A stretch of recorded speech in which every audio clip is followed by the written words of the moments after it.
I have followed your journey since the beginning, and I've slowly come to the conclusion that I simply hate your existence. Absolutely detest your guts. I can't stand the sight of you.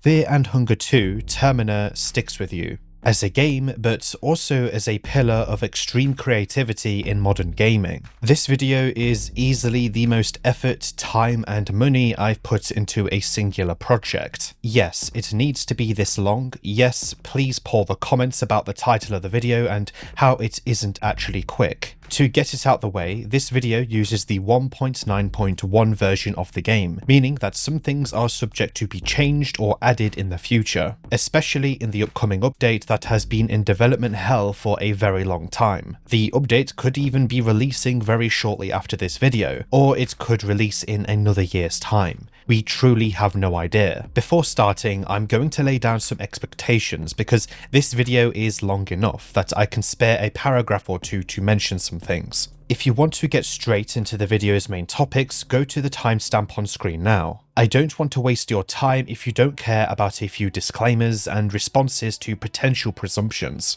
But before leaving a comment, I recommend you listen to my disclaimers anyway. This video is long enough. The video is this long because it simply needs to be. If a game is 4 hours long, the discussion surrounding that game is not restricted to that playtime. Fear and Hunger Termina's average completionist playtime, according to howlongtobeat.com, is around 60 plus hours. This video, believe it or not, is a condensed version of the game's overall experience. Whilst I cover nearly everything the game offers, the struggle of the gameplay and the personal thrill and experience you gain from it is important. Every game I've covered on this channel is purposely chosen to be ones that can be interpreted in many ways for this reason. No matter what I say, someone else's opinions and approach can and should be different. Different allegory will be introduced and new facts and ways to observe things will be found. This applies to all pieces of media. All of this to say, play the game yourself if you want. The link to do so is in the description. This is an analysis first and a summary second. To analyze something, you need to make sure everyone you are presenting the analysis to is on the same page. And because I'm analysing most things in the game, it's best I also summarise it whilst I do. If I didn't do this, the video structure would completely fall to pieces.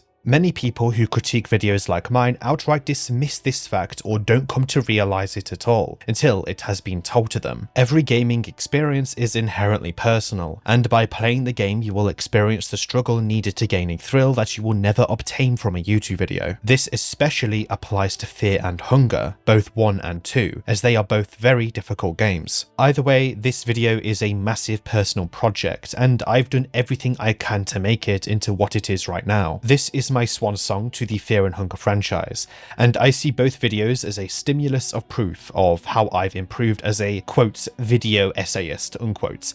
The first Fear and Hunger video also isn't a personal favourite of mine, and I will go into that more at the end of the video too. I see this one as my best work yet though.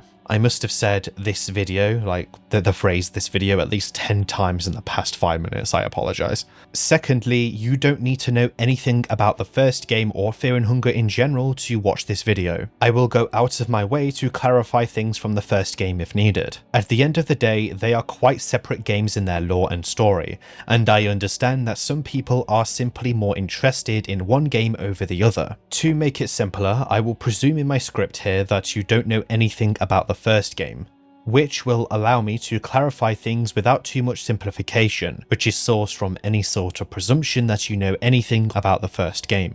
Just know that this is necessary, as I still consider this video a singular project rather than a complete sequel to my already existing Fear and Hunger 1 video. Like the games, the two videos are very separate. I may miss things in this video as well, despite the length. Keep this in mind. My goal is mostly to give a better understanding and create a sort of documentary about the events and mechanics of the game. Making sure I cover literally everything under the moon, yes, pun intended, is not required for this, and if I just made my goal to at least mention everything, this video will be a brain ache to make. This is something I've had to come to terms with and learn across my videos.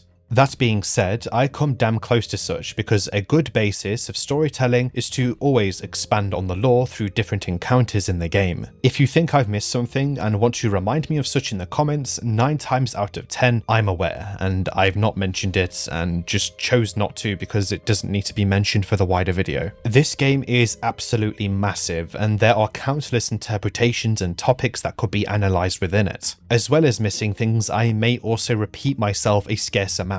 This is simply because I'm reminding you of certain things or nailing important pieces of information as much as I can. If you are interested in this game but don't have the time to watch a video of this length, I recommend you watch the videos from Super Eye Patch Wolf, Worm Girl or Sovereign of Dusk. They made absolutely fantastic videos that focus on the experience and the story of the game in a shorter format.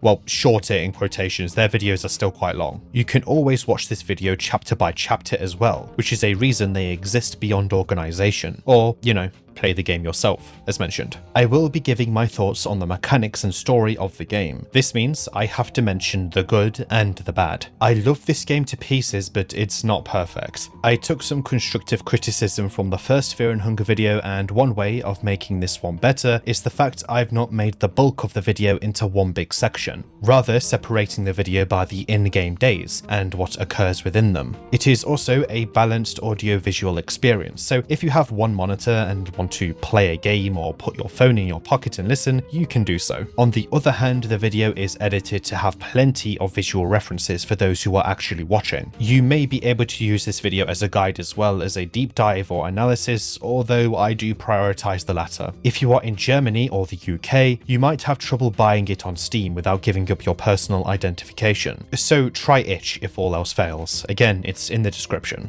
I also want to thank those who voiced in the video too, who are mentioned in the start credits, the end credits, and the description. I'll mention them all vocally at the end too. Important pieces of dialogue will be read out by them, and not every piece of dialogue. Trust me, there is a lot of dialogue in this game, and if I had them read all of it out, it will cost them much more time, and me much more money. That, and I don't want this video to be filled with conversations which can be summarized or left out completely. Do you want a good idea of why exactly I'm not doing this? Omniworld made a video detailing all these events in the game. It is 3.5 hours long. Yeah, I don't want 3 hours of this video being just that. I've grown since my SCP containment breach video, believe it or not. The dialogue will be the same across characters when you are the one asking questions or inquiring about things. I will simply be the one that voices these things despite the character I'm playing as, because again, it'll be the same across all the characters. If you want to check sources of certain information, especially information found outside the game, check the documents in the description as well. There's also a list containing music that I've used. I want to especially thank the contributors of the Fear and Hunger wiki.gg pages. No, not the fandom wiki, that is trash. It's a trash wiki. I have no shame in admitting that I used some information from it in this video and in the video for the first game as well, but this time round I will be improving on my sourcing. It is basically the Library of Alexandria for a lot of the information in both games. This time round though, I'll be leaning less on it because I've gathered a metric shit ton of notes myself from my recording sessions, so I won't be quoting directly from the wiki or anything. At the end of the day, a big part of analysis content is giving your personal view on things, which is another reason why this video is so damn long.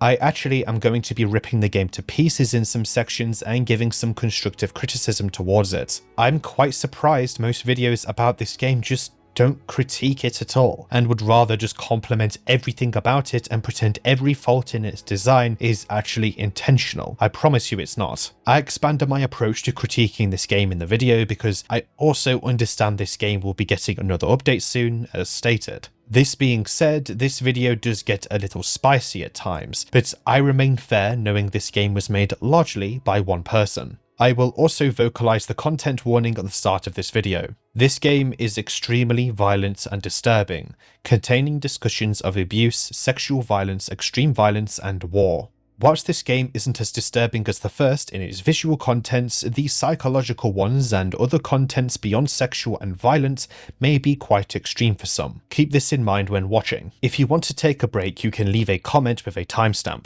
This helps with the algorithm but is also good at retaining progress despite the chapters that already exist. YouTube just isn't very good at all at saving your progress sometimes, so we kind of just have to resort to these tactics. Fear and Hunger 2 Termina is the somewhat new sequel to Fear and Hunger and might just be my favourite indie game ever made.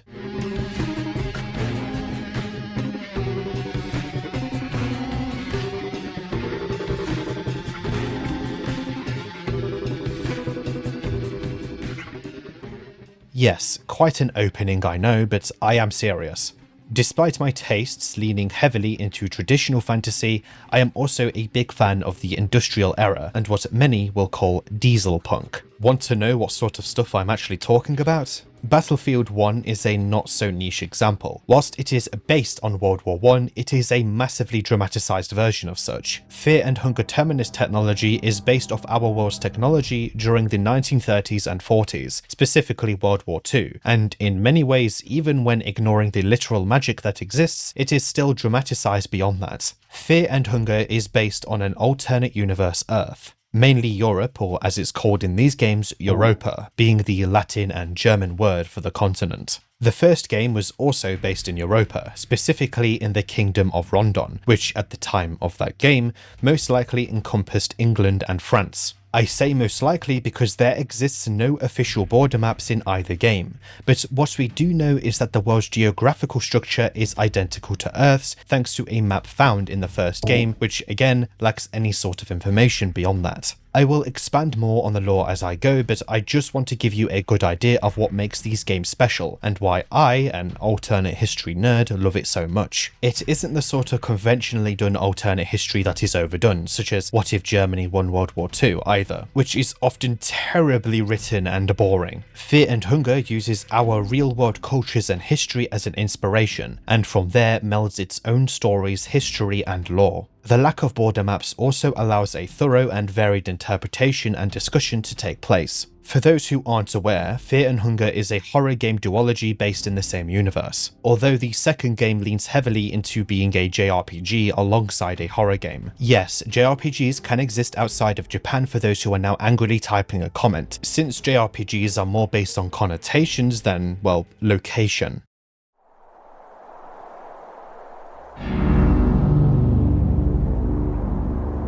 The first game is based around 400 years before the second game, Termina, and whilst the two games have connections, you can play one game without playing the other, although as stated, you'll get more out of either if you play both, especially if you play the first game before Termina. Fear and Hunger 1 is a very hard game, and many people who have played the first game haven't played Termina. Some who have played Termina and are watching this video may think they know everything in this video about the game, but trust me, you most likely don't. This game is incredibly dense, more dense than the first game, and has a plethora of new systems on top of it. It does feel overwhelming at times, but like any game, the more you play it, the less obtuse its systems become. Of course, a major spoiler warning for pretty much everything in the game. This should be obvious, but a small amount of commenters will strangely complain I'm spoiling a game in a video as long as this one. There will be a spoiler interlude before I talk about the events of the game itself, but yeah.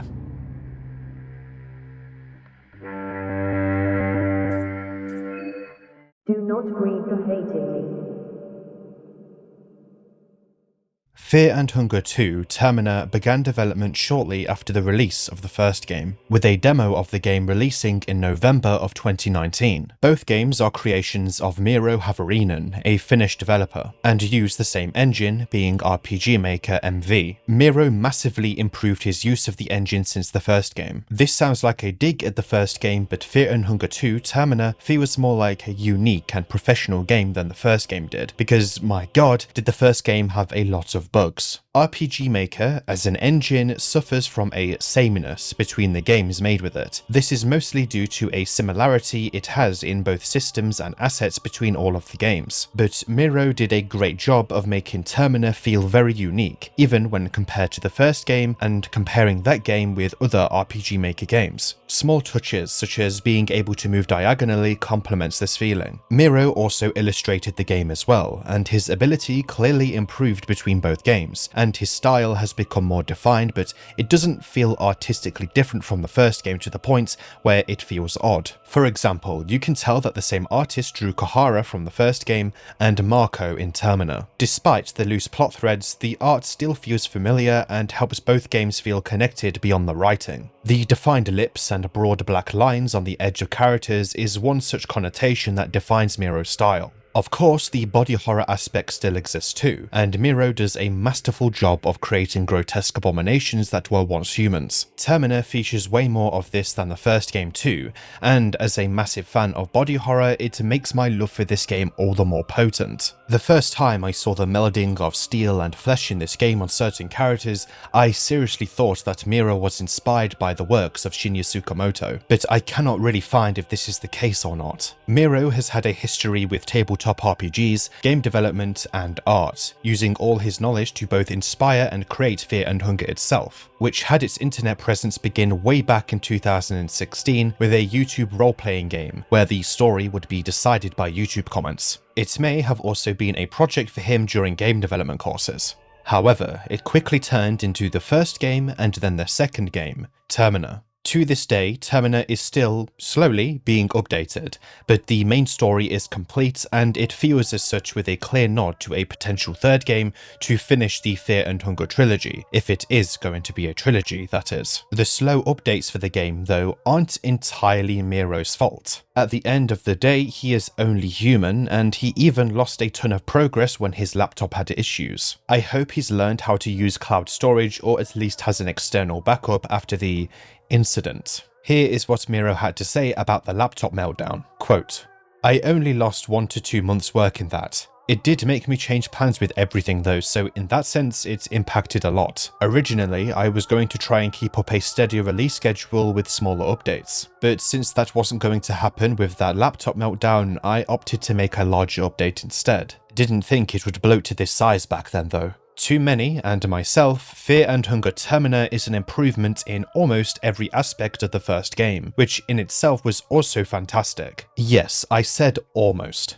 I'll get there. Even if you prefer the first game, you must acknowledge the aforementioned artistic improvements as well. There are similarities in storytelling between the two games though, especially when it comes to human determination, evolution, and condition, and the various ways Miro has injected scholarly inspirations into this game, such as the King in Yellow and other folklore. Artificial gods are also a massive focus too, especially in this one. Despite my prior points of the two games only being loosely connected, there are some expansions of certain plots and lore of the first game. The game released in December of 2022, after what seemed to be a lot of struggle on Miro's part. It was stated to be delayed to 2021 via a trailer, but indeed released in 2022. Either way, the wait was worth it, and it was met with a massive praise and jubilation from fans of the first game and also from newcomers. At the time of this video, it sits at an overwhelmingly positive score on Steam. From here, Miro would update the game whenever he was able to. The prior mentioned big update will most likely change many systems in the game and add a lot of extra content. I was originally going to make this video after the update release, but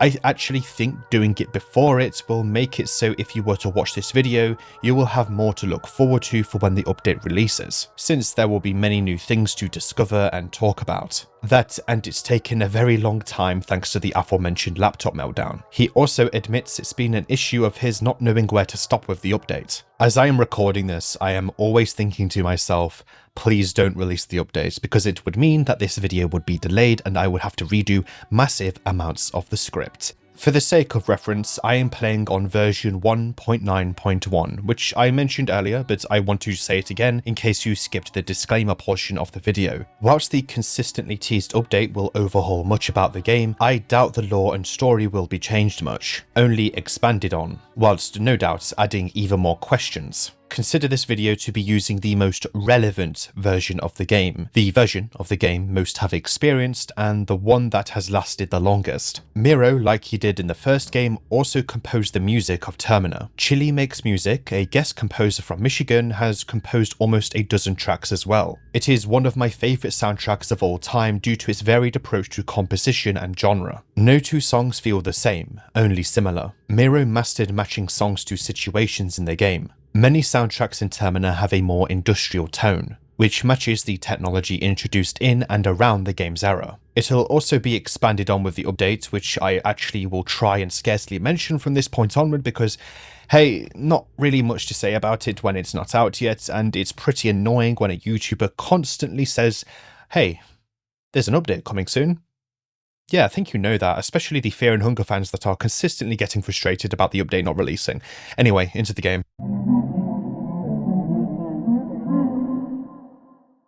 This section lines out the playable characters of the game, all whilst giving a rundown on the basic lore and gameplay. Despite the length of this initial section, it's actually a swifter approach than tackling them separately. I would know. I wrote the initial draft of this script as such. Fear and Hunger 1 had 4 playable characters. This time round there are double that. Unlike the second game, all characters had a common goal that was related to an imprisoned knight called Lagarde, who was the stimulus of much of the plot of said game and maybe some of this one. This time round, the characters' motivations are much more varied, but there are some that have reasons to actually be in the city the game is based in, known as Prehevil. I know that some people pronounce Prehevil as Prehevil or Prehevil, which...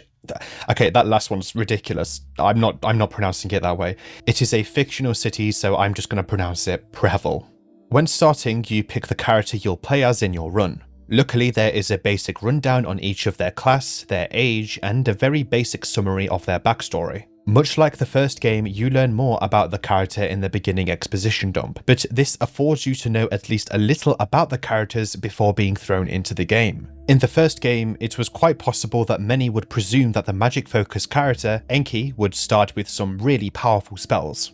This isn't guaranteed though. This time round, you at least have a good idea of what the character is, so you aren't wasting as much time. You are told enough information to make your choice without much regret. This video is long, as you know, but what I'll be doing here to save as much time as possible is give very basic summaries of each of the characters' backstories. Enough for you to understand why they are on the train headed for Prehevil, their personality, and a few of their connections and feats. It will also give me a chance to talk about various gameplay systems as they come up. Before that, I want to talk about the colour scheme of Termina and much of its iconography. One of the most memorable parts of this game's menus are the scrolling text that appear, which reads, Birth of a God, Termina, Death of Innocence, Only Termina.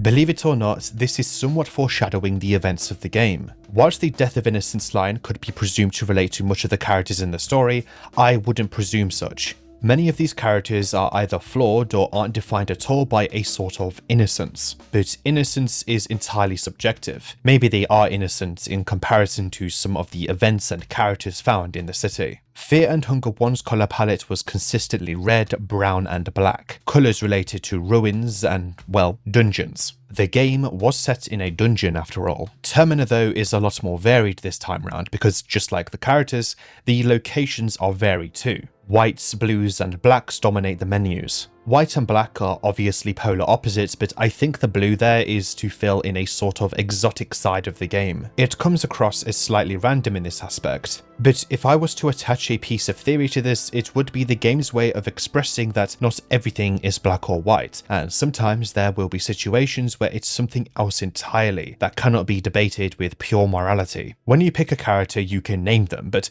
they all have canonical and default names. Levi is an ex-soldier, Marina is an occultist, Marco is our boxer, etc. Either way, I will be referring to the characters by their names. You can then select one of 3 difficulties. Easy difficulty, which is appropriately named easier difficulty because the game is still quite hard, the normal and intended Fear and Hunger difficulty, and the hard difficulty known as Masochism mode, or Maso mode. I have a small section dedicated to Maso mode itself down the line. Unlike the first game, there is an easy mode this time. This difficulty overall gives you more starting items, removes many traps when you're walking around, and reduces all damage received. Hunger and mind will also fall much slower, which are your other two stats besides your body. The higher the difficulty, the faster your hunger and mind will fall. All three of these stats have a default cap of 100. Loot overall is a lot easier to obtain as well, and some enemies are actually completely removed. Hunger will reduce your attributes as it falls. The lower the hunger, the worse things will get for you.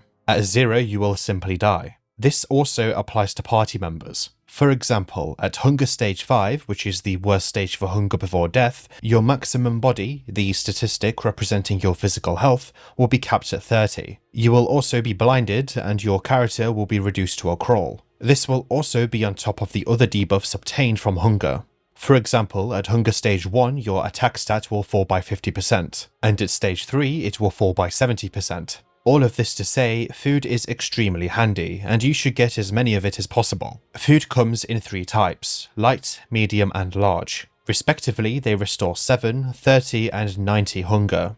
Fortunately, there are plenty of places to get food in the game. Hell, even by the end game on most of my runs, I had plenty of meat pies, which restore 90 hunger. You can even make your own food if you have the recipe to do so. Rotten meat also exists, which gives you the poison status I'll be going over shortly, but at least it's classed as medium food. Mind is a little more complicated. Representing your sanity, it causes adverse effects to happen should you let it fall. Herein lies the phobia mechanic. When you start the game, you are randomly afflicted with one of 6 phobias: nossophobia, phasmophobia, erotophobia, rhabdophobia, teratophobia, and zoophobia. The way they work is incredibly simple. Each enemy falls under a certain type, which triggers a phobia. If a character is fighting an enemy they are afraid of, they will receive more damage and most likely won't be able to dodge any of their attacks. By default, the game has an evasion rating for each character, which weighs into the chance for an attack to miss. Its base state is 5%. For example, erotophobia is attached to many enemies that resemble sexual organs, or simply nude enemies. One such enemy is a woodsman that you encounter very early on, which just has his thang pulled out. Fortunately, I'm using a sensor mod by Needles Productions, which is linked in the description. If a character is fighting something that triggers their phobia, an exclamation point is shown above them. Phobias, though, can be quite inconsistent and imbalanced. This is simply because some phobias have more enemies attached to them, meaning that you have a larger chance to suffer from certain phobias. Some phobias also apply to multiple enemies. Basically, it's an RNG fest of who gets screwed over the most. In my opinion, it's a somewhat flawed system, but it also is a massive connotation of what fear and hunger is: difficult. In my eyes, this game is easier than the first in many ways though. There are way more places to save, although saving is also at risk of advancing time, which you might not want to do, and the build variety allows for even more powerful builds. If your mind falls to 0, you will receive panophobia, which means that you have a phobia against literally everything in the game. I actually see this as an entirely new difficulty in the game because it obviously makes the game harder or tedious, depending on who you ask. Fortunately, mind can be restored through various methods, and actually slowly restores itself in a few safe locations around the game, although these are incredibly scarce. Light sources also slow its depletion. In the first game, torches and tinderboxes were very helpful because of this, but the darkness overall in this game is a lot less present and depressing, which is unfortunate. You can light candles or campfires in this game, which will restore a small amount of mind at least. Mind will also fall faster at night, which makes sense. Panophobia, though, cannot be cured through normal means, meaning that simply restoring your mind will not get rid of it. Fear and Hunger 1 and 2 are, by definition, difficult. I've seen some people say it's the Dark Souls of RPG Maker games, but I genuinely think this is slightly disingenuous because comparing the difficulty of a Souls-like to a game such as Fear and Hunger is inherently useless, because the things that make them difficult is quite different. But like any game, the more you play, the easier it becomes. What makes Fear and Hunger difficult is, in my eyes, the resource management and the silly mistakes that you can do along the way, which will potentially reverse you back hours in content. Soulsborne is often a run into the wall and learn patterns until you pull through, whilst Fear and Hunger is a lot more strategic in its approach to battles and survival. The fact it's a turn-based game helps with this as well. Of course, with both series you can just find the most powerful equipment and go from there, but keep in mind, Fear and Hunger's saving system is a lot more limited than any FromSoft title. They are both hard, but for different reasons. Time invested directly factors into how easy the game becomes. Just like how any skill becomes easier the more you practice it. The more you do something, the better you become at it. And before the Soulsborne fans comment, no, I'm not saying they are easy games. If you think that's what I'm saying, then you're just completely missing my point.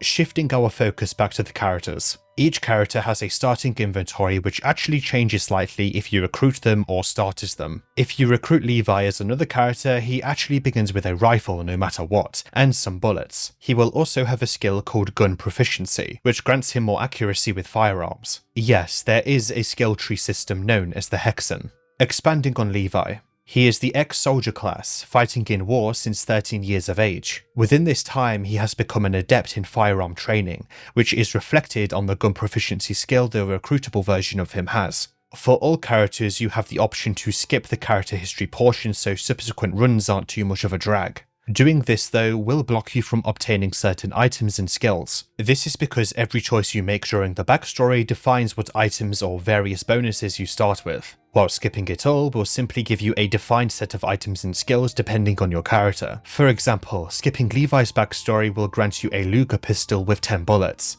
the Gunslinger skill which allows you to heavily debilitate most enemies with your pistol, a blue vial which restores some body, and some mouldy bread which restores hunger with no adverse effects. I know these streets pretty well. Levi's backstory is defined by trauma. Whilst raised in the setting of the game, the city of Prehevil, it is tainted by his past. It reminds him of his parents' arguments and altercations. His father was an alcoholic. One night, his mother ran to his room and shut the door, blocking it with Levi inside with her. Here, Levi could pray or stand up to his father. If you choose to pray here, you gain affinity with whatever god you pick. If you stand up to him, you will gain 25 bonus body, making your maximum 125. In comparison to the first game, there are new gods this time, namely the moon god Venushka and the god of fear and hunger. The former goes by Rare and was only scarcely mentioned in the first game. More on them later, but no matter what you do here, Levi's mother dies. The gods never answered Levi, and his mother was killed either way. The same fate awaited her if Levi fought his father. After this, he was put into the city orphanage, where he was again abused. Children would vanish mysteriously too. Here you are told about the Second Great War. The Eastern Union recruited every able-bodied person, no matter the age, to fight for their motherland. Levi was only 13. Here you can choose what weaponry he specialised in: pistols, rifles or trench guns, shotguns for those unaware. Whichever you pick, you are given said gun and a small amount of bullets for them at the start of the game. As the war dragged on, Levi saw many die, especially those around his age. Levi even became responsible for a small amount of child soldiers himself, of which he was told to go on a suicide mission with. Suicide missions were not a good sign for the state of the Eastern Union at this point, and so a choice lied with Levi to desert or take on the mission. Taking on the mission grants Levi a skill associated with his firearm of his choosing. Gunslinger for the pistol, which I have mentioned already, marksmanship for rifles, which gives Levi a chance to instantly kill enemies if he shoots them outside of battle, and executioner for trench guns, which is actually completely bugged at this time. What it is meant to do is kill any stunned enemy instantly. These skills exist to push the fact that Levi really did become experienced in the war. One downside of this though is that Levi develops a heroin addiction to cope with the increased trauma, which is likely sourced from the loss of the child soldiers in his squad. He has this by default if you don't play as him, making it a large part of his arc. On the other hand, deserting doesn't grant you anything, but you also completely avoid the heroin addiction. In terms of gameplay, the addiction takes on a debuff called withdrawal, which means that Levi must use heroin or he will become weaker across the board. This even develops into a more severe withdrawal if you take too long. Either choice here eventually leads to Levi deserting, which has him eventually attempt to return home to Prehevil. Here you can choose to stock up on medical goods, ammunition or food. Very self-explanatory. Levi mainly returns home because he has nowhere else to go. But little does he know, this will throw him into a series of dark events. Levi by default is an extremely tragic character. Pretty much nothing about his life is positive, and it really does say a lot that his first choice of safety is the city where he was abused and neglected. The war that he fought in, the Second Great War, is a large focus of the overarching lore and story of the game. For reference, the game takes place in the year 1942. And the war ended recently, having started in the 1930s. Of course, it could be seen as this war's version of World War II, but again, I'll get to that later. You are not going to hurt anyone else. Marina takes on the occultist class and is on the cover art of the game alongside what may be Levi or a ghoul, which is a summonable enemy. Marina was born into the Church of Olmir. Her lineage, being the various priests or otherwise, would do many things to appease the gods, some of which forgotten. Whilst her father is a higher up in said church, Marina herself was only raised as a dark priest. Dark priests are, put simply, folk whose sole existence is pleasing the gods in numerous ways. Some go on expeditions of self-discovery too. Well, self-discovery. This venture is more so focused around finding ways to prove their devotion beyond the grounds of their temple. They don't all worship a singular god either, many are a part of a sect by definition. They are defined by their affinity to the gods, and don't have much in their lives beyond this. In Marina's case, her father is a dark priest who worships Olmir, while she herself isn't really one. She was raised as one, but doesn't necessarily define herself by that. The Church of Olmir also isn't all as it seems. As her class states, she is an occultist, meaning she simply practices magic without any need for a wider affinity to the gods. This is thanks to her mother. She never really wanted Marina to go down the path of the Dark Priest, which was the fate of all firstborn sons of the church. Yeah, you heard that right. Marina was born male, but her mother covered this up by telling Marina's father that she was having a daughter. Because Marina's father was largely absent, he didn't get a wind of the actual nature regarding Marina. Either that, or he just denied it. It was simply never brought up. Marina was, to everyone, a girl. Marina also felt natural this way, so even by the events of the story, she identifies as a woman. Marina, like Levi, was raised in Prehevil, more precisely in the temple district of the city. Here she started her religious studies, which is where the first choice is presented. You can choose to study occultism, alchemy, or blood magic. Occultism teaches you engrave, a very powerful skill that allows you to engrave a symbol of a respective god on a party member's face. As the skill states, face sigils are more of a modern thing. Previously, they were more common on the body or the hands. For example, an enemy in the game, the decrepit priest, is seen with them on their hands. The practice is closely associated with dark priests. In the game, there are skills that can be used in and out of combat, or both. Engrave is used outside of combat. After using the skill, you can select a god to draw a sigil of the god on your face or an ally's face. However, to even select a god, you need their skin Bible, which is a sort of book item. It makes sense to have these in your possession so you can refer to their sigil inside the books.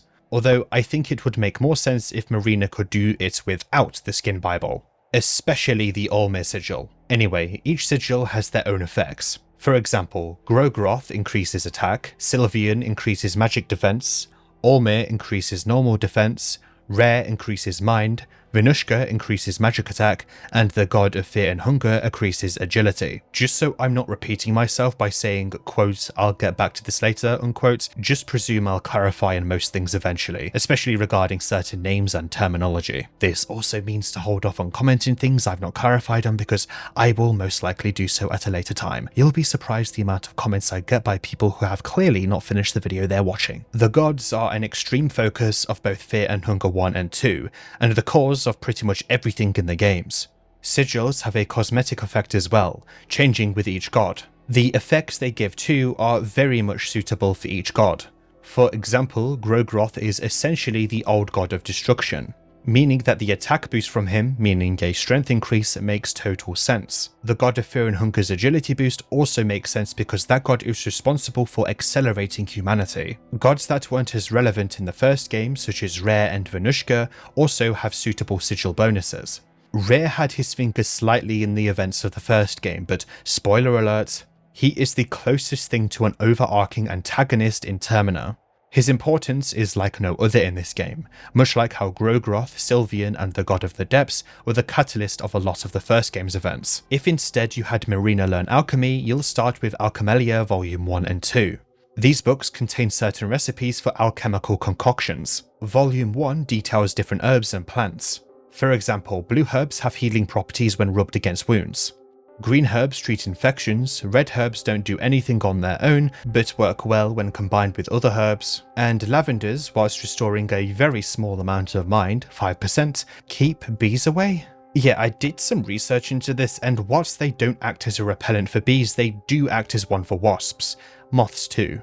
Lavenders actually have the complete opposite effects as the one in the game. Lavender is useful in the game either way, restoring your mind slightly as stated. Alchemelia Volume 1 also includes some basic recipes with these herbs that you can find growing in the game or in other loopholes. A fact that is obvious to some is that this is inspired by how herbs work consistently in Resident Evil. We like our herbs, we do. Heal a man, kill a man, they do it all. Alchemelia Volume 2, on the other hand, gives recipes for 3 other vials: Murky, White and Yellow. Murky vials deal fire damage and burning, the latter of which causes damage at the start of every turn for some time. White vials cure poison, toxic and nausea, all of which cause you to reduce HP. Except nausea, which reduces your defense at first but has a more developed form which reduces your hit and evasion rate. Finally, yellow vials restore hunger, but is described to be salty.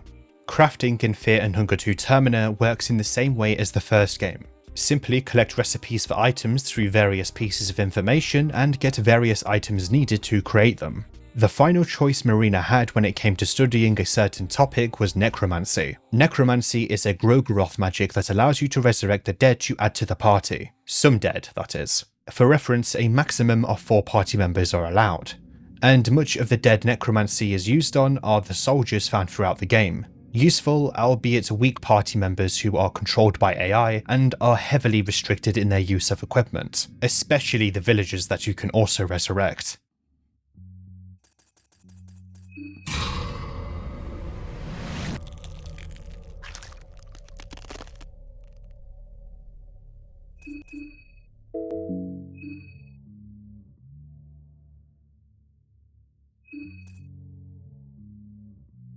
In Fear and Hunger 1, you could resurrect skeletons. Necromancy is usually defined as a more dark fantasy skill. And whilst Termina is definitely a game with connotations beyond dark fantasy, the enemies you resurrect are becoming more like zombies than anything else. Hell, when you resurrect enemies, they are straight up called ghouls. Amidst the growing modernization of the setting, there is still that sense of dark whimsy in its magic. One can't deny though that the game setting does make that certain feeling fade away, but one must accept that Termina is a very different game in setting, lore and story, and has its own defined charm that can be separate or similar to the first game. No matter what Marina does in terms of studying, she would soon be recognized as a great talent, and noticed by the Vatican's Ministry of Darkness. She was offered a scholarship to the city, which gave her a chance to get away from her father and Prehevil. Vatican City too has its fair share of advantages outside of this, especially compared to Prehevil. Despite the antagonism of her father, Marina went. In the initiation ceremony, she chose one god: Grogroth, Sylvian, Olmir, Rare, Vinushka, or the god of Fear and Hunger. Whatever you pick here will grant her affinity towards the god. Affinity in Termina plays a part in what skills are unlockable at the later discussed Hexen table, especially acting as a requirement to even consider unlocking certain skills. Soon enough, during her studies, Marina received a letter from her father. Strange on its own, but the contents of the letter were worrying. Her mother had passed away. Suspicious her father had something to do with it due to his blood magic, and the fact that many rituals required the blood of loved ones, Marina decided to make her trip back to Prehevil via a train, leading her into the events of the game. Another option was to take a skin Bible, but you aren't able to choose what it is. It's completely random. This will go very well if you chose the engrave skill, because again, you need one for it to even be useful. Finally, you have the option to stock up on food. Marina is one of my favourite characters. Her arc in the game is very tightly written. Her task is simple: find her father and investigate what happened to her mother. If you were to compare Marina to a character from the first game, she is like a mix of Enki and Das. Enki because of her connections to dark magics, and Dars because she is going to Prehevil because of someone, although she is different from both. Enki was a dark priest, for those who don't know,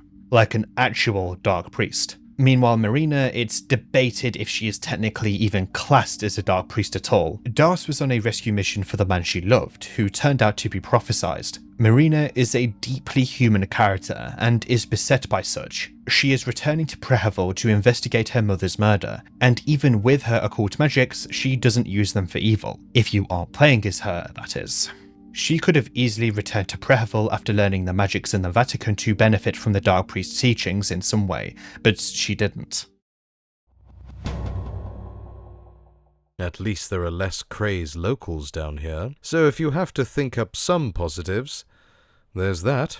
Dan is actually my favourite character if we're talking purely about physical design. His class is the Doctor. Dan's parents were travelling followers of Sylvian, the old god of fertility and love. Sounds innocent at first, but like all the old gods, they take their connotations and morph them into deadly acts. Sylvian followers often take part in orgies that last until death, for example. In the first game, you could come across a group of them, and if you chose to participate in their activity, you could potentially lose your mind, which will result in a game over.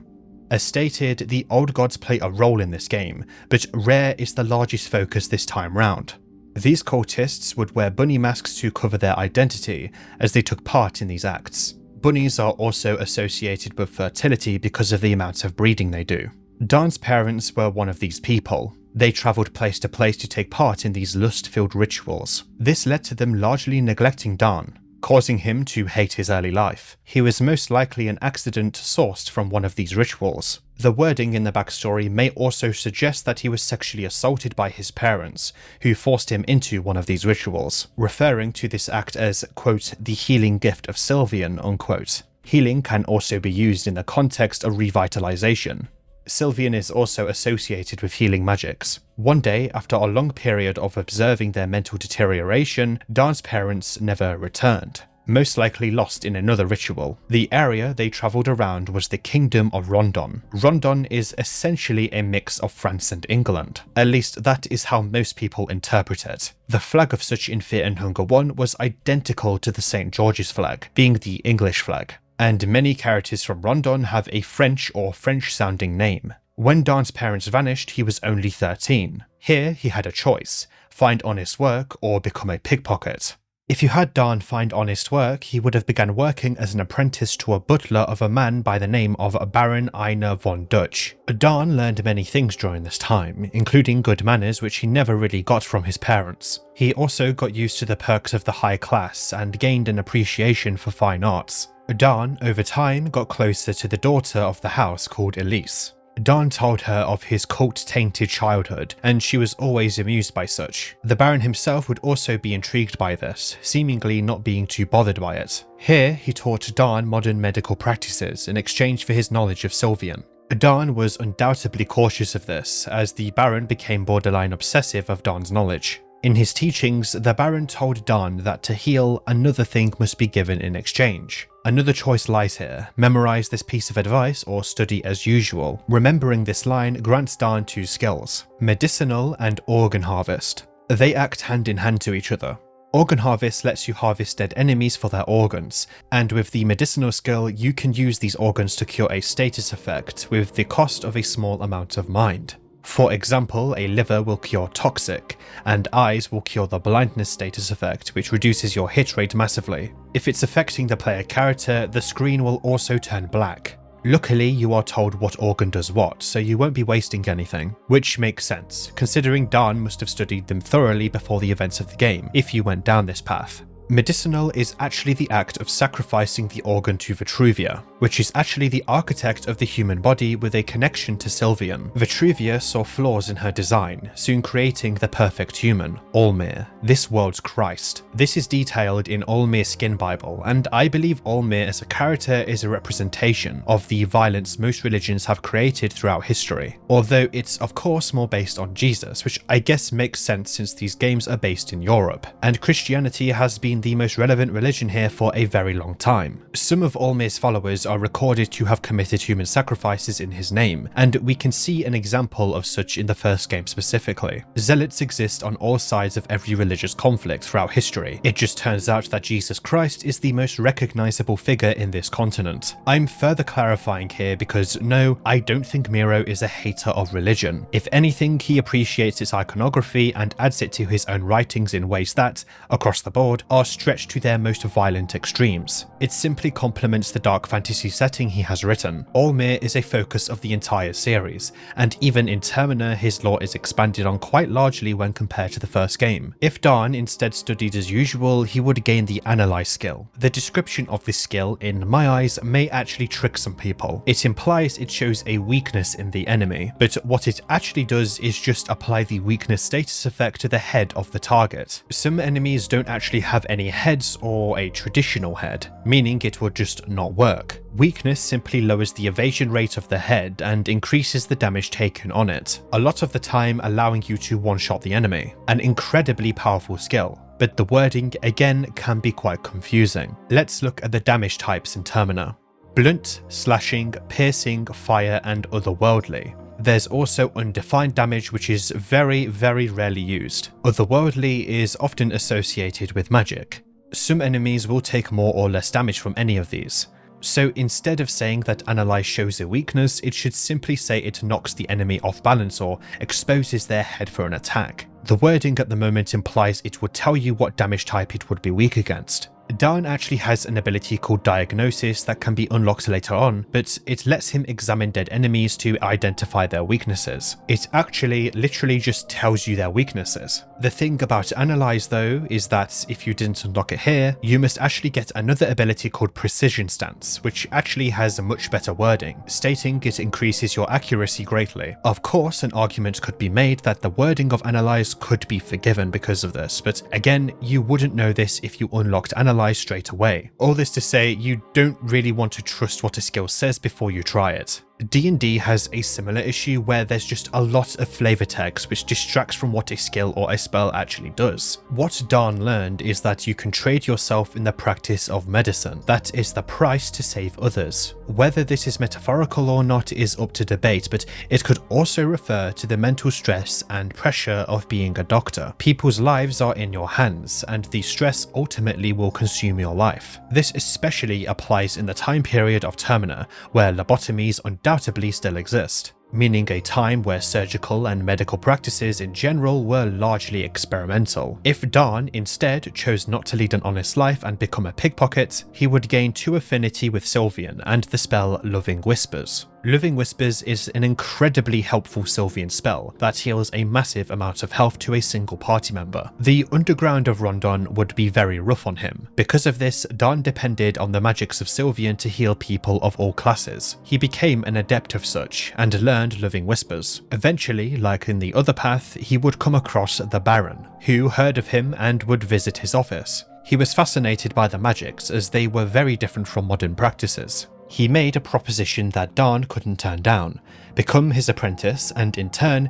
teach the Baron more about Sylvian and the other old gods. Soon, Dan moved into the Baron's manor and grew close to Elise like in the other path. It was undoubtedly a sort of love that they felt for each other. Despite living in the underground, Dan did manage to set up a sort of business, but this business did focus around his skill with Sylvian magics. This is a good way of showing the player that, by definition, Dan is corrupted from the inside out by Sylvian, but is smart enough to use this corruption to his advantage and to somewhat overcome the trauma on his own. As time went on, Dan and Elise became official, and even the Baron gave him his approval despite Dan's background. They soon got married. This time of happiness would be interrupted by the conflict between the Eastern Union and the Bremen Empire, who began dragging neighbouring countries into this conflict. This included the Kingdom of Rondon.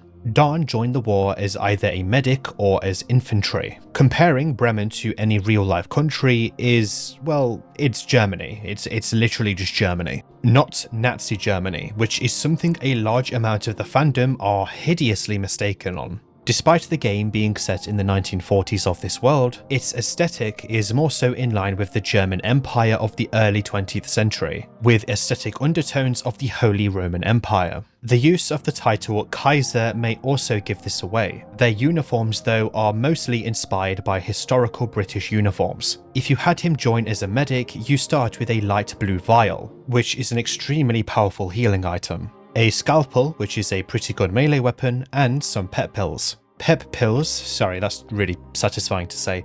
Pep pills can be used in battle to give bonus turns to whoever consumes them for some time by increasing their agility. In real life, pep pills were very popular in the 1960s, said to give performance enhancing effects. Hell, the in-game model looks extremely similar to the photo on screen now. Joining as infantry will simply give him a Luger pistol and some bullets. This, though, has him lose his scalpel. I think.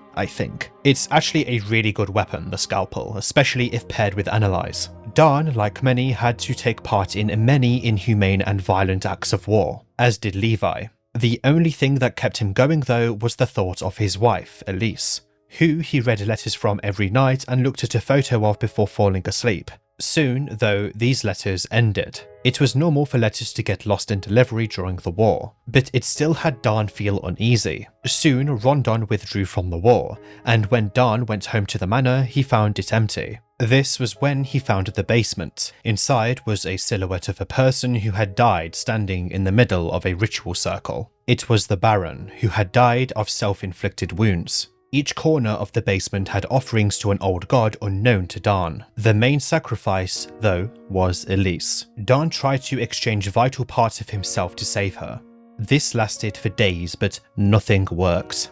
Elise was dead, never to return. His eye was also lost in the process of this effort, hence the eye patch over his left eye. It was unknown to Dan what the Baron was doing, but perhaps he did to a certain degree blame himself for somewhat introducing the Baron to occult practices.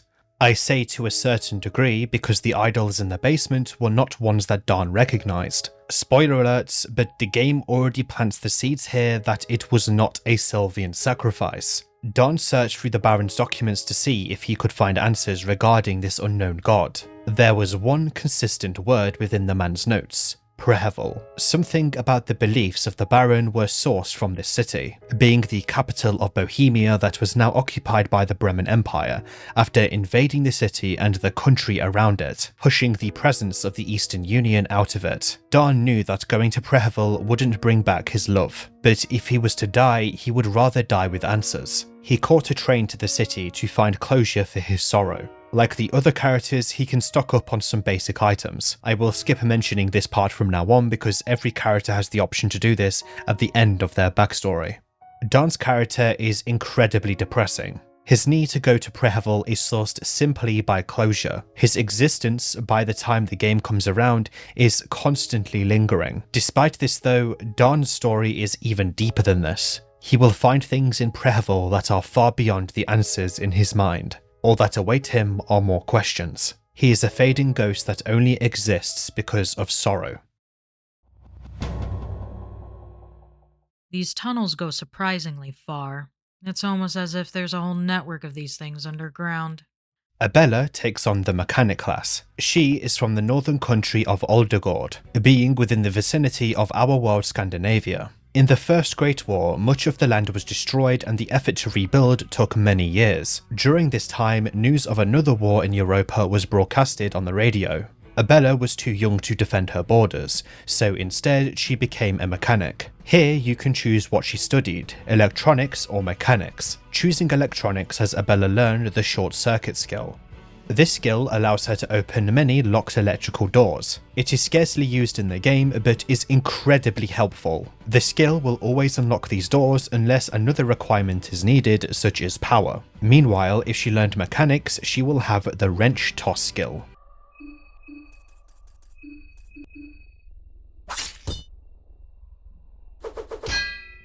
This is a very fun skill to use because of the insane amount of damage it can do.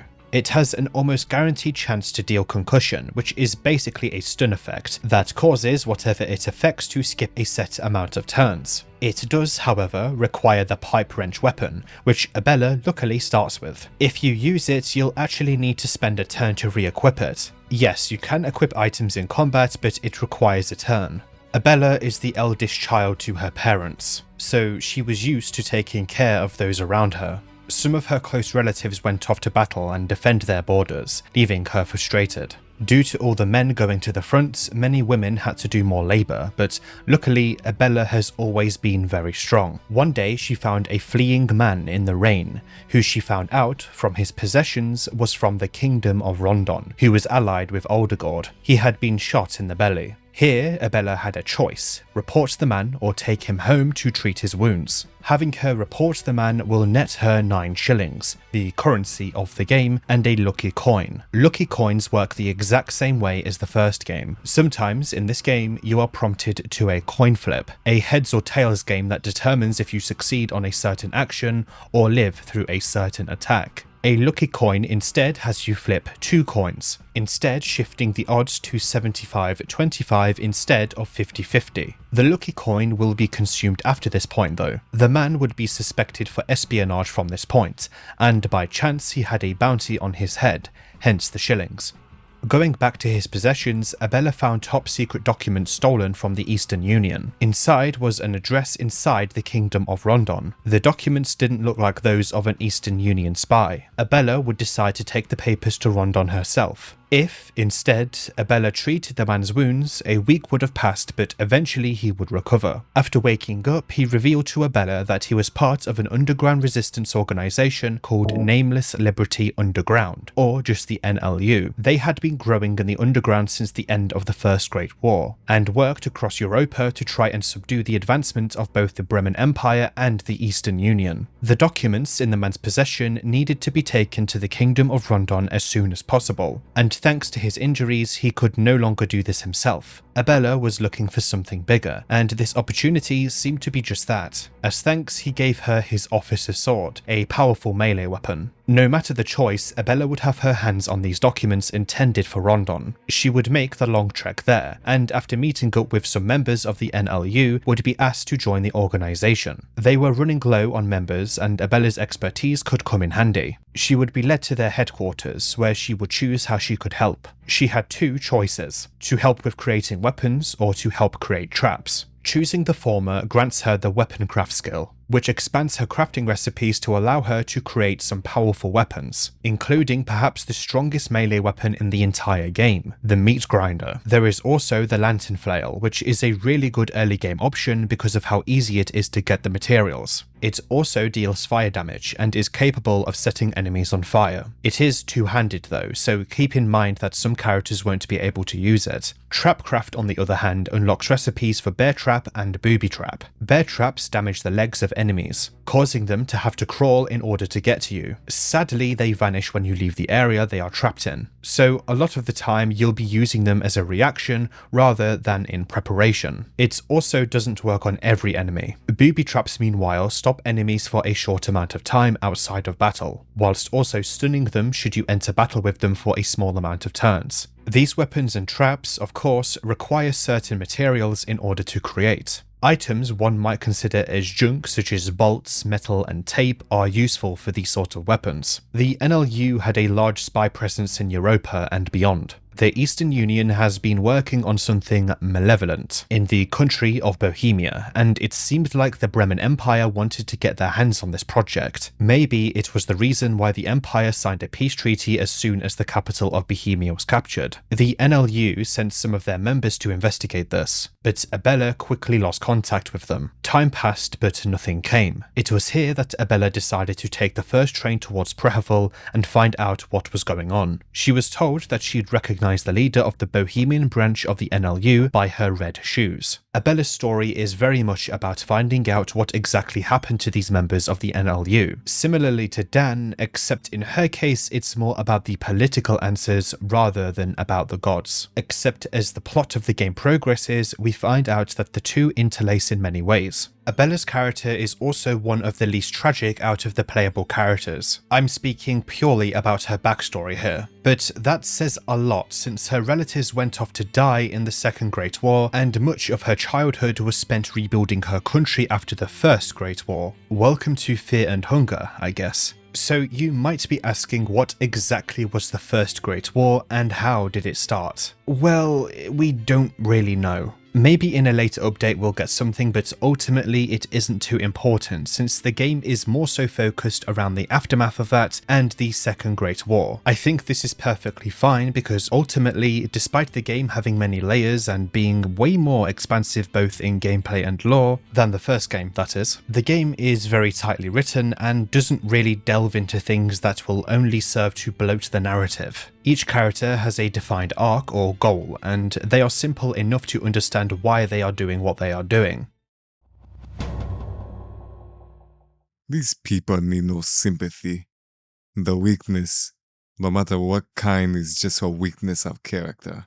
Osar takes on the Yellow Mage class and hails from Abyssonia. Now, many would say that Abyssonia is this world's Africa, which I agree with, but Miro also hinted that it could be a fusion of Africa and some parts of the Mediterranean. Not a confirmation because even he himself hasn't 100% confirmed this, but yeah. Homer of Abyssonia is also a writer of a book found in the game called Anathomia that details status effects found in the game. Homer is an ancient Greek poet who wrote the Iliad and the Odyssey, and we know Greece is in the Mediterranean, so there is a connection to the Mediterranean and the term Abyssonia as well. Ultimately, these inspirations are just fun nods and aren't massively important to the lore, at least at the moment. But it's good to understand these things for the sake of understanding the inspiration behind some of Miro's writings. Okay, so here's the thing about Osar's backstory. There is a full version and an abridged version. I will take elements from both throughout this video to assure his story is more understandable without leaving much out. I'm not really sure why Osar is the only one of the playable characters who has this option, but yeah. It doesn't really damage the storytelling at play here, at least, although the full version is literally a text adventure resulting in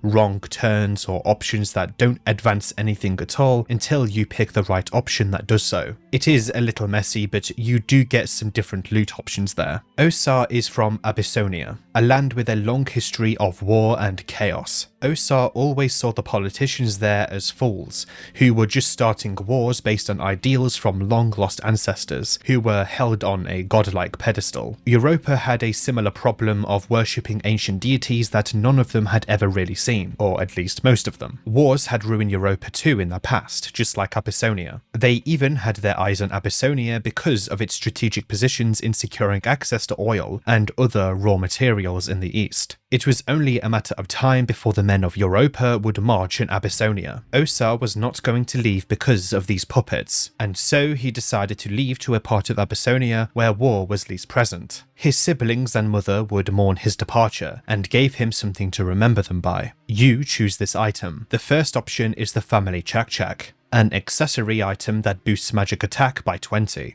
Simple enough. It is a sort of shaker instrument filled with pebbles, with pearls tied onto it to create a hypnotic rhythm that helps one focus otherworldly energies. Chak-chaks are real instruments originating from pre-Columbian South America. They are usually made from dried, hollowed-out gourds. Another name for them are maracas, and they are typically played in pairs. Today, it remains as a symbol of cultural identity in the Caribbean and Latin America. The other option is to have his family give him a soul stone, a very important progression item. They act hand in hand with the affinity system. One of my favourite lines here is shown, and I don't know if it's meant to be funny. Quote, "You had considered yourself as successfully dead inside." Unquote. Yeah, I don't know. Osar had to push through the emotion of missing his family, considering it as a sort of weakness. He headed to the city of the sun, Ammon, to educate himself on spiritualism and religion. His physical body was weak, but his mind was not. He was accepted as an apprentice. Amon was far from the borders of Abyssinia where the war would break through, so it was safe for a good while even after the war broke out. Even if it did get bad, he at least had time to flee. At the Temple of Amon, he had the means to learn 3 things, of which you choose. Learning about the gods worshipped in Europa, being Olmir, Rogaroth, Sylvian, the god of fear and hunger, Venushka, and the moon god Re, Osar will be able to gain affinity in one of these gods. Meanwhile, he can learn magic from the eastern sanctuaries or the methods of his home country. The former will teach him Pyromancy Trick, a spell that deals high damage and burning to a single target at the cost of 10 mind. Well, a moderate chance to deal burning at least. The latter teaches him meditation, which actually has 2 types, greater meditation and just standard meditation. Meditation is a passive that grants rev points when you guard. It is probably one of the most powerful skills in the entire game, and I don't see enough people talking about it. Oh yeah, the rev system. Okay, this system wasn't in Fear and Hunger 1 and it's extremely simple. In Termina, you can choose to rev up in combat by using a rev point. You have a maximum of 3 and gain 1 at the end of each of your turns. Revving up doesn't take a turn and simply requires 1 of these points. All it does is boost the damage of some physical skills and also some magical skills. Some skills even require rev points to use, while some, like meditation, give them. Rev points always start out at 0 before every battle. Simply put, 1 rev point increases physical damage by 30% for the current turn, 2 points 40%, 3 points 40% whilst also making you attack twice. You will be using rev a lot in this game, and it gets to the point where the sound of using it will get stuck in your head.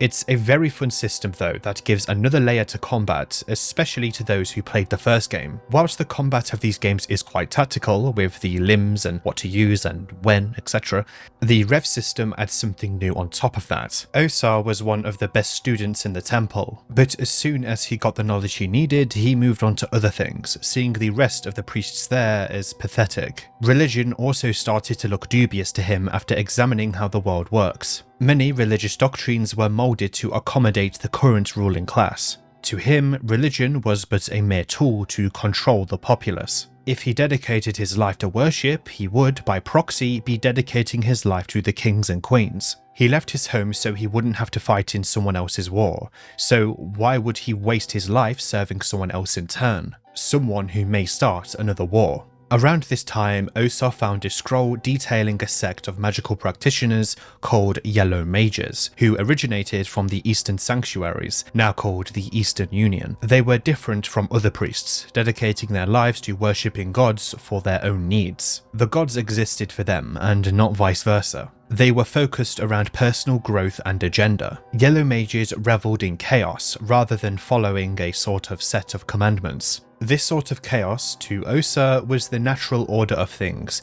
that the world will always default to. Travelling to the Eastern Sanctuaries, he found many Olmir sects and churches, where he was looked down on for his very public opinions. This didn't bother him though. Soon enough, he was approached by a group of Yellow Mages. A small group, but one nonetheless. Many of the modern groups were travellers who studied all fields of the otherworldly. They saw potential in Osar and offered him a place alongside them. Here, Osar joined the wandering group and specialised in one of 2 things: basic techniques or advanced magic. Choosing basic techniques will teach him La Danse Macabre. The dance alone has many meanings, including being an old French phrase that means dance with death or dance of death. A symbolic dance said to be done by death as he leads people to their grave. In-game, it acts passively, increasing the user's magical attack over the course of the next 3 turns. It is an extremely powerful skill, as it eventually increases the user's magic attack by over 400%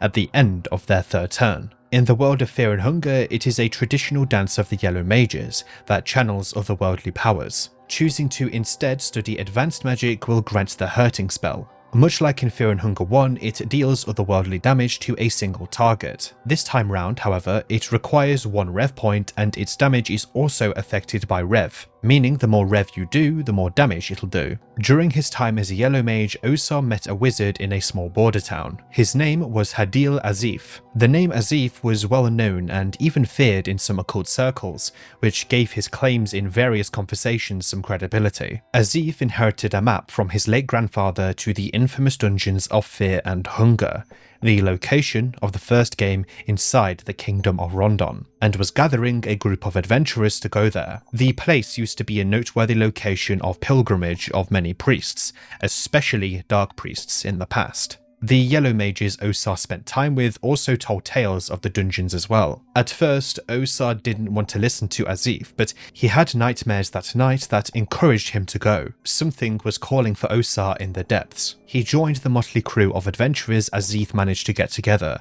and they travelled through the war-torn Europa.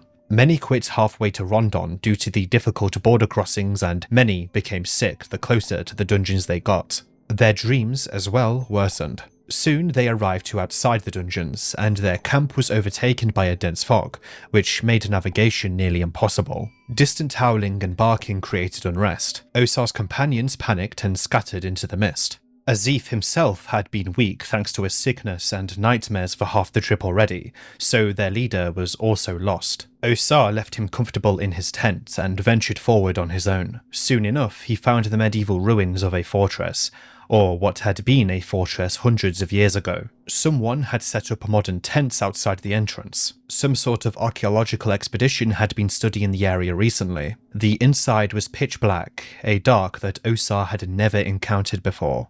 The interior was as dilapidated as the exterior. Osar explored cautiously in the torchlight. He heard guttural growls and all sorts of noises. The tales about the ruins started to sound more plausible the deeper Osar got. Maybe he would have turned back if he didn't feel like something was calling him. He continued to explore one room at a time. Most valuables had been looted over time, but behind a collapsed tunnel there was an old bookshelf with a set of books that caught his interest. Here you may choose the Skin Bible of Grogroth, Rare or Sylvian. The manuscripts all seemed to be part of a bigger collection. Osar would have loved to find the other pieces, but he had a job to do and couldn't burden himself with extra luggage. Eventually, though, he would have had time to look through whichever he picked. Strangely, they were all written by the same man, Enki Ankarian. This is one of the 4 playable characters from the first game, a dark priest whose fate was forever altered whilst he was pursuing knowledge, and the man who was the focus of a prophecy. Grogroth, the destroyer of men. He who ushers a new dawn with force and violence. Grogroth is the other part of the most primal duality, creation and destruction, where the other doesn't exist without the other. The word destruction is often associated with the evil of the world. This, of course, is foolishness. There is no room for new creation if the slate is not first burnt clean and empty. A man fears destruction. Man gets accustomed to peace and quiet. Man grows fat and afraid of change. Change is inevitable, just as Grogroth. What one needs to understand is that the destruction is of pure kind. It does not target one man specifically, it just exists. Grogroth is associated with the god of creation, Sylvian, and their child, the god of nature, Venushka. Grogroth offers mankind the blessing of blood magic. Constant sacrifices in his name will maintain the relationship. Very much like the sun, the moon is one of the primordial entities, and thus has its lore and beliefs written since the dawn of time. This makes it difficult to separate facts from fiction, and mad ramblings from hidden truths. Consistent details among the myriad of stories seem to hint of a god called Rare, also known as the Trickster God and the Moon God. In the most ancient writings, Rare is depicted as the god of the insane and those who've succumbed to madness. His blessing to men is his moonlight, which is said to uncover the truth under the human filth, a truth that is often too much for a human mind to handle. It can be debated whether his version of the truth is more accurate than that of the human filth. Unlike many of the other older gods, Rare's part in the greater scheme of things remains a mystery. Just looking at the night sky, you can see his presence in an eternal slumber. This makes his secrecy even more infuriating. He is literally hiding in plain sight. Sylvian, the goddess of love, lust, and creation. She created men and women at the dawn of time. From the very first moments, she loved her children deeply. Over time, her love blossomed into a more obsessive form, and she would take a more hands-on approach in controlling the direction her children took in life, always having their best interest in mind, of course. Once she realized her children would never return the same amount of affection back to her, her love took a more twisted form. Sylvian forced mankind more to her liking and closer to her own image. This was her gift to humans, the love magic, otherwise known as the flower magic. For a brief moment in history, mankind fell into a craze of fleshy delights. As a synchronized mass, seas of naked people in the middle of coitus would pulsate and waste their days. Sylvian is often associated with Grogroth, the god of destruction, and their offspring Venushka, the god of nature. As Osar ventured, he realized the archaeologists were very much there, but had been turned into bloodthirsty monsters. The darkness here was changing people. Osar thought briefly that the same thing might happen to him, so he hurried to the source of the calling he felt. He armed himself with something from the armory. You can choose an officer sword or an iron spear. The officer sword is the same weapon a Bella may have, but the spear requires 2 hands to wield and deals piercing damage. Osar passed through old prisons, bottomless chasms, and huge caverns, all whilst the echo in his head became louder. It was less of an echo at this point, and more of a voice. The expedition team had revealed the ruins of an ancient city from a stone wall. Osar felt as though he had crossed through to another time entirely. The decor was unlike anything he had seen before, unlike any creature he had observed. The voice he heard was sourced from something beneath the rocks, and as he dug, he found a burned and mummified severed head. The head had deep lines running across its forehead. In the space of its eyes were dark and empty sockets. The only hair on the head was the sparse moustache under its big nose. I wasn't expecting a worm like you weaseling its way this deep to the dungeons, but I'll take what I get. All earthworms do, after all, is dig. Your garments. Maybe you do have more than a camel's spit in place of your mind. You are a yellow mage, are you not? Osar confirmed the suspicions of this beheaded oddity. Figures. That is why a measly maggot like yourself could hear my call. Very well, kneel before me, for I am your master, Nosra, the doom and terror of the modern man. Osar recognized this name, a name even the Yellow Mages only talked about in the darkest hours of the night. Nosra, the harbinger of the Burning Crusade. Nosra, the doom and terror of the modern man. The great wizard from the Eastern Sanctuaries went by many names. He indeed was Osar's master, as he was the one who gave birth to the Yellow Mages and their ideology. This happened over 1,000 years earlier, and there have been no records of Nosra for at least 500 years. I have a task for you, my puny pupil. There is a man I once skinned alive. After that, I want to rip off their spines. They will slump before me, limp and feeble. Ah yes, limp and feeble.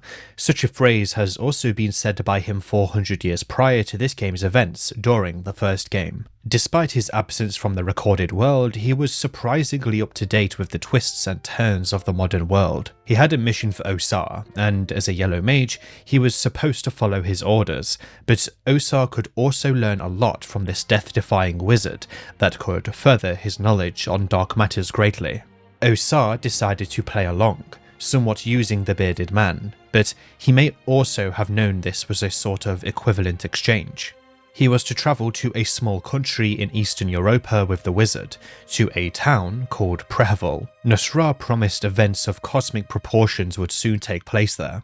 He left details out of his story on purpose, but that didn't bother Osar too much. He had just jumped to the deep end of the otherworldly world. Here, Osar made his way to Prehevil with Nosra in tow. Nosra's head actually has a 30% chance to reflect otherworldly attacks to whoever has him equipped. He is classed as an accessory. Osar's objective is mainly knowledge, much like some of the other characters. This time round it is more simple though. He is listening to the founder of his sect, but at the same time, the very nature of the Yellow Mages encourages him to use such knowledge for his own ventures. This applies even if the very founder of this sect was guiding him to such. There was no exception to the way of the Yellow Mage, even in the face of its founder. The others left for the city. I guess they grew tired of waiting. But they did say that they'd find help as soon as possible. Olivia takes on the botanist class. She has always remembered blue moths.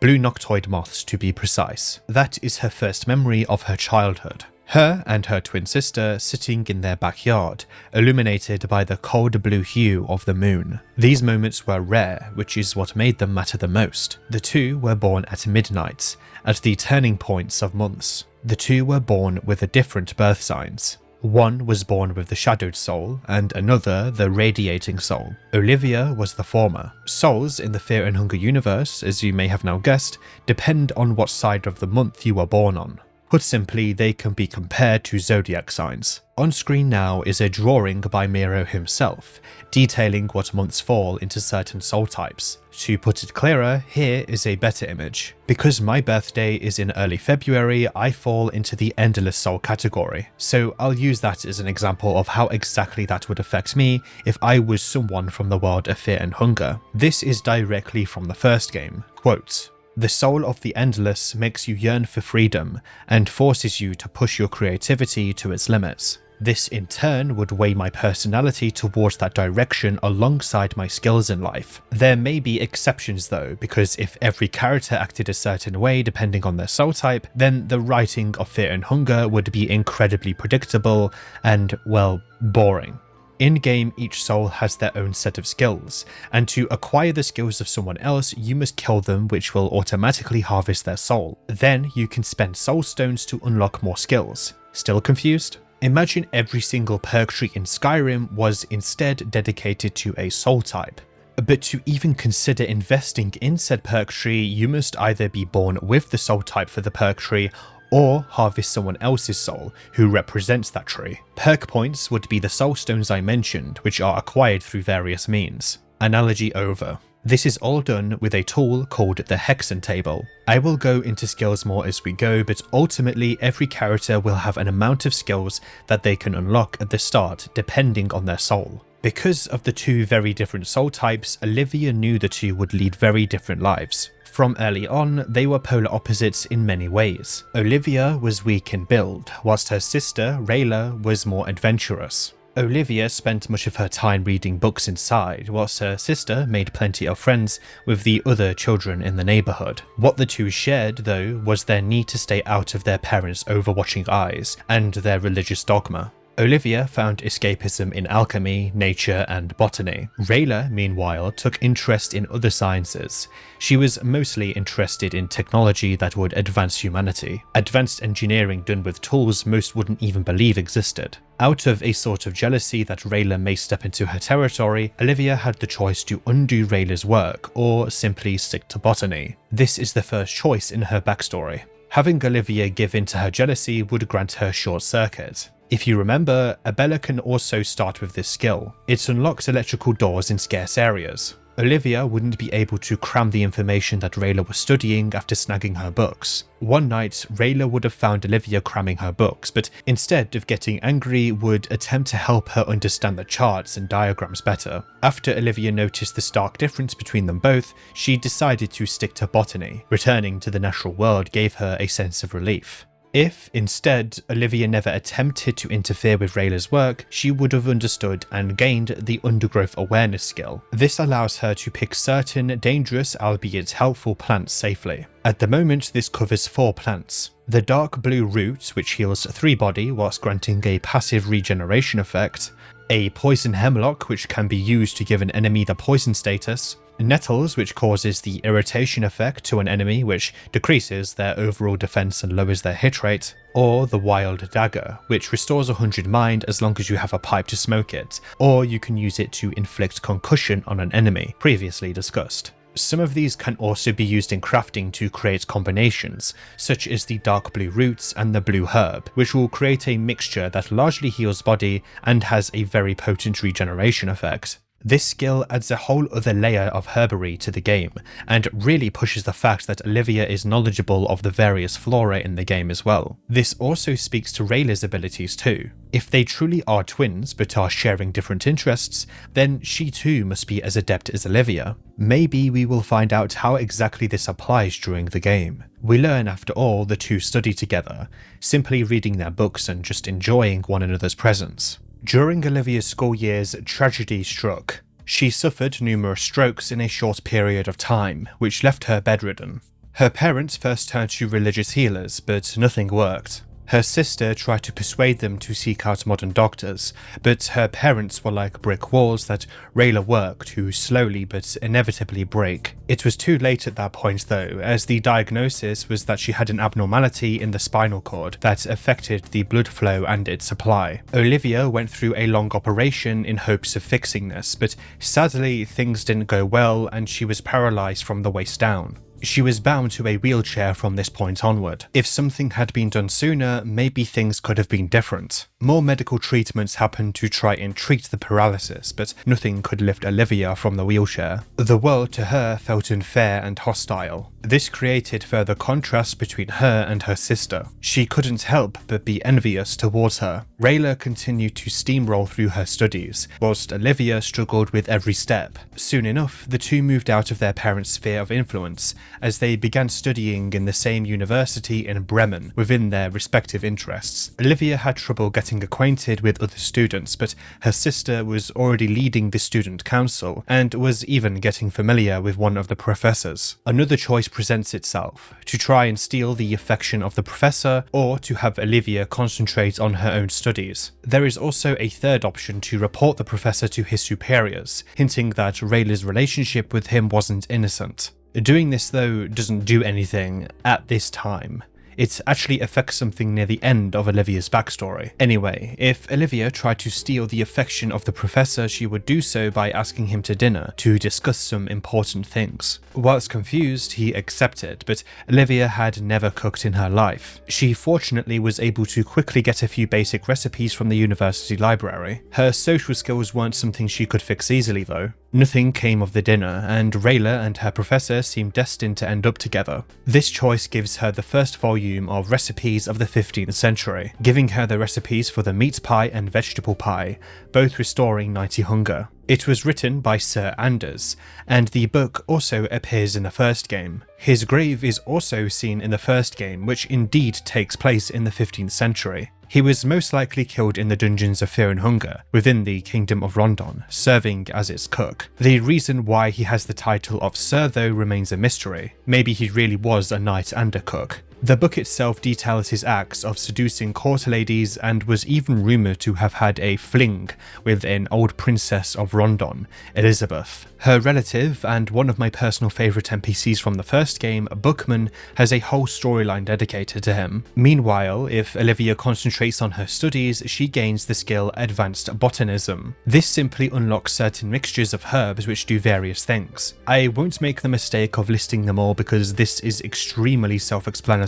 This route details that Olivia wasn't sure if she felt jealous because Rayla had garnered the attention of the opposite sex, but she at least became friends with the professor through her sister. Olivia's student life continued smoothly, and she was constantly ranked at the top of her class, and nature seemed to lift its veil of secrets the further she got in her studies. Rayla did even better though, and took part in a special student exchange program between the Bremen Empire and the Eastern Union. A pang of curiosity might have been sourced from this, as Olivia didn't get the chance to do any of it. She didn't get to see the world like her sister did. At this time, she had to choose where to specialise in her botanical studies, between the more folkloristic side or toxicology. Choosing the first option nets the Venushka Skin Bible, written by Enki of the first game like the others, although this is an edited version by a character known as Father Hugo that is encountered in Termina. Osar's backstory didn't include this one, so now is a good time to read it.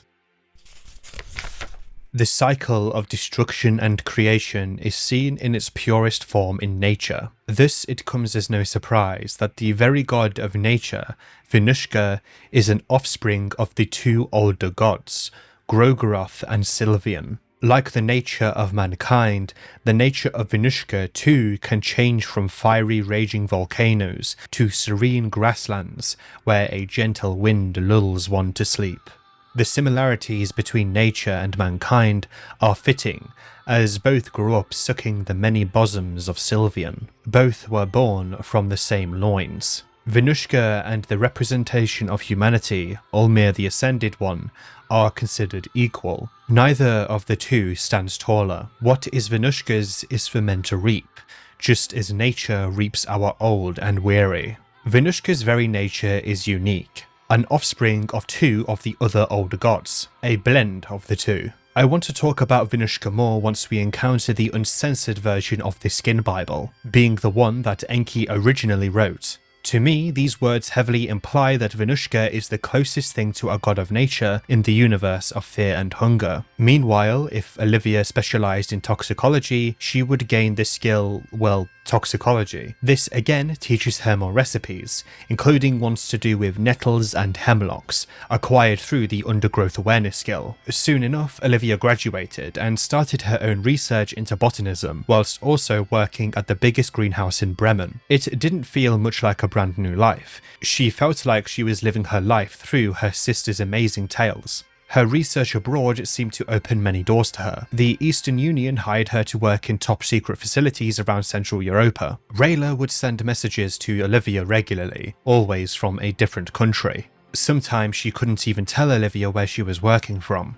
Despite Rayla now working for the army, she insisted that her inventions would be for the better of mankind, and not for war. Despite the passing jealousy, Olivia was actually happy for her sister, but suddenly the letters came to a halt. She wouldn't hear from Rayla for months. 6 months later, Olivia's parents got information that Rayla had been accused of treason, and had committed serious crimes against the Bremen Empire. By the time they got this news, she had been a prisoner of the Bremen Empire for months. Where exactly was unknown. Olivia, of course, felt absolutely helpless. There wasn't much she could do. The next time she heard of her was when she read the news about a terrorist group. This group was called Nameless Liberty Underground, and they broke her free from prison. Sound familiar? They are also mentioned in Abella's backstory. Olivia had heard of the NLU before.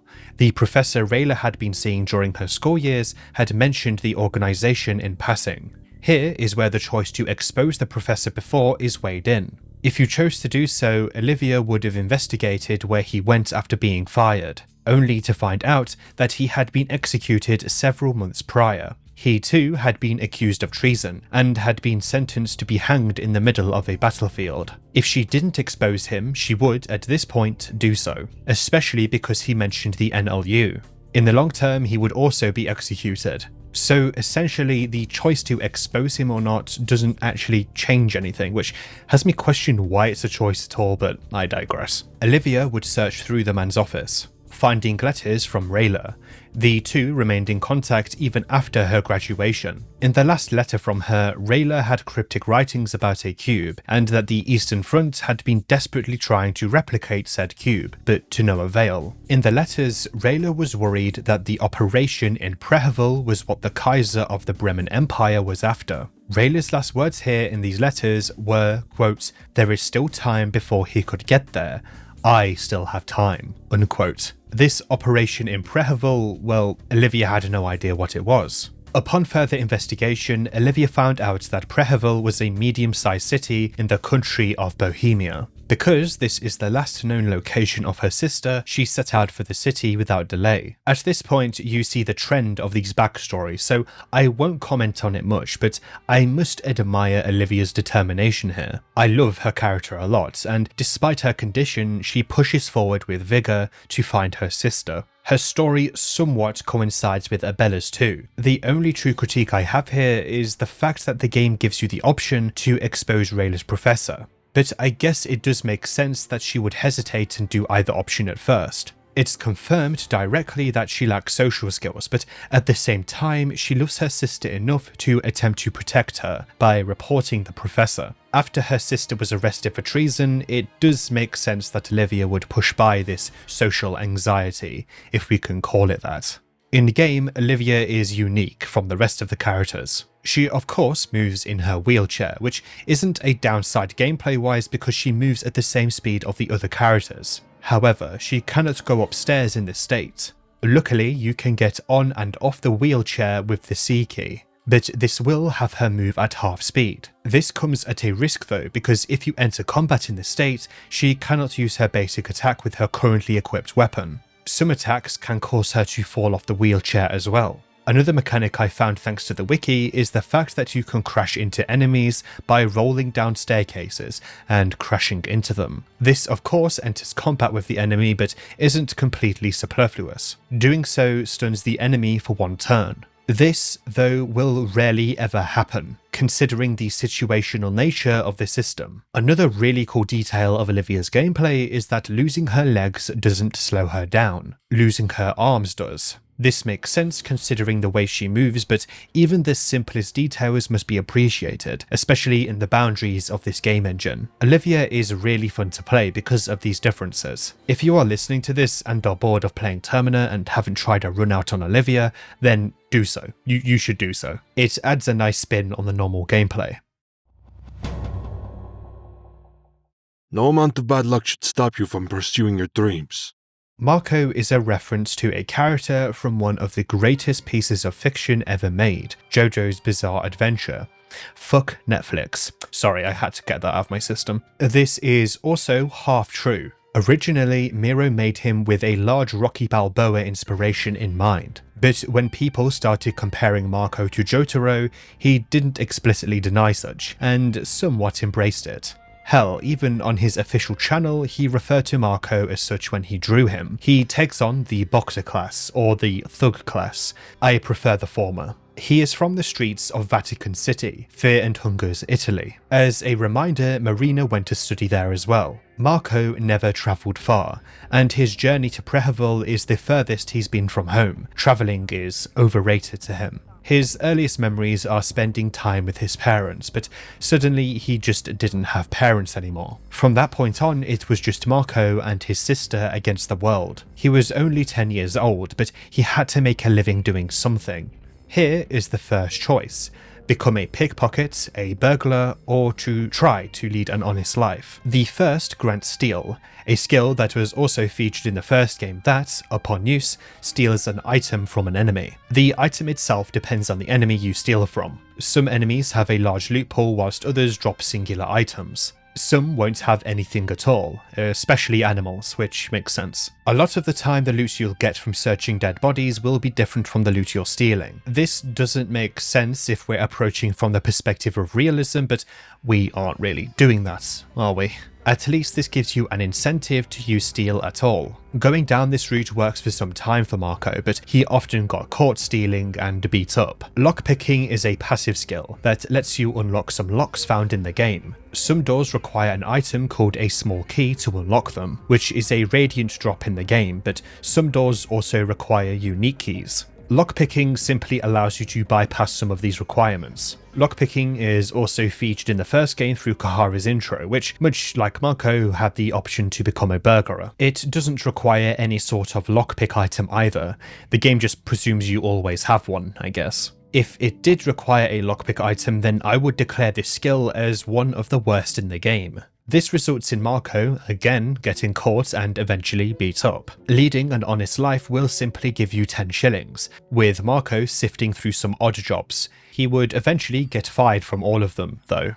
Marco was defined through this strife and eventually would begin fighting back. His size and skills in fighting gained him the attention of local street gangs that tried to recruit him as their muscle. This never sounded right to him. He had been extorted for his salary many times and didn't want to be on the other end of the coin. Turning them down, though, only got him into more trouble. He soon realized he was doing more fighting than actual work, and that is also where he got most of his money from too. He started to consider fighting as his job, and decided to work out more regularly and follow a strict regimen. Here is the option to train strength, bulk up, improve footwork, or train stamina. All of these are very self-explanatory, but each of them simply boosts one of Marco's stats. Bulking up gives Marco more defense. Specifically, it gives him a passive skill called Defense +1.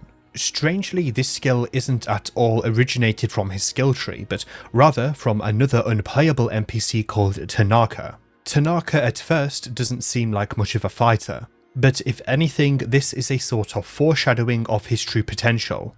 I write potential here in quotations because he's never really that powerful during the events of the game. It's also entirely possible that he can die before he develops. Marco also gets a flat resistance to certain damage. Want to know why he gets this buff atop his base defense? Well, defense isn't really used at all. Yeah, a little shocker because this game gives you defense boosts. Orange Posting made a really good video about this specific case in Termina. I will link it in the sources document. Source 7. Essentially, every single time your defense is increased, it's not always the one in RPG Maker, which is taken into account in the game's damage formulas. Sometimes it is too, but the game relies on the damage resistance gained more so. Put simply, much of the defense boosts in the game are actually just damage resistance boosts. Armor, items, and accessories in the game will also have their defense resistance listed, unlike the first game where you would have to guess much of the time. A simple example is Olivia's turtleneck shirt, which she starts the game with. It has 95% otherworldly resistance, which actually translates to 5%. A more simple way of seeing the resistance of the piece of clothing is whatever the difference is between its stats and 100. This means Olivia, presuming she has this equipped, will take 95% of otherworldly damage inflicted on her. Give or take some variance in the equations. If you are still confused about how it works, I suggest watching Orange Posting's video. He says pretty much the same thing as I am, but probably a lot clearer. This is a very messy system, but I guess it does work. RPG Maker allows you to do it, after all. Anyway, if you train his stamina instead, you'll be able to boost his body by 25, which is of course quite helpful. Training strength simply increases physical damage, and improving footwork gives an increase to agility. Agility is much more simple than defense, in that it simply determines the turn order in combat and even determines extra turns. If you have 50% more than the enemy's average agility, you'll get an extra turn. A lot of the time, you'll be the one who goes first because it's quite rare that enemies will exceed your agility. This also means that if you have at least 16 agility, you'll be getting an extra turn in most fights. Imagine this, plus a way to get extra revs like meditation, you'll be able to attack 4 times per turn with your weapon. Remember that at max revs, you'll get an extra attack. Remember the meat grinder that I said you can craft with the weapon craft skill? The reason many consider it the best weapon in the entire game is because it, by default, attacks 3 times per turn. Now let's do some simple math. If you have an extra turn thanks to agility, and manage to find a way to get max rev points most turns, you may be able to attack over 10 times per turn. Yeah, this is why I say Termina is an easier game than the first, because you are able to create builds like this. Even without the revs at max, you'll still get an attack boost from rev. Of course, to even get the meat grinder, you need the weaponcraft skill, as mentioned, which you can get from Abella's skill tree. You need to either play as her to get this or kill her, of course. Okay, finally getting back to Marco's backstory. In no time, he moved on to underground boxing rings, where he was able to make much more money without the danger of the opponent pulling a knife on him. His sister grown into a beautiful young woman, who attracted all kinds of admirers. It would have meant trouble if it wasn't for his mean reputation. There were those who tried though. She started to get close to a known mobster called Riccardo Accardo, the heir of the Accardo branch of the family. The family was an organised body of criminals operating in Vatican City, a mafia by definition who had deep ties to the church, which in turn was running the city. And the country, of course. It is safe to say that they had their connections. Riccardo, though, seemed decent enough. He had a flirtatious nature and in general got along with everyone. He even tried to recruit Marco, who politely declined. Since he declined, Riccardo offered another proposal. He wanted to hook him up with a real boxing trainer. Marco again declined, but his sister insisted that he should at least try it out. Marco then agreed. The trainer was an experienced elderly gentleman who had an impressive record of previous apprentices. Here, Marco chose where to specialize: accuracy, evasion, defense, or offense. Specializing in accuracy gives Marco the bare-fisted proficiency skill, which gives him higher hit rate when he attacks with his fists. Hit rate, of course, directly weighs into how often your attacks land. You might think this isn't a very good skill, but what Marco has that other characters don't is the passive ability called Quick Jabs. This simply makes Marco hit twice and deal more damage than a typical hand-to-hand attack, which characters do when they don't have any weapon equipped. This, paired with bare-fisted proficiency, gives Marco a good boost in the early game. Specializing in evasion grants bob and weave, which when used simply gives the user a boost to their evasion for some time, making them dodge attacks more often. A very handy skill. A defense specialization grants perfect guard. This makes it so when you are guarding, you will not lose any limbs at all. Guarding in this game is very simple. When you declare that you are guarding, you will reduce damage by quite a lot in the enemy's next turn. Some enemies will even have flavor text before unleashing a powerful attack, which often prompts a coin flip. If you are guarding, you will succeed automatically. Finally, specializing in offense will grant the Adrenaline Rush skill.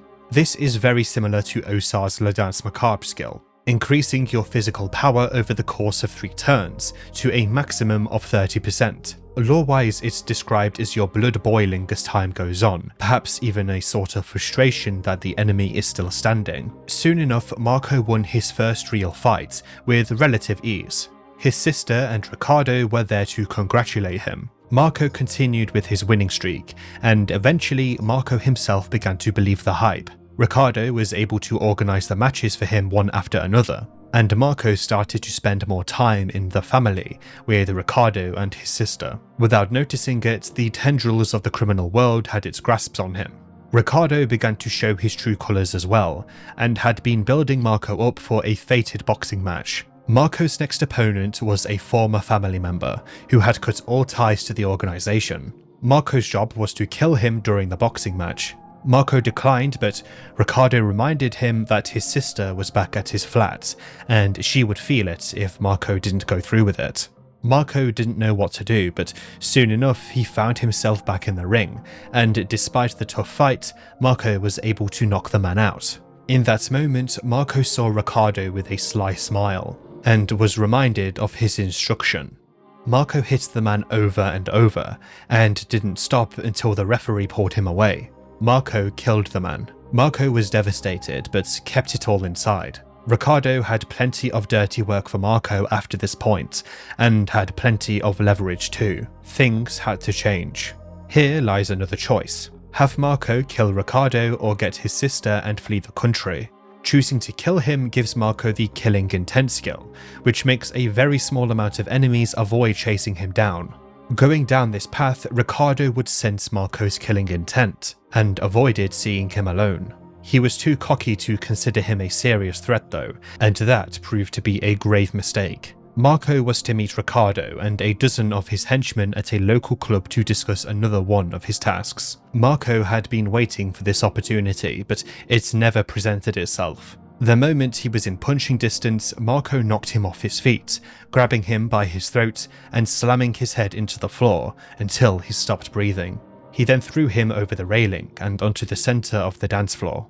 After this, Marco had to fight out of the club. He did so with minor injuries and ran as fast as he could. Going down the other route of fleeing with his sister, Marco will receive the Escape Plan skill.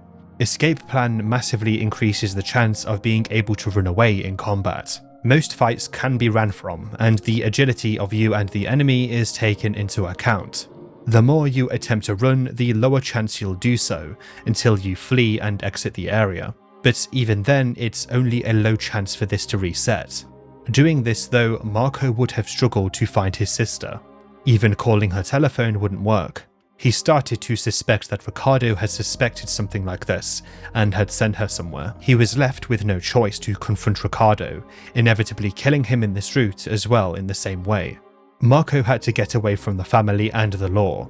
He received a phone call from his sister some time after, and she explained that she had been sent to Ricardo's summer villa in the country of Valand some days prior. Valand, law-wise, is relatively unknown. I'm not entirely sure where it'll stand on the world stage geographically either. Maybe the Netherlands? I don't know. Marco and his sister decided that they would meet up in the country of Rondon. There was no possibility of Marco living in Vatican City anymore. From here, he prepared and took a train to the country of Bohemia, more precisely its capital city of Prehevil. From there, he could plan his route to his sister. This, of course, lands him in Prehevil, and in the main events of the game. Marco is unique because whilst he did intend to go to Prehevil, he doesn't actually have much to do there. He has no connection to it at all, and his main objective is in a completely different country, Rondon. Marco is a gentle giant, and at first when you meet him in the game in the first day, he comes across as your generic, moody, stoic type. Deep down though, he really is the complete opposite. Okay, he's a little bit moody, but the guy has plenty reason to be. His relative simplicity is very refreshing. I also recommend him for first timers. He has plenty of buffs, and the lack of weapons needed to do decent damage is, well, helpful. Especially because of bare-fisted proficiency. You can also get a nice boost to your body stat when you start. If you're listening to this and really want to try the game out for yourself, which you should, I recommend starting with Marco. A solid character, but also very powerful early on. If I had to think something positive to say about this town, it's that the class differences are plain as day. Karen takes on the journalist class. She has always been a curious person. Her elder siblings and her nanny had to keep her out of harm's way, to the best of their abilities. Just a moment's lapse in their vigilance and she'll be running around a corner during one of her many misadventures. Her parents would also be busy, and they had little time to deal with her and her brothers. Instead, she was raised by Dahlia, the nursemaid of the household, a tall woman in her 30s from the Eastern Sanctuaries, or as it's called now, the Eastern Union. In Karen's memories, she remembered liking her, but there was also always something off about her. Karen's parents were aristocrats in the Bremen Empire. Despite having a good reputation, they were from the outside, and some people didn't like them. This proved to be a problem when the tensions within the Bremen borders were rising, with different factions rising to prominence across the country. Because of the tension, one family had to be thrown to the wolves to please the general public, and Karen's family, the Zhao family, was the first to go. Certain populist factions were able to agitate the common people to start riots, and a huge mob of people headed towards Karen's family manor. In a hurry, Karen was given to Dahlia, who was told to leave the country. They promised to come and find them eventually.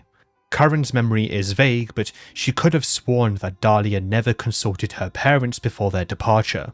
In her memories, Dahlia kidnapped her, in plain words. Whatever the case, the two travelled to Jataya, the capital of the Eastern Sanctuaries, which had recently been renamed to the Eastern Union, after they had joined forces with the Voronian Republic. The real-life counterpart to Voronia is most likely the area of Ukraine and Belarus. This is important for another unplayable character. The culture shock was quite drastic, as the two had never seen such poverty and riches side by side. Karen began becoming restless, and Dahlia struggled to contain her as she opened the car door and jumped out of the moving vehicle they were using for travel. Here a choice is given. Have Karen tell a passerby that she had been kidnapped, or run through the streets and hide. Doing the former grants the Persuade skill, which is a part of the talk skill set in combat, basically an enhancement of the talk skill itself. Talk in Fear and Hunger 1 was a very basic system. You could talk to some enemies to find out lore or stop them from fighting entirely, sometimes doing the latter by giving them an item of sorts. In this second game, it's largely the same, but again, you have these enhancements that you can learn through the Persuade, Intimidate, and Diplomacy skills. Diplomacy is a little different in that it lets you instantly talk at the start of battle without using a turn. Because much of these skills are learned through Karin's Endless Soul, her build is indeed one of charisma and negotiation. Trying to escape and hide will net the escape plan skill previously mentioned in Marco's backstory. No matter what choice here, Karin will be caught by Dahlia, who would reassure her that everything is okay. But Karin was still suspicious of her character.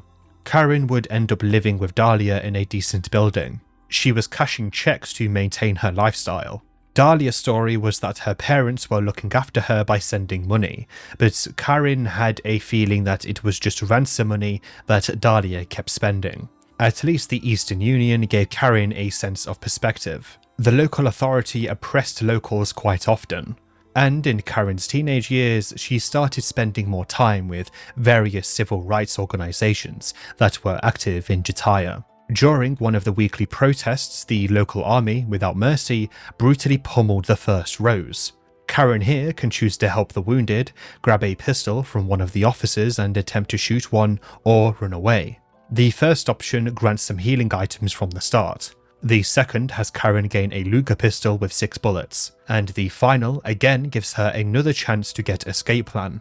The game really emphasizes here that Karin isn't a fighter, both because of that, but also because no matter what option Karin would pick, she would be found and knocked unconscious. The shot from the pistol would only graze an officer's thigh, who would shoot her in the abdomen and cause her to lose consciousness. She would soon wake up in the hospital, and already there were people from the Bremen embassy, her homeland, waiting to pick her up. Apparently, the protest gained some publicity, and they had noticed her on the television. She explained her situation, and they took her into custody, returning her back to her mother and her new husband. Their manor was burned down during the attack many years ago, and her father had died as well. Karin never heard from Dahlia again, but she did find out that Dahlia did indeed kidnap her. Karin's life had left a mark on her, and she had trouble staying still for too long. Instead of settling down properly, she became a journalist at a very young age. The situation in Bremen was escalating, and whispers of a man known as Kaiser was appointed Chancellor of the Bremen Empire, all without being involved in the country's politics. This Kaiser had appeared out of nowhere and had taken control of the entire country of Bremen. He was partly responsible for what happened to her father, as it was him who had been riling people up against the nobility of the country. But it wasn't just that. Karin, much like she did with Dahlia, had a major off feeling from him, which is why she decided to dig deep and uncover the man's past. Nothing made sense though. There were connections between Kaiser and the so-called secret society called the New Gods, but that started to sound like a petty conspiracy. But Karin still had that feeling. The New Gods were a group that had been talked about since the cruel ages of history. They were the typical secret society, controlling different nations from behind the curtain and puppeteering those seemingly in power. There were several people in modern politics linked to this group. The more Karin investigated this subject, the more it started to look as if this group was behind the last 2 great wars that had ravaged the world. Something big was definitely brewing in Europa. When the Bremen forces headed by Kaiser occupied Prehevil, they quickly signed a truce with the Eastern Union. This, of course, set Karin's alarm bells in her head off more. This is when she decided to take the trip to the capital of Bohemia, Prehevil herself. And so we end the character backstories and some introductions to the gameplay systems at hand.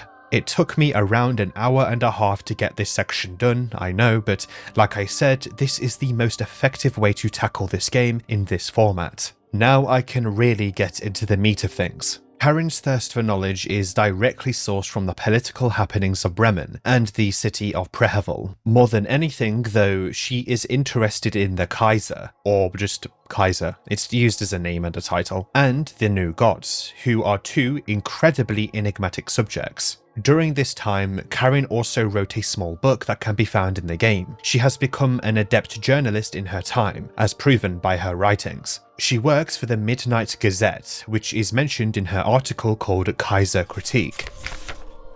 The Midnight Gazette, September 17th, 1942. The formation of the Marching Men of the Night's Day marks the day Europa officially jumped the shark. There are conflicting stories as to whether the Bremen army has truly succumbed to the horrors the rumours speak of, but it is clear as day that something vile is brewing under that black and yellow banner of Kaiser's Bremen, especially the campaigns that took place in the area of Bohemia. Kaiser pursued this area with such vigour, and that is without a question in his endgame. It is hardly a coincidence that Kaiser is opening up the talks about the peace treaty right after his Bremen pig occupy Prehevil, the capital of Bohemia. The Kingdom of Rondon and the Allied forces suspect that this whole Bremen ambition is directly linked to the advanced electronic network experiments the Eastern Union has been conducting in the area. It is beyond me how the masses fail to see through these plans. Instead, they give credence to Kaiser's madness, and place more trust in his perversions than logic. There are no rational answers to the irrational ideologies which Kaiser brings to the table. A thing to take note of is, of course, Karen's hatred for the Empire. Their leader is the reason her father was killed, and is also the cause of her life heading the way it is. Ultimately, her curiosity is fueled by malice,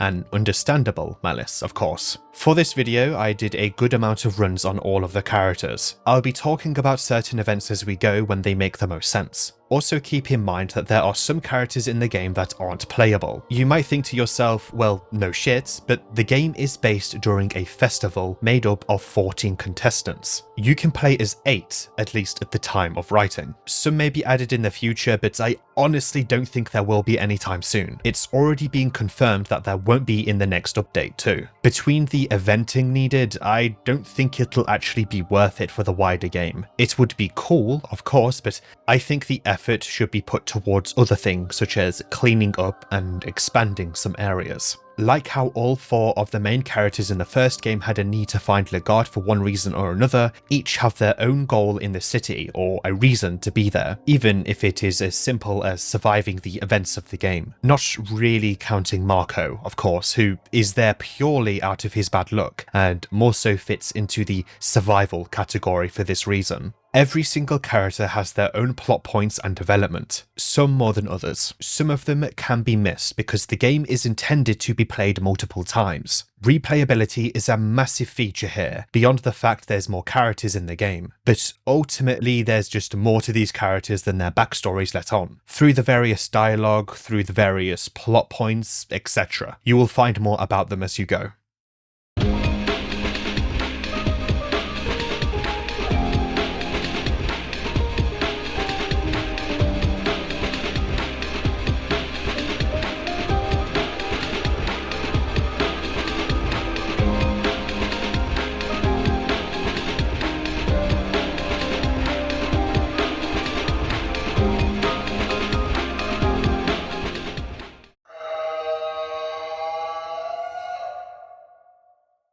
After picking your character and going through, or skipping, their backstory, you'll finally be able to start the game. By now, you should be familiar with the basic rundown of the characters, some features of the game, the setting, and the reasons why the characters are even here. Luckily, you'll be able to save right at the start, meaning that on subsequent runs with the same character and items, you won't need to go through their backstory again whilst picking the options you want. Of course, some options are better than others, but it ultimately comes down to how you're going to be handling the combat or the game as a whole. Hereafter, you can also choose to skip the intro events, which plays out pretty much the same for every single character. It's missable if you're looking away from your screen, but your character will soon nod off and be awoken by a girl drawing some sort of red sigil on the floor, before quickly walking off. A distortion will then overtake the screen, and from here you'll be able to move around after waking up. Here you'll be able to finally rebind the arrow keys to the W, A, S and D keys for movement, because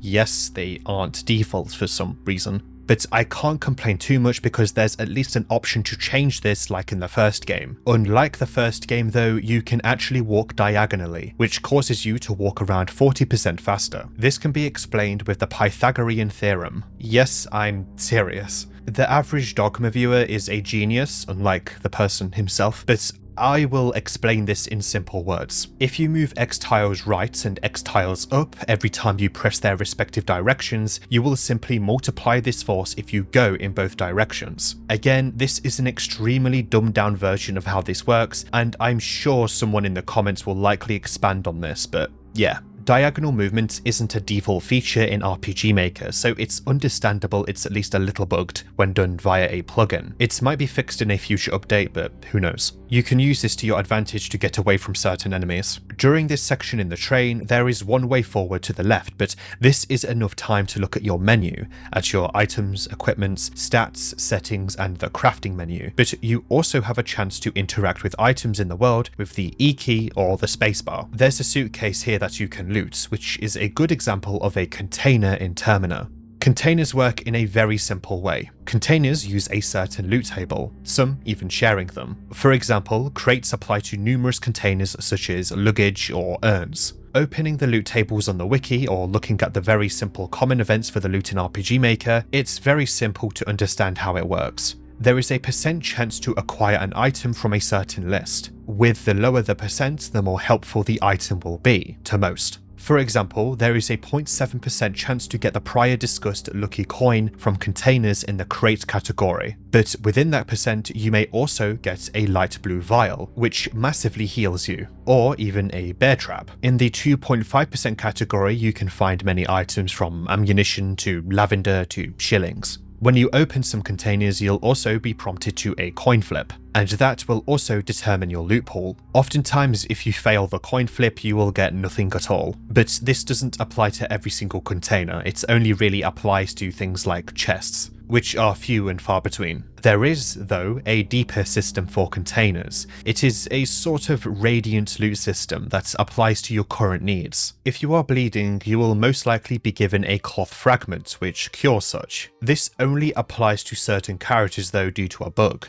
no doubt to be fixed. Playing on easy difficulty will increase the chances of this happening. Okay, let me just explain how much I dislike this sort of system. Some Resident Evil games also do a similar thing, being that it feeds you things that you need instead of it being truly random. Got no ammo? Well, you'll most likely be given some on the next box you break. Need heals? Well, look at that. A green herb, stuff like that. At least RE has inventory management too in most of the games, unlike Termina, which has infinite inventory space. Termina doesn't take it to the extreme, but it does somewhat exist. Even if this check only applies to some characters, it is still intentionally meant to be applied to the entire playable cast. Now, why do I actually dislike this? Because it undermines the difficulty in a way that comes across as lazy. Lazy in design, not in the effort to get it working in the game's coding. It somewhat dulls the sense of survival that similar games have. Fear and Hunger 1 didn't do this, and it felt fine, and true randomization added to that sense of dread. In Termina, though, even that chance of being hand-fed a healing item because you need it and didn't manage your health properly seriously does make me sigh heavily every time I get this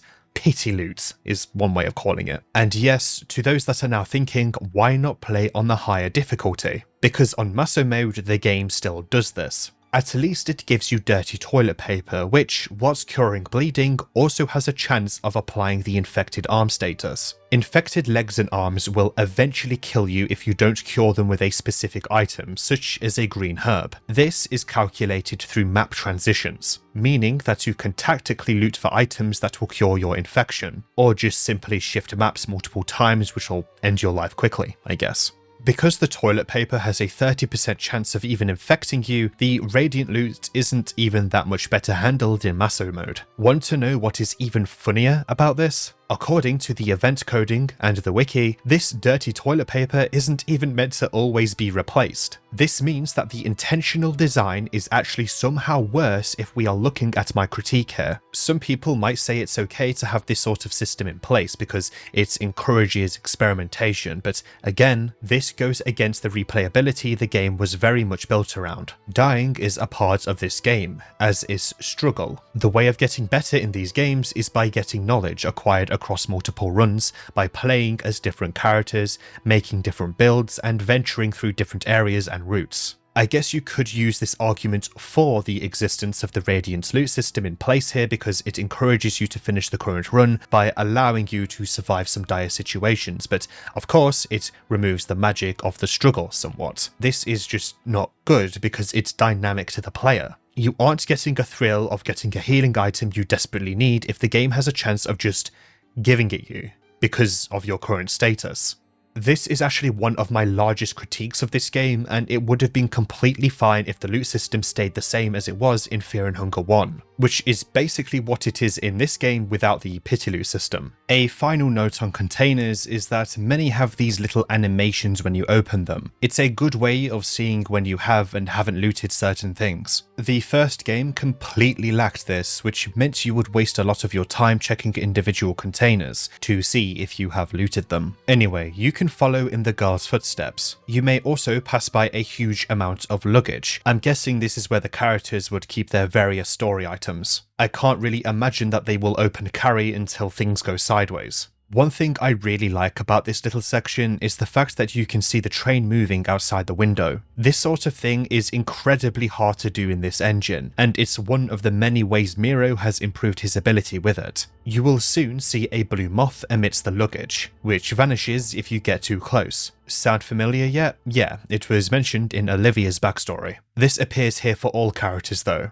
Going through the makeshift tunnel, you'll realise that you have been moved to a workshop of sorts. A man will run at you before you even have a chance to react. He claims to have been looking for you everywhere, and you'll be forced to a bench to make cubes by mashing your directional keys. Either that or you resist, which immediately leads to a fight with him you'll probably lose. At least the game gives you a choice, and it is actually possible to kill him if you know what you're doing. But let's take this one step at a time. The man refers to you as a stupid fucking human, implying that he doesn't see himself as such at all, or he actually isn't human at all. There's not much lore to him, which applies to many enemies in the game, but, well, okay, there is a bit of lore, but it's a lot of theorizing. We'll get to that. The cubes that he asks you to make are quite similar to the Cube of the Depths item from the first game, which was used to enter the city of Macabre. The cube itself was found in Vinland, which is basically this world's Americas, or at least a part of it. This city, put simply, is a place where a group of humans known as the Fellowship went to become the new gods of that time, and where Olmir ascended to godhood. In the game, there is a skin bible dedicated to Olmir that you can find on bookshelves. This is a good opportunity to catch up on the lore Enki has written about him in his skin bible. Olmir, the Ascended One, one of the two human-born gods to this day. There are two stories of the origins of Olmir. The more common story speaks of a human born from a virgin mother, a mere mortal that had humble origins, but one that quickly rose to prominence because of his teachings.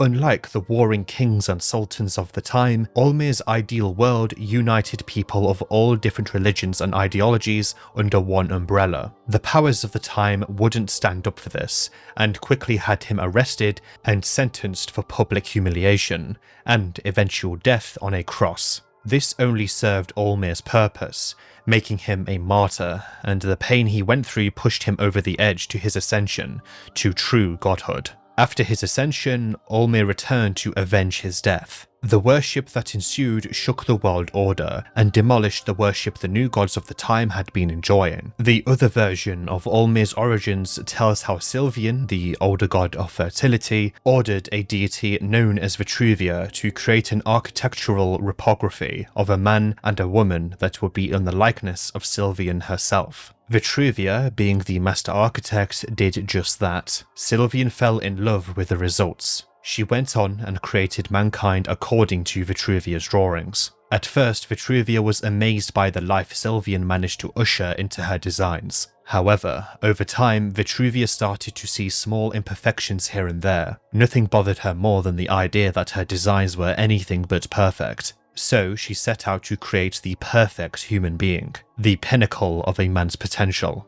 This being was born on the year 0, and he is the one known as Olmir today. On the surface level, these stories don't contradict with themselves too much, but on an ideological level, there are interesting differences. The other story tells how a mortal everyday man rose to rival the powers of the older gods, while the other story makes Allmere just one more creation of the higher powers. The truth might lie somewhere between these stories, if you'd ask me.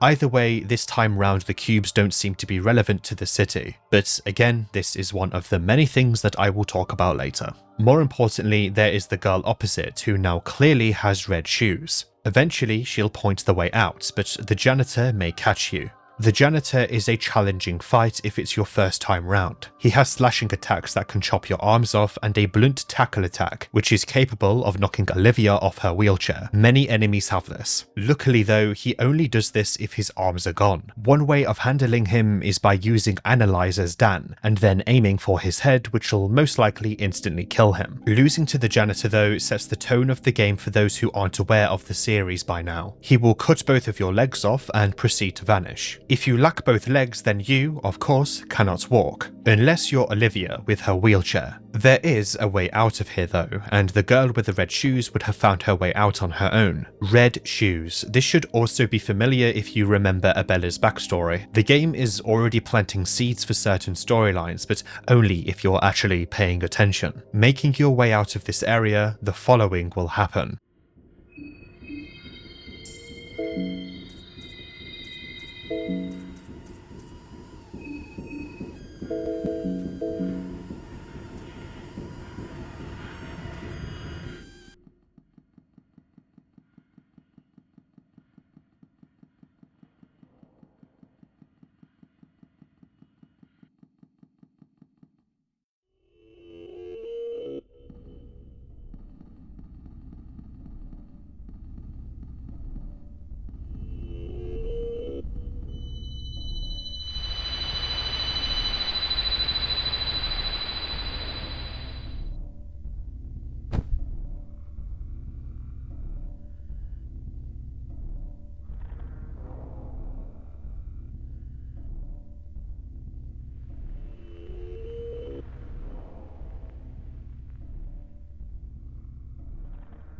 Ah, there you are. Got you pulled out from that nasty place. You were going deep into that rabbit hole. To show his goodwill, my master has mended your wounds and tatters this once. What a joy.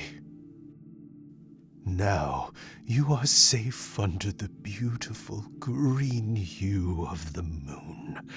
Welcome to the Moon Tower. Since our words could not possibly reach my master, I speak in his behalf. And who might my master be? Well, for now, let's just say that he is the delinquent one. Rare, the trickster moon god. And me, you can call me Prehevil. I am just a humble servant of his celestial majesty. You are the dreamer. He is the dream. My master has invited you to join us in this jubilee of cosmic proportions. 14 candidates, but only one true victor. The Festival of Termina is upon us. It is a festival to give you, the humans, a peek to grandeur and a chance to reach for illustrious heights. This must all be very confusing to you. I won't burden you with any more information at this very moment. Just head towards the tower.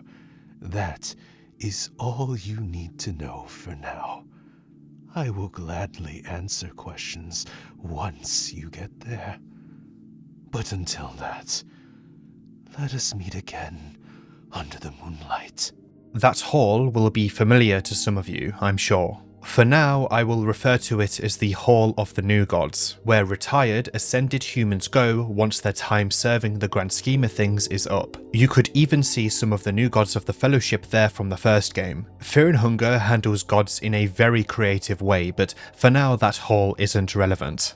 If you are playing as Osar, there are very small pieces of exposition from him during this, sourced from the knowledge he gained in the Ammon libraries in Abyssonia, namely the fact that he finds Pericles' name familiar and the information on the Termina festival is murky, but it often correlates with massacres in history, blamed on this Pericles deity and the moon god Rare. Also, I am so sorry to my Finnish viewers, I know I am probably absolutely butchering Pericles. I'm sorry. I don't say his name an awful lot this video, so don't worry. Rare in general is among the most mysterious and unexplained. These massacres may be other festivals that have taken place. It is good that Osar has this piece of knowledge that the other characters don't. It shows that his status as a yellow mage isn't just for his class. He is a genuine scholar. It doesn't feel like Miro put him in the game to have one of those really cool mage enemies from the first game in the game either. The game also doesn't have him say this out loud like some DMPC given exposition in front of the BBEG whilst wasting time. It is a quick thought, a passing observation that genuinely adds to the festival as a whole. This isn't the first, and Pericles most likely doesn't intend for it to be the last. Of course, the other characters aren't afforded this exposition because, well, they aren't yellow mages. Marina, for example, may have studied various occult practices and writings, but there is a stark difference between learning dark magics versus learning about literal gods that are known to be secretive. So, Pericles, where do I even begin? Perhaps my favourite character in the entire game alongside another that is draped in a yellow cloak. You might see him as a generic puppet to Rare, and that is intentionally so, but I promise you there is so much more to him that meets the eye. His design is confirmed to be based around the demon Lucifuge oh my goodness. Okay, the names in this video are gonna whoop my ass. Lucifuge Rofocali. Rofocali? Yeah. Oh, it's on screen now. The name's on screen now.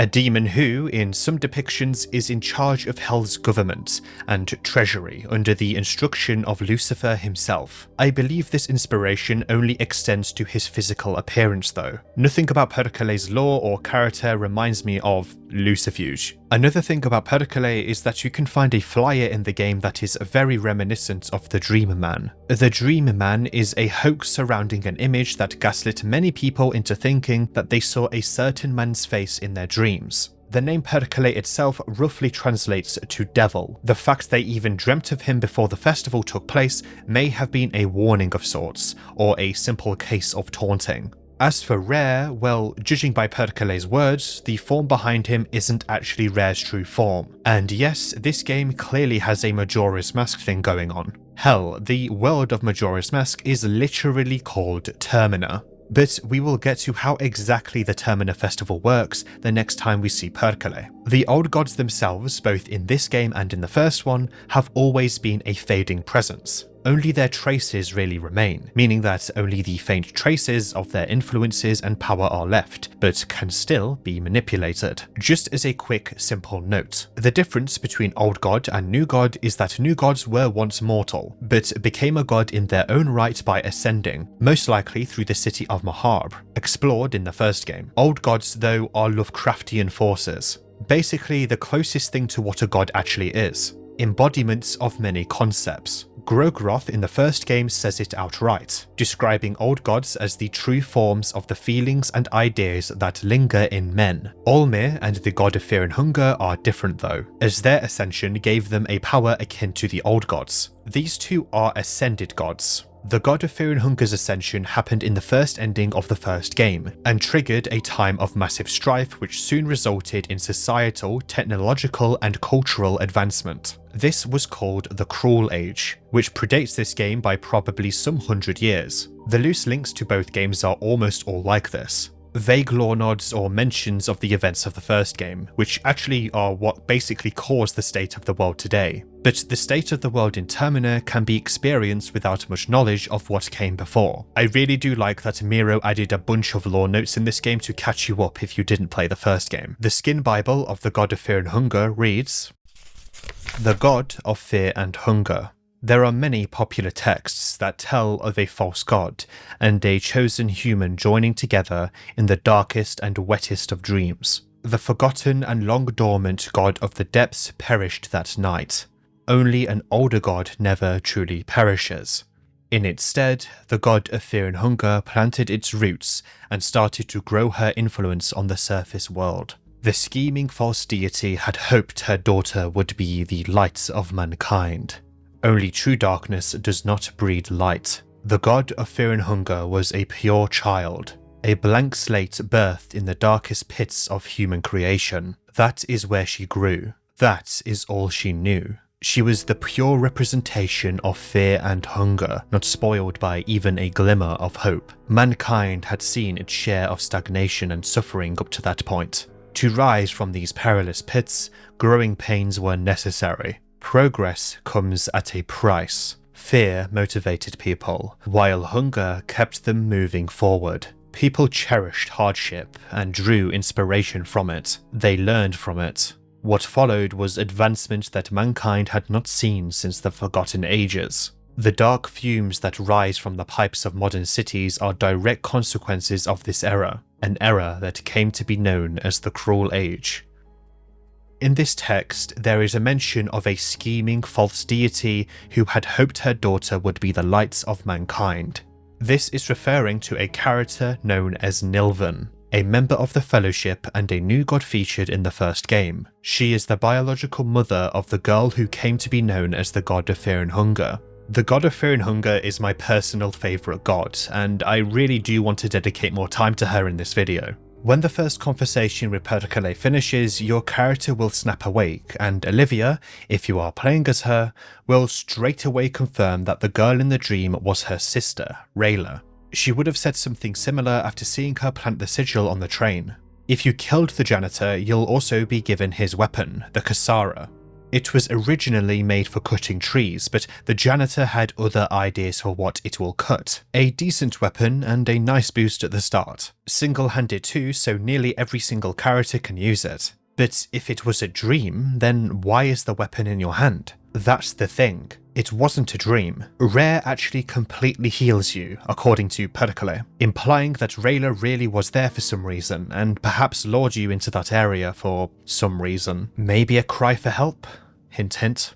Okay, so now the game actually starts, meaning this is the end of all the pre-discussion and me jamming your brain with all this information which will benefit you with understanding the wider game. At the end of the now halted train is a map and a combat manual. These are actually missable, but you can always come back and pick them up if you did miss them. The manual gives a basic rundown on things I've already covered, but the map is very helpful. It even puts a little green dot on the area that you are currently in. Of course, the first game didn't have anything like this because it was all over the damn place, and it would have been a pain in the ass for Miro to do it considering the layout of the dungeons. But you'll be looking at this map quite often. You can even press the M key to bring it up quickly. Old Town is the closest major area which can be reached through multiple ways. Despite the game being quite open, there is a nice progression that exists that is almost area by area. You cannot go to X area without doing or having Y thing, for example. I can imagine this was Miro's design philosophy for much of the game, and many other games use this very same idea because it works and makes progression and development smoother. The first game also had this sort of area by area progression. Once you gather these two items from the seat, you can rest there safely. But there's no need to do that right now. At the end of the cart is also a man, a salaryman. I'm already late. So late. With nothing else to say, you can go outside. Here is where you'll meet the rest of the contestants, the main cast of the game. You can outright dismiss them to skip this entire exchange if you wish. You will also notice the other unplayable characters scattered around the train, none of which will have their names told to you until you've had them give you their name. Makes sense. These guys aren't the type of person like a YouTuber who would go around to each of them and have you remember their names before moving on. Now, there's a lot of dialogue here. Hell, the wiki has an entire page dedicated to this part, and it's probably the biggest page on the entire website. Yeah, Because of this, I'll be putting together a basic rundown on how all of this goes. This little introductory conversation is a good way of introducing the characters' personalities. Ahead is a mix of a few of the possibilities the dialogue can take.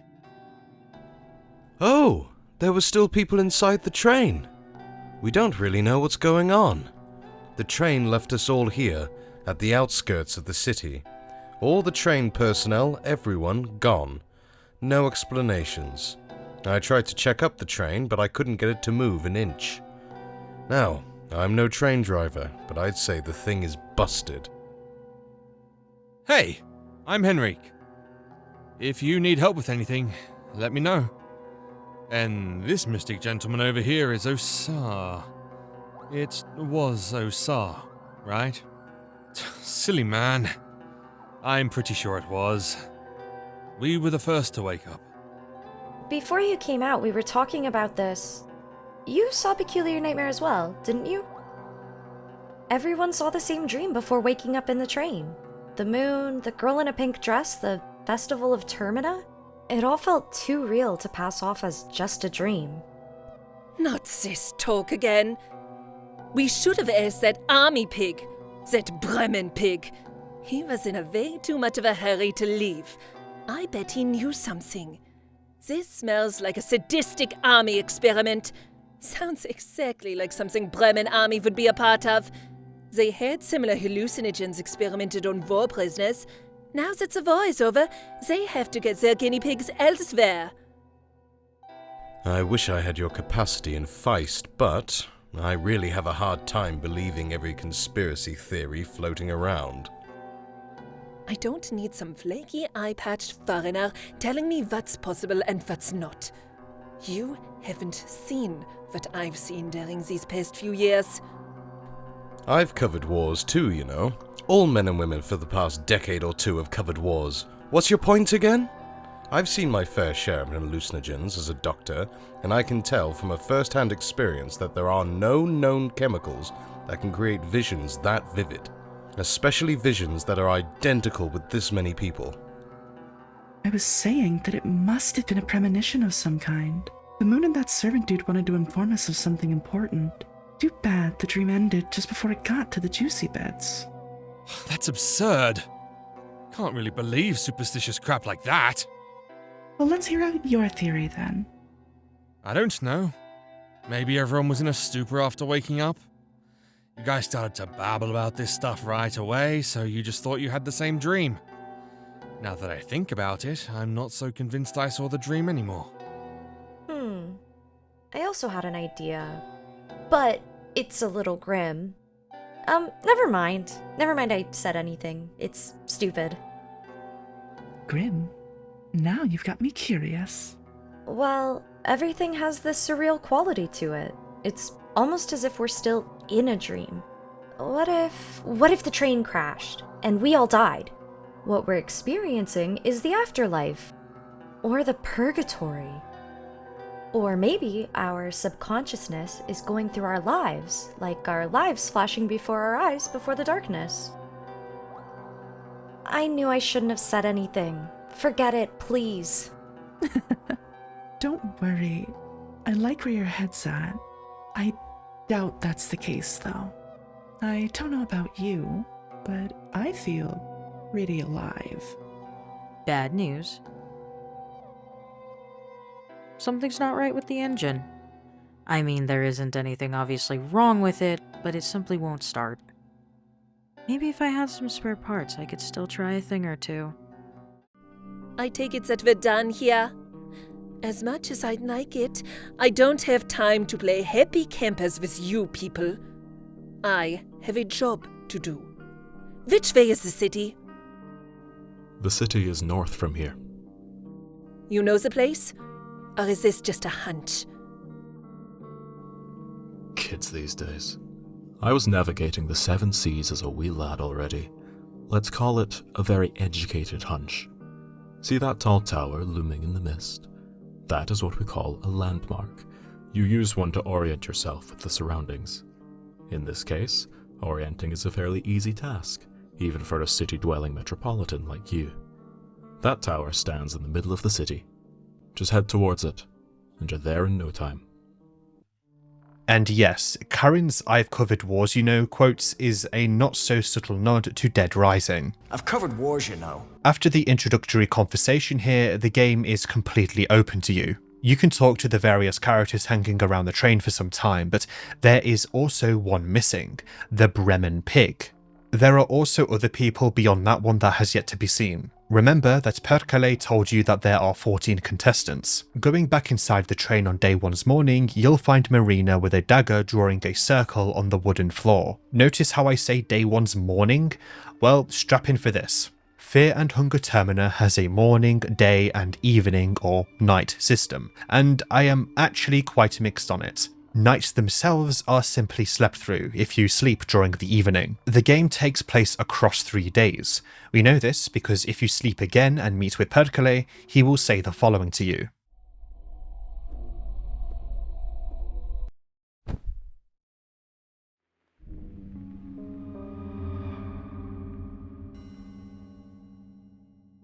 I take it that you are now acquainted with most of your fellow contestants. Keep up the pace. The festival won't last forever. Since the 14 of you are such late additions to the party, your days are already running short. The festival will reach its climax in just 3 days. That is how long you have time. Use it wisely. My master has a short attention span. If any of the 13 other contestants are still around when the midnight hits on day 3, well, I guess you will just have to wait and see. However, it is not advised to wait until that. Gut, scheme, and revel in the bloody remains of your contestants.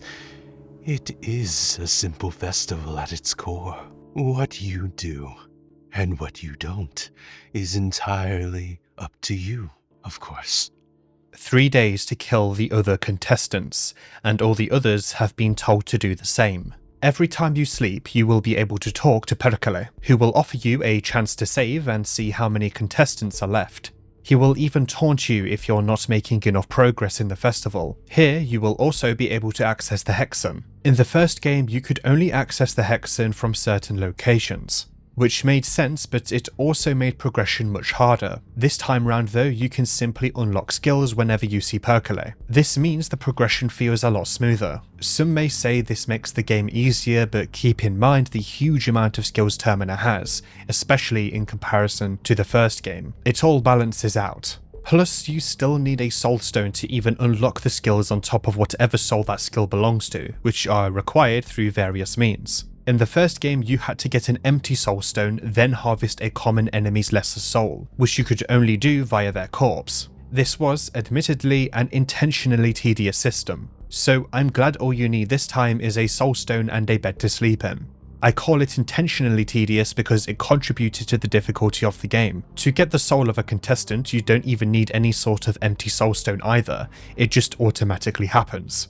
Overall, I think this is a way better system than the first game, and doesn't come across as an ease in difficulty because, again, there are more skills this time round. If you have the system from the first game in place here, you'll no doubt struggle to unlock most of the skills on most runs. Sleeping as well has difficulty attached to it. Depending on the bed and or the enemies in the vicinity, you could be ambushed. Just because you have a bed doesn't mean you can breathe out and feel comfortable like you would with a, say, bonfire in Dark Souls. Some beds are safe though, namely the one on the train. If you sleep, time will advance, events will change, and characters will go to set locations depending on the day and what phase of the day it is, being either the morning, day, or evening. Some people call the evening night, which is fine because it's dark, I guess. Now, here comes my criticisms with this system, although I don't totally dislike it. Fear and Hunger 2 Termina is a game built and defined by replayability. It is a game that expects you to play it multiple times to get all the endings, and or play as all the contestants. You can also go through different builds, pick whatever party composition you need, find lore, items and characters you didn't find on other runs, etc. This is really cool, and considering how cheap this game is, you really do get your money's worth out of it. It's also just a really good twist on your traditional tournament setting in a game. Every playthrough will be different, to a point, because you'll come across different scenarios each time. Sometimes you'll need to desperately save and advance time by talking to Perkele, unless you can save without advancing time, which is a thing you can do, but I'll get to that. Meanwhile, you can literally get an ending in the game in the morning of the first day. You can sleep many times in a row on the train and reach day 3's midnight, which will cause a game over as your character will be scorched by the moon.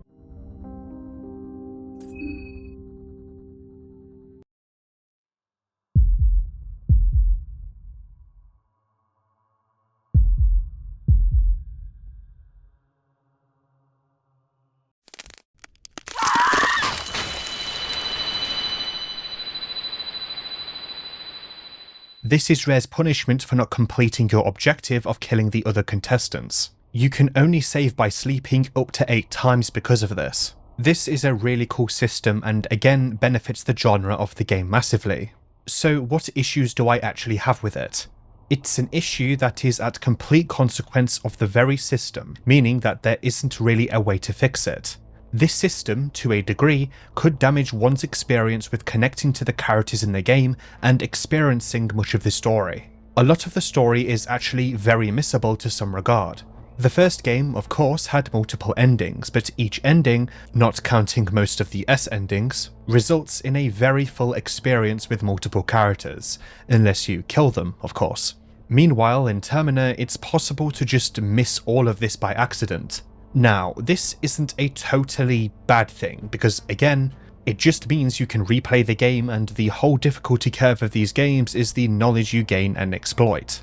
I think it's more so a bad thing for people who are limited on time, or just want to experience the game in a nice compact way. And hey, if you're the latter, you can at least watch a video like this one to understand the story and get some analysis of it and its mechanics.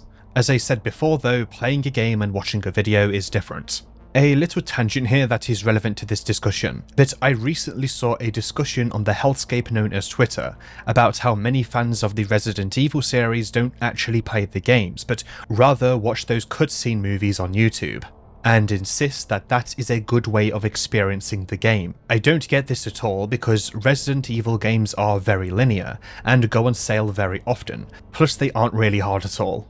A game as short as those will take as much time to play as watching a video one, most of the time at least. On the other hand, a game like Termina at least takes you some dozen hours to get all of the endings, without looking up guides. So I don't entirely blame people who want to at least experience games like this one through videos as much as they can. Not everyone has time to invest into a difficult game, and I'm tired of people pretending that people do.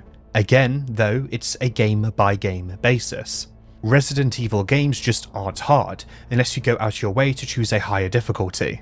Overall, I am quite mixed on the time system and sometimes even dislike it, but it does complement the overall experience. But at a consequence of this system, there will be people that don't really experience the game in a satisfying way. A healthy approach to this is that, rather than insisting it's perfect or insisting that it's terrible, just say it's a mix. Sometimes it's okay to acknowledge flaws in something that I'm sure the creator knows about, but said creator keeps that thing in the game because it supports their vision and what they are going for. Because of the day structure the game has, I will be going over the game's events as they occur day by day, but I will be going back and forth through some areas at times because the game also expects you to do so, and some events will happen in earlier areas on later days. The game is hard as it is to structure in this format, but I think this is the best and most understandable way of doing it. Okay, going back to the game itself. Marina is drawing a circle on the wooden ground of the train, as discussed. If you ask her what she is doing, she will say, "Just felt a little artistic. Actually, I hate drawing. I'm really bad at it.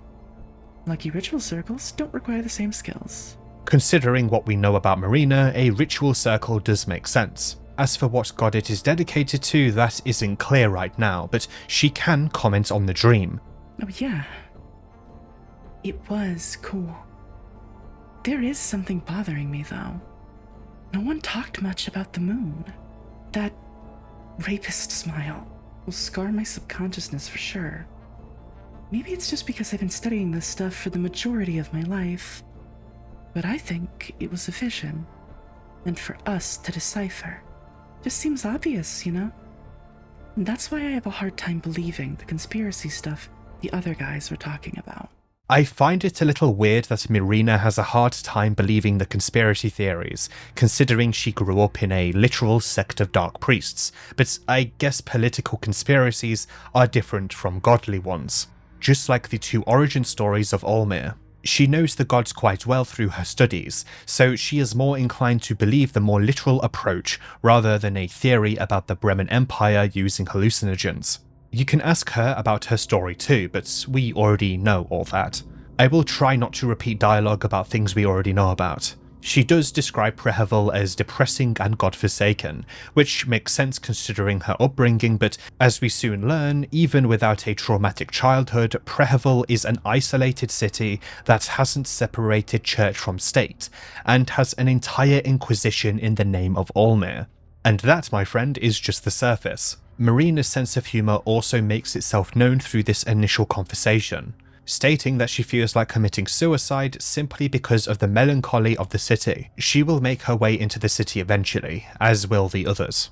So, if you go to the very end of the carriage on day 1, you will actually see someone poking their head out of the carriage for a split second before closing it. Even if you try luring them out, they won't budge. This only happens if you walk away from the train and return, which implies they were waiting for everyone to leave the train before coming out themselves. It's a woman with black hair. Interesting. Another thing here is that if you didn't take the map and the combat manual, a large, ugly man will be seen sitting on them. If you did take the map, which is most likely what happened, you will find him elsewhere. He won't say anything kind to you and would rather just storm out and push by Marina. For now, I will mention this knobhead's name, Caligula, or Caligora, oddly reminiscent of the Roman Emperor Caligula. One of the most sadistic rulers in history, although some people may view him as intelligent and cunning. Yeah, he's also the emperor that apparently tried to install his favourite horse as a consul, although many sources also say this never happened. Just know that he was a very controversial figure.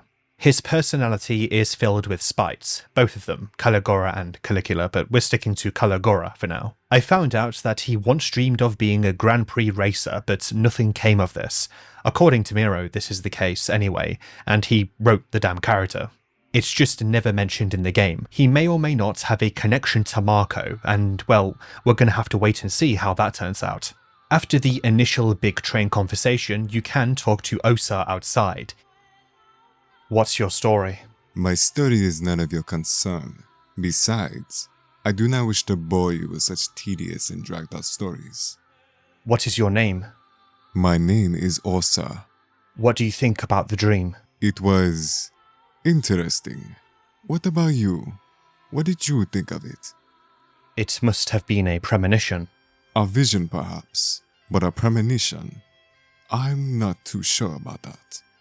Osa, despite his aura, is actually quite nice depending on your approach. If you tell him that you thought it was just a dream, he will laugh and compliment your approach of not overcomplicating things. He's even capable of cracking jokes in a specific area. He isn't a dark priest who praises Grogroth, for example. He is a yellow mage somewhat obsessed with knowledge and becoming strengthened through that, even going so far as to use his master, Nasra, to do so. August can also be spoken to. Nice day, isn't it? What brings you here? Nothing much. A twist of fate, perhaps. I'm just passing through. He can warn you not to wander too far either, a seemingly kind soul. Henrique will also wonder about the dream. That person on top of the tower. He said something that got me thinking. He told the exact number of people who were on the train. You remember what he said next? He said that only one of us can win this game. That sounds pretty sinister to me. Of course, Henrique most likely hadn't slept twice yet, meaning that Perkele hasn't told him to kill the others. Marco, yeah, the soft giant won't talk at all here. Dan, though, will talk to himself. Then again, those army barricades suggest that maybe there is something to that crazy theory of hers. Nah, something doesn't seem right here. What do you plan to do? I'll probably just head out too. There's no telling how long it takes for someone to come for the train. Besides, the city is right around the corner.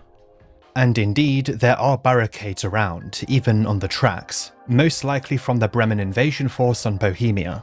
Remember that they took the city of Prehevil before immediately signing a peace treaty. Olivia will be hanging around outside without her wheelchair as well. The forest creeps me out. Oh? I think the forest bed here is very fascinating. There seems to be all kinds of medicinal herbs growing around.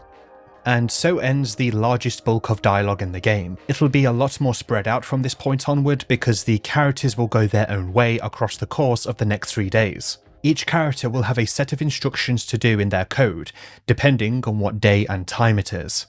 Of course, you can influence these events to some degree. Keeping track of all of these and researching when things happen and what makes things not happen was actually the hardest part of making this video. From this point onward, if I state an event is happening, always presume there is a way for it not to happen. Characters will die, and some events and some actions will outright cancel others. Simple acts of entering one area may shift the very fate of other characters. If I went out of my way to constantly clarify what cancels what, this video will be the very definition of tedium, and will take much longer to make. Please remember this from this point onward. If I see comments saying, well actually this won't happen if you do this, then my sanity might actually deplete, especially if it's something inconsequential. Most of you are smart enough to know the nature of a video game and that things may simply just not occur. This entire area around the train is a good place to sprint around and find your way to the city itself. Yeah, sprint. This game has a whole sprint mechanic unlike the first game. The top left of the screen will have a sprint gauge as you use it. It will deplete as you sprint. Simple. Of course, this is good for getting away from most enemies, but the limitation of stamina is also something to consider. This is a welcome addition.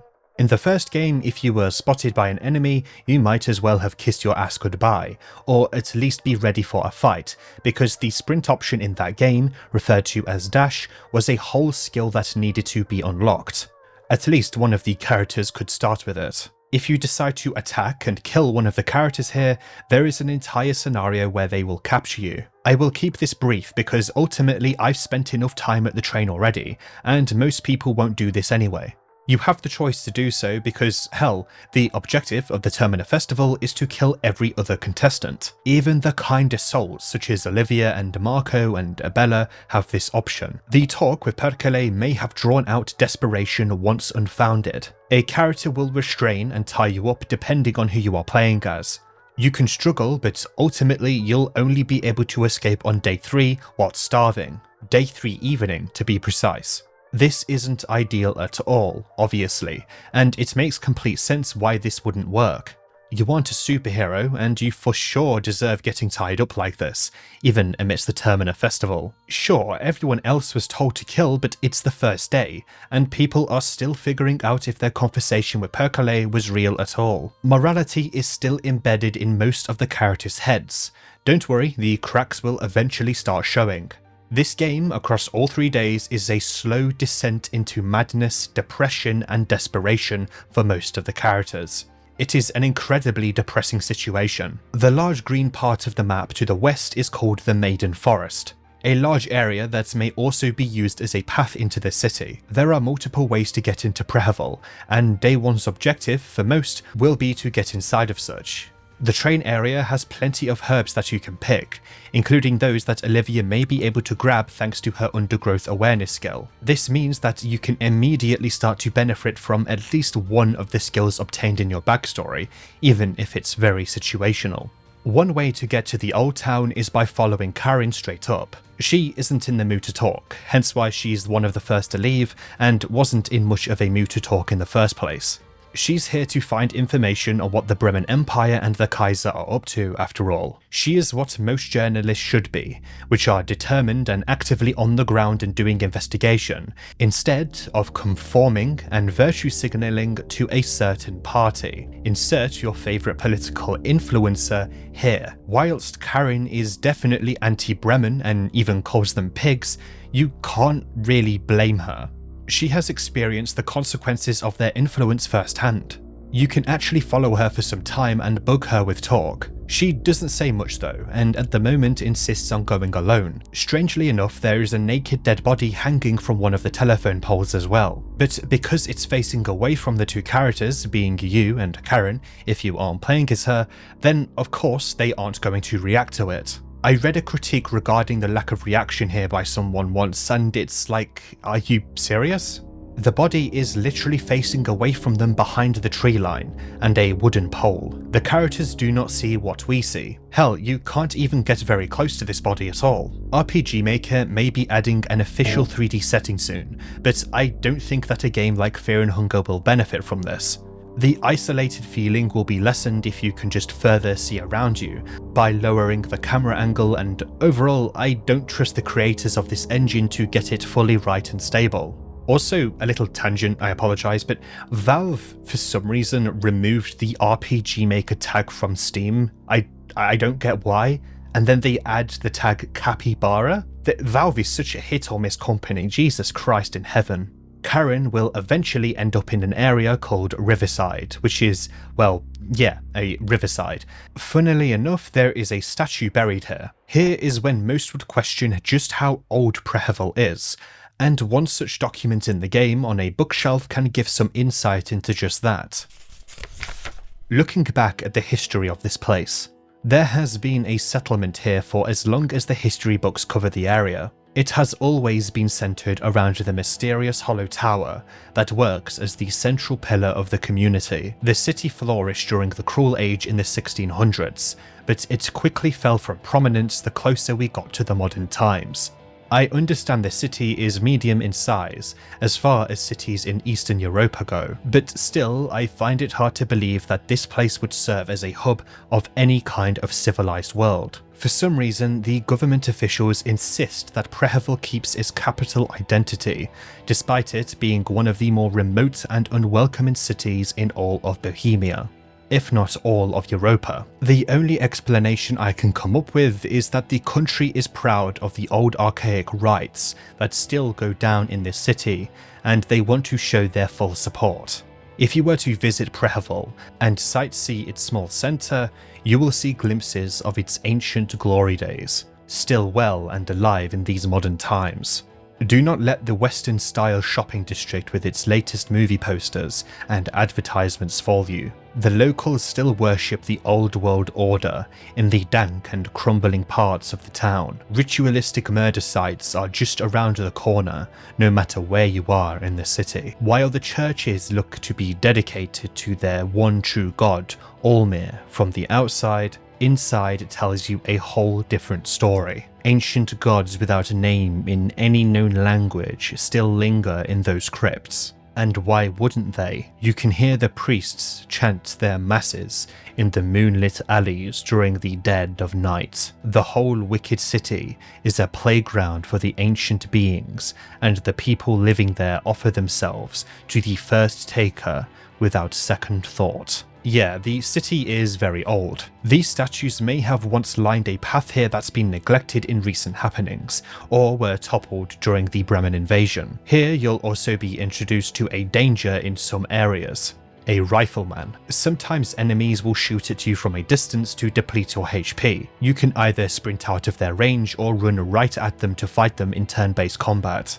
If you have a gun equipped, you can hold shift to shoot enemies out of combat, which will kill them a lot of the time, but sometimes it requires multiple shots. You can even shoot through enemies, and even if you use all 3 rev stacks with a gun, you will shoot twice but only consume 1 bullet. Unfortunately, some enemies will not have their damage applied to them outside of combat carry over into actual combat, which I am convinced is a bug.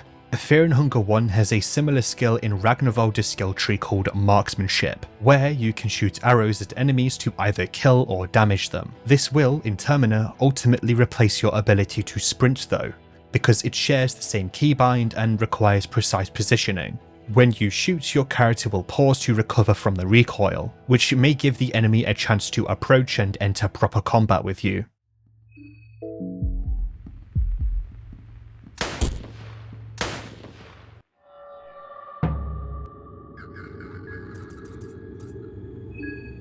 Karin doesn't seem to care about the guy shooting and simply just walks to the next area to do her own business. Luckily, the bullets can graze you or just outright miss, but why is he shooting? Well, if you enter combat with him, you'll realize he is heavily deformed. Sometimes you can question enemies at the start of battle without the diplomacy skill from Karin's skill tree, but this is seemingly a immersion thing. You can get small insights from enemies before preparing a fight to the death. It's a realistic touch to the combat. One funny thing about the rifleman enemies and this initial conversation is that the game will tell you that, quote, the situation got dangerous all of a sudden, unquote. Like, he literally wasn't just trying to blow your head off with a rifle. Questioning the rifleman on anything, though, doesn't result in much. Using the persuade skill, though, has the man state that he, quote, demands it, unquote, and that he is actually revealed to be rare. This is a good example too of how the talking system works. But again, some of the dialogue options exist purely for immersion's sakes, which is completely fine. So Rare doesn't just have his influence on the contestants, but also on the common citizenry. This rifleman, though, may just be a simple rifleman from the Eastern Union. Rare may also be blamed for their various mutations. That, on top of the recent Bremen invasion, yeah, Prehevil really is a nightmare to be in during the events of Termina. Intentionally so. In my eyes though, it doesn't really compare to the horror of the Dungeons of Fear and Hunger from the first game, because whilst there were technically safe areas to save, the atmosphere was far more oppressive, and the game in general was just far more disturbing than this one. Of course, this game is still very disturbing, if you're comparing it to other JRPGs, but it still lacks the sort of shock the first game has, especially because you can get, well, raped by an enemy in the first minutes of the run. Whether Miro decided to pull back on this intentionally or not, I'm unsure. What Termina focuses a little more on is the slow burn insanity, which still existed in the first game, but this time it feels a lot less in your face. It feels a lot less edgy this time round. But haters of this game series will insist that Termina is just, well, more shock value, which I can understand if you feel that way about the first game, but not really when it comes to Termina. These same people will then go and compare it to a game series that many people have asked me to cover. What in the actual fuck? Black Souls. Oh boy, I have to stop myself here before I go into a full-blown rant about that game series.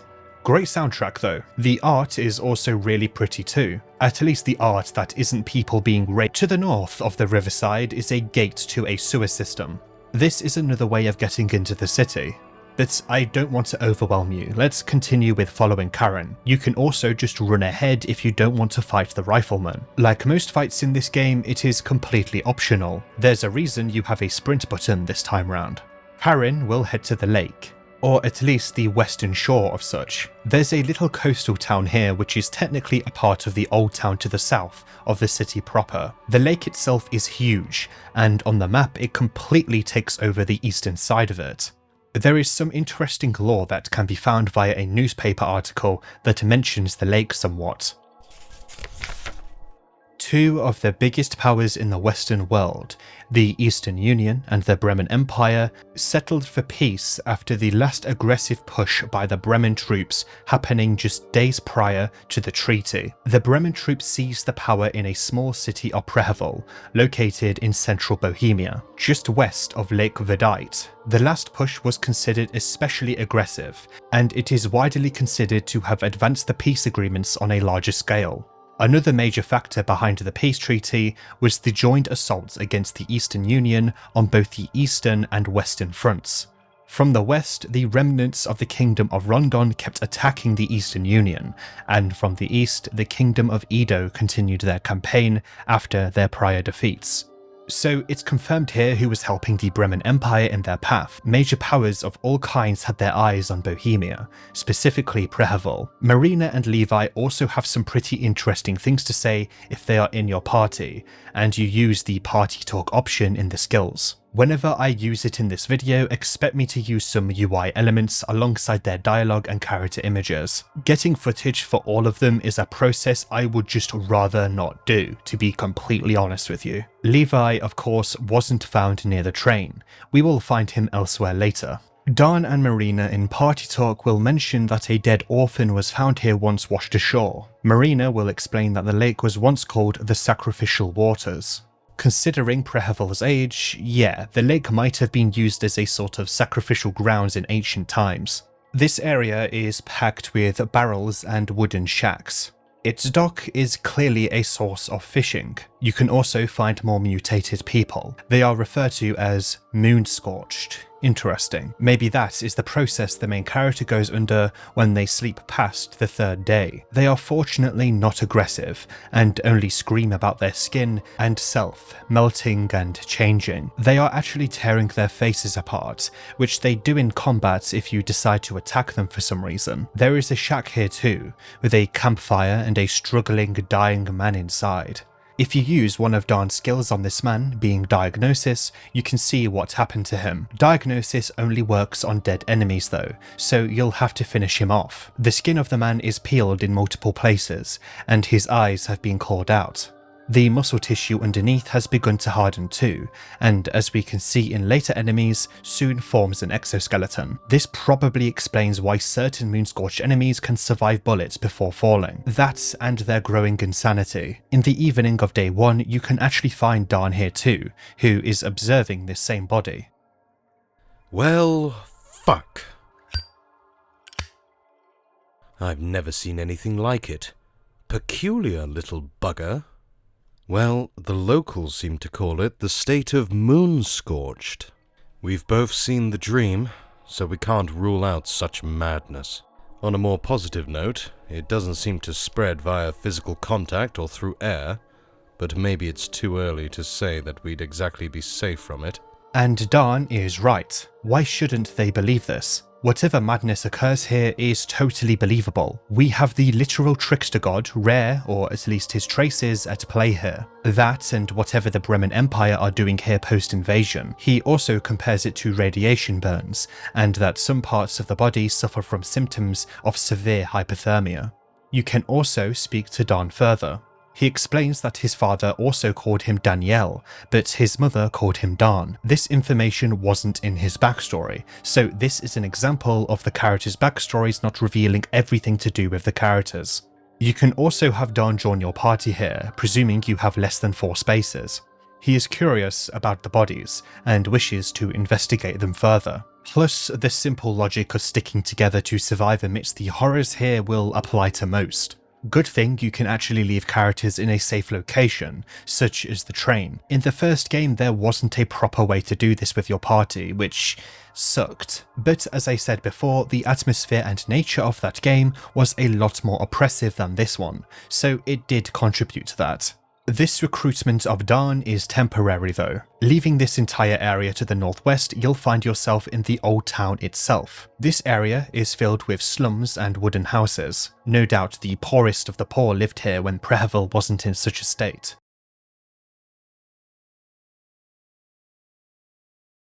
Bear traps litter the area too, especially lining the path from the lakes. Unlike the bear traps you can place, these ones will absolutely ruin you if you step on them. Even though your party follows from behind, only you are affected here. Just like how if your party members die, it won't mean a game over.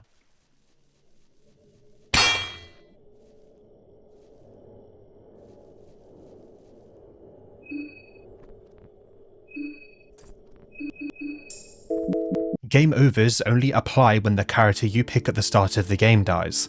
Being the player character, there will be even more moon-scorched villages here, including aggressive ones. There are also some shacks here that you can enter, including one containing a hatch with a ladder into an entirely new area. One of the few tunnels in the game. This one leads to Tunnel 5. Leaving the slums will have Darn stay behind though, because again, he has his own curiosities.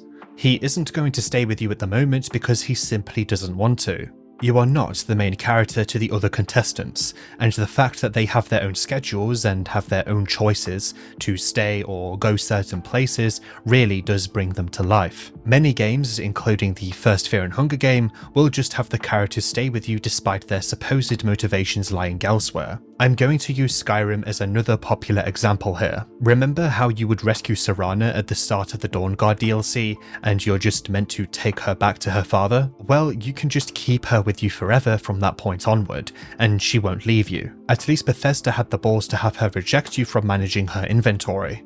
I say balls in massive quotations here because modern Bethesda's design philosophy is boring and lame. I have absolutely no hopes for the Elder Scrolls 6 after the disaster piece that is Starfield. God, what a terrible game, and no, I don't care if you disagree. I understand Darn's choice here because, again, individual motivations. But in my eyes, there should be an option to help Darn diagnose X amount of Moonscorched, which will then lead to an option to recruit him early. You can easily take care of the Moonscorched here without him in your party, so my question really is, why not? When Darn uses his diagnosis skill, it literally takes him a few seconds. I guess that canonically doesn't carry over to that amount of time, but the option here would be nice either way. Mostly because Darn can only be permanently recruited later on. Darn will stay in the slums investigating bodies for the rest of the day. Remember, he only appears in that shack next to the lake in the evening. Anyways, I will leave the tunnels for later, but all I'll say right now to plant the seed is that it is another route to the sewer system beneath Prehevil. Even if you're coming through here the first time, the game already tells you that there are multiple layers to the city, and that if you die, you can at least find a way beneath the city, maybe even through that sewer gate near the riverside. Going to the west of the slums are more Moonscorched, but you'll also find another shack with another Moonscorched inside. This one, though, can be spoke to. He has a collection of heads behind him on the wall. A little fun fact is that one of these heads shares the same texture as Bookman from the first game. Your character will observe that some of the heads are weeks old, suggesting just how long this has all been going on for. The Moonscorched here is referred to as a wretched being. He will refer to Prehevil as the, quote, dark corner of the unwanted and undesired, where they would dump the diseased, stillborn, and the Moonscorched, unquote. He seeks more heads. One such head belongs to the Woodsman, who, according to him, killed half the Old Town, and another who apparently sentenced many people to death, a filthy priest, which is actually the head of an enemy, the decrepit priest. You can retrieve the heads of dead enemies by sawing them off with a bone saw.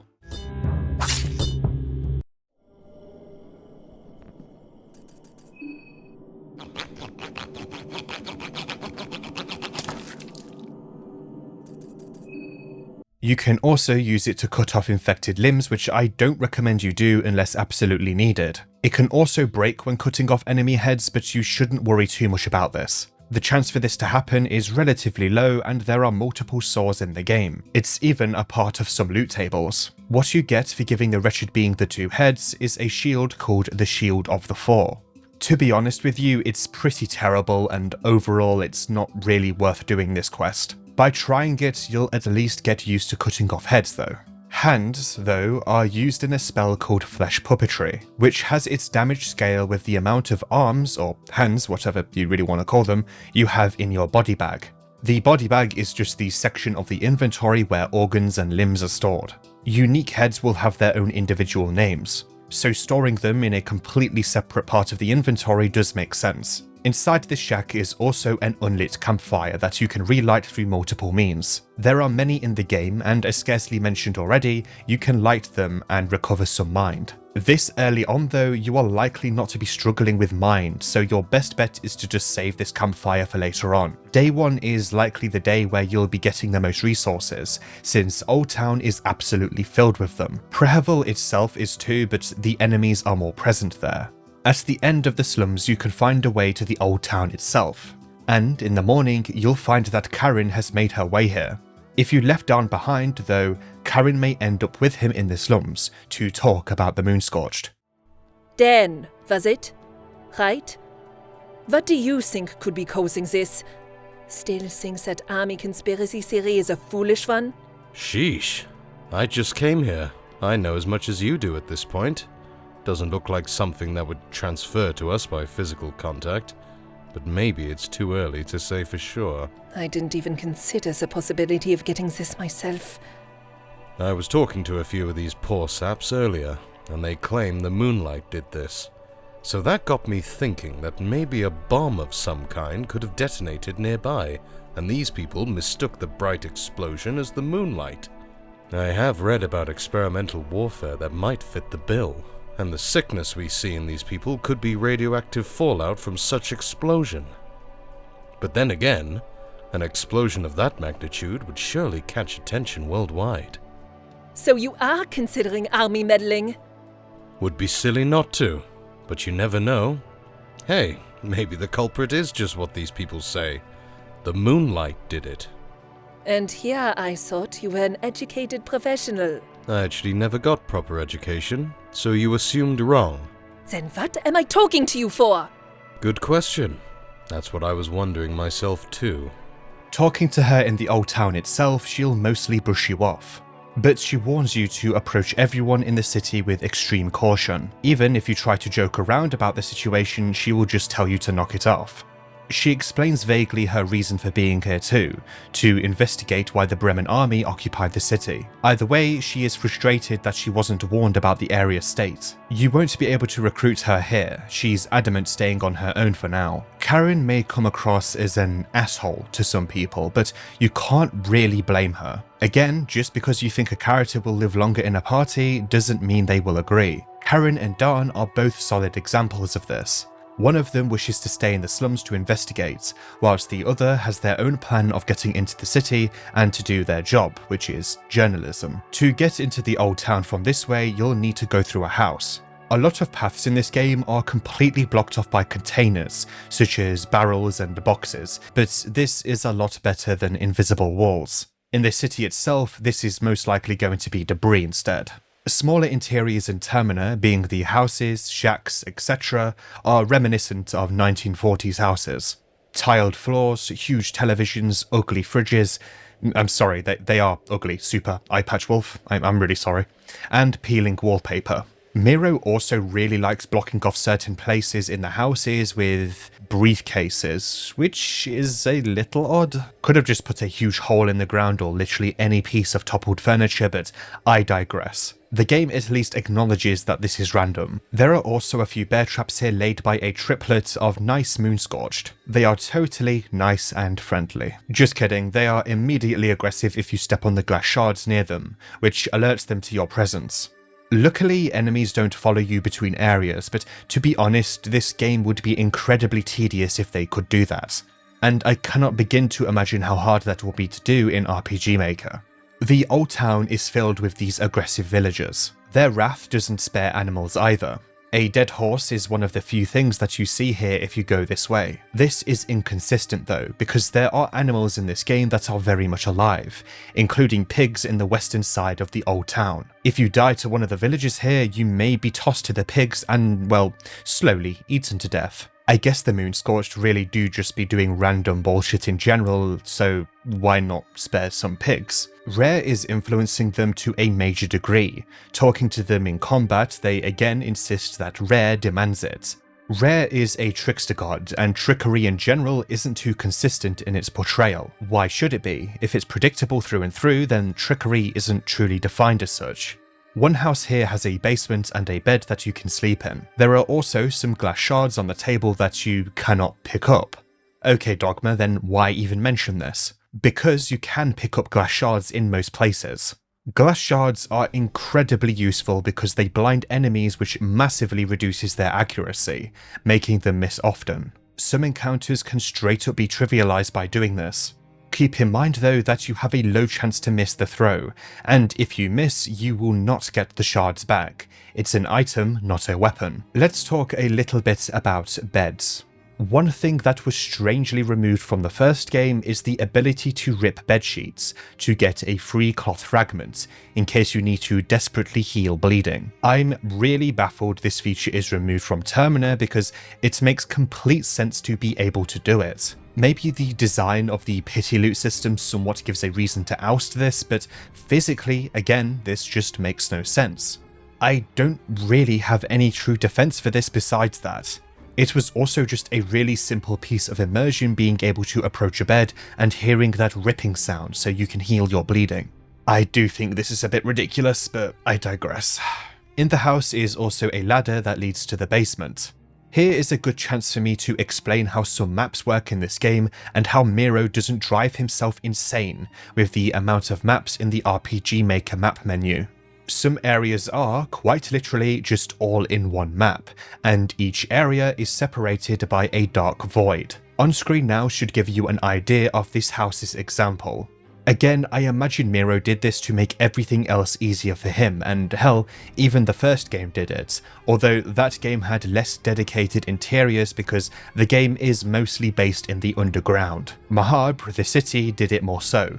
Instead of moving to a completely new map, your character's position will literally be shifted after the screen fades to black. If you had the ability to no-clip or move through walls, which you could do in the first game with a powerful spell called Face Step, you will be able to move between floors by moving horizontally. Yeah, strange stuff, but it does work. In the morning here, you'll actually find Levi, shuddering in the dark. He will run before you get a chance to talk to him though. Maybe you can catch up to him in time. At the end of the corridor is an important system introduced to you. At this point in the game, you'll most likely not know what exactly this is, but it's best I get it out the way now. At least in its simplest form. This is a ritual circle. There are different types of them in the game, but put simply, they are ways to show your affection to specific gods. These circles are in set locations, and there are 3 types. Perfection circles, dedicated to ascended gods such as Olmir and the god of fear and hunger. The asymmetric circle, dedicated to the old gods who have largely faded from the world. And imperfect circles, dedicated to new gods. Humans who have ascended to godhood, whose power isn't akin to the old gods or the ascended gods. As a reminder, humans ascend to godhood via the ancient city of Macabre. This is more so a focus of the first game, but you can play Termina and watch this video without this knowledge. New gods eventually fade away and die in their own ways, and more will just come along. They are, by definition, another step in a never-ending spiral. Quite a miserable experience if you really think about it. They become the very definition of their soul type after their ascension. For example, Ron Chambera from the first game ascended and would become obsessed with pain and torment.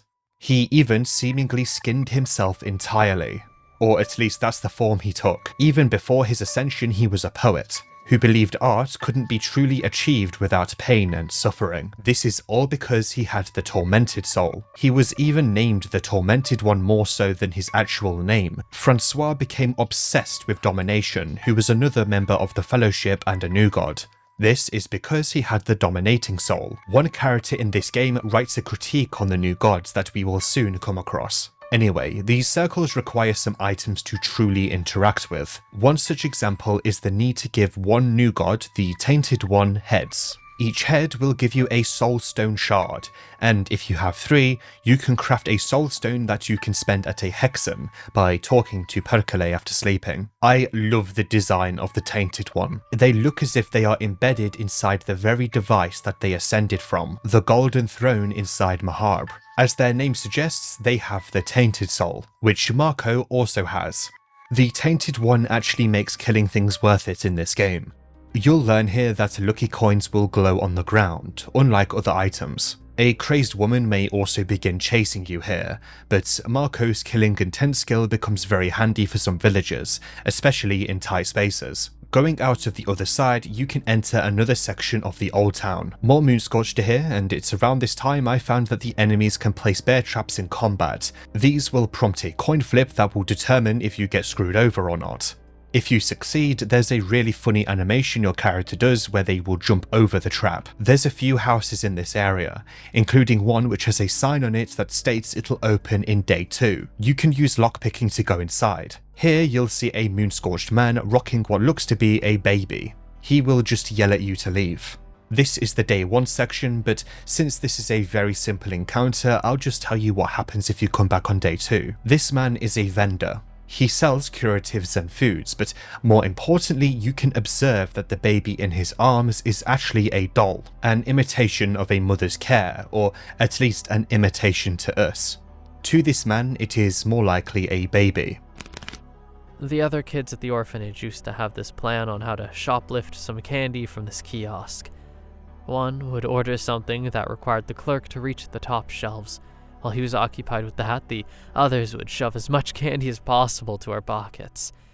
It worked pretty well for a while, until it didn't. The clerk hammered a nail through the palm of the kid who was caught still gouging the candy jar. This clerk here is most likely the same man that Levi talks about.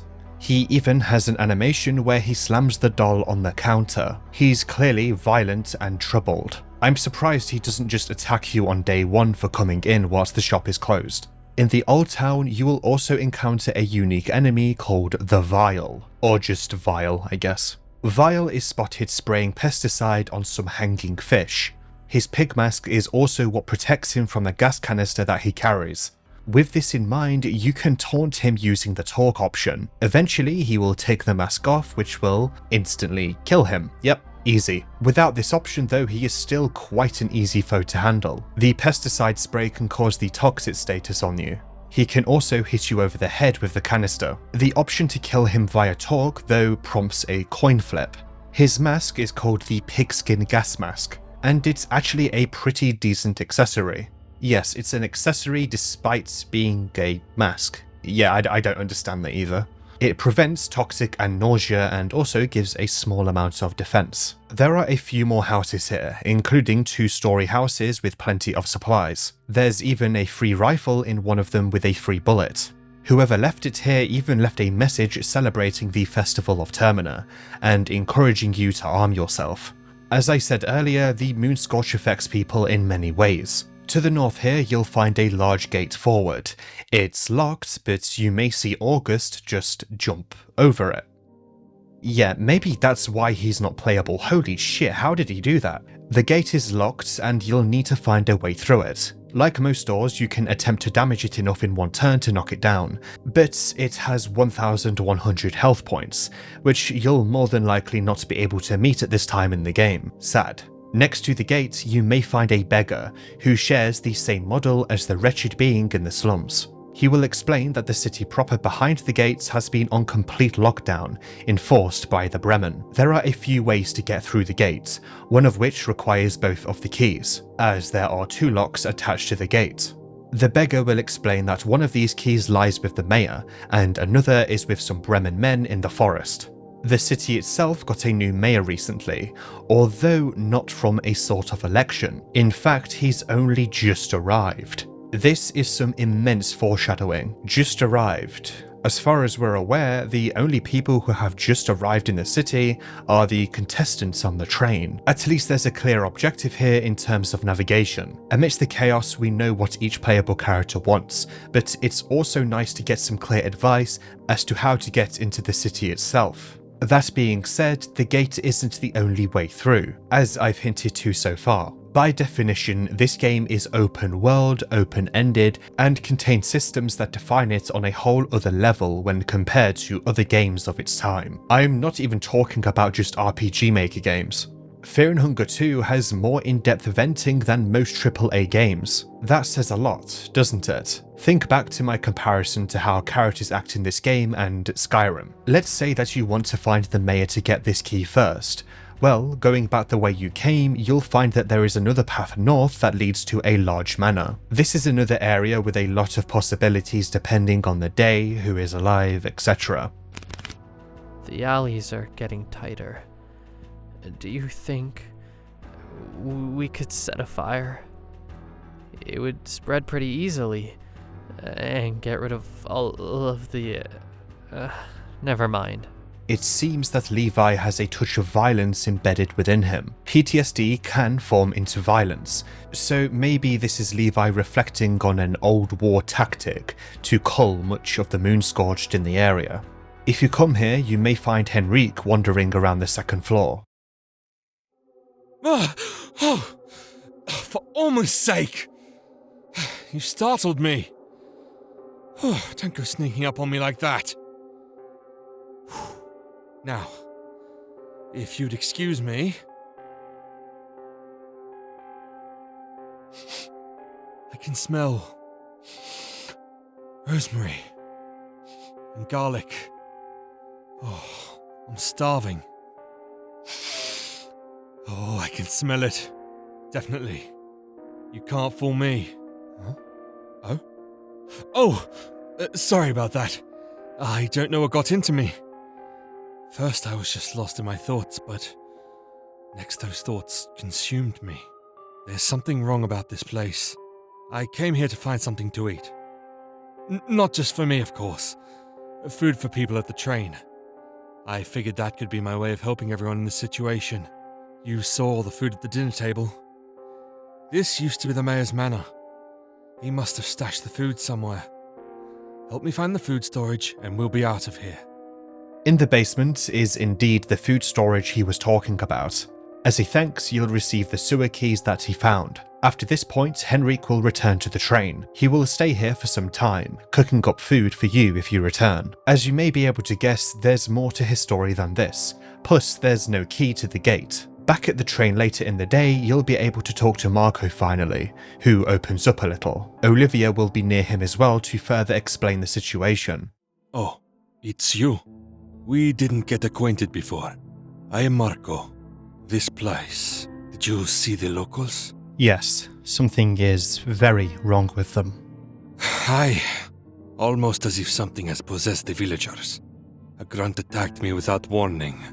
I can take care of myself, but even I had some trouble getting out of there. This is a nightmare. What can we do? Maybe hike back the train tracks? I tried that already. I just ended up walking in circles and got back here. That makes no sense. How can you get lost walking straight and following the tracks? Marco has been helping me out. The others left for the city. I guess they grew tired of waiting. The doc did say he'd get some help here as soon as possible. I just came to check on you. Oh, what? That's so sweet. We got in after the mist got thicker. I don't mind waiting just for a little while longer. Actually, there is a reason why I can't exactly leave this train. I have a condition where my legs don't function properly. Don't you have a wheelchair? Yes, you would think I'd have one, right? But to make things more complicated, there was going to be someone picking me up with a wheelchair. Too bad that someone didn't expect me here, in the middle of this forest. Now we have a good answer as to why Olivia has no wheelchair, and why the group can't just simply walk away from the city. There doesn't seem to be a way to escape the festival. Of course, this scenario only happens if you are not playing as her. The doctor she was referring to was probably Dawn, who we know on day 1 makes his way to the old slums to look at the moon-scorched, possibly with Karen. As for her wheelchair, we'll have to find that out. Or maybe someone else will. Every character having their own schedule makes this thought even possible. There's some dialogue in the city itself between Karen and Olivia, where Olivia debates taking an automobile and driving away. Karen promptly answers that there are roadblocks on every single road. We see this in the game too. Hiking through the woods is also not safe for reasons I'll get into, but one reason is the lack of real shelter from the moon. For now, let's instead take the route to the far north of the train. This will actually connect to an area to the west of the main gate, which makes sense. This is a way into the forest where the other key is said to be. You can even backtrack through this area and create a loop if you go down the initially discussed route. On the way, you'll find a gruesome sight. 2 dead, mutilated bodies inside a shack. The salaryman, Tanaka, may come up beside you. What is that? What on earth is going on? They are dead! Within the shack is an asymmetric circle, representing the old gods. Here you can draw, presuming you have a piece of chalk on you, which are fortunately very common. You won't be able to draw a sigil on any circle if you don't have a piece of chalk and the skin Bible to refer to, much like Marina's in Graveskull. This also shows just how irrelevant the gods are becoming in the histories in general. The fact you need a skin Bible at all means that it's not really common knowledge to know what the sigils look like. In the first game, you did not need such a thing. After choosing what to draw, you can do an action depending on what the old god the sigil belongs to. Put simply, you can sacrifice a party member for affinity with Grogroth, gain access to other realms through Rare, completely heal the mind and body of all party members with Sylvian, or grow a climbable tree through Venushka to access usually inaccessible areas, or to create shortcuts. You can't actually revive dead allies in this game after battle, which sucks. You can't even retrieve their heads or search them, which is very odd, and I'm not sure why. This only applies to party members though, being members that you have previously recruited into your party.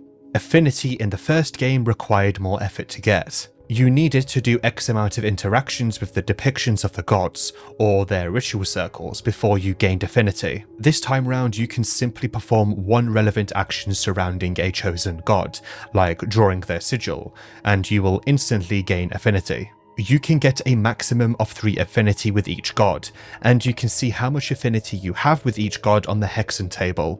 One perspective you could take here is that the fading presence of the gods are so desperate for followers that they will grant their favour to those who even extend the smallest amount of appreciation towards them. If you pick the right options with the backstory of some characters, you can start off with a large amount of affinity. Now, for this specific circle, you can gain a massive shortcut to the deeper woods if you have a Venushka skin Bible and have them grow a tree here. I usually do this because you'll most likely encounter this on the first day, where you aren't so desperate for healing from Sylvian, and overall lack party members to sacrifice to Grogroth. Although I rarely ever do the latter because affinity is so easy to get in this game through other methods. And yes, you heard me say access to other dimensions with Rare, but let's not get ahead of ourselves. Tanaka can actually be spoken to prior to this, giving some insight into his reasonings of being here. It's Kida Tanaka. Good to make your acquaintance. We didn't get to talk before, but I'm one of the passengers of the train as well. We are still waiting for anyone to come for the train, but I'm not so hopeful about that anymore. You saw the locals? There is something vile going on here. This is truly a cursed part of the world. People butcher each other here without a second's thought. What got me on these cursed travels? I am what you'd call a businessman. I work for my family enterprise in the far reaches of the East. The moment the Great War ended and the borders opened, my father wanted to expand our influence here and arrange certain meetings. I was given the honor to work as the ambassador. What a great honor that turned out to become. Yet another soul fated to be in Prehevil. Either way, a bucket will fall outside on its own, suggesting to unfamiliar players the absolute power a piece of chalk and knowledge of a sigil can do. So here's the thing about perfection circles and asymmetric circles. The game allows you to draw sigils that are incompatible with a circle. Remember, perfection circles are for ascended gods, and asymmetric circles are for old gods. Imperfect circles, again, new gods. But you don't need to draw on imperfect circles. If you don't draw a sigil that matches up with the category the circle represents, then nothing will happen. In-game, there is a way to find this information out, being through a tome that you can find near the prior discussed imperfect circle. The Occult Grimoires, Magic in Theory and Practice, written by Samiri Zimri, translated by Oscar Renti. So that one doesn't lose his mind along with the soul, one must come prepared for all situations. The basics of any knowledge are always the most important. You need steady foundations in order to build the tower to the gods. To perform any rites on a ritual circle, the founding circle must be carved first. From top to bottom, the first one is the asymmetric circle. The asymmetric circle represents the older gods and their one-sided distribution of power. The second one is called the imperfect circle. The imperfect circle is the mark of the new gods, who have strived for perfection since their conception, never to attain it truly. And the last one is called the perfection circle. The perfection circle represents countless spiraling cycles culminating in the birth of the ascended ones, the ones who are able to go beyond human limits. One must never assign sigils not meant for their founding circles. That is the lesson you must take from here. The beauty of these rites is that you cannot change them, but they can change you. The book even has sketches for your reference. If you ever forget this information, then well, you can just whip out this book. Again, you can find it very early in the game. Presuming you study the book well and you don't draw the sigil which doesn't align with the circle, you will benefit well from communing with these gods. The hand sigil in the book is very roughly akin to the one Baphomet makes in various depictions. Keyword roughly. It's not the same. I am strictly referring to the as above, so below signs. If anyone knows what this exact sign is, then let me know in the comments. The hands on the previously discussed Shield of the Four also make these signs. You may also be wondering why I'm not talking about killing the contestants yet. Well, I did already with the capture scenario on the train, but keep in mind that every single contestant you meet, you can attack. Killing every single one is a requirement for 2 of the endings. Pressing north whilst Tanaka traumatizes himself with the bodies, you'll find a path extended to the western side of the old town. On screen now is a nice visualization of how all of this connects. Huge thank you to Detective Nemesis on Reddit. Here, though, is the first threat that many people will encounter, the woodsman. Immediately he sets the tone. Usually he is completely naked, but you know, YouTube. There's also a goat outside which reminds me of Black Phillip from Robert Eggers' The Witch. In that movie, he is Satan in disguise, and torments the family of that film from behind the scenes. The goat in this game can even transform... you know what? Nah, we're gonna leave that for later. Great movie, by the way, even though there is a director's commentary where Eggers rips it to pieces.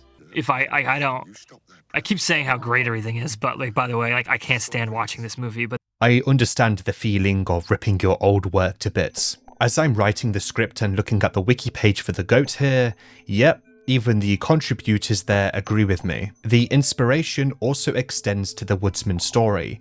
He's clearly violent, and he is immediately seen chopping a man to pieces when you walk into the area while screaming about the Termina festival. Luckily, he's very easy to run by and go down one of the paths ahead, or directly into his house. The latter is quite sizable, but you can at least get a free white vial from a fridge. I mention this in particular because it seems that all of the fridges in the game are actually guaranteed to drop a white vial. Typically in the event coding you'll find all sorts of elements of randomization, but for fridges the engine is simply just told to give you a white vial. I don't mind this, and it doesn't weigh on the difficulty because, unlike the pity loot system I've already ranted about, fridges are limited in the game, and can only be looted once each. This also contributes to your knowledge of the game being the true way of improving at it. You'll be able to find a letter upstairs. The beast has entered this house. It is not my property any longer. The beast took my wife. It took my dignity. It took my faith. If it wasn't the full moon, I would let it take my life as well, by my own hand. The goat, Black Kalev, is a malicious force, hence my further comparison to Black Phillip from The Witch. The woodsman would have seemingly ended his life if the moon wasn't controlling him. In the basement is indeed a dead woman next to an asymmetric circle. Maybe the woodsman seek to sacrifice her out of a desperate need to punish her. Either that, or she took her own life. Her head is also described to be caved in, but her wrists are also slit. Maybe the former is the working of the woodsman, whilst the latter was her. In her hand is also a letter written in blood, stating that she wishes to reunite with her lover on the other side. Maybe the goat. Maybe she was using the ritual circle to guarantee a safe passage of sorts. Or directly to the goat. Yes, this is me foreshadowing. This will all become clearer later on. Afterlife in the Fear and Hunger universe is an incredibly vague topic though. It isn't directly confirmed what happens after death. So this desperation from her is understandable. Might as well commune with the gods if you want any sort of chance in the afterlife, especially if you know your husband is seeking to kill you. The woodsman himself can be killed. Here is where I began to develop my ultimate tactic for most enemies in this game. Are you ready? You're going to love this. Hit the torso. Yep, that's it. If the torso is destroyed, the entire body will also fall. Same logic applies to the head, but the head can only be hit consistently if you knock the enemy off balance. This is done by damaging their legs. Take note though that this strategy requires at least a good amount of damage to pull off. The focus of it is to do as much damage as possible to a body part that actually has the most amount of HP on, well, many enemies. Let's look at the woodsman's HP for each limb, where many other enemies will follow a similar trend. His torso has 720 HP. His arms and legs, besides his right arm, has 20 HP, and his head also has 20 HP. His right arm has more HP, because that is his weapon arm, and slicing his arm off to make him drop his axe will debilitate him. Logically, it makes no sense that one arm has a massive amount of HP over the other, but gameplay-wise this is a way of making it harder to disarm him. Many other enemies will also use this same ruling. I, Dogma, will give a lore reason for this. Rare enhances the weapon arms for enemies so they can cull and create as much bloodshed as possible. And to do that, he makes their bones and muscles more dense. There you go, done. When I was doing research for this section, I found that there are actually two types of HP for some body parts on enemies. I was very confused by this, and even the explanation on the wiki didn't do a really good job. Quotes, HP in parentheses is only used for damage over time calculations, unquote. Okay, it kind of makes sense, but does this mean that dot damage is separate from normal damage, being non-dot damage?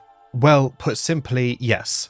But it is quite confusing. Let me explain this as best I can. When you apply a dot, being a damage over time effect on an enemy from, say, a spell, the damage from it is put into a separate health bar. The damage from a dot is actually percentage based and takes away from the separate HP bar. For example, if a dot did 5% damage per turn, such as the burning condition, and the dot HP bar on an enemy is 1800 like the woodsman, this means you'll deal around 90 damage per turn with the dot applied. I think. It's honestly a very bizarre way of doing it, and it comes across as a de facto fix to dots being really damn powerful if they were applied to normal HP bars. I would rather have dots be much weaker and apply to the same HP bar as every single piece of other damage. Either way, the woodsman here has a unique attack called Parasite. It's attached to his groin and will actually prompt a coin flip if you don't cut it off. If you fail on this, you'll be immobilized and promptly killed. You can also guard to avoid this attack. This actually has a name, just guard, which appears at the top of your screen if you guard at the correct turn. Of course, you'll know something deadly is coming thanks to the flavor text in battle. This parasite is actually referred to as a crab in the game files, and Miro has gone on to confirm it's inspired by head crabs from Half-Life. You're a nasty little sewage boy, aren't you, Dr. Freeman? Unlike my first Fear and Hunger video, I am not going to detail every single strategy for every single enemy. That's just boring and doesn't really benefit the video at large. I will still do this for unique and important encounters though. Next to the house is also a well, and well... guys, please laugh, it's 2 AM and I can't stop. Okay, I'm sorry. You can jump into the well if you wish. After all, your character can see the bottom of it.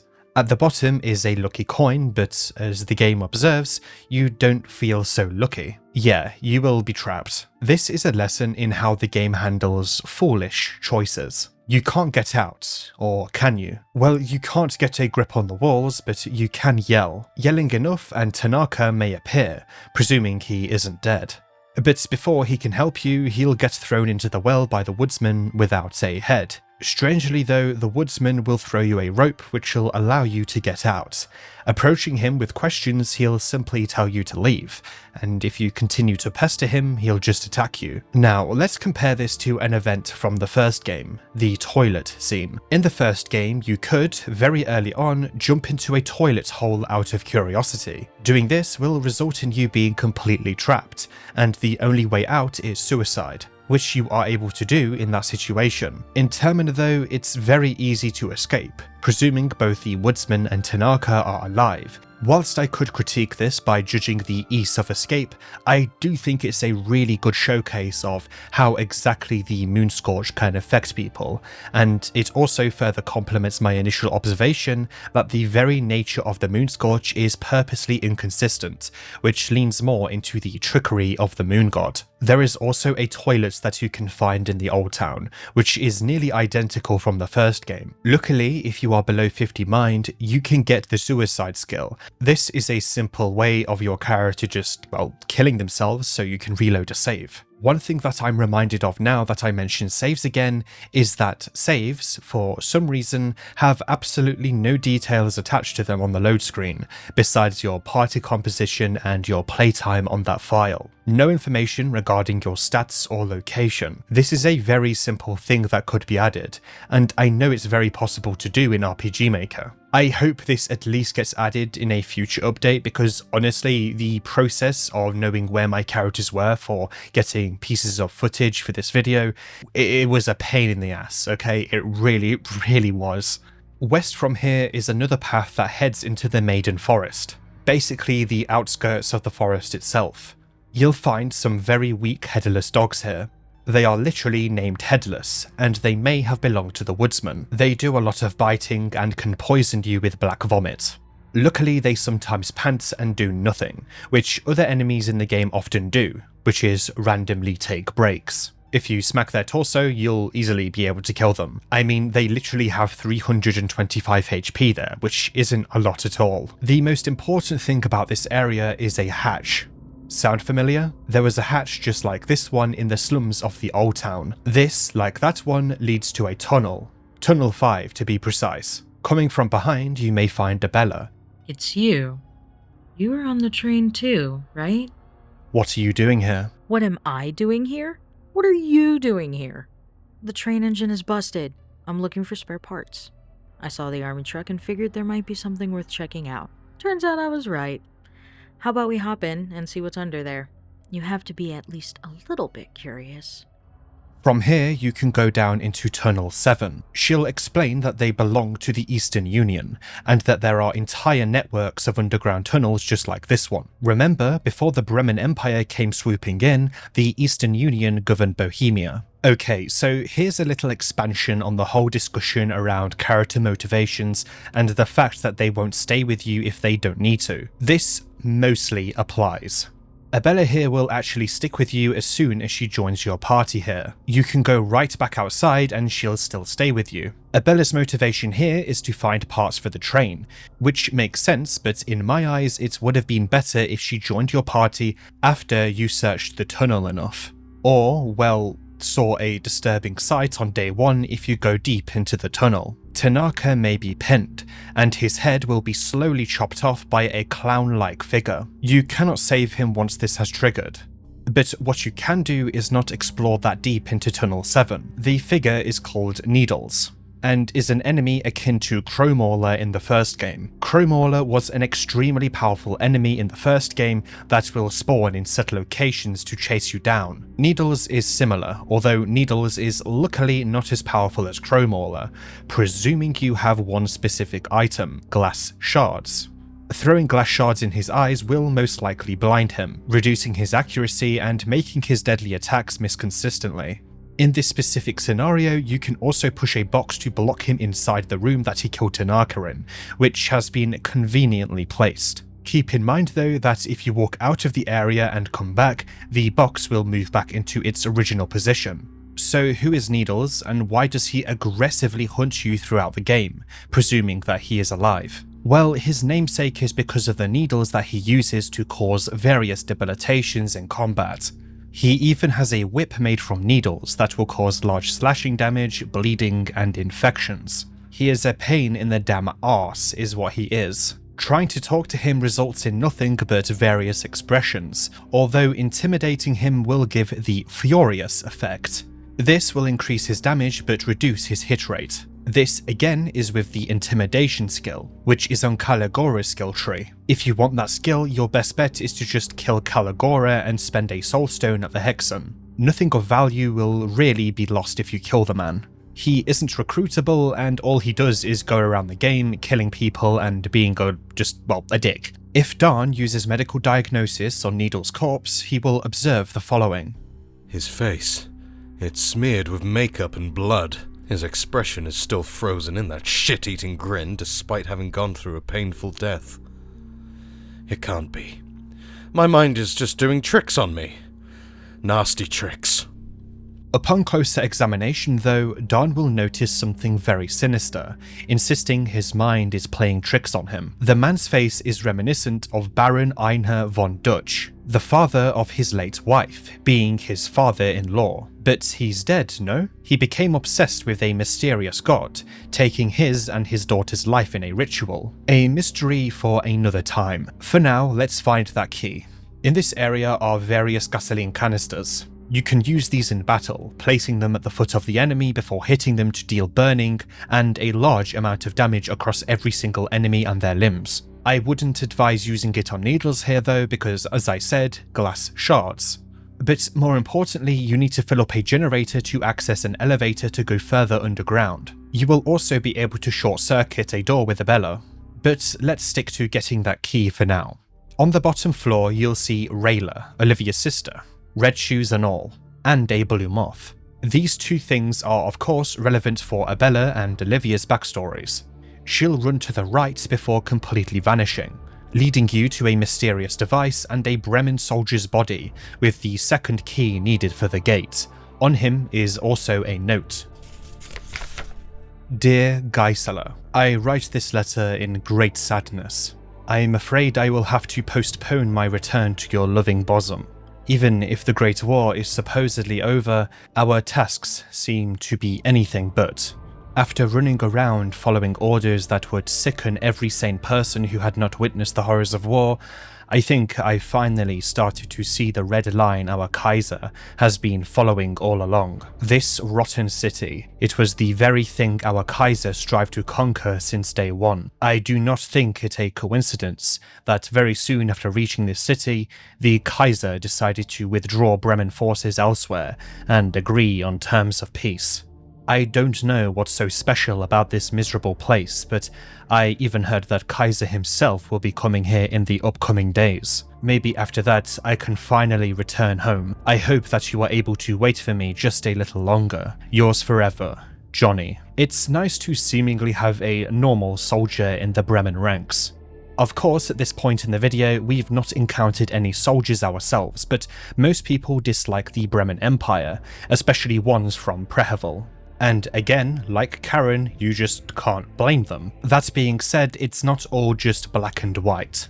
This man had a wife to return to, and was even questioning why the Kaiser wanted the city. That being said, this soldier did describe the city as rotten. Whether this is because of the influence Rare was gaining in the city or what isn't known, but what we know from the lake is that the city is very old, and probably has a past of human sacrifices.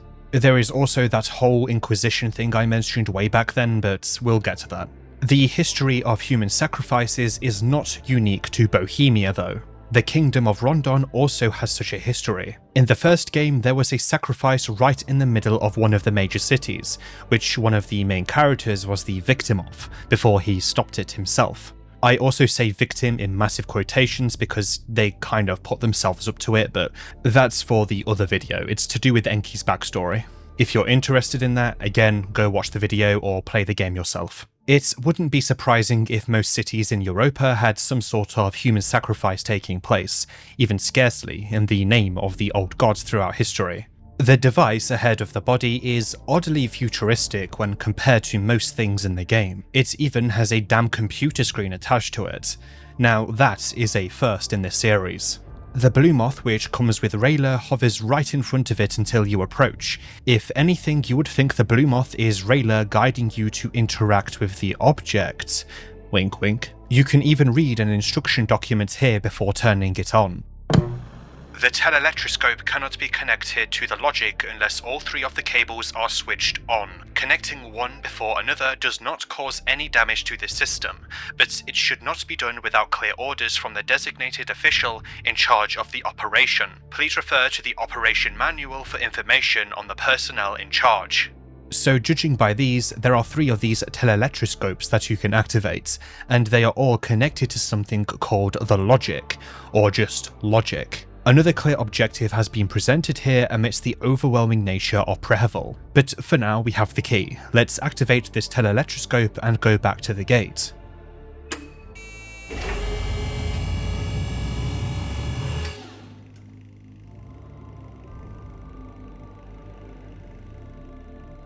The term telelectroscope seems to be a swing on the word telelectroscope. It sounds the same, doesn't it? I promise you they both look different, even if it's just a little bit.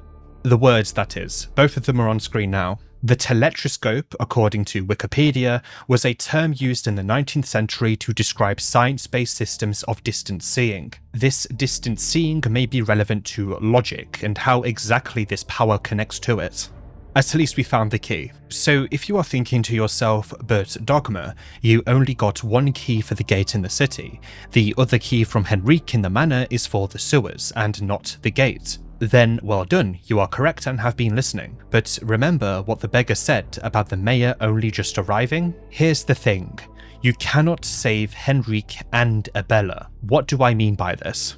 Well, let's say that you go straight to Tunnel 7 and meet Abella. This causes dire consequences for Henrique in the manor, as canonically you will spend too much time in Tunnel 7 and won't be able to save him from the delusions that he was under. This is how the eventing comes across as, anyways. If you go to the manor on day 1's morning after Tunnel 7, you won't find Henrique. What you will find instead is a butler named Jeeves. Looking at the trivia section on the wiki for this character, I found that this name became common among butlers, thanks to a character named Reginald Jeeves, the butler of Bertie Wooster in a series of stories by P.G. Wodehouse. Ask Jeeves, the former search engine, may have also followed this inspiration. Jeeves is clearly moon-scorched, but he is not aggressive. He seems to retain some of his previous attributes, so to say. He tells you that the mayor is waiting in the dining room upstairs, and to mind your manners, especially regarding the mayor's antlers. Antlers? If you rest here as Marina, you'll notice a girl watching over you. This is the same girl I mentioned peeping out the door at the train. I'm sorry. I didn't mean to. I need to go. For now, she'll run away. Well, on rare skill tree at the Hexen is an ability called Mind Read. It requires you to have 2 affinity with rare, but honestly, it's worth it. In many exchanges throughout the game, the skill applies. It is very helpful for increasing characterization and getting in the characters' heads to see what they are really feeling. If I was to compare it to anything, it's similar to Insight from Dungeons & Dragons. This is it. We finally made. I can't believe it. Do not mess this up, Summer, you fucking fool. Samari. Well, I mentioned you can find her on the train, but a fun fact is that you can actually talk to Samari through the door if you keep on pestering her. I'm not coming out until... Is Marina still in the other cabin? You don't know? She's the one with the light hair, with the bangs. She is... special. Samari is seemingly obsessed with Marina, and even admits that Marina has no idea who she is. Like many things, she'll come up later, but for now, let's get back to the manor. Upstairs, you'll see a hulk of a man sitting at the dining table, where you can initially meet Henrique, presuming you came here before Tunnel 7 on day 1's morning. Newcomer, new comes, then the new goes. Just in time for dinner. Sit down. Sitting, you can have dinner with the mayor. Newcomer, isn't it peaceful here? I am glad to see you're not a complete loony yet. Unlike those others. You saw those people, didn't you? One can only wonder what happened to the folks around these parts. They've drifted far from humanity.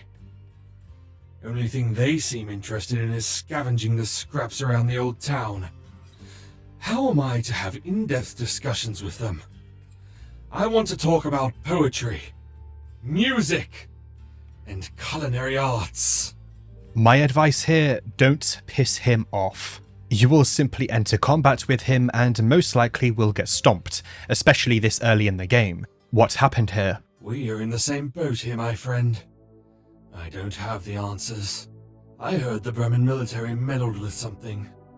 Some say the moonlight scorched this earth into something unrecognizable. And the townfolk say it's always been this way. Newcomer, you haven't touched the food yet. These are rare delicacies you can only find in Prehevil. I've traveled from afar just to experience them. Pick these, for example. Don't they look absolutely delicious? Use your imagination. Food can be as inspiring as the highest forms of painted art, or the most complicated musical arrangements. What comes to your mind when you look at these dangling beauties? From here, you'll be quizzed on each piece of food. The game will also show you a picture of whatever he is holding. Of course, some of it is censored because, well, they are body parts. Straight up. The mayor is clearly moon-scorched. My previous advice here will apply, just don't annoy him. For example, at one point he'll straight up just hold up a sliced penis and ask you what exactly it is. Just say it looks like a sausage. At the end of it all, he'll ask you of your opinion on the Bremen Empire. Considering the state of affairs here, any imperialist will be disliked by the natives of Bohemia. Just say that you don't side with them or that you are neutral. If you say that you hate them, he'll even be elated. Presuming that you survive this confrontation, he will gladly give you the other key for the gate. If you win in the fight against him, you can loot it off his corpse. Speaking of the fight, it can be quite difficult, especially this early on. He'll most likely cut off a limb with his knife whilst also causing bleeding and infections. His health is also lower on his torso than his head, so your best bet is to just simply focus on that like, most enemies. One thing I like about this exchange is that the mayor has a unique insult for every single contestant if you choose the right dialogue options. Or at least most contestants. He will roast Levi for wearing overalls, for example, which is quite strange. At least he isn't ableist, because he doesn't roast Olivia at all, at least not for her condition. If he was evil and took Olivia at face value, he will most likely insult her disability, because it's the easiest thing to go for. Okay, so what the hell even is the mayor? Why is he seemingly obsessed with culinary arts? Why does he use a giant knife and fork in battle? Look at his clothes. Look familiar? Now, let's look at Henrique's battle portrait. That's right, Henrique is the mayor. He moon-scorched into him. This is what becomes of him past day 1 morning, or if you enter Tunnel 7 on day 1's morning with Abella. As I said, you cannot save both. You can only save one of them. The whole scenario of Henrique making food with everyone will at least prevent him from moon-scorching in the manor. Most contestants have a form that they will moon-scorch into under specific circumstances. For most, Henrique will be the first to moon-scorch because of how easy it is to happen. Henrique's moon-scorched form is actually called the Gentleman, and here is where you can find out just how the moon-scorched forms of each contestant brings out their largest insecurities and flaws. Back at the train was a small exchange between Abella and Henrique that I purposely neglected until now. Henrique comments on Abella's body while she's working at the train. Henrique, despite his outward appearance and personality, is a very crude person who wouldn't stop at sexually harassing women to their faces. This and the fact that he is an incredibly sensitive person proves that Henrique isn't really what he seems at all. He is an insincere, insecure, crude man that uses his profession as a front to come across as more likable. If you tell him that you don't like the food at the train, should you help him make it, he'll also be incredibly defensive, and this defensiveness rises to violence in his moon-scorched form at the dinner table. To learn about the non-playable characters' backstories, you must go out of your way to find things out. Back at the train, you can talk to him more during the initial meeting to learn more about him. The name's Henrique, 32. A chef. Single. My zodiac sign? Suffocated soul. What else? Let's see. Maybe we will have to wait and see for the rest of his story, but these exchanges so far are a good way to gauge his personality and why his moon-scorched form is the way it is. Upstairs in the manor, you will actually find Marina locked in a room if Henrique had moon-scorched. You can unlock this door with a small key, kick it down, or just use lockpicking. What are you doing here? Oh, just hanging around. In a locked room. Being all kidnapped and stuff. But enough about me. How are you doing? Who locks you in here? The so-called mayor of the old town. But you just know that's bullshit. He's a newcomer, just like us. Something very messed up has happened to everyone in this town. I don't get it. This is my hometown. It surely wasn't this bad when I last saw the place. It has always had its fair share of creeps and religious zealots. But this is a new high. Or new low, however you want to put it. I think it's time to pack our bags for good. Do you mind if I stick with you for now? Marina will actually end up eventually leaving your party to continue with her own tasks, unless you're already playing as Levi. Her and Levi have some familiarity with one another that I'll touch on more later.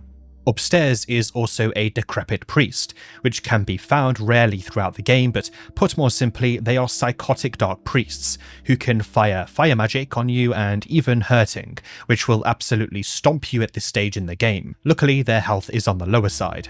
So what if you went to the manor first instead of Tunnel 7, and spent time helping Henrique get ingredients so that he can make food at the train? Well, going back to the tunnel, you'll see that Tanaka isn't here, nor Needles. Abella won't meet you near the entrance either. Instead, charging at you from the dark is a new enemy, Chaugnar.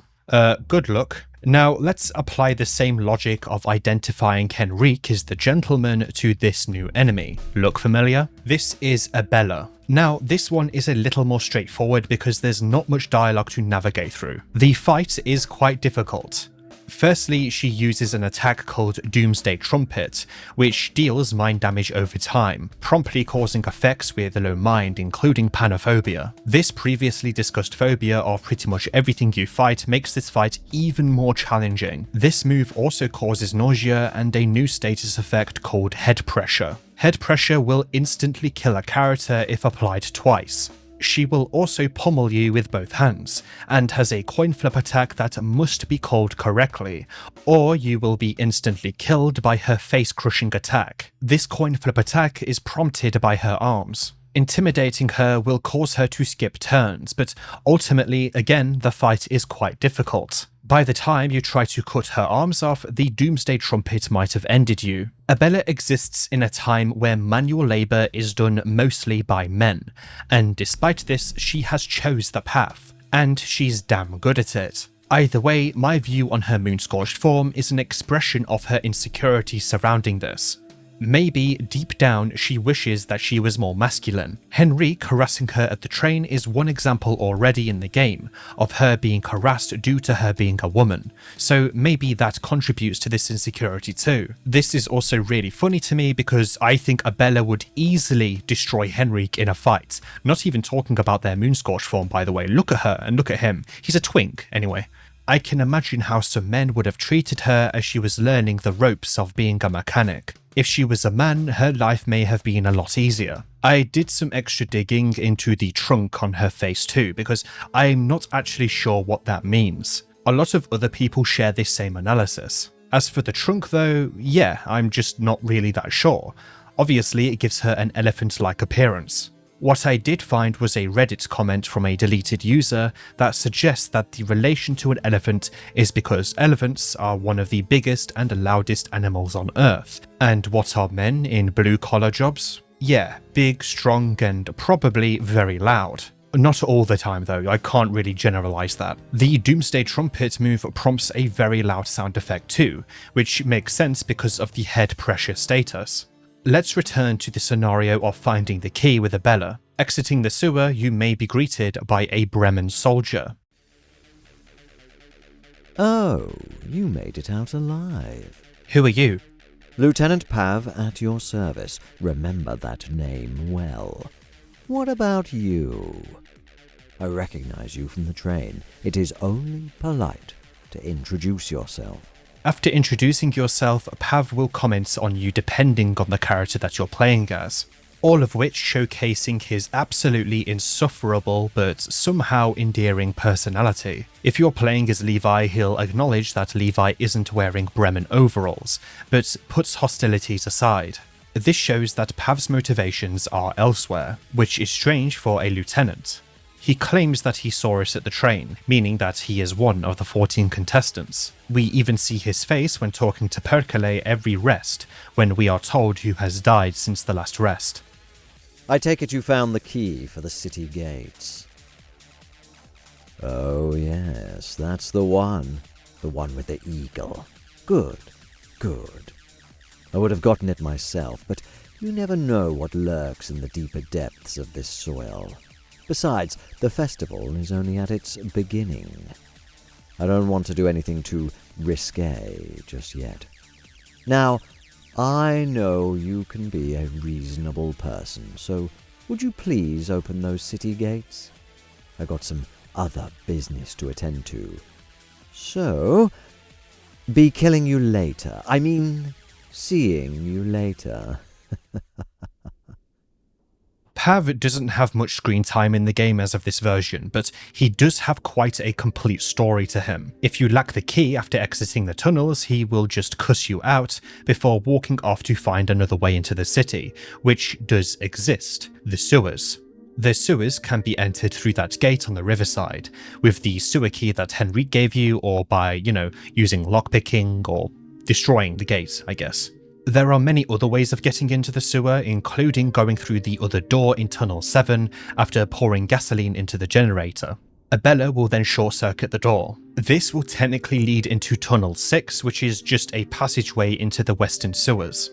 The sewers are really damn big, and are basically another layer beneath the city. Looking at the wiki, there are 9 whole areas dedicated to the sewers alone. Some are obviously bigger than others, but I'll keep them simple for now, otherwise you'll just be hearing me constantly complain about how the sewers are annoying to navigate, because they are until you get used to them. Those that know me are aware at how annoyed I get when an area looks the same. This was specifically an issue with one of Lunacid's areas, and hell, even Trenchface had this issue to some degree. But it's not so bad in this game because there are at least reminders in the top left of what area that you are in. In my script here, I'll also consider the sewers as one big entity, instead of constantly mentioning what wing of it I'm talking about. Entity, can I call it that? Well, Prehevil is a character in itself, so I guess I can. I even compare it to Disco Elysium's Revachol to some degree because it has its own cultures, factions, and politics spread throughout it. Although there is no separation of church and state in Prehevil, but the political divide in the city and throughout the game in general is very much because of a recently concluded war. The largest comparison here is the fact that there is a lot of debate about things that aren't really considering their existence, being the characters in the game, and if they are, it's in passing. For example, Rare. These are somewhat normal people stepping into circumstances beyond themselves. If you want to go straight into the city, you luckily can from here, but for now, let's look around the sewers.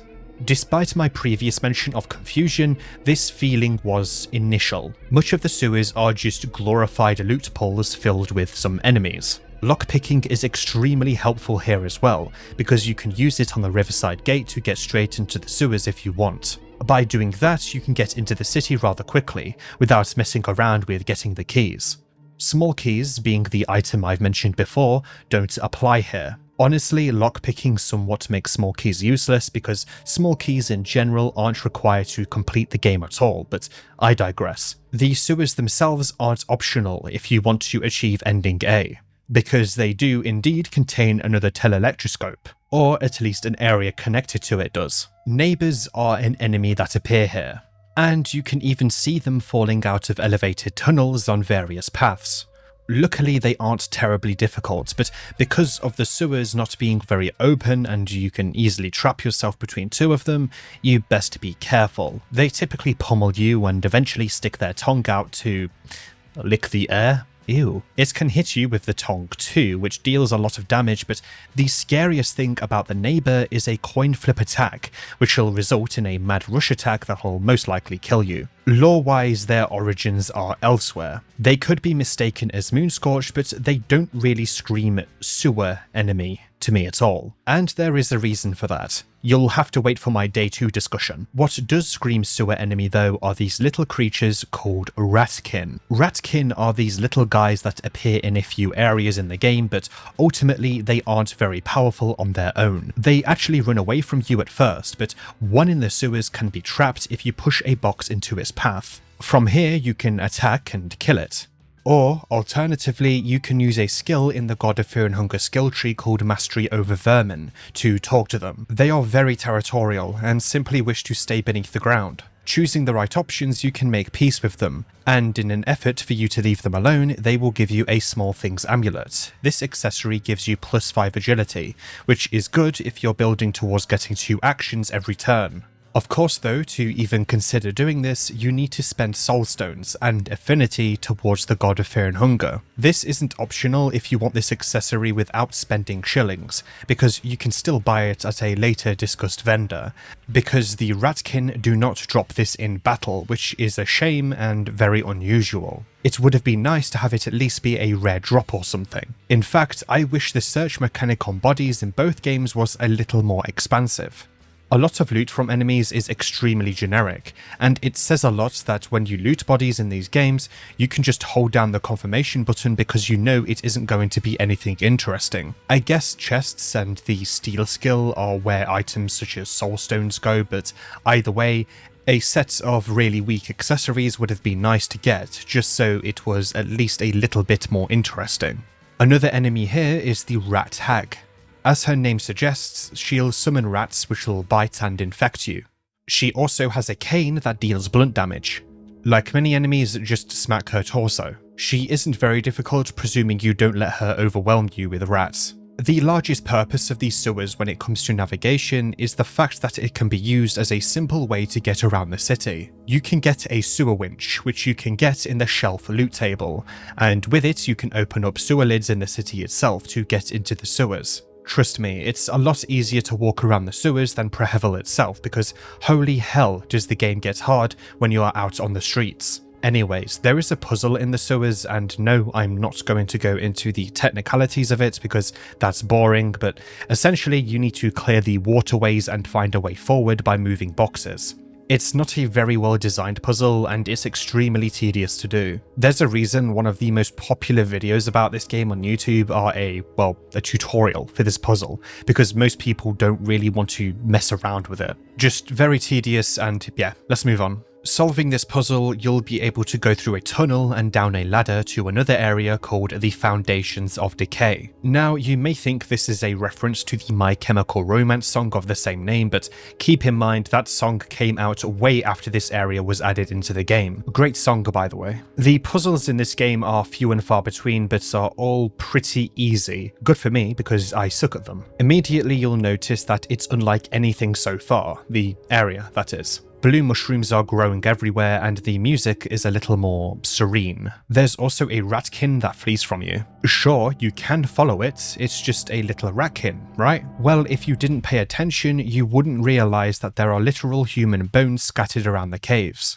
Following this ratkin, you will eventually be jumped by 6 of them. They don't have targetable limbs, but make this up with sizable HP pools. Honestly, this is a really damn hard fight because they will always outnumber you no matter what, and even if you are able to survive the raw damage, you will get a boatload of debilitations. Talking to them with mastery over vermin, they won't really say much, only shouting how they want to kill you. If you manage to get rid of the gang, you'll find a chest with a very powerful accessory inside called the Eye of Sylvian. This accessory increases healing by 50% from items and skills. The item description reads, quote, "Said to be an eye of the older god Sylvian herself. How it could have ended up here is a mystery. You have your doubts. It does seem to boost the recovery effect of healing items and magic. Sylvian is associated with healing, but that's because Sylvian is a god of love. It can take malicious forms, especially if we refer to Dawn's backstory, but it's love either way that applies to simple healing magic like this one. Another route in the Foundations of Decay is one that leads into a large room, and what awaits is... oh god. Let's take a step back for now and talk about Prehevil itself. I've talked about how to get into the city, and at 44,000 words into the script, I will finally talk about the city itself.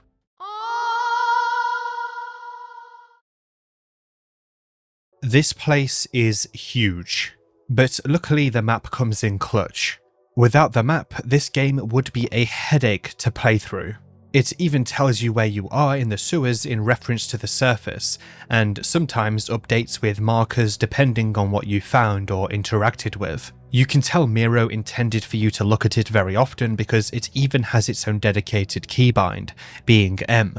If you exit the sewers, you will end up near one of the various lids on the surface. So for the sake of this video, let's say that you went through the gate which will put you in the centermost path to the city. Prehevil itself is a character. I said this earlier, but let me expand on what I actually mean by this. When it comes to the events that take place and how they differ day to day and area by area, and how they can change if you enter specific places or do specific things, yeah, it really does feel alive. You thought outside the city was busy with things happening? Oh boy, this is where I really start to grow grey hairs on my head while scripting this video. Remember that we are still talking about the events of day 1. Prehevil is actually inspired by Prague, and I'm going to go ahead and quote from the wiki here. Quote, "In the game data files, the data images of Prehevil are called Praha. Praha is the Czech spelling and pronunciation of the capital city in the Czech Republic, Prague. Praha is derived from an Old Slavic word, which means ford or rapid, referring to Prague's origin at the crossing points of the Vltava River. The same etymology is associated with the Praga district of Warsaw. Game creator Miro Havarinen based Prehevil visually on Prague, as confirmed in a Discord message." Unquote. Said Discord message is on screen now. Miro also stated the following in an interview with Dark RPGs regarding this inspiration and the process of the lore being affected by real-world history. Quote, "The game was even more tied to real-world history in the beginning of development. But with each passing month, the game universe drifted further and further away from historical events, because it felt a bit constraining. I like how with this strange real-like setting, people can fill in the blanks in world building easily, but there's still plenty of room for the real world to grow to any direction that benefits the overall story. As for Prehevil, I wanted the city to have strong European feel in its architecture, and the story benefited from the city being in the middle of all these different coalitions. That's why I ultimately settled into Prehevil being very, very loosely based on Prague of the Czech Republic. I was browsing through World War II era photos for inspiration, and something about Prague just appealed to me." Unquote. Strange Real here refers to the setting of the Ace Combat series, which in itself is somewhat of an alternate Earth. Considering the country Prehevil is based in is called Bohemia, which is a region in the Czech Republic, yeah, it's safe to say that it's basically Prague of this world. For another real-life comparison, Bremen is a city in Germany. On screen is said Discord message. The Praha here can also refer to one of the topmost maps in the game files. I want to actually expand on this here because I'm a decent fan of architecture in general. I will end up mentioning buildings yet to be discussed, but only by talking about their appearance. Yes, I'm using Google Maps.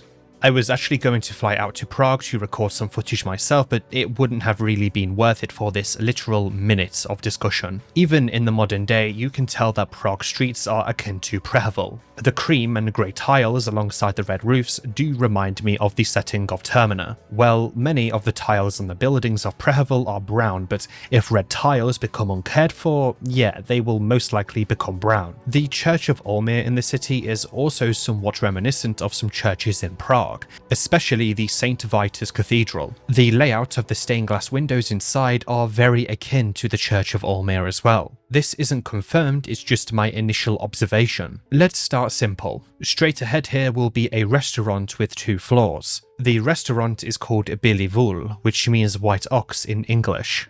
Insert, I am so sorry for my pronunciation here because the comments about me mispronouncing stuff are unironically more annoying than me mispronouncing stuff. Anyway, the restaurant is strangely clean and peaceful, which I'm not sure why. It's literally right at the entrance of the city. Sure, it was locked, but surely some of the Moonscorch would have used this place as a personal abode, akin to the shacks in the Old Town after trying to get out of the city. We know they vary in intelligence, and that they are able to claim territory to a degree. The dirtiest part about this place is the few pieces of flesh on the tables, but that's it. Another observation that could be made here is that some Moonscorched are actually making this their home, and that they are simply out. Makes sense, only that no Moonscorch seem to appear in this restaurant ever. It would have been nice to at least have some appear here in the evening or something, but no. This is genuinely something this game has issues with,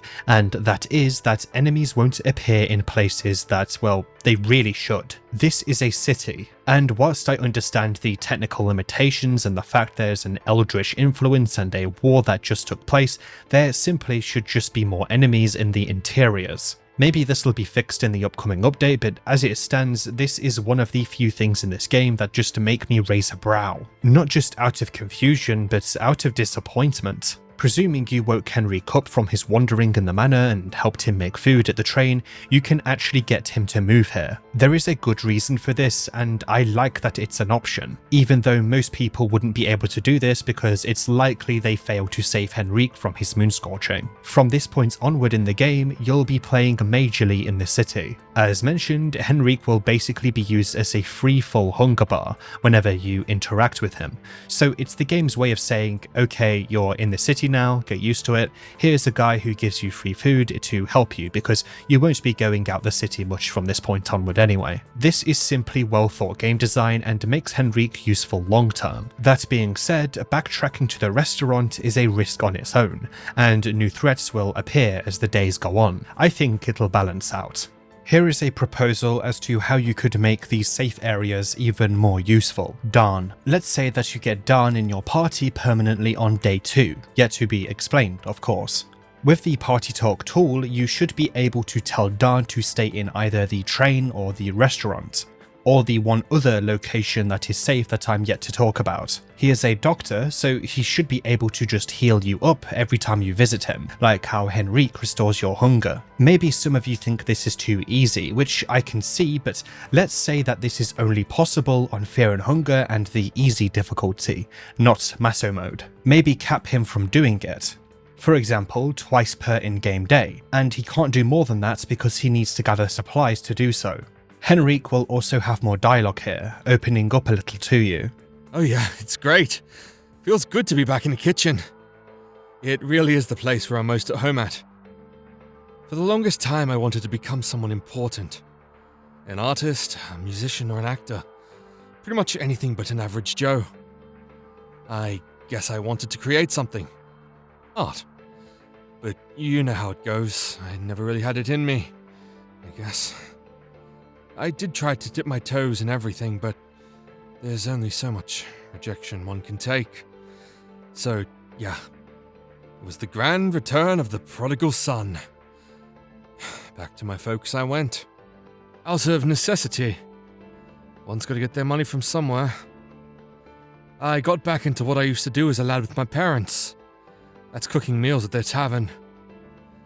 Turns out I had a knack for that stuff. The tavern got famous, and they even wrote an article about the place in the local paper. Wait, maybe you've heard of it. It's called Klimov's. So I embraced the thing. I started learning more and more about culinary arts. Started traveling to find new inspiration. And that got me here ultimately. But even in this situation, I end up cooking. And the craziest thing is that I haven't been this inspired, like, ever. I'm seeing new combinations in my head. My palate is expanding thanks to all the new local ingredients. Making food like it's the last day of my life. I don't know why I felt like sharing all that. Maybe if this place gets the better of me, you can tell this to the person writing my biography. Henrik is actually relatable. To some, that is. Not through his personality and flaws, but through his backstory. He is a consequence of the world state, and has been pushed into a profession that, whilst he enjoys, isn't his first choice. One thing to give him credit for is the fact that he, seemingly, has engaged in this profession to such a state that even the innate feelings of disappointment are put away. He has found something to do. Despite this though, Henrik probably feels that he has failed. Without the ability to cook, what can he do? Wallow in his life whilst he isn't achieving the dreams he set out is one option. It's an escapism that he relies on, and I actually think this is a large reason why Henrik moonscorches so quickly in the scenario that you don't help him, well, cook. His source of feeling important and like he actually achieves something. The insecurities and inner longing for another life where he seeks art is too much for him without the escapism of the only profession he could have got into. And this profession, being cooking, was only possible because of his family line. And if you dare critique this, he will fall back onto that feeling of unimportance. This is why he gets so defensive when you critique his cooking, because ultimately you are critiquing his only source of happiness, and the stimulus of his feeling of belonging. In the basement you will also find Levi, assuming you saw him flee from you in the old town. You will see him shuddering in the kitchen. Your character will notice the holes in his arm from heroin needles, and you can ask if he's okay. He's clearly not. It's just nothing. I don't need help. I need to deal with this myself. Heroin is indeed an item in this game, and can be found in various loot tables, but a dependable way of getting it is by defeating needles. Using it yourself will massively buff your stats across the board for 3 map changes, but ultimately will result in a withdrawal permanently. Withdrawal will reduce your stats. This means that you must take heroin at a regular rate in order to not have your stats constantly shafted. I would advise using heroin in the very final boss of your run, or at least just before it. Of course, the game gives you the option to give Levi some. Thanks. I'm Levi. I'm not feeling all that well. Would it be okay if I came with you for a while? Letting Levi join your party, you'll realise that he is built around handling firearms, which makes sense, but remember that every character that you are not playing as has a fixed inventory and skill set. Because Levi would have gun proficiency, his accuracy with guns will be greatly increased. So, if you have any spare firearms and ammo, your best bet is to just give it to him, if you aren't using them yourself. Keep in mind though that Levi will have the withdrawal effect, and you need to maintain it with more heroin. This can be quite a challenge because, again, the only guaranteed drop as far as I'm aware, as of this version of the game, is from needles.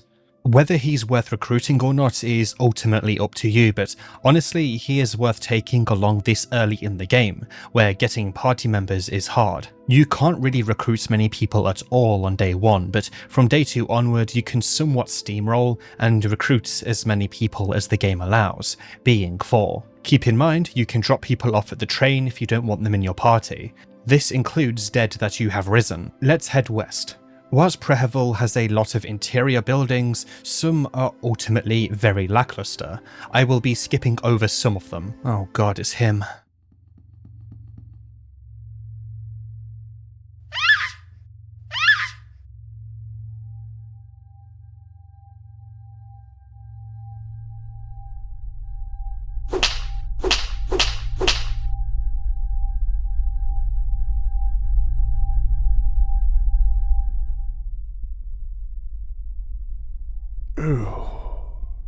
Oh, here I am busy with my own business, completely ignoring this beautiful chap.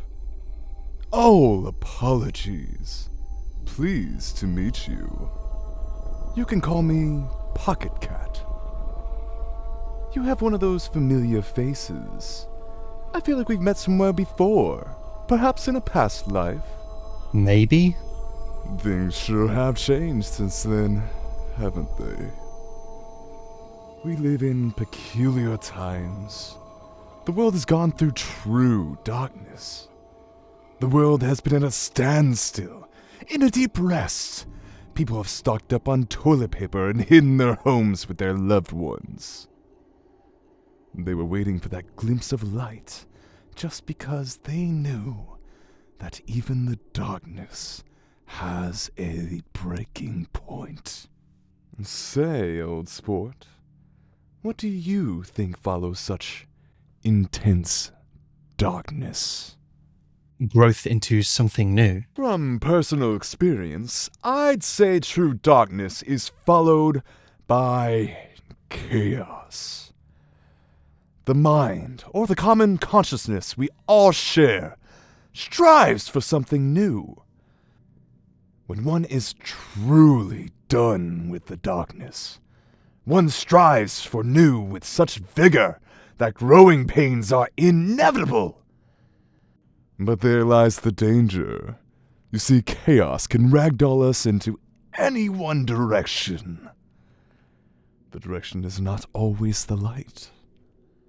Sometimes one can find themselves lost in a limbo that is the chaos. When you enter the limbo from a dark place, there is a big chance that you contaminate the chaos with your darkness and just create a new pitch black place. Maybe even darker than the one before.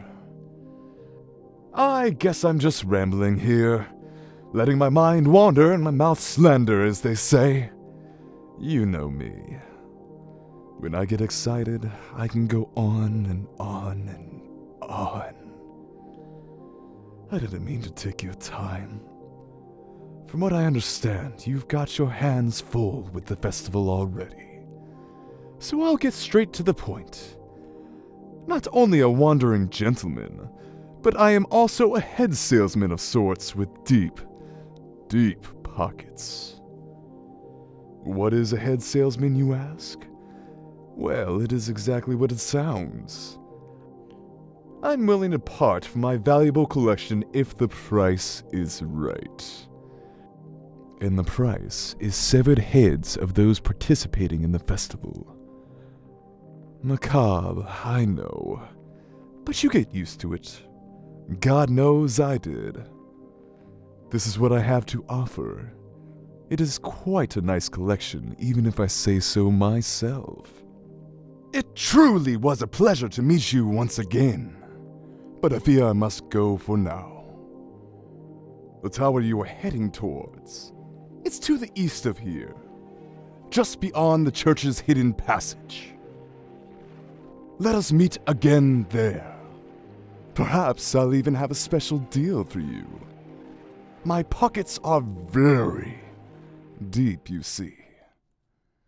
But until that time, old sport, take care, take care.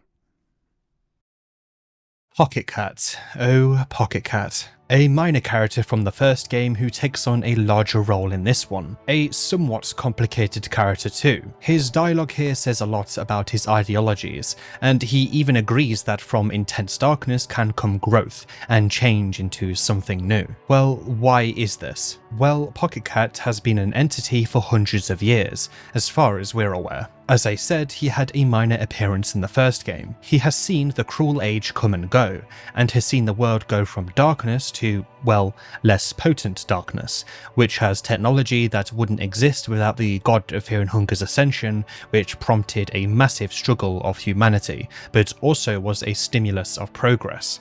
That being said though, Pocket Cat is seemingly explaining that it's possible to delve into what he describes as true darkness after a state of chaos out of a want for something entirely new, because ultimately some people are, at their base, contaminated by darkness. This in itself could apply to humanity, suggesting that, even after the Cruel Age, humanity might still be headed into a place of absolute darkness. This is how I read this, and to be honest, it kind of makes sense. Humanity will always seek greater heights, and these heights will, sometimes, destroy a person or civilization from within, or change it entirely. This is relevant for ending A, so put a pin in this. Another thing to note about Pocket Cat is, well, he's a pedophile. More so in the first game, though. On Miro's YouTube channel, one of his early videos uploaded way back in 2014 is called Pedo Cat, and in the first game he compliments the body of a child. It doesn't add much to his character alone, and some may argue it's shock value, which, yeah, I actually agree. I agree. It doesn't really speak to his allegiances either after knowing his lore. Another story in Fear and Hunger 1 describes him as a boogeyman who kidnaps children too. He even offers you a prize if you hand over the girl character in the first game. Whilst I think his inclusion in this game is necessary for a certain character storyline, he does somewhat come across as a remnant of the first game's more disturbing nature. In his bag is probably his stock, some heads, and, well, maybe even a kidnapped child. I have a lot more to say about Pocket Cat though, don't worry, I have more opinions on him, but we'll see him again later. This is just the surface. For now, he will stand here and act as a vendor, one of the few in the game, but he doesn't accept shillings. He accepts the head of your fellow contestants. He sells skin Bibles as well as the Alchemilia and recipes of the 15th century books. I've talked about those already, and the former is especially common at bookshelves. I guess there is an option here if you really want to benefit from a certain god at a ritual circle, and you can't quite find one at a bookshelf. A skin Bible, that is. One item that I've not spoke about in his stock though is the Book of Enlightenment. This golden book is extremely helpful. Whilst costing a steep 3 heads, this book allows you to save without the use of a bed, meaning that you can save without advancing time. They existed in the first game too, but I think they're much more helpful this time due to the 3-day limit. Whilst the book can be found in bookshelves too, it's extremely rare. Whilst some may argue this goes against the decision-making and strategic aspect of saving in this game, since it advances time, I think, thanks to the rareness of these books, these don't really affect this strategy much. There are many enemies that stalk the streets. On the first day, you'll want to avoid as many of them as possible. A common one is the Bobby. This enemy is actually a wall to many, as they are much harder than the common moon-scorched enemies in the village, or the Old Town, as I should call it. They are also less straightforward when it comes to how exactly to kill them. If their head twitches rapidly, well, good luck hitting it. They also have 3 arms, and all of them will swing at you every single turn. If you slice one of them off, they will eventually regenerate. Honestly, your best bet is to wait for their head to stop spinning and aim for it, or just deal a lot of damage to the torso. Now, in this game you can stomp on corpses as one of the options when you interact with them. Most of the time this is a way to vent frustration because you're only given a description of the body, but this time round it's useful. See, if you defeat a Bobby, they will just get back up. You best stomp on them after battle to make sure they stay down. You will also encounter Moonscorch that'll shoot you from a distance, which, whilst seeming out of range, can be fought if you interact with them, or at least the area around them. But let's stick to Bobbies for now. If you talk to a Bobby, you can find out some vague lore, although it's obvious what these enemies represent: heavily moon-scorched police officers. The name Bobby is also slang for a police officer in typically London or Greater London, or at least it was. You don't really hear about it much around here anymore. And by here I mean in England. I'm not actually a Londoner, but I do travel there quite a lot. The Bobbies insist everyone stays indoors because of a contamination. This is most likely referring to the Moonscorch.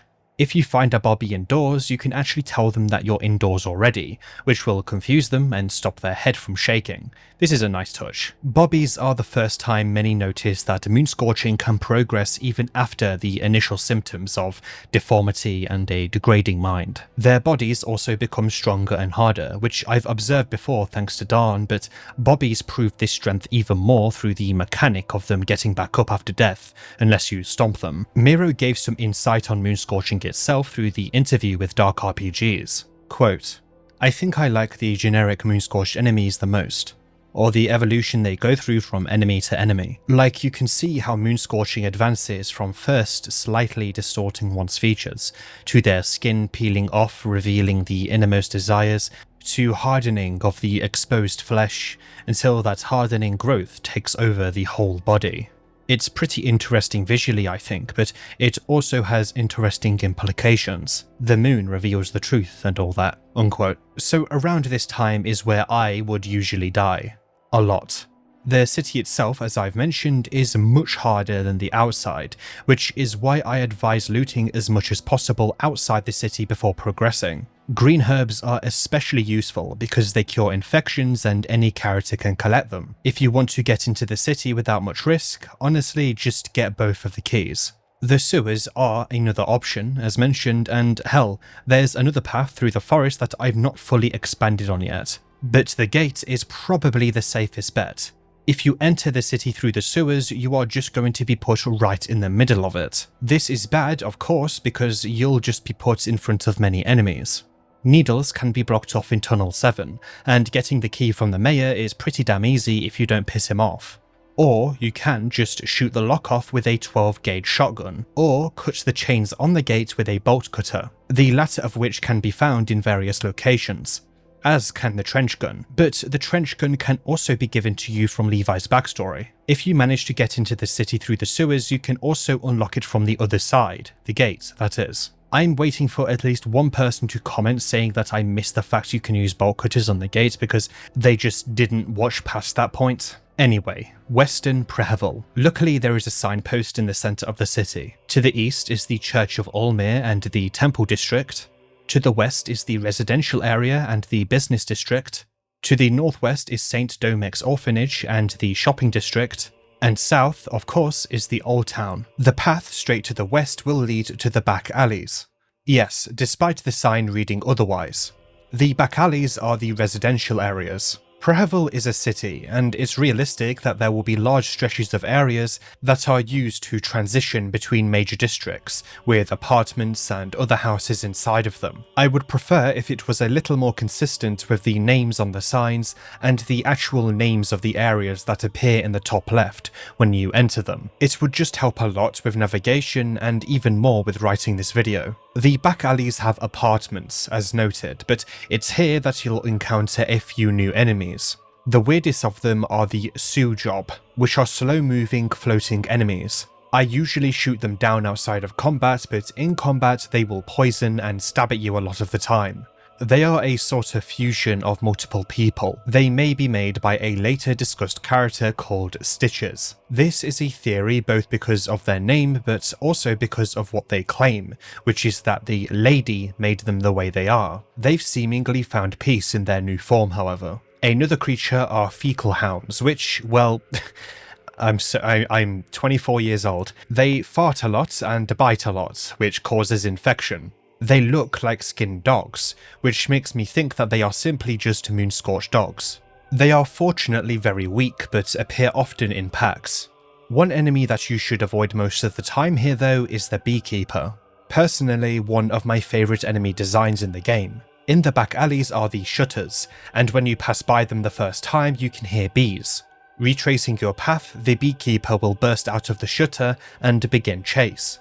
Fortunately, most enemies in this game are slower than you, especially when you are sprinting. But here is where I began to notice a big issue with this game. The pathfinding for enemies is at times absolutely atrocious. But one must keep in mind that this isn't necessarily a default feature in RPG Maker. Well, it is, because you can do it with eventing without a plugin, by using the approach movement command. But encounters by default are handled through a random encounter system, kind of like how it works in the Pokemon games.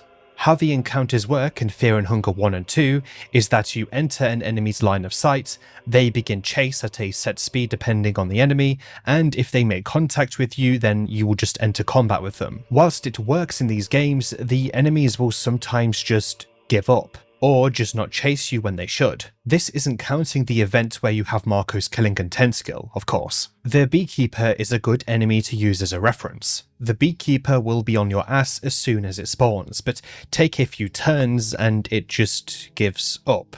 And by turns, I mean literally just take a few turns on the map. It doesn't give up per se though, but it does give the feeling of such. It would be fine if it did, but it doesn't. It just gets stuck on random geometry. Most enemies will get confused if you turn a few corners and gain distance. The fact that you can walk diagonally may also contribute to this state of confusion, but I have no source for that. This isn't the fault of Miro though. I think this is a genuine issue with RPG Maker, and whilst a large part of my thesis of this video is showing just what RPG Maker can do when stretched to its absolute limits and prove that the engine can still make masterpieces even amidst the modern indie environment, this is one of the few things in the engine that I think can only be fixed with plugins. But even then, it will most likely be very clunky. This whole issue is seen more so in Termina than the first game, due to how open the areas are and the twists and turns that you can take around buildings. That and the dedicated sprint button is like picking at a scab that's already bleeding. In the first game, you are often in corridors that are very straightforward, and you typically move just a little bit slower than most enemies by default. Beekeepers are quite powerful, dealing a large amount of poison across their turns. As their name and design implies, they have hornets growing inside of them. As the wiki states in the strategy section, it isn't really worth fighting this enemy. I mean, you should if he's greatly impeding your progress, of course. You can find some of their nests around Prehevil, which drop down and form into a beekeeper to chase you. Luckily, there are very few of them in the game. In one of the apartments to the far west of Prehevil is a large hive on a bed in the back corner of a wall, which looks eerily similar to the body of a beekeeper. Next to it is a note. Only Osar will recognize that it is about the god of the depths. Would have been realistic if at least Marina recognizes it too, but I digress. The god of the depths was an old god that was consumed by the god of fear and hunger, who awoke within its body during the events of the first game. Old gods, as we know, have their influence in the world still, despite their supposed departure. You can even see its sigil on the hive. Maybe some denizens of this small apartment seek salvation from the old god, and the small amount of beekeepers throughout the city makes this interpretation realistic, because this apartment has around 5 beds. As of this version of the game, there are 3 beekeepers that can be encountered in the game. Maybe only some denizens of this apartment dedicated themselves to the old god, but either way, I see this to be the origins of the beekeepers. But what confuses me is why are bees associated with the god of the depths, and hornets in general? Surely Venushka, the literal god of nature, would have been a better fit? Creatures associated with the god of the depths are often those that, originated from the underground. Here's the thing, the god of the depths had a skill in the first game associated with it called Mastery over Insects. In the first game too, there was a small questline where you would interact with the Cockroach King and do his bidding, as unfinished as that questline felt. I think the main problem with this is the naming convention of the god. Unlike, say, Grogroth and Sylvian, whose names aren't their titles, the god of the depths in its name implies that it's associated with things that are purely underground, whilst also having skills that extend to creatures that very much thrive in the open sky, like bees and hornets. I think another name entirely for the god would have been better. Either way, Miro has admitted the lore of these games is meant to be intangible and Lovecraftian by nature, but he has also written the foundations of such to keep things more consistent. It is honestly better that Miro approaches his writings this way, instead of writing himself into a corner. Either way, this is further proof of the old god's influences on the world, even if said god was basically destroyed hundreds of years ago. Enki did not write a skin Bible for the god of the depths, but he did mention it in his Bible about the god of fear and hunger, and realistically, old occult texts about the god would still be around, abridged or not. One important area in the back alleys, which again is just the beginning of the western stretch of the city, are the white mold apartments. But honestly, I want to leave this place for day 2. Going further west is another stretch of the city called the back alleys. Wait a minute, didn't we literally come from there? But the sign pointed the way to the business district. Yeah, at this point in production is where I got somewhat frustrated with the contradicting names that really damages the navigation in Prehevil. It doesn't benefit anyone having different names on the signs than the ones on the top left of the screen. I've already mentioned this before, but I really just want to nail it in just how absurd this gets. Even in the game files, these maps are called Back Alleys 1 and Back Alleys 2, so it feels intentional, but that doesn't save it from being quite annoying.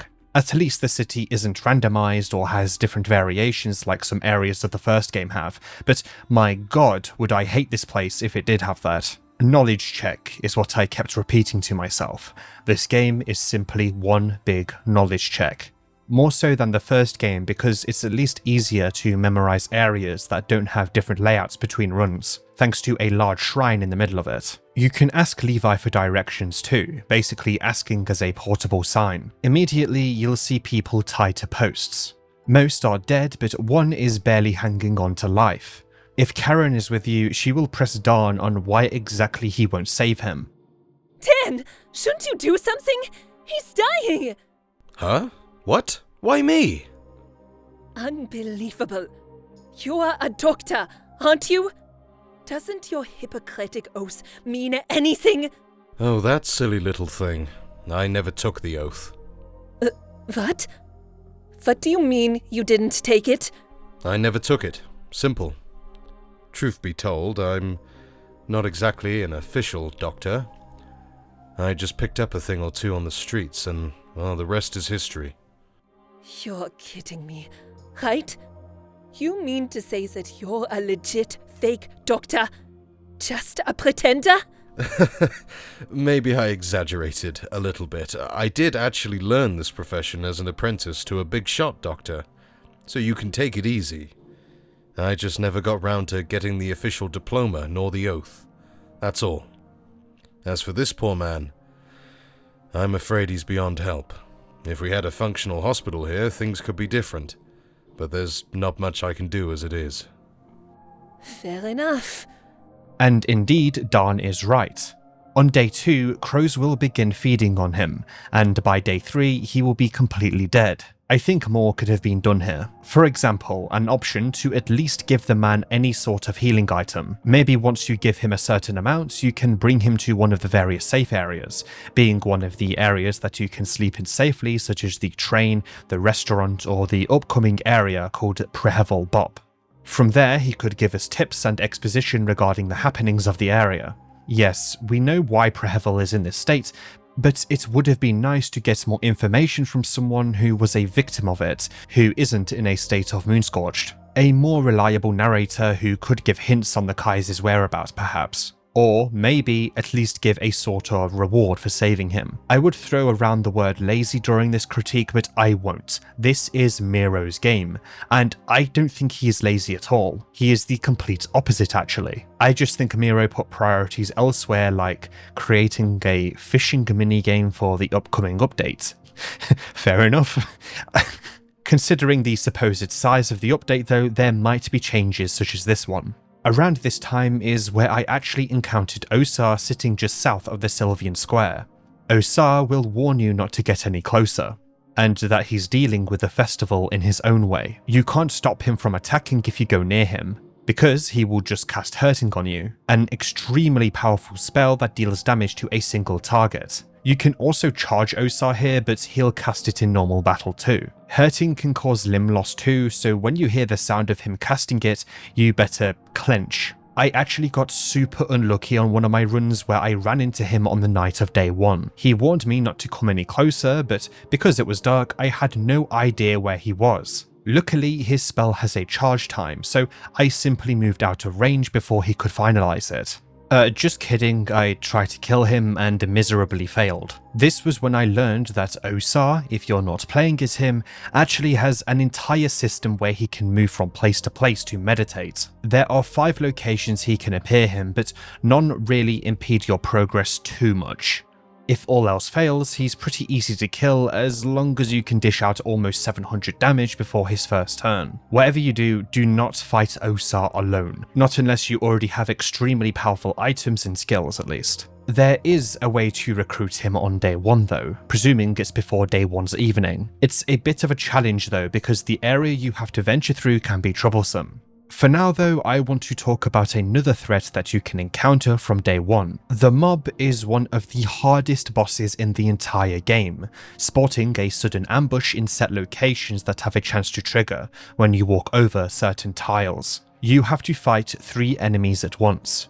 They attack relentlessly, having over 1000 HP each. 2 of them over 2000. One of them uses what might as well be the strongest melee weapon in the entire game, the meat grinder, which is actually a weapon that you can create with Abella's weaponcraft skill. Luckily, you will get a guaranteed drop from the mob, the bench grinder, which is the rarest component in the meat grinder's recipe. Trust me, the weapon is just insanely strong and attacks multiple times. Pair this with the leechmongering I'll talk about in a bit that heals you for every hit you do. Yeah, that being said, you will only encounter the mob by chance, meaning you'll likely not be prepared going into the battle. This encounter is one of the many ways that makes Prehevil feel alive and keeps you on your toes. My strategy is to target the meat grinder first.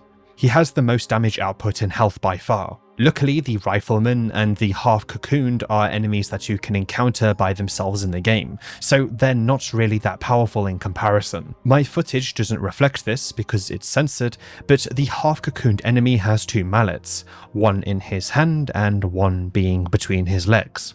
Yeah, it sounds funny until he slaps you with it. Pause.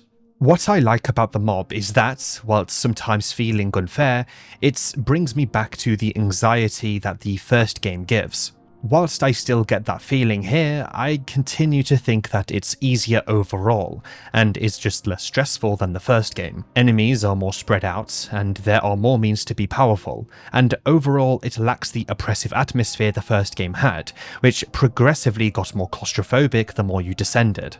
I already mentioned the saving system being more accessible this time round too, even amidst the day mechanic. It's not a true downside of this game, it's just something I myself miss. The claustrophobia of the dungeons of Fear and Hunger versus the wide city streets of Prehevil, you get my point by now. The games are disturbing and at a base are both very difficult.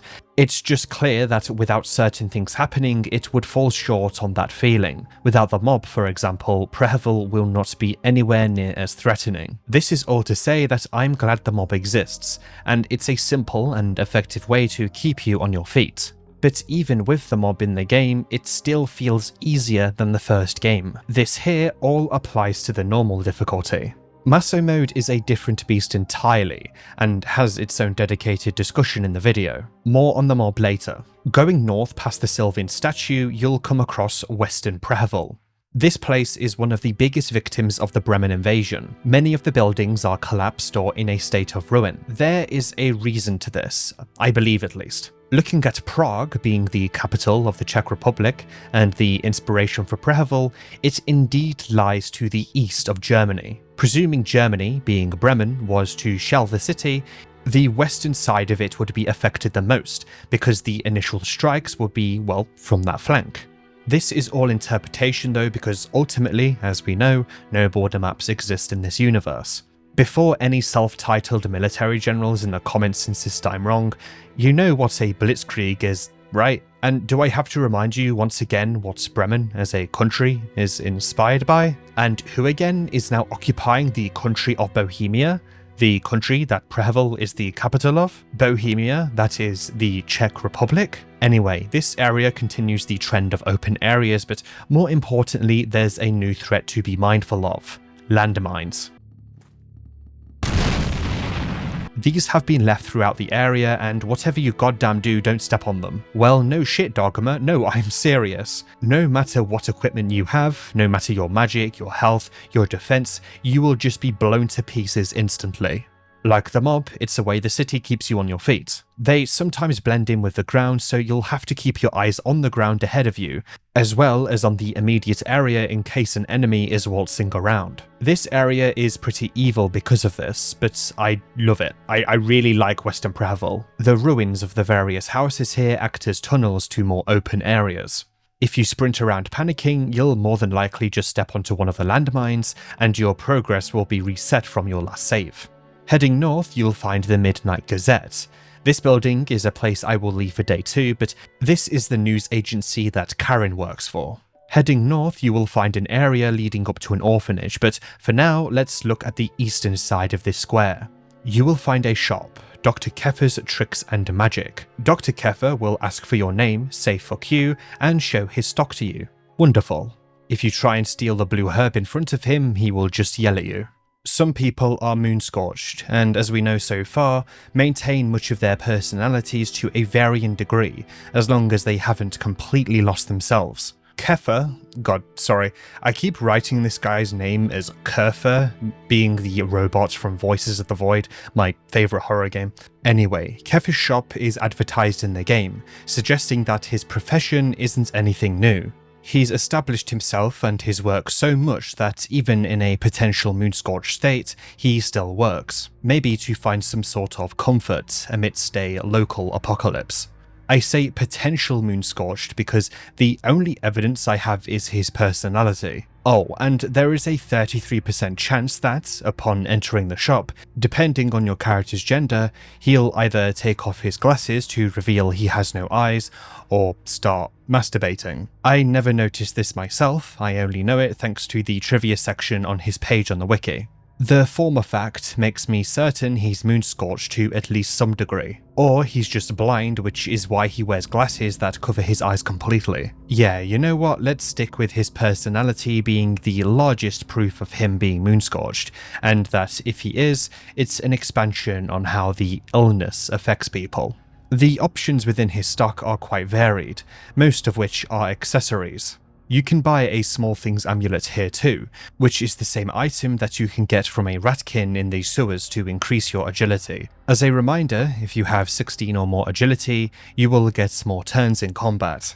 It's nice that his stock is static, because you can at least plan certain builds including the items he sells. He also has unlimited stock, so the only ceiling here is the amount of shillings you have, which is good, because money is hard to come by in this game as it is, and restricting the player with stock here too will just be kind of absurd. The most expensive item here is the Hardened Heart for 99 shillings. The description reads, quote, "A crystallized and hardened heart that has seen its share of pain and suffering. It now offers a glimpse of the same determination its previous owner had to its new master."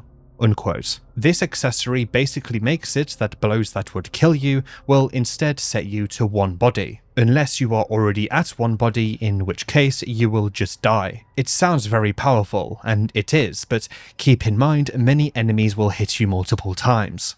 You can also buy a soulstone here, but honestly they aren't worth 50 shillings if you give the tainted one a bunch of heads at an imperfect circle and craft your own soulstones that way. The Soul Devour necklace also made an appearance in the first game, which increases your resistance to otherworldly damage. Like in Soulsborne, some weapons and items will make an appearance between both games, but aren't fully explained how that happened most of the time. But considering these consistencies are mostly items and accessories, one could simply pin this on mass production. Going to the back, you'll see a no entry sign before the next floor. But you can actually cross this with no consequence, and even loot the boxes on the next floor. What you can't do without consequence is touch the lamp at the very back.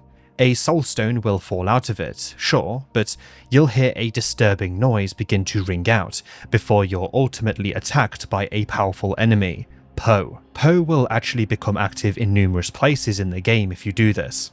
Poe doesn't have an insane amount of health, but what he will do is constantly do a coin flip attack that, if you fail, will cause you to be instantly killed. prompting a unique death animation where he drags you around on the ground and reaches into your behind. What you can do is use the steal skill to get soul stones from him, but ultimately just don't touch the lamp in the back of this room. Going back down the stairs, Kepha will question you, but you can just brush him off. Po, in Chinese, could refer to a soul of a spirit surrounding such. Another larger building to the right of the shop is the department store.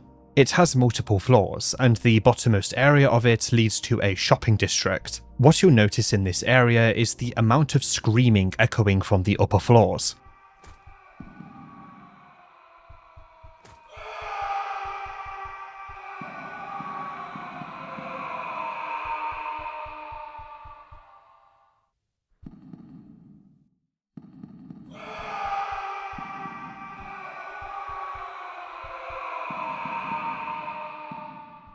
You can make your way up. Don't worry, this area is surprisingly safe. On the way up, you can enter one of the stores, which contains a chainmail dress. I recommend getting this because it's actually a pretty decent piece of armor. At the very top though, you'll witness the source of the screaming. People hanging from hooks and chains, screaming in agony. At the end of the path is one of the best accessories in the entire game, the Leechmonger ring.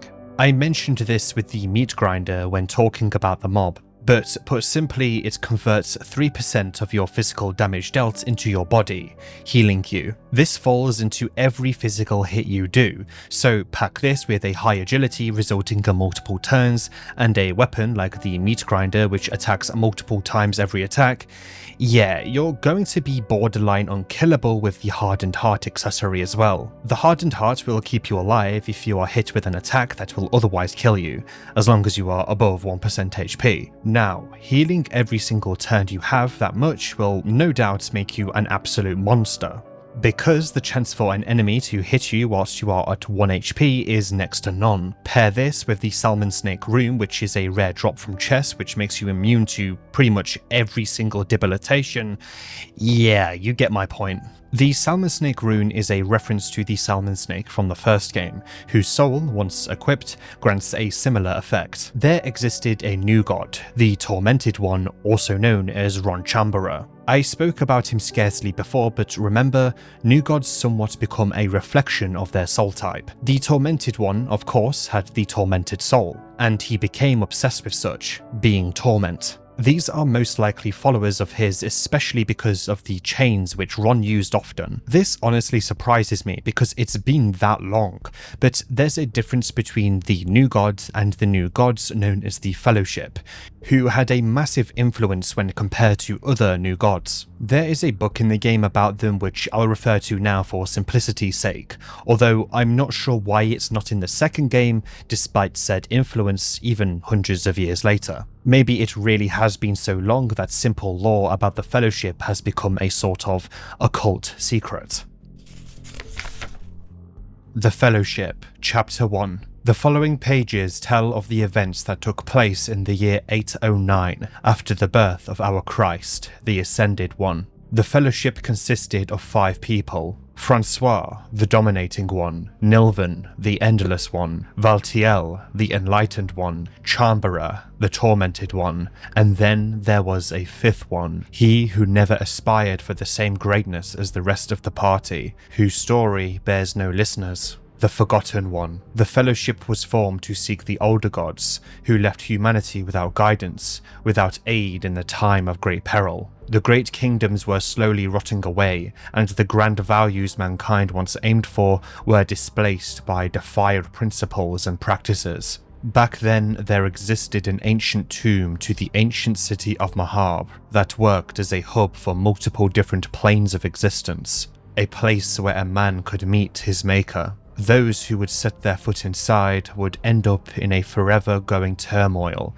of godly dimensions and planes of afterlife. It is here that the Fellowship would demand the rights of self-governing for mankind, freedom to choose our own destiny, and build the future we deserve. Chapter 2. The Fellowship found their way to the ancient tombs that would lead them to their confrontation with the older gods. The Fellowship persisted through the numerous hazards and dangers the older gods threw at them. Eventually, all 5 of them would reach the Golden Gates of Macabre, the very same gates Olmir ascended from 800 years prior. It seemed like the Fellowship had bested all the challenges the gods had laid out for them, but at the most crucial moment, a seed of doubt was planted into the mind of the 5th one. The Forgotten One was the last trial the old gods had in store. His purpose in the grand scheme of things was to create doubt and unease between the Fellowship. Holding tight to their grand mission, the Fellowship prevailed, however. They laid down all the doubts and proceeded to the Golden Temple of Macabre. The Fellowship tore down the legacy of the old gods and created a new world order, an age where mankind decided their own fate, an age of growth and prosperity. The Fellowship became the new gods that we know and love today. And by today, that obviously refers to the time where this was all written. Some may feel this department store is a glorified loot chamber and transition into the shopping district because of the lack of shops to explore and the complete absence of enemies. Whilst I understand this, I want to actually refer to an argument made by another YouTuber called Gred Glintstone. For context, Gred made a critique of certain critiques surrounding Elden Ring's DLC, Shadow of the Erdtree. Talking about Centrina. Let's pause for a second and actually critique the game. Look at this. This might be my favorite character design in FromSoft history, and this OST. My god. Not everything is about reward. Sometimes it's, it's about the art. I keep hearing critics talk about this whole area and the finger ruins like, wow, there's nothing here. Maybe I'm a weirdo, but when I got here, I wasn't thinking about how empty it was. I was thinking, what the fuck is up with all these fingers? This blew my mind. Why do we only want to talk about the rewards? These blue flower fields are so pretty. Why is it that when I hear people complaining about the exploration in Elden Ring, it's always because they didn't get anything cool out of it? Check Source 18 if you want to watch it. My personal feelings of that DLC aside, as well as the inner drama that video is involved in, he does raise something that has actually always stuck with me. Some people critique the lack of rewards for performing monumental tasks in video games, because when you complete such a thing, you must at least get a sort of boost to your character, so your character in itself is rewarded, but you as the player are also given the feeling of a pat on the back. But sometimes what many people forget is that sometimes the reward can be non-monetary. Sometimes these rewards are about revealing new vistas, lore, or hell, even a simple character design. Whilst the Leechmonger's Ring and the Chainmail exists here, they are basically free to grab and it isn't a rewarding feeling at all. But I think the atmosphere of the department store is one of the best things about it. Gred talks about how a certain area elicits a feeling of wonder, rather than being confused as to where all the enemies and loot are. Now, some may feel that the department store is a reward for getting through Prehevil, and I also see this point of view. But honestly, getting here is nowhere near as hard as some other stretches of the game. A better example of this argument applying to Termina is most of the shopping district. I've seen people describe the shopping district which lies to the north as unfinished because of the generally large area with the lack of content inside it, but again, many people will describe content to be rewards. What you see in the shopping district is a fallen society of an empty bar and posters of theatrics that no doubt have ceased all operations and faded away. There are 2 areas here that you can enter but are basically empty because I believe their purpose is to show what once was. A city of people with lives and things to love. The Renka Cafe is one such example. There is basically nothing of worth to loot here, besides some alcohol and a handful of shillings. It has a singular floor and it is almost completely silent. The largest sounds here will be your footsteps. One detail here is the fact that some of the doors of the cubicles in the bathrooms are completely locked. Maybe during the Bremen invasion and the moon scorching, some people couldn't take it and simply sealed themselves inside. Maybe they gave in completely. Whilst I have critiqued this game's atmosphere in comparison to the first game, I think Termina's atmospheric storytelling is one of the best things about it. Another building in the shopping district is the clothing store. Immediately after entering, you are told something sinister echoes from the depths of the store. Down the stairs, you will see the following. This is the irrational obelisk. You can investigate it, leading to the observation that it feels like the obelisk is staring right into your character without blinking its eyes. Appearance-wise, it's a huge merge of many white t-shirts. In an interview with Dark RPGs, the following question was asked and answered by Miro. Question. Prehevil City hides many secrets, but one that I couldn't really solve was the irrational obelisk. For those who don't know, hidden inside a shop lies a tower made of clothes, apparently purposeless and impossible to kill. Can you give us some clues about the purpose of this mysterious being? Answer. That thing exists for real. How scary is that? I once saw it in a small art expedition in Helsinki, Finland. It's been years since that encounter though, so I probably don't recall my meeting with that irrational being accurately. This is just my depiction of the events that went down. I've had an irrational phobia for button shirts too since I was a toddler. That's probably played part in its creation too. When making something that's trying to be horror, you have to go with your gut instincts. I find that stuff weird and eerie. The being itself triggers every single phobia, but this isn't a big deal. Why? Well, it doesn't really do anything except drain your mind every turn through a skill called Shivers. What is odd that it has two versions of this skill which are identical. The most noticeable thing about the obelisk though is the fact that it has 1,000,000 health, meaning that you can't really kill it at all, and even if you cheat and kill it, nothing will happen. The obelisk does have a use though, whether intentional or not isn't too clear. With the Leechmonger ring, or any means of leeching health, you can basically exchange mind for health, because you can freely attack it and suck health out of it, whilst it damages your mind. The wiki proclaims this isn't worth it as a fact which is just straight disingenuous because it doesn't take into consideration multi-hit attacks, and the massive amount of alcohol that you can loot in the game to restore your mind or the other ways to restore such. You can drink alcohol without adverse effects too. Hit the obelisk a few times with a very strong weapon or anything that hits multiple times with the Leechmonger ring and run from battle before your mind hits 0 and you receive panophobia. Simple. When you are outside of combat, drink alcohol and dive back in. A true definition of converting mind into health at the end of the day. When venturing through the deeper parts of Prehevil, you'll find an enemy called the Inquisitor. They are very slow, so honestly, you can easily avoid them. Almost laughably so, actually. In battle, they can cast Hurting, which we know is deadly thanks to Osar, but they can also blind you with black smog or summon bobbies.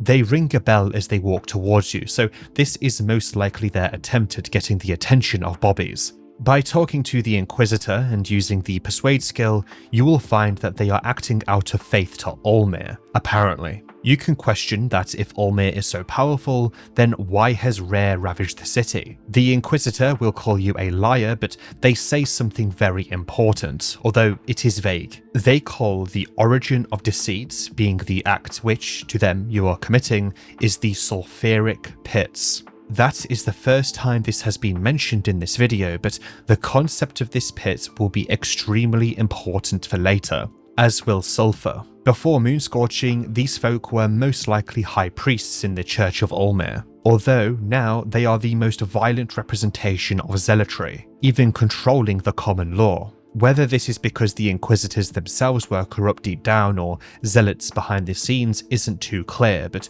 what we know is that a certain leader in the church isn't the kindest man. Inquisitors can drop soulstones, which make them worth killing if you're prepared. The fact that they use Grogroth magic also speaks to this potential corruption. Maybe, like Henrique, they are using Olmir as a face for their true purposes and their true flaws. Arguably, the most iconic interior location lies in the shopping district, known as Prehevil Bop. Henrique can move here, and you can also drop off allies. Prehevil Bop is essentially another train area, located for the second half of the game. You can even tell Tanaka of the location from the night of the second day. Many interactions between characters can happen here, the most out of any area in the game, actually. A final note here about this surrounding area is that you can actually find a fortune teller. For a shilling, he can very vaguely guide you to the telelectroscopes and another requirement to progress to an ending of the game, but ultimately a map found in Prehevil Bop is better.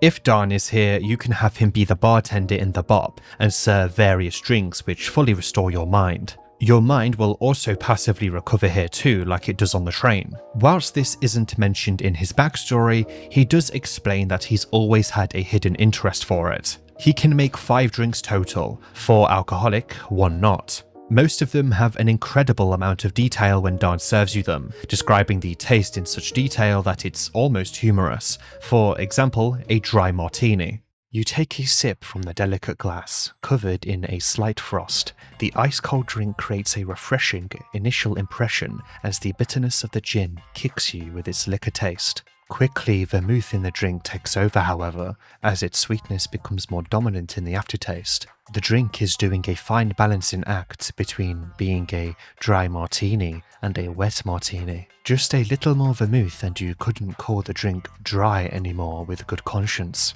Not that it's a complaint. The drink really is quite remarkable, wet or dry. On your second sip, you notice some of the finer nuances of the drink. The mild aftertaste of the saline from the olives, and is that lemon zest you taste? Before you know it, the small glass is empty, and all you have left of the drink are the warm memories. At least the writing comes across as self-aware. Getting the milk, you'll be told it, quote, doesn't inspire the poet inside of you, unquote. Hey, I'm a social drinker and borderline an abstainer, and I consider myself to be at least a little bit poetic. I can at least come up with a few pretentious metaphors for milk. When you enter Prehevil Bop, you can actually see another one of those blue moths, leading you to a hidden speakeasy beneath the floor. Here lies a perfection circle, meaning that you can draw either Olmir's symbol or the god of fear and hunger. Drawing the former lets you summon a portal that you can use to travel to other portals, whilst the god of fear and hunger gives you a one-time save. That circle Marina was drawing back at the train is also the same sort of circle as this one, meaning that you can actually connect a sort of portal system between the two safe areas that are basically across the map from one another. Thanks, Marina. Weird thing about that circle though is that it'll even appear if you're playing as Marina. Maybe Samari drew it? I have no idea. In the speakeasy there are supplies, including ammunition and a map. Interacting with it will produce 4 crosses on your map. Besides it is also a coded letter. Abella can actually read it unlike the other party members. Eastern Union officials from the Vorinian Republic as well as from the Eastern Sanctuaries don't understand what they are giving up. I try to emphasize the importance of project logic during my time with the research, yet they cannot see its true potential. The Eastern Union is willing to let go of Prehevil for a very cheap price. The leaked documents say the officials are stupid enough to think that they got a good deal out of it. They don't understand what they are handing over to the Kaiser on a silver platter, but Kaiser knows. I first met him briefly during my scholarship at the compound all those years ago. It sounds like Kaiser knows perfectly well what the project has been building towards. In fact, from the pieces I was able to gather, it sounds like he was one of the main forces kickstarting the project long before the Great War started, and pitted the Bremen and the Eastern Union against each other. Signed, R. Here we get another view of the peace treaty after the Bremen invasion. The Eastern Union seemingly were willing to hand the city over for a relatively cheap price because of a thing called project logic. They did such under the presumption that Bremen, more specifically Kaiser, wouldn't know what logic was and the capabilities of it. Before his ascension to the leader of the empire, it seems that he's been prodding at the politics of both sides of the conflict for a long time. It seems that Kaiser wants control of Project Logic for himself, rather than for the sake of the empire. Ahead of this note is also some exposition describing that it was encrypted by a member of the NLU, the Nameless Liberty Underground. Abella understands this, of course. It was also written by someone going by R. The letter R, that is. Let's think back to the backstories. We know that Olivia's sister, Rayla, was broken out by the NLU, and from Abella's backstory, we know that the leader of the Bohemian branch of the NLU has red shoes. Clicking yet? It should have by now. Rayla is this leader. She went too deep though, even after she was arrested for treason. Many more answers await, but now we are beginning to find out the truths that Abella and Olivia seek. By finding this simple lore note, we are tackling two character storylines at once, which is good. It makes the character stories feel more interlaced, and it's a good way to offer two perspectives on a similar subject. Olivia's search for her sister is out of love, whilst Abella's is more political. A sort of commentary on the two sides of the conflict, love and what some may see as political necessity. I would like to give a quick summary of all the dialogue possible in the BOP here, because it does give more characterization because, as you know, you can bring NPCs to safe areas such as this one. I would have them voiced, but it'll take very long, and I think I would like to approach this part from a more analytical lens. There are a handful of things that you can learn here. Tanaka compares you to a samurai, explaining that they were Edoan warriors. I will actually dedicate a whole look at Edo during day 3. During this, you are told that your character feels great pride after being referred to as such. Tanaka, understandably, wishes to stay in the BOP as much as possible, but knows this may come across as cowardice. He assures you that this is not the case. Marina heard of the BOP as a kid, but her parents would never come to it. Alcohol and bars would stray from the path of religion. She says that she is religious in her own way, as you can't really be a non-believer when you're studying occultism. I mentioned earlier that Marina is a weird sort of dark priest due to these varying alignments, and she may not even be a dark priest at all it depends on who you ask, really. Honestly, Marina might actually make a good yellow mage. She has her own goals in mind and simply uses what she's been taught on her way to her advantage. You know, just like a yellow mage. Dawn refuses to serve her a drink because she lacks an ID, being either a passport or a driving license. Marina is indeed 18, but Dawn still refuses to serve her due to this lack of evidence. Been there, Marina, been there. Marina may also explain that she feels as though it's been months instead of days.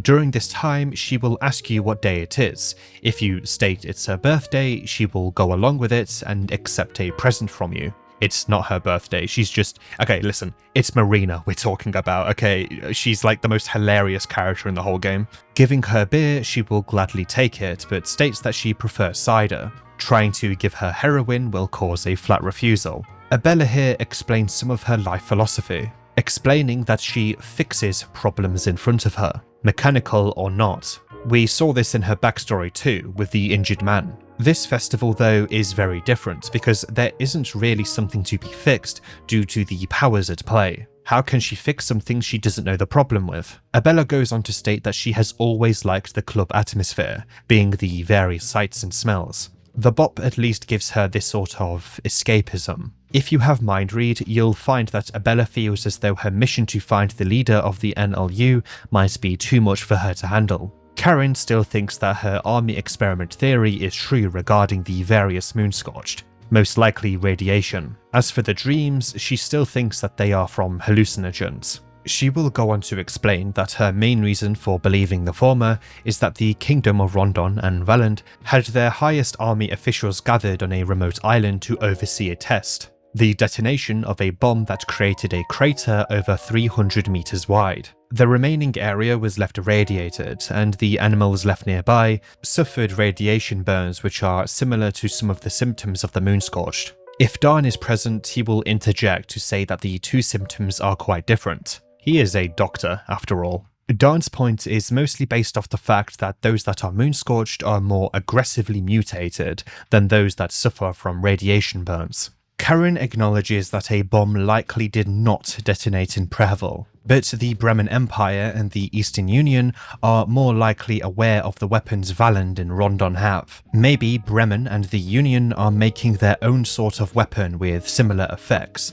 at least according to Karen. If we were to compare this to our world, yeah, it does make sense. Once the first nuclear bombs were built, the other countries soon followed. If you ask her why these sort of weapons haven't been used in war, Karen simply explains that their objectives didn't demand such. Now, in the basement, Karen would observe the board left by the NLU. If Abella is present, Karen would, likely using her journalist instincts, gauge Abella's reaction and have her tell the group that she is a part of the NLU. As Abella explains though, all she knows is that something big is happening in the city to do with the Bremen Empire. According to Abella though, the grand goal of the NLU is to tilt the balance of the war to the Allied forces' favour by doing various tasks and strikes behind enemy lines. These Allied forces likely refer to Rondon and Valland. The NLU aren't completely apolitical, it seems, but honestly, no organisation truly is. Levi would stand by the piano on the small stage. He would explain that his late mother used to play, and even taught him some, but he never really got invested into it. We know that Levi's fate dragged him elsewhere, into war. Even if you tell him it's never too late to start, he will simply state that his skills aren't fit for it. Marco would guard the entrance, stating that he's worked as a bouncer before, and this is his way of making himself useful. He will ponder how his life has led him to this point, standing in the middle of an abandoned nightclub in the middle of a monster-filled city. Olivia would tell you that she has never really been to a club. At least you can offer to take her to one once everything is over, which is a nice dialogue option to have. Understandably, she is worried about the 3-day limit. She wonders what will happen when time runs out. Henrique can be moved here, as I've said. He will tell you that he used to work as a bartender in a place like the Bop, even having a sort of relationship with a girl who used to work there. Henrique, though, has a darker motivation in mind here. If you sleep to day 3, everyone in the club will be poisoned by Henrique. You can't save them if this happens. He will moonscorch after this and go to the manor, as already discussed. So the question here is Henrique wrong for doing this? Yes, the answer is yes, because ultimately no one actually knows what is awaiting at the end of day 3. They've just been threatened by Percole. Whilst it is likely a more peaceful death than moonscorching, again, he is still choosing their fate, and that fate is without this knowledge. If he had the knowledge of the pain of moonscorching, then honestly, even then he is still choosing their fate. They didn't consent to this at all. It isn't euthanasia, it's just murder. I don't take anything back I've said about Henrique and still think he's a pretty bad person, but he's still very well written and can be seen as a commentary on using your achievements and career to cover up your inhumane activities and flaws. Heading to the far west of Prehevil, being the large ruined area near the Midnight Gazette, you can move south to a completely new stretch of the map. This is where I want to talk about the mob again, and instead of complimenting it, I want to actually go into further detail as to how they work, so I can potentially come up with a better way to design them. Because this area near the Gazette in particular has the most absurd mob spawn in the entire game. The mob spawns when you walk over certain tiles, and some tiles have a bigger chance to spawn them than others. Some tiles are tucked away into tight passageways that have an almost 17% chance to spawn the mob every time you pass through it. Some are 25%, but some are also 33%. Now, the problem isn't necessarily the chances of spawning, it is where these tiles are placed. They are often placed in areas which gives you no choice but to fight them. They pincer you in a small alleyway nearly all the time. Lore-wise, this makes complete sense, because alleyways are the best place to ambush someone. They have nowhere to run. This works. What I wish, though, is that there were more varied ambush locations. If we are sticking with lore reasons, these guys are violent, bloodthirsty, moon-scorched people. Their desperation for such violence should, sometimes, drive them to start ambushing you in locations that are less optimized for an ambush, so you at least have a chance to run away or go inside a building to wait for them to go away. You can run from them in one location, but it's very RNG dependent. The Sylvian Square allows you to circle around the statue with 3 mob members on your back. I call this RNG dependent not because they might not spawn at all, but because one of them might just get caught in the geometry they initially run from, which means they might block the exit out of the area that you can use after juking them. I would rather have more examples of this than being absolutely forced into fighting them. The area I'm about to discuss has a tight walkway which has a 33% chance to spawn the mob. I had the unlucky chance of triggering this event multiple times in a row. I am actually writing this part of the script the day after this happened. It happened to me 5 times in a row. Every time I died to them was because I was doing a run as a Bella and hadn't recruited anyone yet, because you obviously can't recruit a Bella at Bunker 7 if you are playing as her. I'm not a math guy, so I might be wrong, but that's like a 0.40% chance of happening, I think. If an event has 33% chance of happening and happens 5 times in a row, that's roughly a 1 in 250% chance of happening. I got very unlucky here, but yeah. Keep in mind that retracing the tile over and over will also continuously roll these chances, which is also something I think shouldn't happen. I think every tile should have 1 chance to trigger before being removed until the area is loaded up again. Another critique here is that the mob is signalled by a bottle being thrown, but when this happens, you are frozen in place, which is ridiculous because the game should at least give you a chance to run. Instead, you are pretty much always forced into a fight with them. One way to deal with the mob is to shoot at them in the overworld whilst blocking their path with a fecal hound's body. I found this strategy thanks to Freckles PNG, Source 20. Although this is admittedly very cheesy even for the mob, but yeah, I used it. What are you gonna do? Cry? Again, the mob are great for keeping you on your toes, but they are not perfect at all, and I don't blame people for getting frustrated with them. If all else fails, use the sewer systems as much as you can, because they don't spawn there. Southward is a stretch of grass leading out of the city. This leads to the deep woods. Now, what I like about this game is that it actually makes sense where you are on the wider scale of the map. What I mean by this is that the maps make sense in relation to each other, and especially from your starting point. We know that I've entered from the centermost path into Prehevil. From here, I've made my way slowly through the western stretch, then proceeded back down to the southwest. If, say, you made your way from the train to take the path through the woodsman's shack, you'll know that you end up in the forest. Going west from there will lead you to Tunnel 7, where you can recruit a Bella and witness Tanaka being killed by needles. This, too, is in a forest, which is connected to the larger forest area on the map screen. It's a college-level understanding of game design to make your world, especially in instanced areas, feel interconnected in relation to one another. One game that completely shits the bed in terms of inconsistent navigation is Dark Souls 2. Now I lean back and I wait for the Dark Souls 2 fanboys to finish writing their angry comments before they've even heard my points. By the way, for those that are writing a comment, Dark Souls 2 is actually really good, and I think it's the atmospheric peak of the franchise. Can I come back yet? Okay, I'm coming back now. Dark Souls 2 has an egregious example in the Earthen Peak area. From the outside of it, you can see the top of the tower, and know that nothing lies above the area itself besides some clouds. Despite this, there is an elevator here that takes you straight up to an entire volcanic landscape and an area called the Iron Keep. Some die-hard fans of Dark Souls 2 might insist this is intentional, but there isn't any sort of explanation of this in the game at all. You could also blame this on the ever-warping world, but again, the connections between Dark Souls 2 and 3 are scarce at best. Dark Souls 2 also had a terrible production phase, so there's that too, I guess. The Deep Woods is a good area because it forces you to, again, confront something out of the norm. Enemies that poke out of the grass to fight at you with blow darts. These are owl cultists. They will poison you, but also summon an owl spirit that will prompt a coin flip attack. If you fail to call it, you will be decapitated, which will, of course, instantly kill you.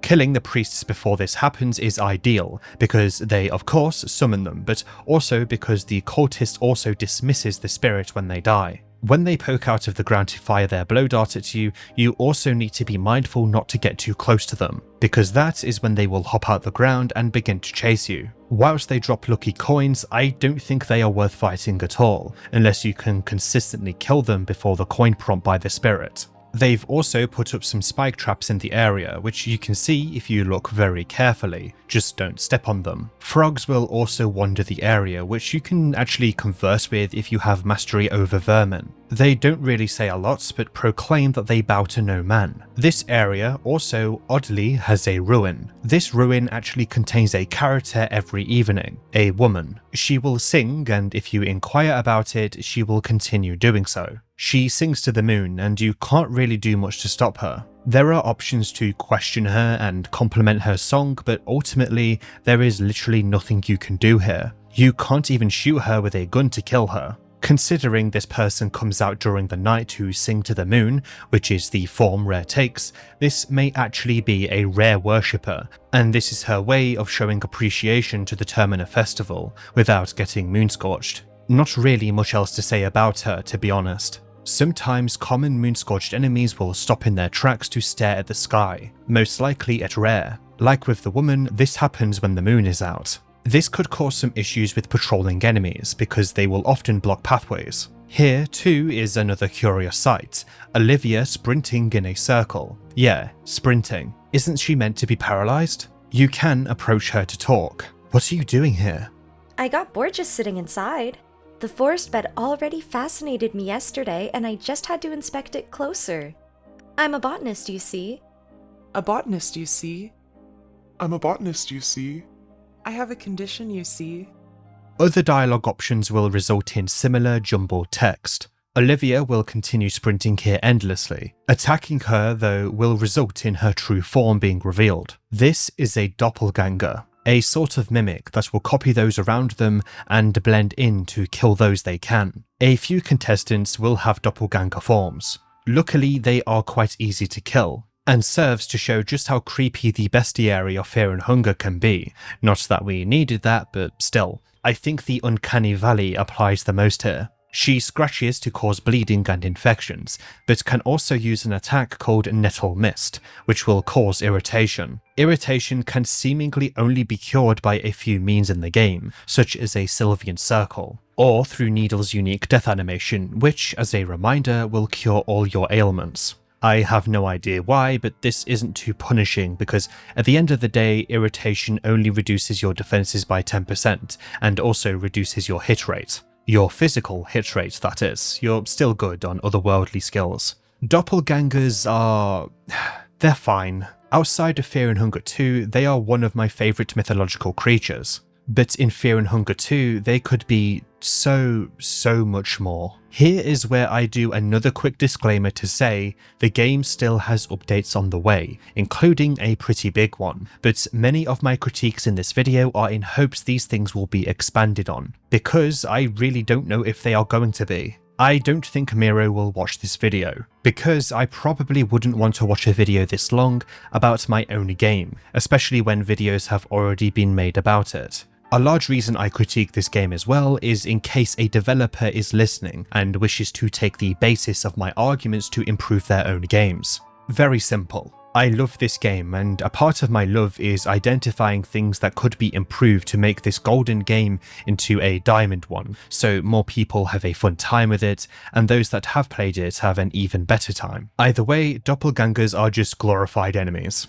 That is literally all they are in this game. Remember my point sourced from Greg Glintstone about how sometimes the reward is a vista, etc.? This would apply here if the doppelgangers were remotely interesting beyond the initial interaction that you have with them. When you ask a doppelganger to join your party, they will just ignore you. Surely their instincts would even attempt to do so? Even if they join for 1 or 2 areas before you are ambushed by them, where they show their true form? Maybe if you sleep whilst one is in your party, they will just kill you, and you can use the party chat tool to question the party member who may be acting weird. Maybe by asking them things about their backstory, because you can ask the characters you aren't playing as their backstories, and if the doppelganger gives an answer that doesn't make sense, then you can just attack them. Maybe leaving a doppelganger in Prehevil Bob or the train will cause someone who is also in the safe zone to die if you go and rest. We could go even further by saying some contestants can randomly turn into doppelgangers, but that might border on feature creep. There are 4 contestants in this game that have doppelgangers. Levi in the Western Sewers, Olivia in the Deep Forest, Tanaka in Tunnel 4, yet to be discussed, and Marina in the bookstore that I'm coming up to soon. Abella also has one that is cut from the game, and you can find the battle sprite for it in the files. They all have skills that make sense considering their character. Levi's doppelganger doesn't even talk to you, he just charges at you, which is likely an imitation of the charges that he did during the Second Great War. Tanaka's is the creepiest though, in my opinion. If the person the doppelganger is copying is in your party, then at least someone in your party will call it out, but this is like the bare minimum I expect, and it would come across as a genuine hilarious fault if it didn't happen. Marina will call hers out in a pretty great way that speaks a lot to her character. How's it going? How's it going? What kind of bullshit is this? Who or what are you? Is that so? Yes, it's exactly so. Then I guess I'll swallow you all. One benefit of killing doppelgangers is the fact that you can use their heads to trade with Pocket Cat. I find the idea that he'll accept them funny because, judging by their facial features, they are clearly not the contestants, but it's honestly a nice alternative to having to kill the contestants. Canonically, I imagine the character will obscure the face by destroying it before giving it to the Pocket Cat, so he can't figure out the fact that it's a doppelganger. Going further south into the deeper forest, you will find a tent with some supplies inside. It is popular pastime among Westerns to camp out. Am I wrong in this statement? It's absurd. Only once you have the choice. Would you consider it pastime to revert back to living in tents? I've done enough camping for one lifetime. Back when traveling with my parents, we often slept by the forest edges. My parents weren't really malleable to city life, and they rather took refuge in nature. I always associate tents with Vatican slums instead of camping in the wild. Funny. This shows that there is a military presence here, and if you cut through a tree line to the west, you'll find a larger opening. Leading up to this, you will actually find the sound of a horse. From the first stretch of this area, you'll be ambushed and chased by this hulking creature. This is the centaur, and in my opinion has some of the most disturbing design out of any creature in the game, especially considering its lore. A centaur is a failed marriage between a human and a horse, a fusion of two beings in a depraved Sylvian ritual. There are many reasons one might do this. In the first game, you could do it with another party member to increase your stats. The consequence of such are the irreversible merge of your flesh with the other person, or, in this case, animal. This example failed and ended in this disturbing mutation because of their lack of affinity to Sylvian, or at least the horse's affinity. Whilst it is hard to see, you can actually see the man at the back of the horse. Because it's a Sylvian ritual, it involves mating with the other one, so yeah. There is even an unused sprite that makes this much more obvious, but I don't think I can show that, even if I censor it.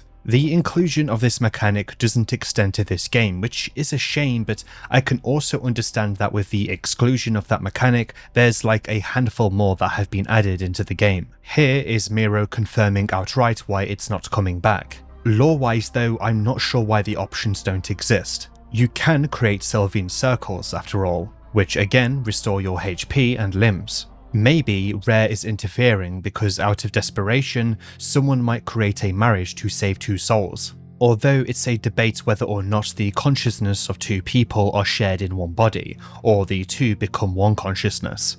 Dawn might have attempted to perform a marriage with Elise to save her life, rather having them be merged than live a life without her. That being said, there is a skill in the game where you can sacrifice limbs for human life, which is more than likely what Dawn did in some form, hence why he lost his eye during this effort. This skill is called Magna Medicinal, and is indeed on Dawn's skill tree. Becoming a marriage is actually a way to heal one's body, but again, it all depends on one's affinity with Sylvian. The centaur is a difficult fight, but luckily it can be avoided completely. It will pummel you with attacks that deal heavy damage and concussion, which in turn will cause you to skip turns, and yeah, before you know it, you'll just be dead. If you see it use its trample attack, just prepare to lose hard unless you're extremely strong already. And by strong, I mean having powerful gear and skills, because the progression of Fear and Hunger is tied to that rather than any sort of leveling system. I think the Centaur is among the strongest enemies in the game.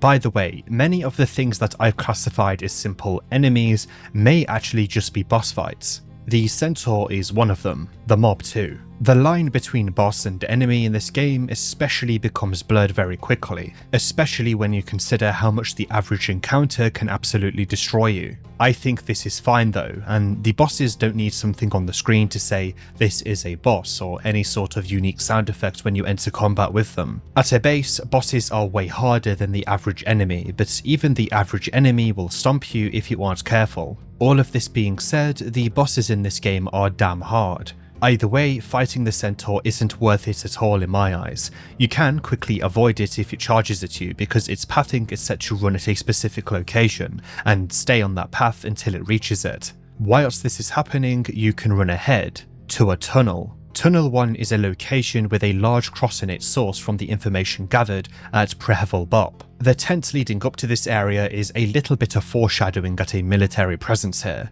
except strangely the area around the tunnel itself, or the bunker, which is a more appropriate name, has a complete lack of military presence. Not a singular sign of them. Maybe this is a nitpick, but inside this tunnel is indeed another telelectroscope, which is why it's marked on the map in the BOP. The map markers are based off the information Rayla collected when the BOP was used as a sort of hideout for the NLU, hence the weapons also being stored in the speakeasy. I really do think that there should be more of a military presence overall around these bunkers, and not just inside of them, even if it's just a small amount. 1 or 2 soldiers that have lost their way, for example. Tunnel 1 consists of 2 levels. Like in Tunnel 7, you need to fill up a generator to go downward. Rayla will guide your way to the telelectroscope, just like in Tunnel 7. A blue moth will also be alongside her. You can also find a bench grinder as well, which is the rarest material in the crafting recipe for the meat grinder that the mob can also drop.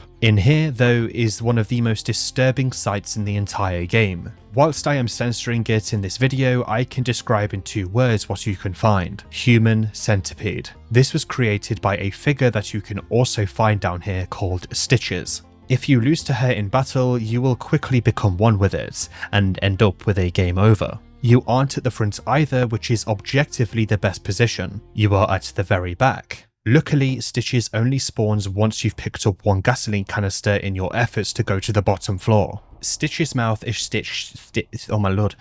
Stitch's mouth is stitched shut. Jesus. Meaning that there is no feasible way to communicate with her in battle. This doesn't mean that she's just another boss though. In fact, Dan will have something to say about Stitches if you have him diagnose her corpse.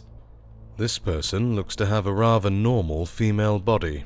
A little more muscular than usual perhaps, but nothing out of the ordinary. She has sewn her mouth partly shut, and there appears to be more sewn cuts scattered around her body. Their purpose is unknown to me, but they do distort her face beyond recognition. Let's just go. I need fresh air. Now, playing as him will reveal straight up that, despite Stitch's face being disfigured, she resembles Darn's late wife Elise. Because of Miro's aforementioned comment that much of the lore isn't meant to be fully understood, I think this especially applies here. It could be a coincidence, but honestly, I'm convinced whatever interpretation I come up with on my own isn't going to be entirely true. Maybe when the Baron did his ritual, Elise's soul somehow was transferred here. There is something to take note of though. The blue paint on her skin. Guess who else has this sort of paint? Needles. Need another example? The janitor at the very start of the game. And another example? Percolay himself. Let's keep this in mind, especially for ending C. Stitches honestly is one of the hardest fights in the game if you don't know what you're doing. She can bind a character, which prevents them from doing anything, and stitch them to deal blunt damage. She is also one of the few enemies in the game that can heal herself with loving whispers, although this heal isn't much. Luckily, she has low magical evasion on her head, so if you have the Black Orb spell, just aim for the head and the fight will be completely trivialized. I'm really not sure if this is intentional or not, but I'm leaning more so that it's not. It just makes no sense. she will likely fight alongside another creature called Living Flesh. The Living Flesh isn't as deadly, dealing blunt damage. This can knock Olivia off her chair though. The Living Flesh is more than likely another one of Stitch's subjects devoted to helping her in battle. The floating Sudrop enemy is a creation of Stitch's too, hence their name and the fact that they tell you they were created by a woman. The fusion of multiple people into one is much like the result of the Sylvian marriage, and one might even think Stitch's is a Sylvian worshipper, which I don't think is the case, even though she uses loving whispers. Honestly, I think Stitch's creations could be a little more disturbing. I know this is quite insane because she makes literal human centipedes, but I think making an entire section of Tunnel 1 a sort of workshop showing those that have died to Stitch's efforts, or at least an overall overhaul of her creations to separate them visually from marriages, would be nice. We know that the contestants are late to the festival as a whole. The festival itself has actually been going on longer than 3 days. That is plenty of time for Stitches to make this tunnel look at least a little more unique compared to the other ones found in Prehevil. If I was to give you a really good example, Traeger from Outlast. He dedicates an entire section of the asylum just to his torture, and it really didn't take him long at all to set that up. Birdie! In the bottommost level of Tunnel 1, you can actually find Osar on day 1 morning and day. Stand back. I have no interest in you if you remain docile. Just stand back. Are you alright? I'm in better shape than how it may appear, so don't get any ideas. It's none of your concern anyway. Just continue on with your business, and I will do the same. I can't just leave you behind hurt like that. You wouldn't be offering your pity if you knew what I'm truly capable of, and I definitely do not need that pity either. Just continue on with your business, and I will do the same. What is your business then? Do I look like I'm in the shape where I would like to explain my goings? Why not amuse me with your motives instead? I'm interested in what this bunker hides from the world. Do you understand this machinery and technology? Yes, I'd like to think so. Don't get this the wrong way, but maybe it would be beneficial for both parties if we joined our forces for the time being. Good idea.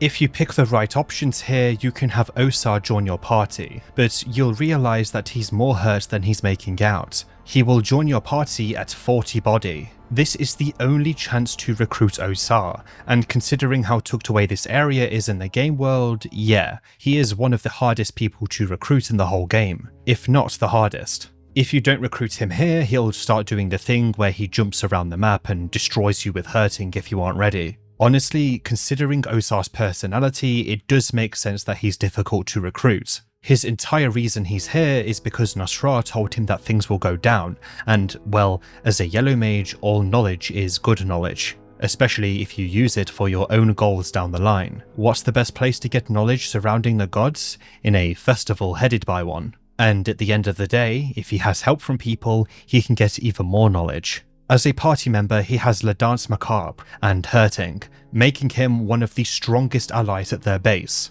Hurting already does a truckload of damage, and with La Danse Macabre, you can imagine just how powerful it'll get, as it increases magic damage over time over the course of battle.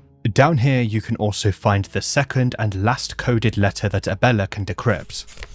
The Eastern Union abandoned the compound like expected. They detonated explosives to cave in the railway tracks to the compound, but Bremen and Kaiser will find their way inside. We have to move now. This is our only window of opportunity. Our sources say Kaiser is already on his way to Prehevil. I'm not sure if the project is far enough, but we must hijack it as soon as possible. Kaiser plans to launch the system himself. It looks like the only way to stop this is to do it before then. I know how to set it up, just mobilize whoever is in the area. We must act now. Signed, R. This is the last piece of information regarding the activities of the NLU in Prehevil. Their plan was to seemingly hijack whatever this Logic Project is, and this plan was headed by Rayla. Since then, she has completely vanished, with only her traces guiding us to each telelectroscope. Speaking of, you can instantly turn on the one here. It's common sense that the map information found in the BOP leads to a telelectroscope, because we know they want to hijack Logic, and we also know the telelectroscopes are connected to Logic. This is where the crosses on the map leads to. The other cross leads to the train station, but you can't actually reach this location in the game, at least as of this version. Maybe the sewers. Remember that it's basically an easier way to travel through the city that you can reach from various lids if you have the winch, and through the southern gate in the riverside. You can also reach it from certain interiors. Now is a good time to finally extend to the eastern stretch of the city, but before then there's a few more things in the wood that I want to go over. As we know, Olivia can start with the undergrowth awareness skill, and if you have her soul, you can get it with the other characters too. It allows her to get certain powerful herbs that are otherwise inaccessible. Here though is another use for it. You can go down a one-way path which loops back around to the Maiden Forest near Tunnel 7. This is a shortcut to the train, albeit you'll still need to go by the Woodsman Shack. This is a cool expansion on the passive skill, but it would have been nice for it to be used more than once in the entire game. I'm pretty sure it's only used once here, and the way it's used is actually only mildly convenient, since it's one way. That being said, it's a cool idea, I guess. In the southwest of the forest, you can come across a small meadow, with a few owl priests and some figures called hairy men in the game files. They will run away if they see you. They surround a pit, at the bottom of which is obviously deep after investigating such.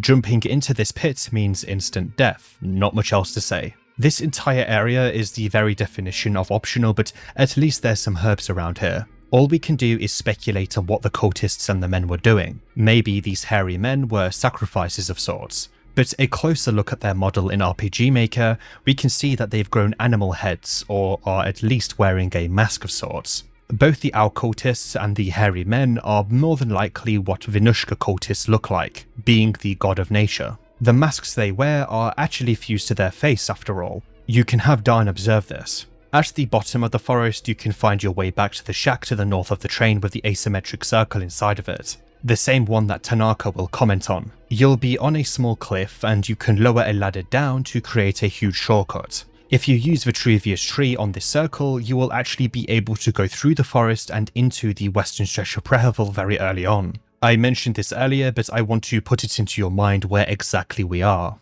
This, though, actually makes the shortcut with the undergrowth awareness skill even less special. One thing I would say though is that the skill doesn't state that it can make a shortcut, meaning that this might be intentional and it really is meant to just be a one-time thing. However, if a player discovers said shortcut, they might be excited and search elsewhere only to find that, no, this is the only time this is ever used. Maybe in the next update it'll be expanded on or fixed, which is a hope I have for most of my issues in this game. I digress. The eastern stretch of Prehevil is a little smaller than the west, but it contains many important locations. I want to talk about some of the happenings on day 1 here before I immediately move on to day 2. One of the first things I noticed about East Prehevil is the lack of debris here. It does exist, but nowhere near as much as Western Prehevil. There are also many blockades in place here. This hints to the importance of Eastern Prehevil. The shelling of the city was concentrated on the western side,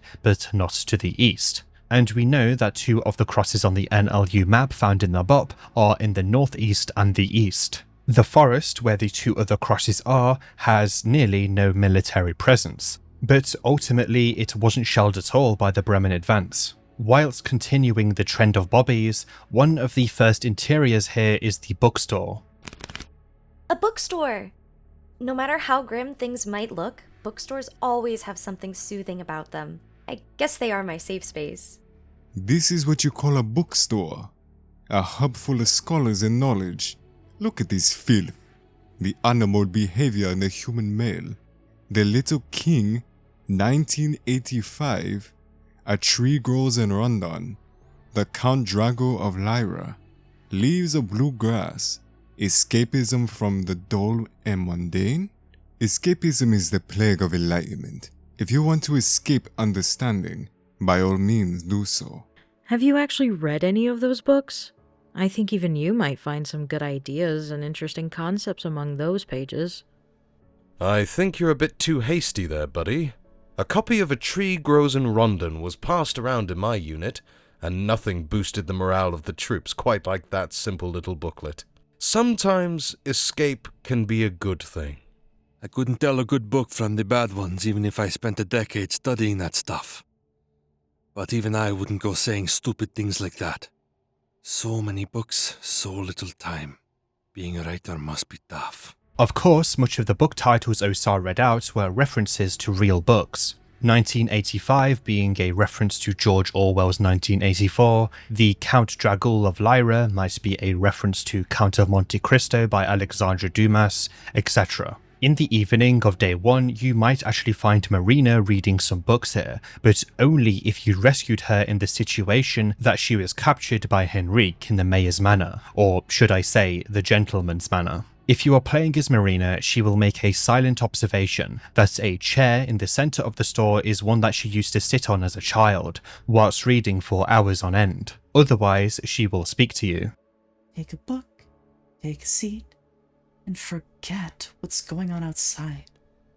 Even if for a brief moment. I stopped by on my way to the church. I used to spend a lot of time here as a kid. The place has a soothing effect on me. If, say, you are headed to the church, which is the path I'm moving along, you can tell her that, hinting that she might want to tag along. Sorry, but it's something I need to do on my own. Some personal matters. I hope you understand. But let's not talk about the outside world. This place is a sanctuary. We leave the outside. Well, outside. Upstairs you can find a perfection circle, which I think is odd because there's already one relatively close by in Prehevil Bob. Marina possibly drew this in case she needed to escape via an Olmir blood portal. She also drew a circle like this one on the train after all. Marina's despair is somewhat hidden in this encounter, but despite her bad memories of the church and therefore the city, the place of her childhood has been largely destroyed by war. She still has positive memories attached to it, such as this bookstore, but she uses it largely for escapism, as Osar suggested, but Osar is a hypocrite. By his logic, escapism is used to escape enlightenment, but books and knowledge are a source of such. He says something quite baffling too, suggesting that books are but an escape from knowledge, but books are literally the largest source of knowledge during this time period. Osar's definition of knowledge here, more than likely, just relates to his own interests,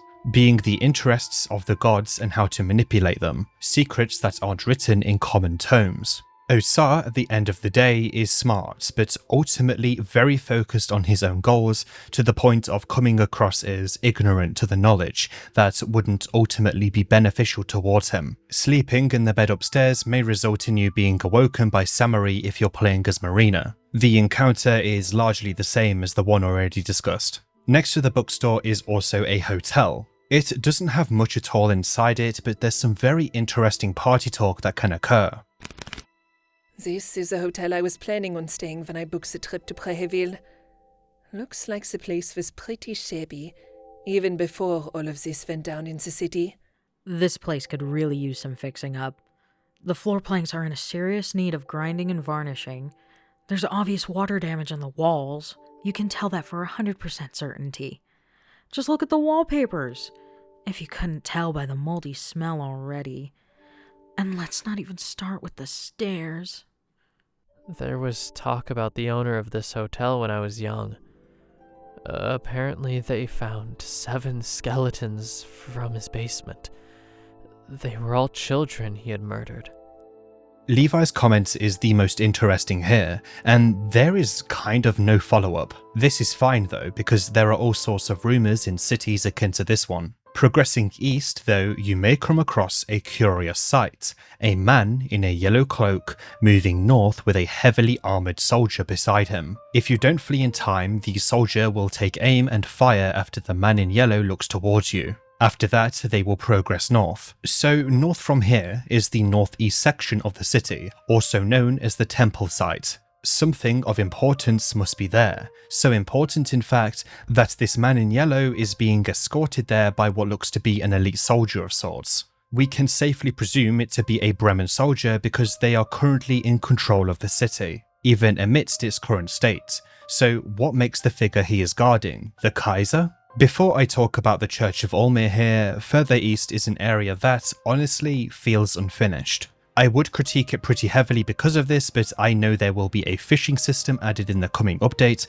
and this area features a dock that I presume you will be able to fish from. Entering it, you'll see a Bremen soldier shoot down 2 Moonscorch next to a pile of bodies. It seems the army is cleaning up where they can. Unfortunately, this soldier is aggressive, and the same sort of soldier following the man in yellow. Their helmet is loot from their bodies or from some chests and crates, and is said to be inspired by, quote, ancient Lombardia, unquote, in the lore. Lombardia has next to no information about it. Elite troopers, which is what these are called, are moderately strong and can use their shield to increase their defense stat on their entire body. They have a bayonet for slashing and limb loss, and their gun can cause piercing and bleeding. Their shield can also bash, and upon a failed coin flip, they can use their gun to fire across the entire party. Besides their helmets, they can also drop their chest plate and some ammo. Honestly, if you have a decent party, you can deal around 1500 damage to their chest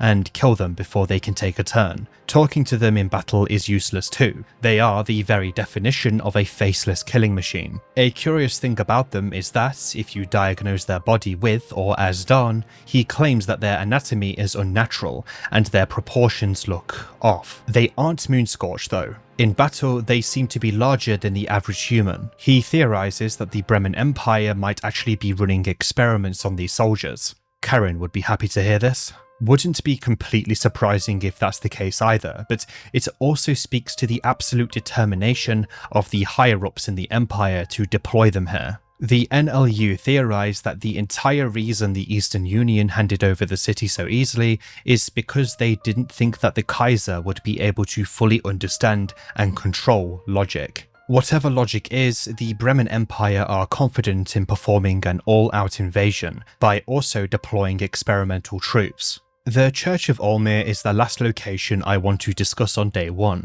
because there is an event that can only occur here at this time. Approaching from the west, you'll see a large creature with 2 spears killing a bobby, before jumping towards the church. Yes, this is foreshadowing. Going to the main entrance after talking to Marina in the bookstore, she will catch up to you, giving you the opportunity to permanently recruit her into your party. This will only happen if you have space though. The church itself serves as the center of progression to the final areas of the game. That being said, it's very easy to reach it. It has a basement area and a ceiling area. On day 1 though, you will find 2 people here, Samari and a man called Father Domek, Marina's father.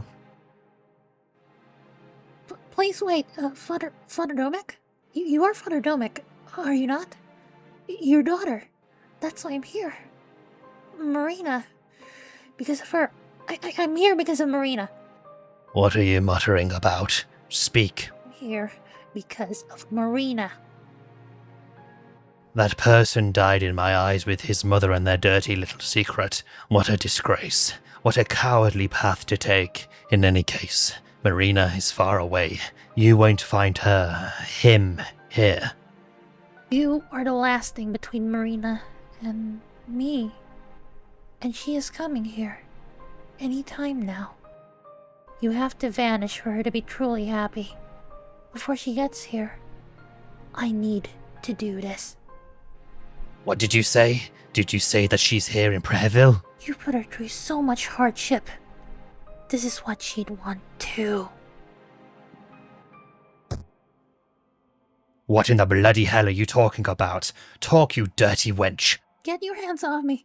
Don't touch me. Stupid girl, you don't know who you are dealing with. Don't. Are you this dense? What did you say about Marina?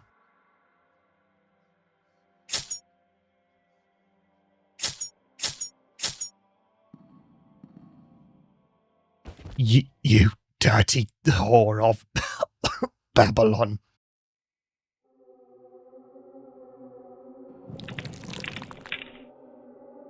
After Samari flees, you can approach Domek's body. If you are playing as Marina, he will explain that he only sent the letter to her so she knew that she had no place in Prehevil anymore, because her mother no longer lived. Of course, Marina's connection to her mother was beyond that, and beyond anything Domek could understand. His mistake was sending the letter through the lens of his and Marina's relationship, more than Marina's and her mother's. There is no saving Domek here, and in his last breaths, he refers to Marina as a girl, overcoming his refusal to acknowledge Marina's identity. That is at least one thing that we can thank him for. As I've said, Prehevil as a city seems to have no separate church and state. I use states loosely here because, of course, it's not a city-state. The Inquisitors were seemingly Olmir worshippers, and the Bobby scream about purity, which could be interpreted as a religious kind instead of being purely about the moon scorching. If you remember that document I read called the Prehevil Documents near the start of Day 1,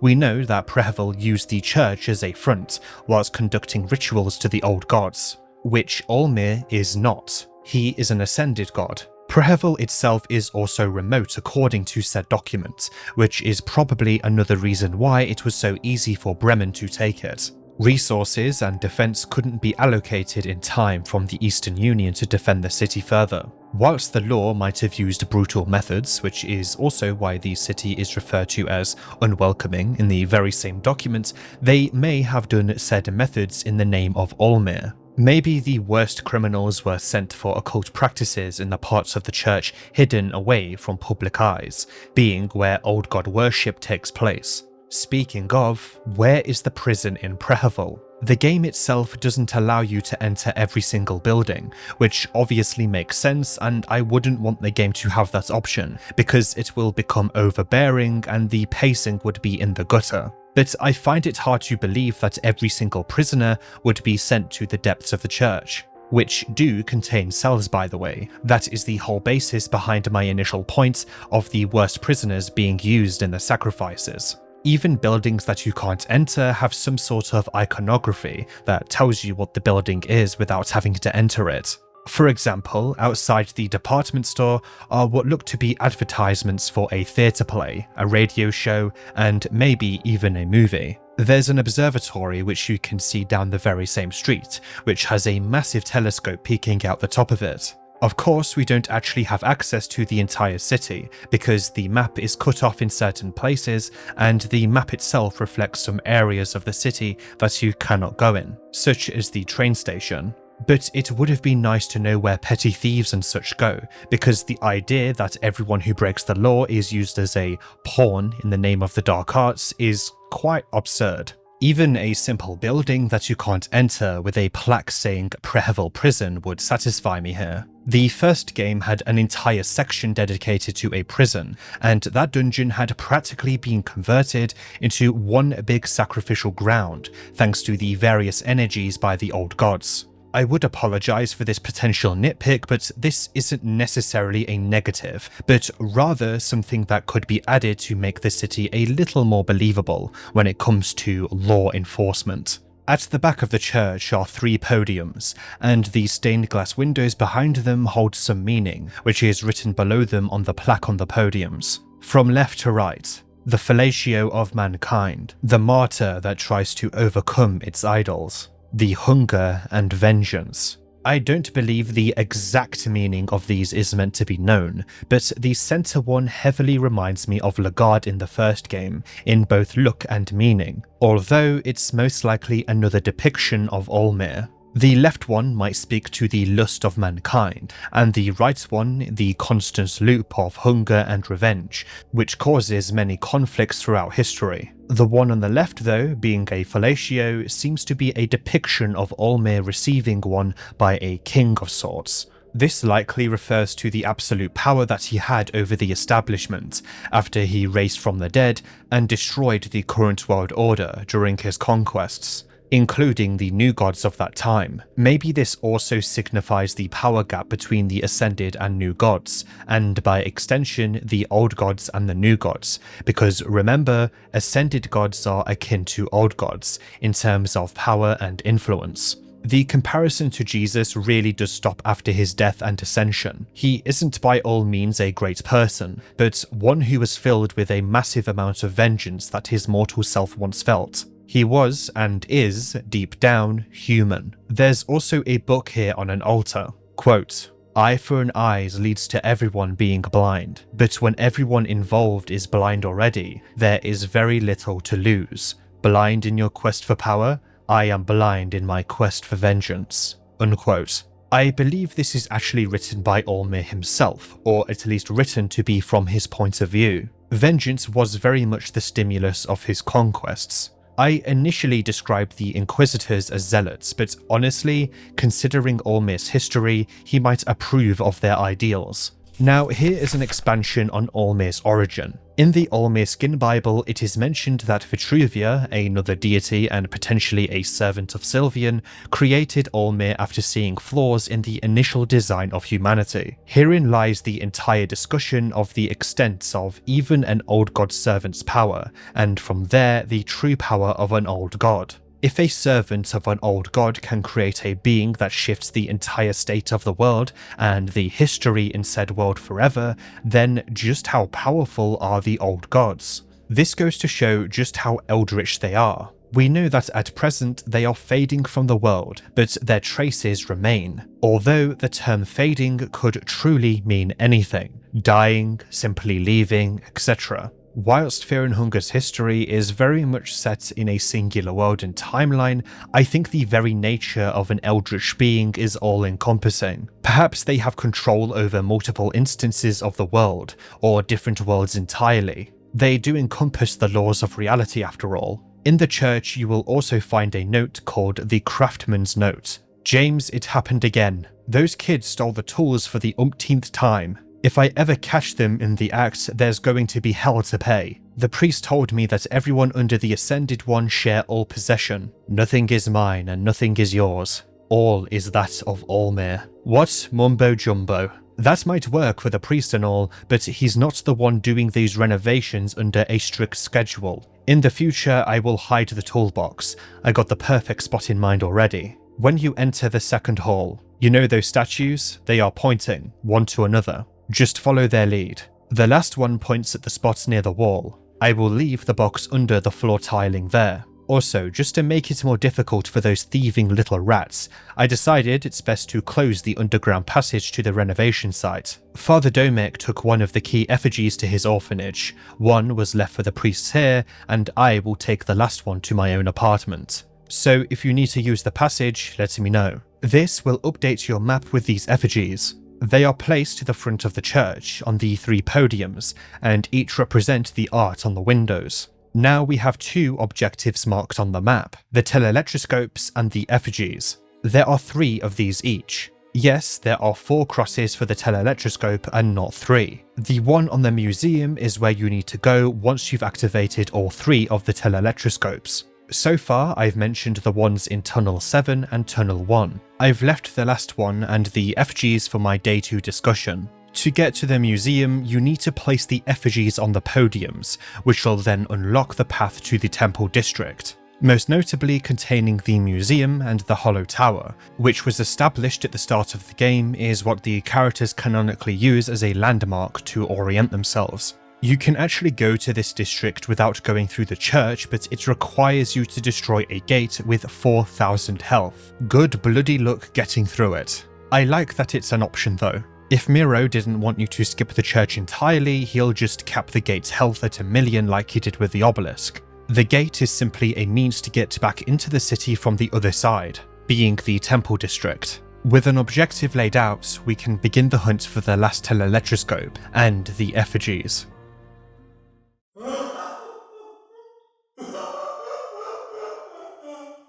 To start with that, and the section as a whole, I will begin the second day by critiquing one of the things that I somewhat dislike about this game. This game has a metric boat ton of backtracking. Unlike the first game, where you progress area by area and delve closer and closer to the unknowns that way, the biggest downside of basing your game in a city rather than a dungeon that goes deeper and deeper is the fact that you will be going through areas that you've encountered before quite often. Instead of delving vertically, you are instead moving across a horizontal plane much of the time to find new areas that you have missed. Fortunately, Prehevil isn't massive, and I memorised pretty much the entire map after 30 hours of playtime, and it took me dozens more to master the rest of the game. Understanding the map is very valuable, but so is knowledge of the rest of the game. As you know by now, this game is all about knowledge. What I find funny about some people who dislike this game and its predecessor is that they will complain that the game doesn't have non-diegetic progression systems,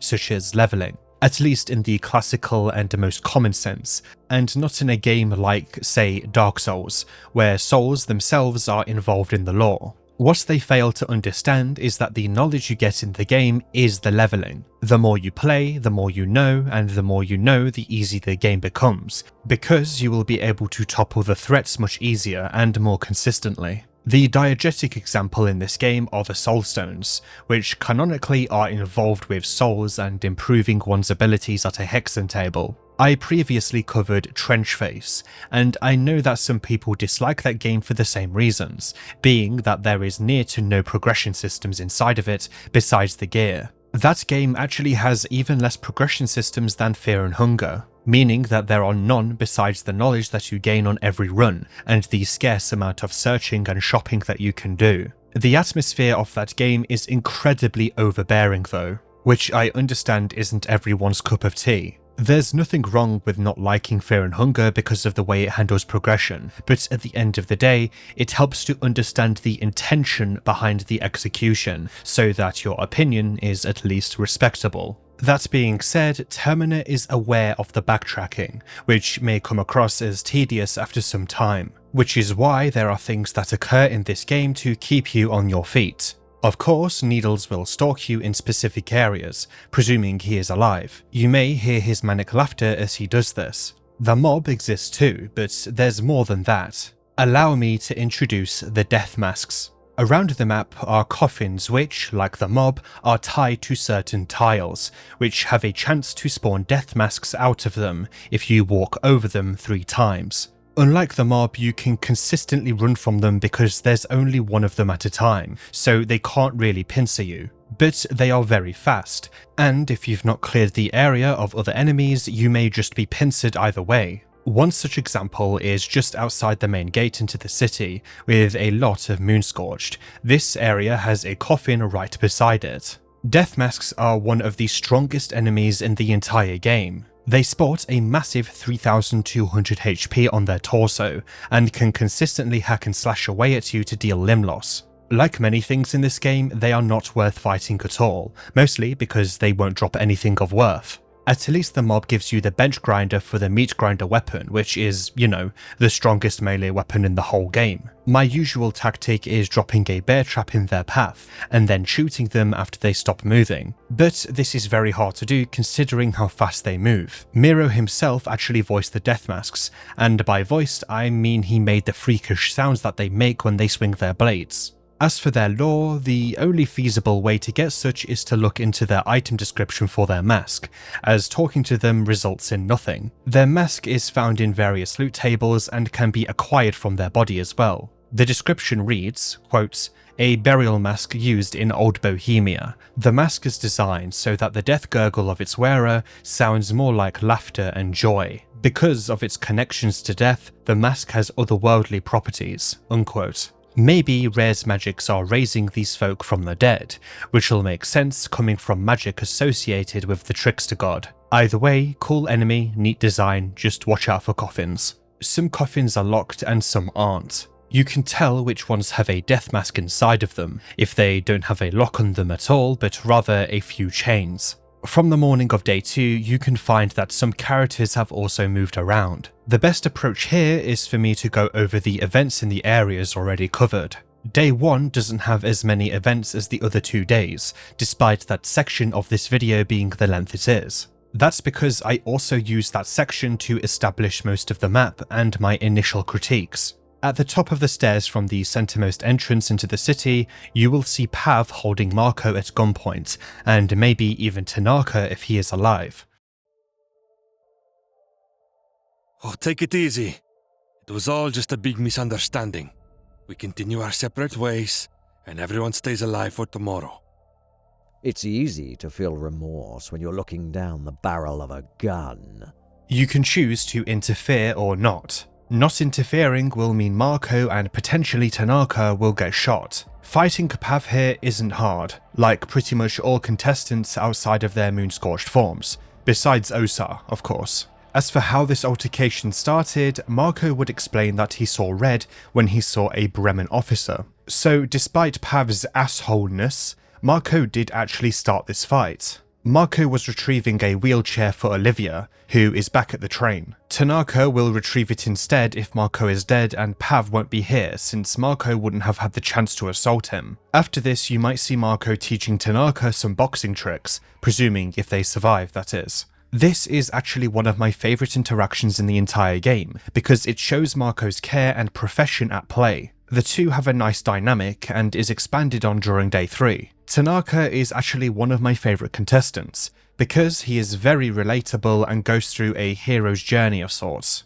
If Marco goes back to the train and gives Olivia her chair, the two can be recruited here, whilst Tanaka will stay at the train, presuming that you didn't kill Olivia and her body is at the train, where she will stay for much of the game. This, plus recruiting Abella at Tunnel 7, is a good way of getting a full party of 4 relatively early on, which is an achievement in itself. I'm not even talking about keeping them all alive, I'm talking about simply having a full party. Sure, you could recruit Abella, use necromancy to get a ghoul, and a 200 HP blood golem that you can get from Grogroth's skill tree. Whilst the latter two are AI controlled, they are better than nothing, and with the Sylvian skill Pheromones, you can easily draw aggro onto whatever you cast it on, and because the blood golem has 200 HP, you will get a dependable tank that'll last all the fight, especially if you use Spice Forge, which gives you the option to automatically cast it at the start of battle without consuming a turn. Oh yeah, Spice Forge,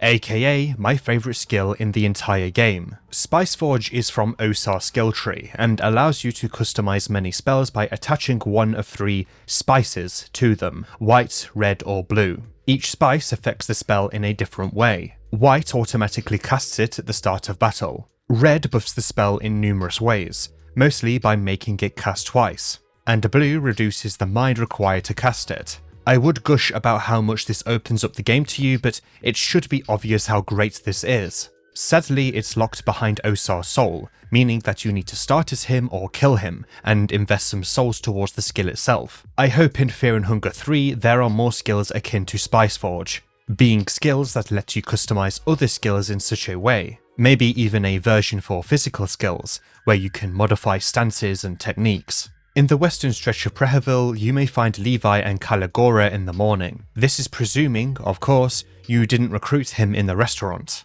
Again, just presume many character events have ways to be cancelled. You are a real mess, boy. You know that, right? I'm just doing the world a favour by getting rid of you. Heck, I'm even doing a favour here. It's like giving a mercy shot to a wounded mutt. Any final words? Just leave me be. I don't want to fight you.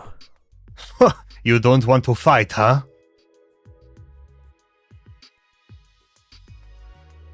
Get ready to die, you fucking piece of shit. Interfering and killing Caligora here will result in Levi running away, even if you have some heroin on you. Okay, so what the hell is this guy's problem? From a certain perspective, you could say he's just trying to win the festival and get out of Prehevil, but he takes pleasure in killing and is also just a general piece of shit human being. There's even a chance for him to try and sexually assault you if you are alone and playing as Abella and attempt to sleep in the mayor's manor. Even if you try and kill Caligora at the train, the other characters will still try to restrain you, because, well, the hard truth is that despite his attitude in the initial confrontation, he didn't really show his true violent colours. He does though when he tries to kill Levi and assault Abella. If he does assault you as Abella, you can easily just kill him. Marco too has a situation tied to Caligora. The bookstore in the east of Prehevil has a bed that you can rest in, and if you're playing as Marco, there is a 50% chance that Caligora will appear and confront you. Why is this? If you met Caligora as Marco on the train, Marco would immediately recognize him as Count Dragul, one of the capos of the family, the same family his sister almost married into before tragedy struck. Marco is clueless why he's there. Karen may also recognize him too. Here is how this interaction plays out. We are finally now going to have a little one-to-one talk. What do you want? What do I want? The rich, very rich. Who sent you? Is it Accardo? You're one of Accardo's fucking soldiers. I recognized your ugly mutt the moment you came walking from the train cabin. Didn't have the balls to act right in front of all those people. Fucking pussy. Pussy full of maggots. One wrong move and they're a goner. Start talking. No one sent me here. I'm not doing family errands here. Bullshit. The world just happens to be small enough for us to run into each other out in the middle of goddamn nowhere. I don't know what to say. That's the truth. Fucking bullshit. I don't know what's your plan here, but this ain't it, Chief. This will only get your skull smashed in. You should know this well enough. So once more, but only once, start talking. Why would someone send me after you? Well, you got shit to lose at this point. Talk. I abandoned the family. I'm running away from Vatican. That's so. A fucking pussy. That's what you are. Family life's too hard for you? Why this place? Why did you come to this shithole out of all the places in the world? No reason. Just took the first train that departed Vatican. Dumb fuck. You really are as dim-witted as you look. You think I'll believe that for a second? Why the fuck are you here? I told you the truth. Now, what am I supposed to do with you? I'll be keeping my eye on you. You better remember where your loyalties lie. I spare your ass right here and now. That does not happen often. Consider yourself among the lucky ones. Of course, during this encounter, you can get into a fight with him. One thing about Caligora is that, honestly, he is the sort of character that I oddly like when it comes from a writing perspective. He is just a violent, horrible man, and it doesn't seem to go any deeper than that. And I'm glad there isn't any attempt to give him a tragic backstory because, I mean, the guy is just a monster. Sometimes it's nice to have a character bathe in their personality, because in real life, some people are born like this, and don't need much of a reason to be the way they are. Caligora becomes immediately defensive, accusing Marco of coming after him. But you may also notice that he calms down slightly when Marco says that he too is on the run. Maybe Caligora himself is on the run and finds some familiarity and comfort in Marco's situation, which is also a reason he spares Marco. Despite his psychopathic personality, anyone will appreciate and find comfort in knowing that they aren't the only person to be in their situation. Marco and Caligora are two sides of the same coin, fleeing from a criminal organization. Except Caligora most likely deserves to be hunted, and was actually a member of the family, whilst Marco is nearly innocent in his reasons, and has never officially been a member of the family. Despite my appreciation for this sort of character archetype, Caligora is the least developed of all the contestants, as a consequence of such. In the Old Town in Day 1 Night and Day 2 Morning, you can find Henrique and Caligora in an altercation, but unlike Levi, who is very obviously going through withdrawals, Henrique at least puts up a fight. Caligula! I know what you're trying to pull. You're a fool if you think I'll just watch from the side while you turn everyone against each other. Aren't you clever? So, what you going to do about it, big guy? You might have gotten this far just by intimidating people into submission, but I spit on your puny scare tactics. The likes of you would get laughed out of an average kitchen. Doing nothing here will result in Henrique's death, with Caligora claiming he should have stayed in the kitchen. He'll tell you to take a photograph of the scene, considering it'll last longer that way. He'll ask you what you thought happened here, and if you provoke him by saying the truth, he will just attack you. You can attack either of them too, although the option to help Caligora is simply there for the most evil of people, of course. Henrique would thank you and acknowledge that Caligora had it coming. Even without the festival, his death was down the line. Besides the story aspect of these characters and getting their souls, you can't recruit the two, so it isn't wholly worth trying to trigger them, being these events. That, and you have plenty of other chances to acquire their souls. Caligora has the Decrepit Soul, which honestly isn't even that worth picking up. The skills that you can get in it are mostly superseded by other skills, and straight up can be acquired by other contestants' backstories, namely killing Intent and Steal from Marco. Another thing about Caligora is that his early portrait is the ugliest thing I've ever seen, and I'm glad Miro changed it. He's still ugly, but at least believably so. He is also very weak in battle, so all the intimidating talk really is sourced from his soul skills, as he has the Intimidate skill too, which can be used within the talk skill to have varying effects on enemies. The guy has 450 HP on his torso, which is actually hilariously low because even Olivia has more HP there. I'm not sure if this is an oversight or intentional, but either way it's extremely funny. You may be surprised, but this is basically the end of Caligora's influence besides his moon-scorched form discussed later on. He does claim in the prior confrontation that he has somewhere to be before he departs, but this isn't ever realized in the game itself. He murders and threatens his way through the game until he basically dies or mutates. I guess this is a touch of realism amongst the narrative. People have things they want to do, but fate has other ideas in mind. Another area of importance is the ruined western district of the city. Here, outside the Midnight Gazette, will be Karen. If you didn't save Levi from Caligora, she might be next to his body too to investigate it. She will question you, and if you give her a reason to be suspicious, you'll be unable to recruit her outside the Gazette, where she will be taking photos. I'm a bit busy here, in case you didn't notice. What are you doing? Photographing. I want to document the events that go down here. There's so much dirty that gets swept under the rug during wartime. This is a mountain of that. People need to see what is happening here. Bremen army can't get away with this. You are convinced this is Bremen's doings? It's basic matter. Bremen army occupies this area after years of war, and only a few weeks after that, the place looks like this. The city has gone haywire with its residents suffering from symptoms never seen before. Bremen has a role in this for sure. I'm still trying to piece the whole picture together though. I'm a bit busy here, in case you didn't notice.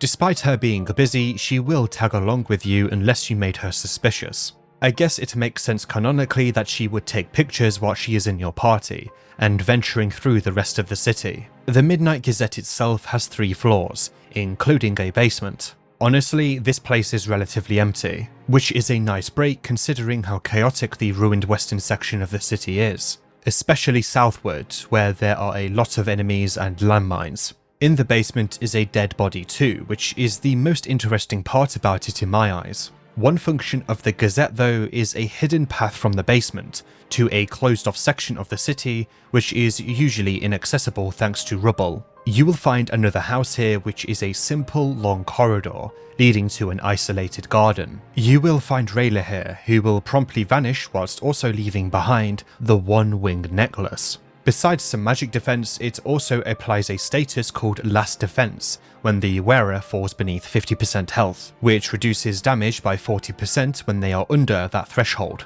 Quite decent. There is a little more to this though. Olivia actually starts with one of these as well. Hers reads, quotes, "It's an old vintage necklace. You and your sister both have one of the wings. It has always been a bit too flashy and big for your taste. You prefer more modest jewellery." Unquote. With Olivia's necklace and the one in the garden, you can create the blue Noctoid necklace. When you are below 50% HP with this one, hang on. It's actually worse than the halved one because it only affects magical damage this time round. At least that's how I'm reading it. Okay, so don't actually combine these necklaces, I guess. I don't get why this is, but sure. Maybe it's some sort of symbolism that, despite the grief Olivia feels at the potential loss of her sister, nothing will really be the same again, if not worse. But this is a stretch. So put simply, the Midnight Gazette is a glorified corridor to this accessory. Well, kinda. I think it is nice to have the Gazette make an appearance in the city,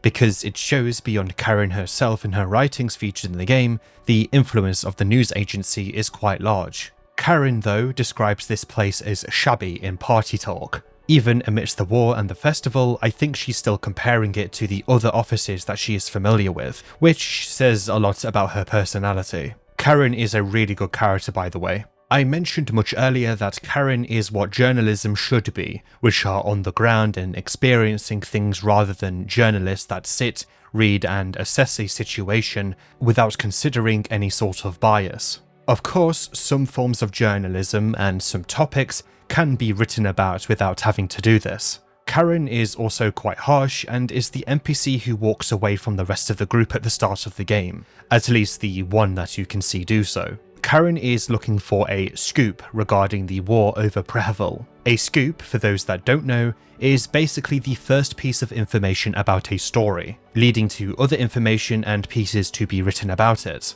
She uses this terminology briefly during day 1 as well. As a party member, Karen will have lockpicking, but she can't use two-handed weapons. If you have her and Abella, you will largely be fine opening most doors because, as a reminder, Abella starts with the short circuit skill, which opens electric doors that have power. One effigy, according to the map, is in a place called the White Mold Apartments. This is one of the largest interiors in the game, having multiple stories and a basement. This is actually one of my favourite locations in the whole game, featuring one of my favourite tracks, but also because of the white mold spread throughout, that you can't really find anywhere else in the game. It is oddly peaceful here. That's or I'm just weird. The White Mold Apartments are based off a nightmare that Miro had, and nightmares may also appear oddly comforting at first, before descending into a sort of madness. In the basement is a washing machine rocking around wildly, with blood leaking from it. You can force it open via combat, but honestly, it's pretty hard to do. Your best bet is to find out how to solve the 6-figure code attached to it. Next to this room, oddly, is a working television. Commentating the events here at Prehevil, Bohemia is Karen Zauer. A murder so heinous and perplexing in all its particulars has never before been committed in the city of Prehevil, the tragedy of the 28th Street. This most extraordinary and frightful affair that transpired here in the heart of the city baffles the residents of the apartment building to no end. The person held in charge of this crime was said to have never been a suspicious one. All the residents described him as a calm individual who liked to keep to himself most of the time. Regardless of his outward persona, inside this man was a monster. Some residents of the apartments were murdered in the most gruesome manner. Prehevil's electricity has been completely cut off. We know this thanks to the depowered generators and the fact that you can't turn on any lights. It seems that this television hasn't adapted to this norm. Karen, if she is with you, will comment that she's never been to the city before. Is this a doppelganger? It's entirely possible. On the second day, you will also find Dan in one of the rooms sitting on a chair. That sigil on the floor, do you know what it means? I've been following a trace that led me to this house, to this sigil, but I have no idea what it represents. I browsed through the raving documents of the man that used to reside here. Most of it was illegible, but from what I did understand, he was preparing for a ritual, for an older god, deity, or whatever. Like the sigil, this ritual too is something I've seen once before, but no idea what it all means. I wonder if the ritual was complete or not. Dan has seen this symbol before, but where? Perhaps in the same ritual that the Baron did with his daughter, being Dan's wife. If you are playing as Osar, though, you will have the option to use his knowledge to help Dan with the sigil. Is the sigil the Sulfur God? I only know the god by name. Even a seemingly meaningless tidbit could come to use. The Sulfur God. The one other time in this video so far I've mentioned sulfur at all is in reference to the Inquisitors, who say the origin of deceit is the sulfuric pits. The sigil of this Sulfur God itself contains a cross, almost like Olmir's crucifix. In the centre of it is a book. Much of it is explained to be illegible scribblings of a madman, but it becomes more lucid near the end. Dream of the moon, the sign. The city is in upheaval. Fools, they don't know what awaits them. The moon is of no value to me. It is but a mark of a trigger. The time has come, and so has he. As you are my witness, I am ready, my lord. I have gone through this 1,000 times in my head. The first blood, the one who talks only to her plants. The second blood, his puppets will bear witness to his sacrifice. The third blood, the foolish braggart who had just moved in. The fourth blood, and the final sacrifice, the girl who keeps me up at night, the songbird who utters her last whimpers. To finish the ritual, I need time. The laundry room works as a perfect hiding place for the sacrificed. I will swear on your name, my lord, our one true leader, the Sulf. The writing becomes too hard to read past this point. And yes, it does cut off near the end. There are 3 versions of this book, and the parts that vary are the sentences following the first, second, third, and fourth blood. Referring to the moon being rare as nothing but a trigger is certainly something. Rare is an old god after all. Just what is this Sulfur God? Even Osar, who spent his life as a yellow mage studying the gods, only knows it by name, almost like it was scrubbed from history. This book is helpful for the code on the washing machines. Will I explain how exactly it works? No, because it's boring. There are 3 variations though. Luckily, you can recruit Don from here, who will stay in your party permanently, unless he dies of course. In the diary, we find that the laundry room would be a perfect place for the sacrificed, at least according to this madman. The man who murdered people in the apartments, that is. On floor 3, you can actually find a bed surrounded by dolls. Sleeping in it will have your character instantly fall asleep, forever. This results in a game over. Whilst here, you will also find neighbours. You know, that's enemy from the sewers that can stick their tongues out. Here's the thing, the neighbours are more than likely sourced from this area. The madman wrote in his diary that his sacrifices will be perfectly hidden in the laundry room. Solving the washing machine puzzle, you'll be able to go into the washing machine and appear in the alternate realm. Yeah, that's right. I hinted to this way back in the video, but ultimately this is the point in the game where you will have to go into the realm to get an effigy. The actual name for these dimensions are rare dimensions, seemingly pocket dimensions or another realm entirely that is named after rare. If you draw a rare sigil on certain asymmetric circles, you'll be transported to a rare dimension that will vary depending on the circle that you sketched it on. For example, that shack way back near the train has a very small dimension with clay that you can mold amidst a void. Nothing really to do there besides that. In comparison, there are many other areas with various interactions and enemies, including the one that the killer used to hide his victims. The clay itself is important for a certain character though, which I will get to in just a moment. Neighbours are everywhere in this one. Initially, when I encountered them in the sewers, I thought they were moon-scorched. These are just simply victims of this madman. The doppelganger of Karen described there to be survivors, as they had a chance to react and be baffled after the various deaths. Either way, this area is filled with various jail cells. Some headless people have been strapped to chairs whilst various liquids are drained from their necks. It truly was used as a personal getaway for this killer, and the fact Rare allowed it does speak to his morality, but is anyone really surprised about that? Rare isn't a good god by any means. None of the old gods are. They are so far above humans that they cannot even begin to relate to our so-called morality, especially in their current departing forms. I try not to mention things in my videos that are glitches or exploits too much because it doesn't really benefit them, but there is a really funny glitch here with one of these neighbours that you can loot forever. Neighbours have shillings in their loot pools, meaning that if you want to get rich quick, here you go. Sadly, shillings, and I'm pretty sure most items, cap at 99. At least you'll be able to buy a hardened heart from Kefir pretty easily through this method. So, who is this killer? Well, a popular theory is that it is the janitor, the enemy from the start of the game. This is mostly based on the Sulfur God symbol found in the apartments themselves, but this becomes more clearer once I've discussed Ending C. Nothing is confirmed though. It might as well just be a mystery at the moment. Here you will find an effigy sitting upon an angelic statue. Next to it is the symbol of the Sulfur God again. This is the fellatio effigy, which indeed matches up with one of the stained glass windows in the church. The game tells you that it's important in a really funny way, like, yeah, we know. Either way, this could also help you realize it's used for later events in the game if you've not been to the church yet,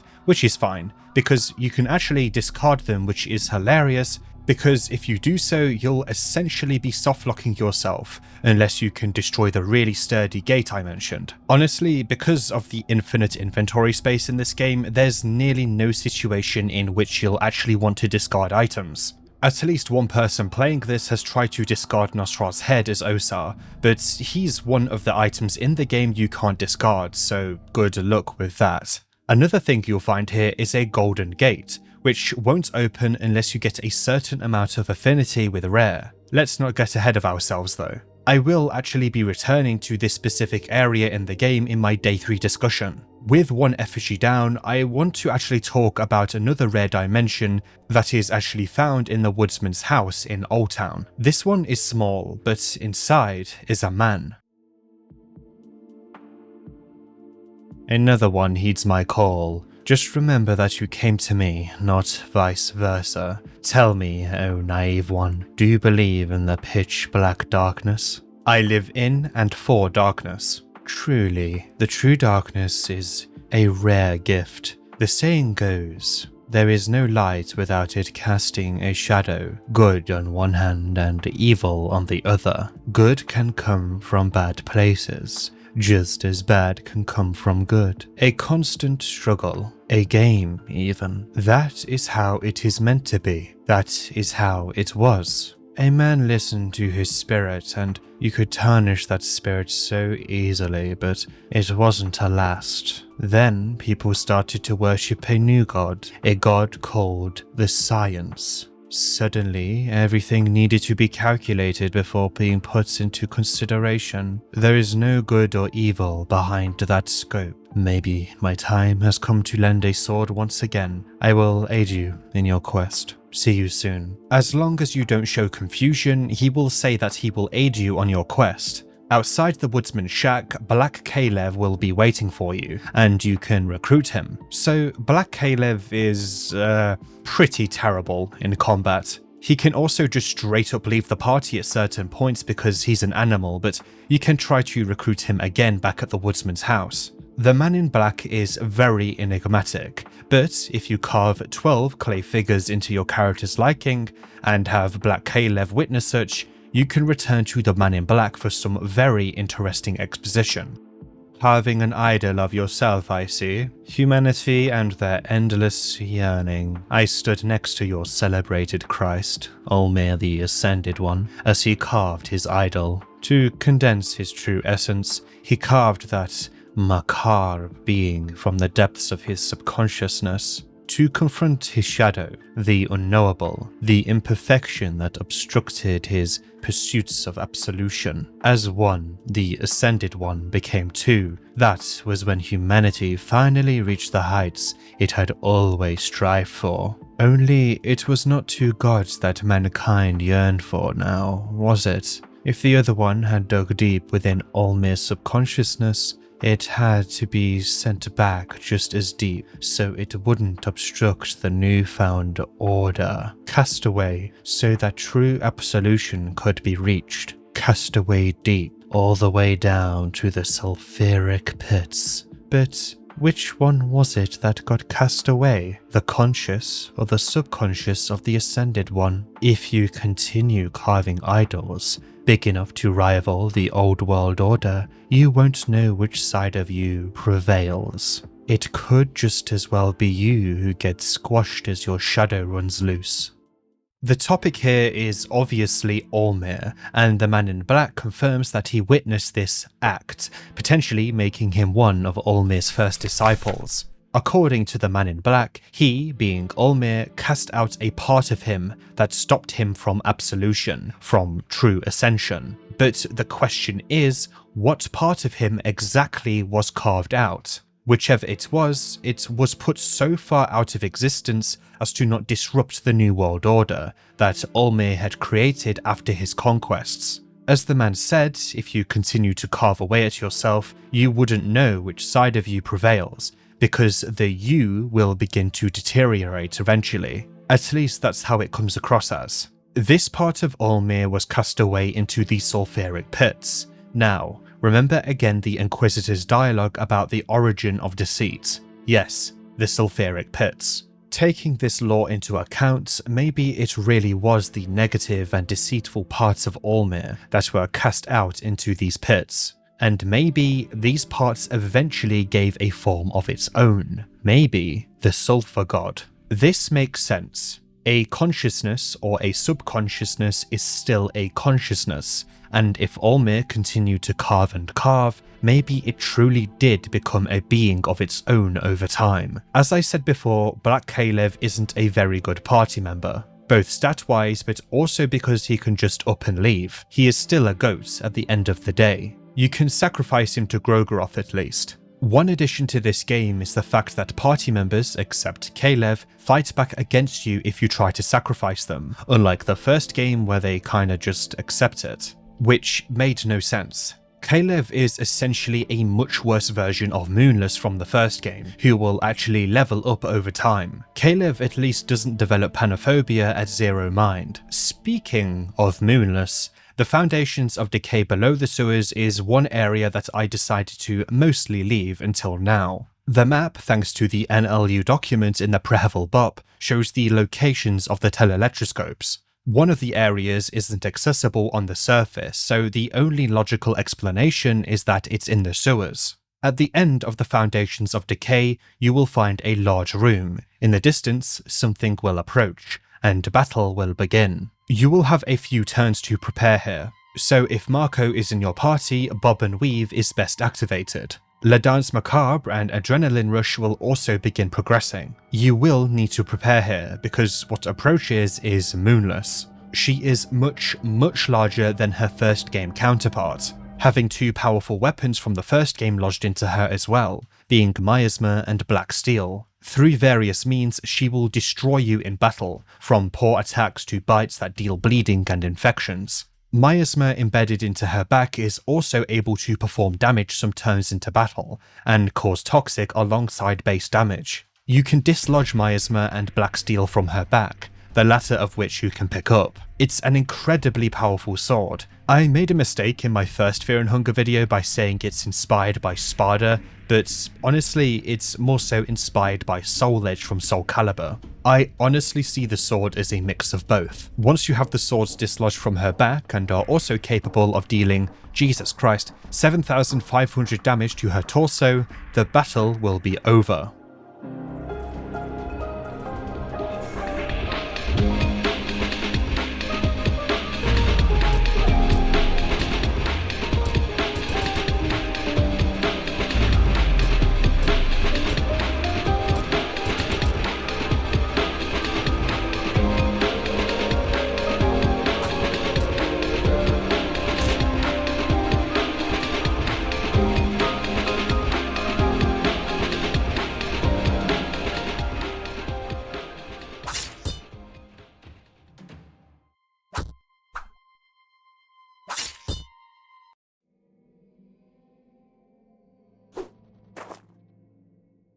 Hold it.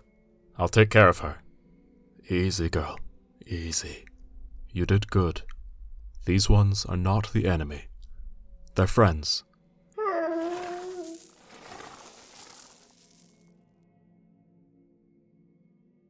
She is an old family acquaintance. She doesn't mean harm. I hope you're not hurt too badly. Let's see what I do got. It's not much, but hopefully these will help with the worst bite marks. Hold the bandage on that wound. Use the herbs so you don't get any scars. Take care out there, my friend.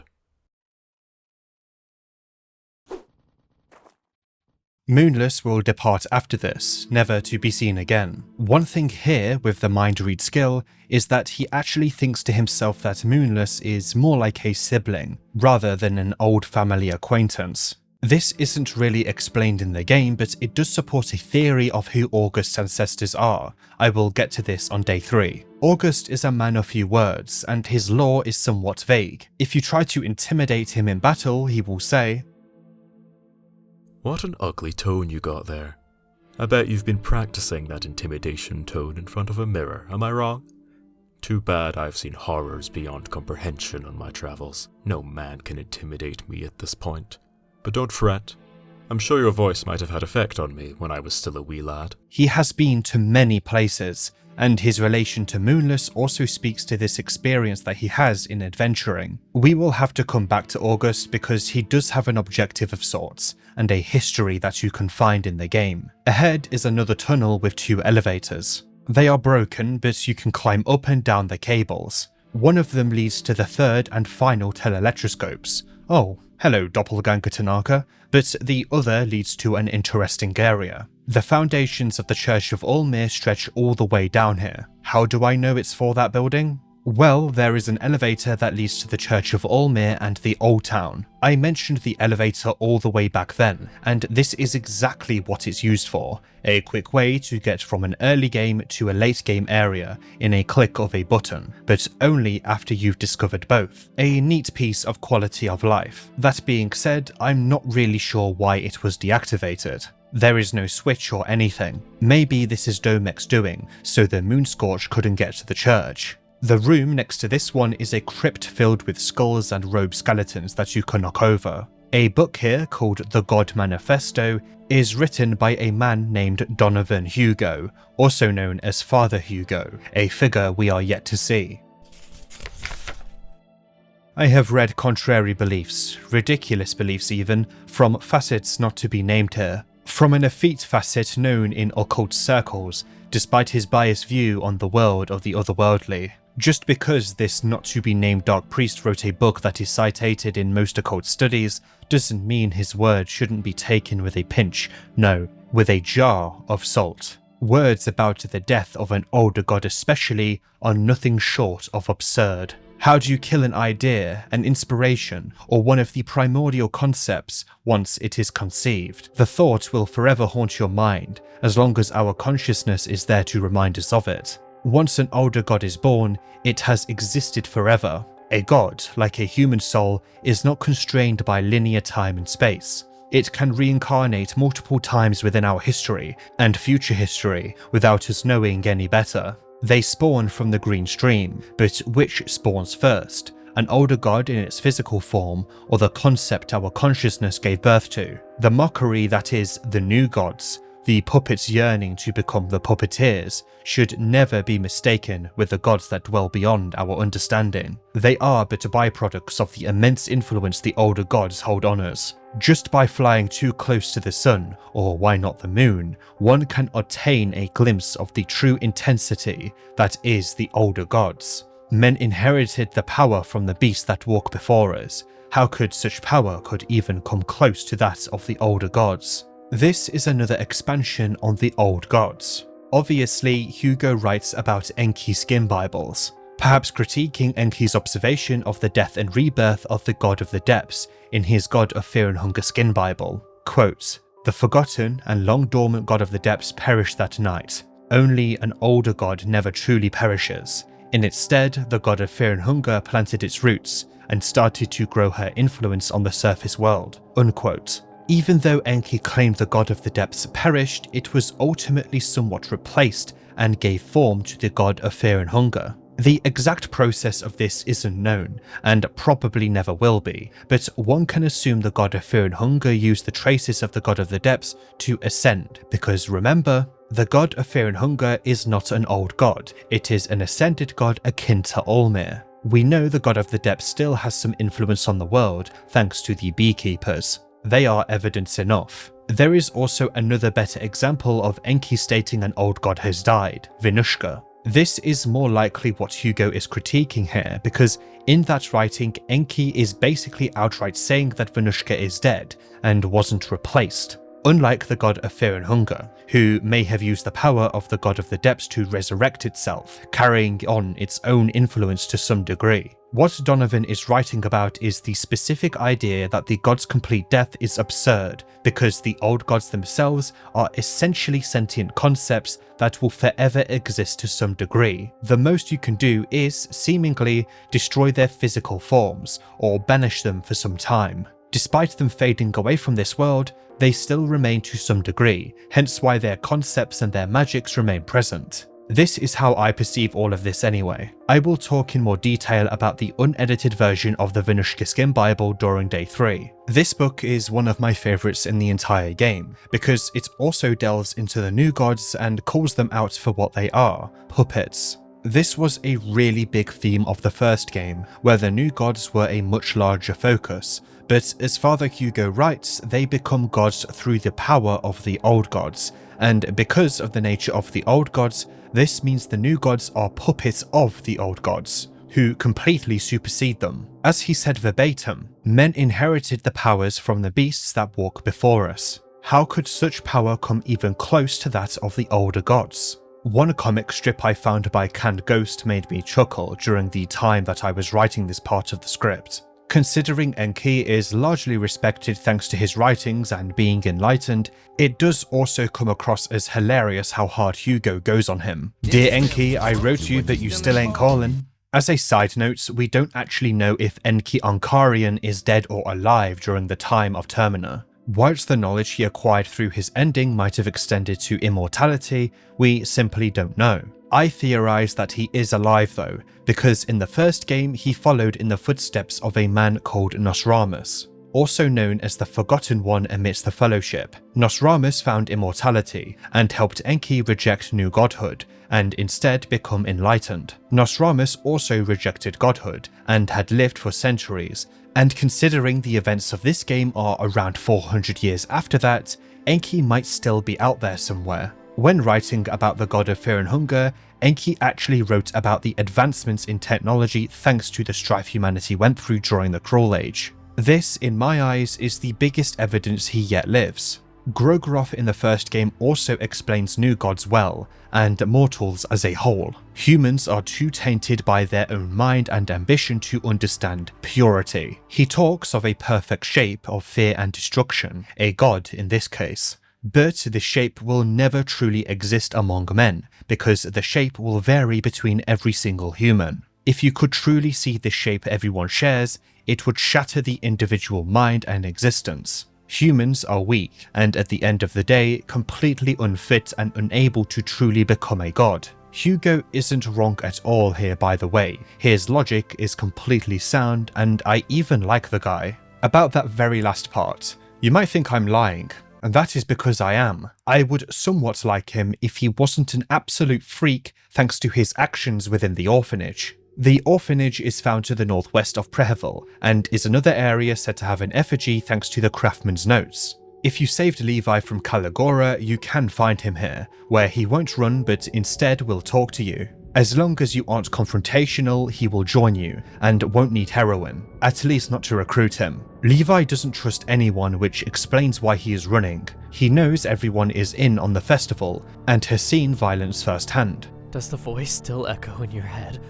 Does it still insist that it's the only way, or does it ease once you obey? It was just a whisper at first. It gets stronger. Just wait. Let's just get this over with. You are here to kill me, right? My head hurts. I don't get this. Just kill me.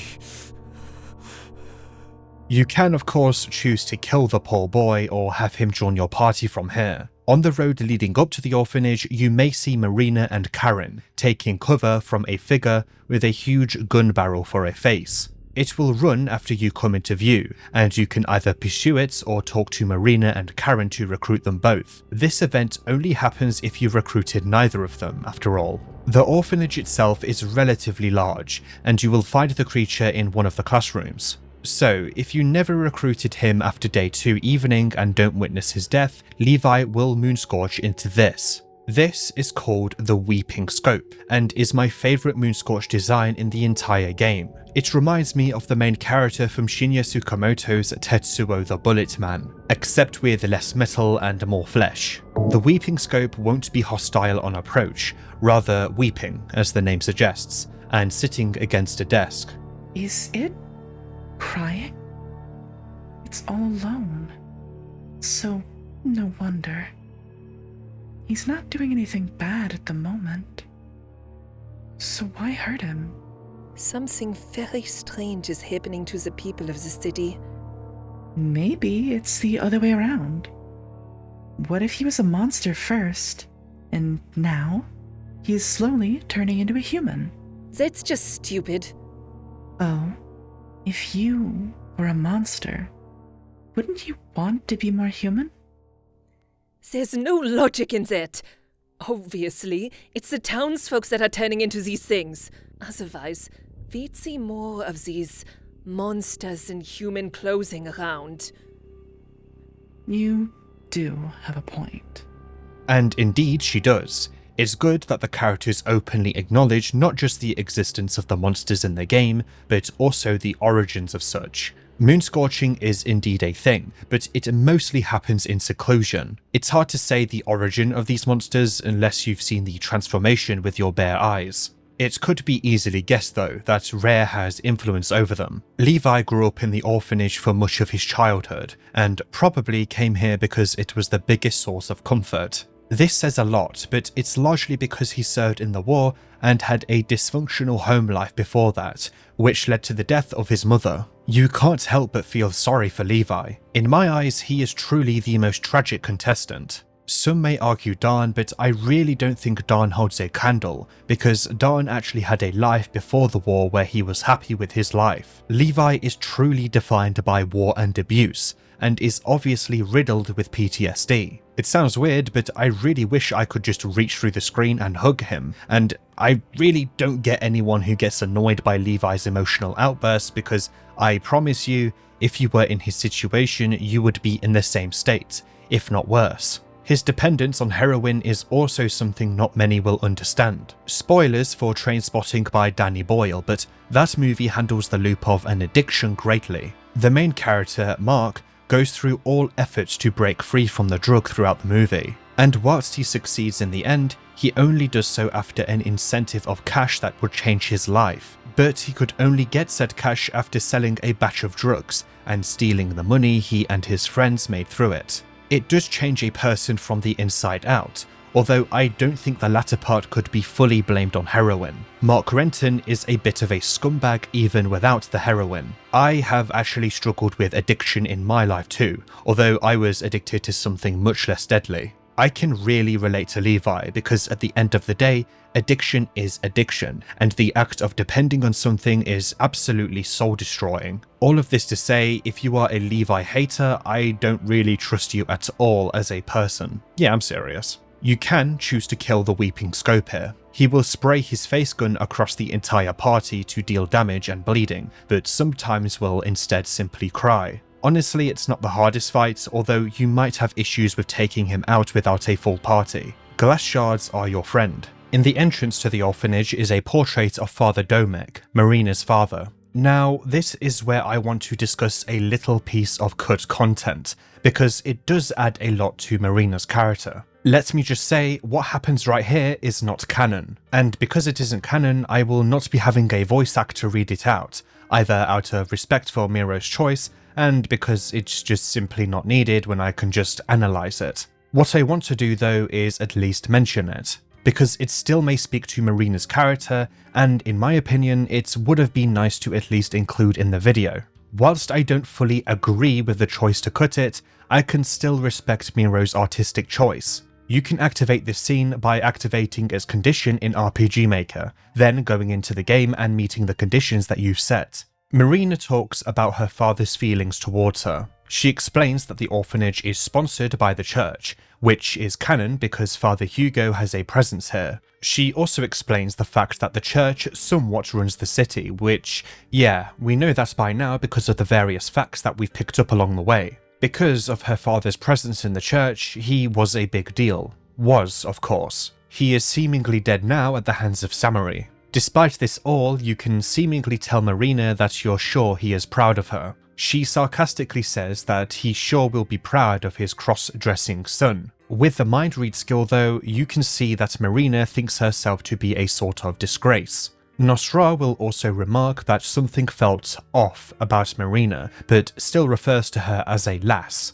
She says that her father had a great legacy, ruining the lives of everyone who were unfortunate enough to be in contact with him. She would rather forget the man completely, and to be done with the festival as soon as possible. She shows absolutely no remorse at his death. If you are playing as Levi in this cut moment too, you can tell Marina that you lived in the orphanage, and are somewhat familiar with Domek. She will find familiarity in you, but tell you that it's best to just forget everything. Miro apparently removed it largely because it may be misconstrued or used by people as an excuse to misgender Marina. Some people won't be able to help themselves, I guess. I say apparently because I can't find a source for this, so consider me throwing this out there with an asterisk attached to it. I think that removing it wasn't the best choice because, again, it is just a really good moment for Marina's character, and it's a chance to see her inner thoughts because Marina is largely a sarcastic and jokey character.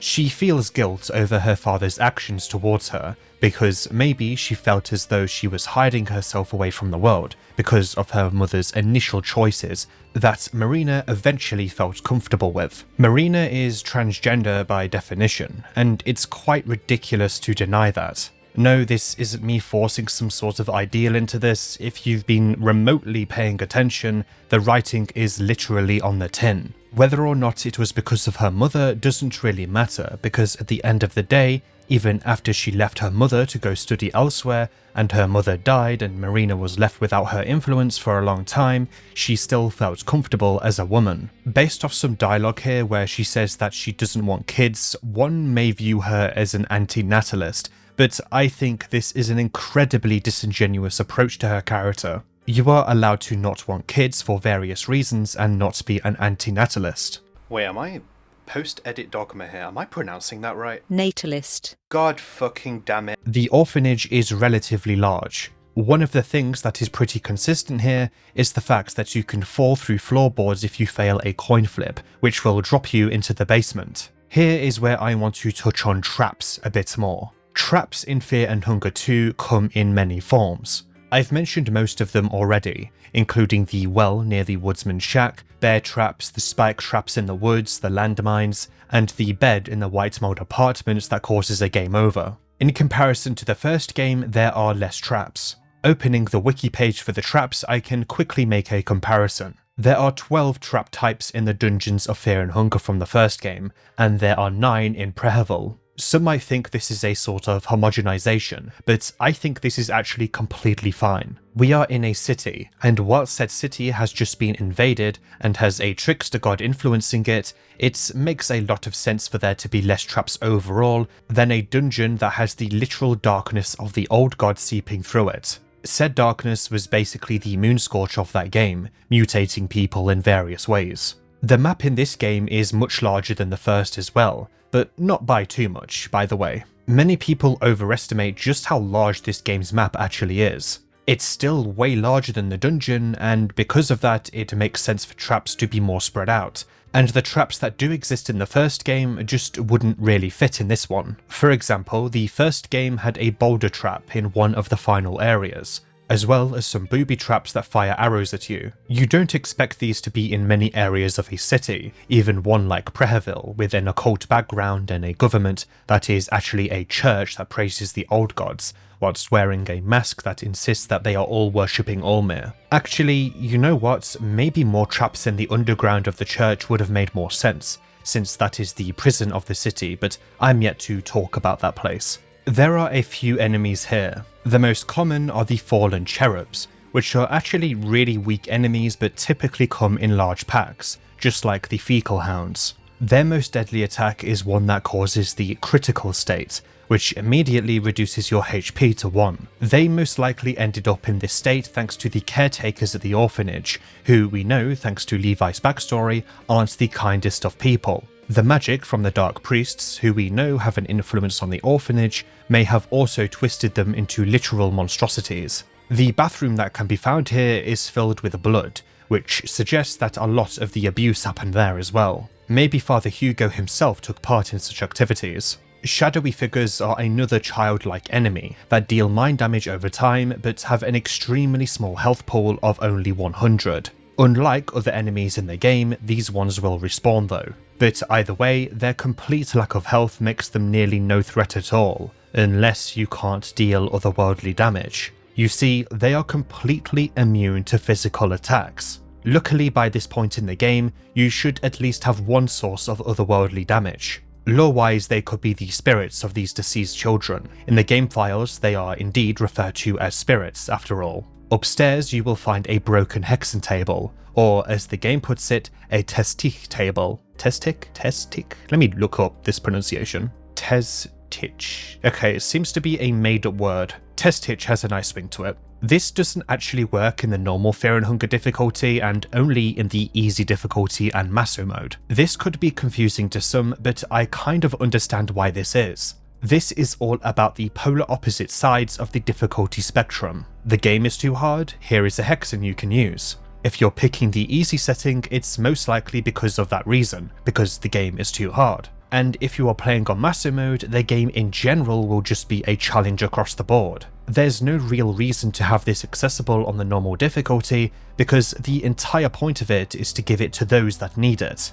If the game is too hard, you're either being knowledge checked, playing on Masoch mode, or you need to turn the difficulty down. If someone tells you that you're having a skill issue with this game, it's most likely because you made a silly choice in your item use, or you are engaging in battles that you aren't prepared for. If you want the key to many of the rooms in the orphanage, you can find Hugo himself upstairs in his office. Unfortunately, you cannot talk to him in or outside of battle, but the lore pieces surrounding him are enough to guess what sort of person he is. Hugo deals fire damage with his pyromancy trick spell, but some turns into battle he will strip and cause even more fire damage with his scorched earth spell. This sets the entire background of the battle on fire. Typically, you want to kill him before he strips, but this act alone gives a clue what he was like to the children in the orphanage. Like many enemies, hit the torso with a few attacks in the first turn or two, and you should be okay. Trying to talk to him, you'll get told that he seems to be in a trance or that he is idle. If you have steal during this fight, you can actually steal a Book of Enlightenment from him too, being the book that allows you to save without advancing time. There is a little more to Hugo though, as his residence is found in the temple district within the game past the Church of Olmir.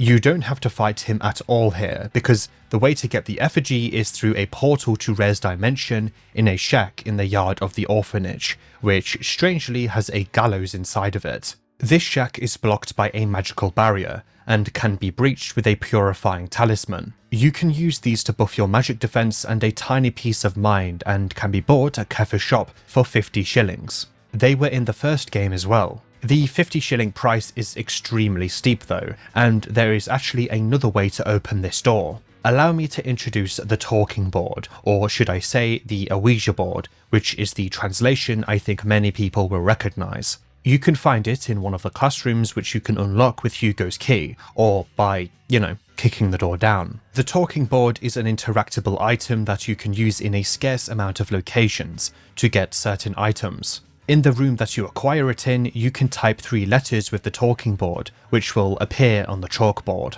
To win, you need to type God, but by winning you won't be able to take the talking board with you. If you fail, a hanged priest will strangely appear in the gallows in the yard of the orphanage, and the shack with a magical barrier will become unlocked. Inside it will be a circle to Res Dimension. As for the other locations that you use the talking board in, you instead talk with set dialogue options, and await for the spirit to respond. You know, what the rules actually are with these things. There are 4 of these locations, and each of them represent a part of the orphanage's story. You commune with spirits, and by doing so are rewarded with an item. In the White Mold apartments, you'll find a girl who tells you that he is coming, whilst giving you a doll that increases defense. Another spirit outside the woodsman's shack will point to an item called the Smelter Key. This heavily increases fire resistance once equipped. The lore here is vague because you cannot converse with this spirit, but the key helps with Hugo's pyromancy. Inside the 2-story house in the old town with the free rifle, you can talk with another spirit. However, this one requires an accessory known as the cameo. The cameo is acquired by using the Mastery over Vermin skill to talk to a rat in the old town as well as a crow. This reminds me of the various uses mastery over insects had in the first game. One thing I like about this mini-quest is there is a supposed myth that crows like shiny things, and that there have been situations where crows leave humans gifts, but said gifts are things that crows would like. A relevant article by Sally Vandergrift states the following, quote, "After years of uneventfully observing crows out in the yard, there's been a turn of events in my garden. Suddenly they come bearing gifts. A murder of crows spends each time of the year in the broad leafy canopy of trees that line my downtown street, but a crow I've called Boxy is an especially frequent visitor. I recognise his stout body, slightly boxy head, and the few greyish feathers running down his back that look as if they have been dusted in ash. Out of my living room window, I can see him perched atop the fountain at the centre of my garden, with something in his long black beak. He pauses, cocking his head to the side, knowing that I am watching. Boxy dips the object that he is carrying into the depression, where the water burbles up at the top of the fountain, and fusses over it a bit. Then he drops down to the bottom basin to take a drink of the water. He repeats this process several times. If it is food he has brought, usually he will eat whatever it is. On extra special occasions though, he just waits for me to notice. Then he leaves the object behind, mostly unscathed. I'm pretty sure he is leaving it for me." Unquote. By using the talking board in the two-story house, you will get the Guardian cameo. The spirit is seemingly grieving the woman on the cameo, and becomes one with it after the cameo absorbs the spirit. A sort of rejoining, perhaps. As for how this relates to the orphanage, well, it doesn't. This is just another extension of the talking board's influence on the dead. It'll make no sense if it was all about the orphanage, because the board wouldn't just apply to those influenced by it, unless whoever made it specifically had it do so. The Guardian cameo does something similar to the one-winged necklace, massively reducing damage received on your body when it is below 50%. Finally, in the basement of the orphanage is a chained skeleton. The spirit will tell you to check his pockets, and inside is a ring of wraiths. This item isn't unique to this specific encounter, but the ring itself is very good, restoring 8% of your body every single turn. There is a similar accessory to this one called Betel Stone, which restores 10% mind every turn. You can get this from various locations, including Dr. Kefir's shop. Betel was a new god mentioned in the first game, and the mentor of Nasra. He created the library in Macabre, being the mythical city where new gods commonly ascend. As said in the first game, Nasra is likely responsible for Betel's death, creating a rift between himself and the other gods, which ended with him being in his current headless form. If you feel like I am skimming over this little piece, it's because the details are very vague, and the person who tells you this in the first game is Nasra himself, who isn't the most reliable of narrators. The person who once owned this ring probably tried to use it to heal themselves, but ultimately the torture was too much for them even with the ring. And since it's in an orphanage, this was probably a child. For now, let's get into the dimension containing the effigy. This one is filled with many trenches, and from the start you can see the effigy, but you can only reach it by going through the trench and around to it. How did we get here? I left the front. The war ended. Right? Kid, we're all on the edge here. Just try to hold it together. I promise we'll be out of here in no time. Don't worry, Levi. This is not real. We are still in the school. Somehow. Levi, it's all right. We are here to help you.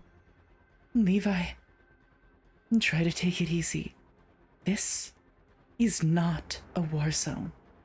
Even if it might look like one, this is some kind of an illusion, or something otherworldly at least. I'm not sure.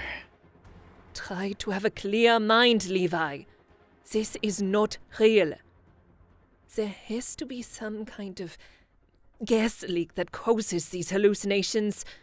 Don't give the Bremen army the satisfaction of breaking you down.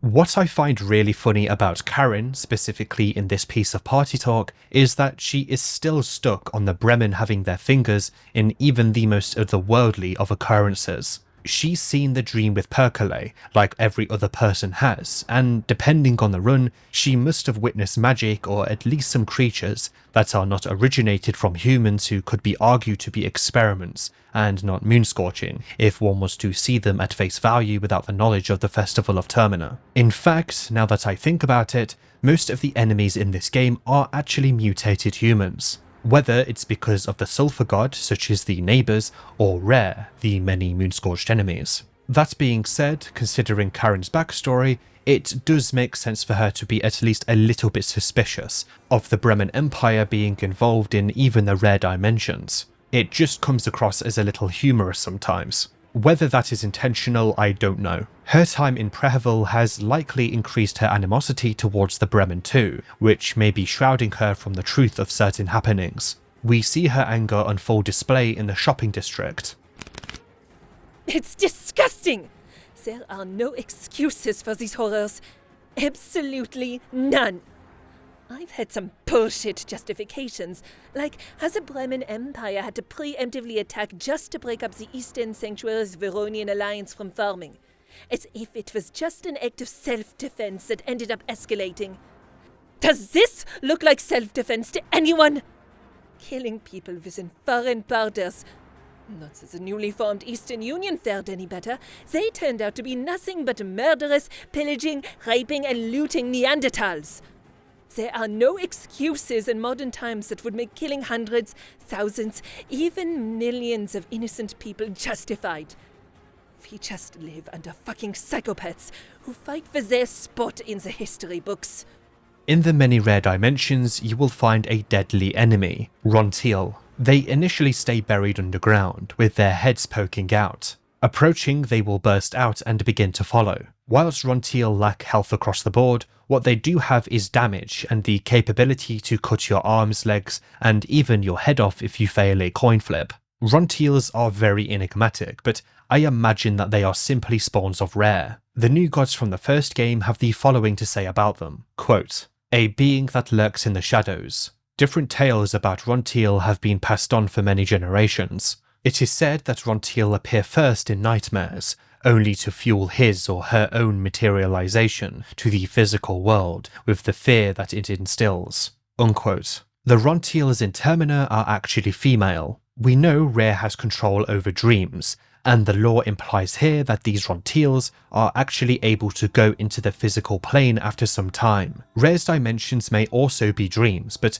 these dreams are able to influence the real world. Think back to the hexen that Perkele grants you access to every time you sleep. Here's the thing though, in some rare dimensions, the symbol of the Sulfur God will consistently appear. Next to the effigy found in the rare version of the White Mold Apartments is the most obvious Sulfur God symbol. Why is the Sulfur God symbol all over a plane said to be Rare's dimension? I guess we'll have to discuss that once we have all the pieces. Rontiels, as mentioned, come from holes. You can loot these holes to find rust-coloured pearls. So, with these, you can go to an imperfect ritual circle and sacrifice the portrait of a young man, which is an item found in various locations in the game. The portrait may be the Radiating One, who is the new god that appears after you do this. He tells you to embrace your flaws and imperfections, and shows interest in any rust-coloured pearls that you may have. There's only a set amount of holes that Rontiels spawn from every run, so you best spend them wisely here. He only has 5 artifacts, but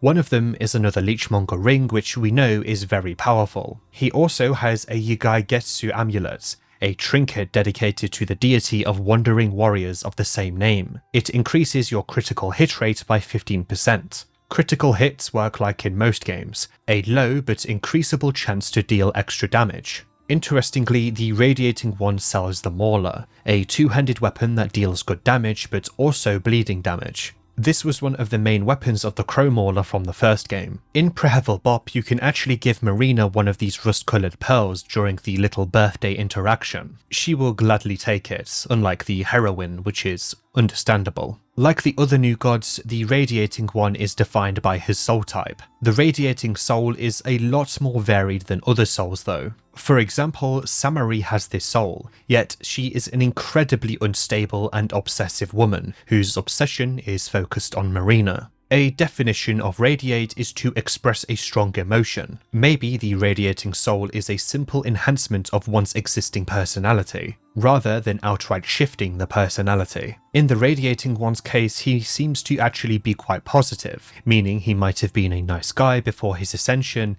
and those parts of him were radiated, made more obvious. Meanwhile, in Samari's case, if she was to become a new god, I can't imagine just how unstable she would become, maybe on par with the average Twitter user. The trench is basically a mad rush to get to the effigy, but between the bad enemy pathfinding this game has and the sprint button, you should be okay. This is the Hunger effigy. The final effigy I want to go over is the one in the church itself, which also gives me an opportunity to cover the area as a whole. I only really mentioned the initial area at the end of the day 1 section. The church is so big that it really is best I do it in one big swathe. There's a ceiling area where you can walk across the beams, the basement, and the east and west surface areas, with the west being the entrance where you put the effigies. The craftsman's note hinted to a way to get to the effigy. You see, there is a feasible way to get into the basement,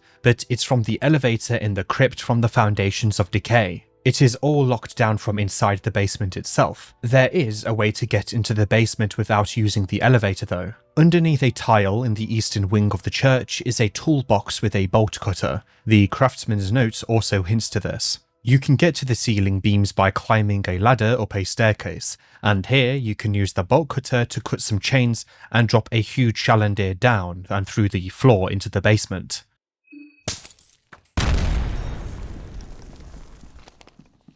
You can even shoot it down with the 12-gauge trench gun like you can with the lock on the main gate. Honestly, the entire process of entering the basement and the multiple ways of getting into it reminds me of getting into the city in general. Scaling these beams are a new enemy known as Pillarmen. No, not the ones from JoJo, don't worry. Miro has confirmed that they are named such because they are tied to pillars, at least originally, and they would cry their gospel to the church downstairs. Very creative. Honestly, with how big this church is, the darkness probably obscured the Pillarmen from those below, causing the regular churchgoers to simply think that they are radios or singers that aren't forced against their will to perform. Pillarmen are extremely aggressive, dealing blunt damage and even having a coin flip attack that will knock you off the beams, to deal 20 body points whilst also ending the battle. This is the only enemy that does this specific thing, and in this specific case are the only enemies to knock you out of battle and off the beam completely. Even outside of this battle, any wrong move will cause you to fall.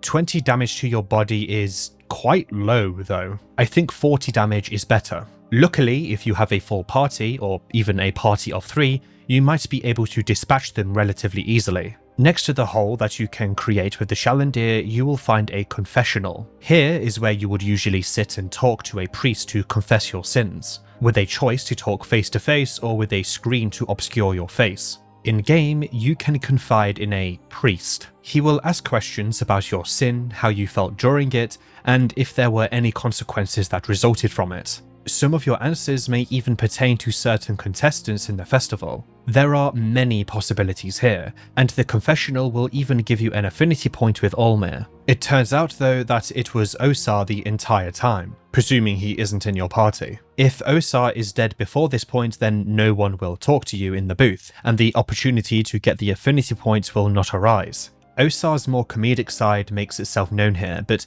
he, of course, did this to learn more about you, and potentially use it to his advantage. You can kill him here though, of course. There are a lot of possibilities in the confessional, but honestly, it's just a really fun way of getting an affinity point with Olmir, whilst seeing another side of Osar's personality, and adding a bit of your own feelings about the characters into the game. For example, you can admit that you have a crush on one of the characters. Say, I don't know, Abella? Yeah, sure, Abella. Anyway, the pit created by the fallen Shalander will create a hole which will lead to the basement. This is the prison that I've been referring to. Here lies one of the most annoying enemies in the entire game, Crimson Fathers. If they spot you, they will rapidly run after you, with increased speed for a handful of seconds. Whilst their health isn't massive, what they have are means to cut you down with their occult damage, and they can even transform to a more monstrous state, where they will have the ability to hit you with their tentacles. A very deadly skill that they have in mind is mind control, which causes the confusion status.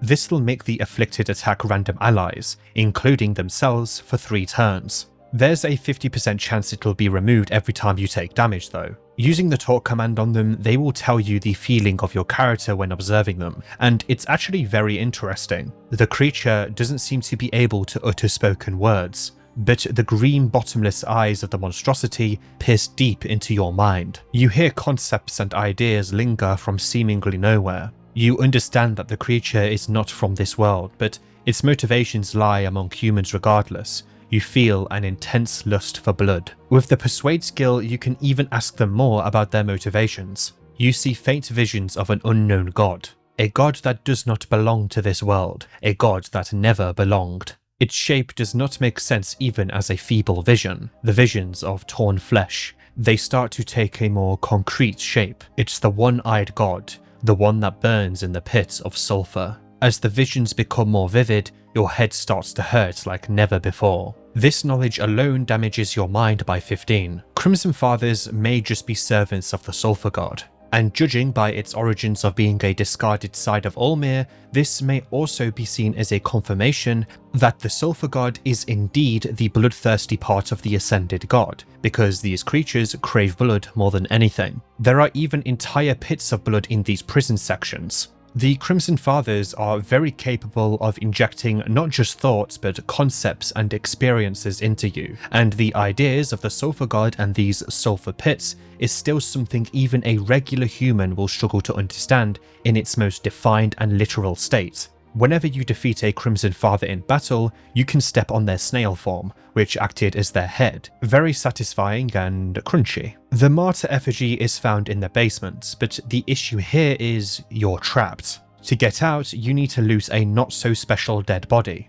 I make this point because it took me around 10 minutes of wandering around to find this body. The basement overall is just filled with blood and guts. There's some blood writing here as well, stating that they, being whoever wrote it, were born from the blood. Most likely what happened is the various blood sourced from the sacrifices the prisoners were used in created the Bloodfathers, and the Bloodfathers are what cause much of the deaths here, including the man in charge of the prison whose body we find. Either that or the deaths were resulted from the various pillarmen, which are also found in the area, or the prisoners fought amongst each other amidst the moonscorching of the city as a whole. It's just a lot of environmental storytelling at play here. To get through this area and back to the surface, your best bet is to use a ritual circle found past a cell that you can unlock with a key. This ritual circle has a rare symbol already drawn on it, but by who? You may be wondering where Samari went after the situation with Father Domek. Samari will be awaiting you in this dimension, so there are multiple ways this can turn out, but let's go one at a time. What? You're not her. No, you're ruining everything. Why would you come here all of a sudden? Who were you expecting? No. I'm expecting her. You don't know her. You don't know her. This brand new world, the boarded walls, the darkness that hangs above, it's all in ruins now. This isn't a surprise anymore. You've ruined the surprise. You ruined the surprise. You can't leave now. You just can't. Don't worry, I'll keep it as a secret. Lies. All lies. You can't leave.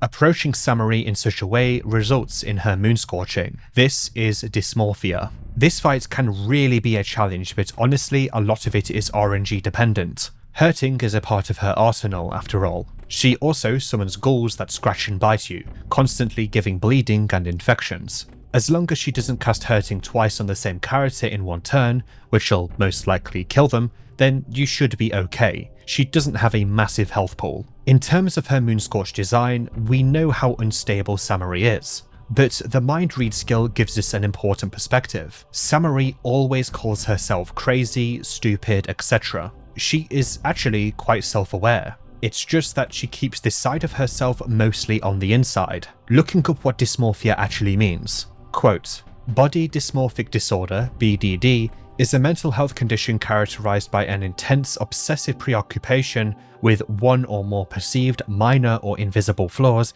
in a physical appearance. How this relates to Samari isn't too obvious because Samari's mental illness, yes, that's what it is, doesn't seemingly extend to her being obsessed over her physical appearance. At least not on the outside, but even with the mind read skill, she doesn't really talk about her physical appearance. She might be obsessed with looking as good as possible for Marina though, and beyond that, it could be twisted that this dysmorphia also applies to her personality. There is something about Samari though that does affect her body and lifespan. It may even explain Samari's obsession with Marina somewhat. When you see Samari in Rare's dimension, you can convince her to go back to the train if you pick the right dialogue options, as long as it's the morning of day 1, which is quite difficult to do. If you're playing as Marina, she'll be more inclined to listen to you. Heading back there, you can talk to her, and again, if you're playing as Marina, she will have more to say. Marina, hi. I need to explain some things. I didn't mean to kill, or maybe I did, but I wouldn't have done it in any normal circumstances. I swear.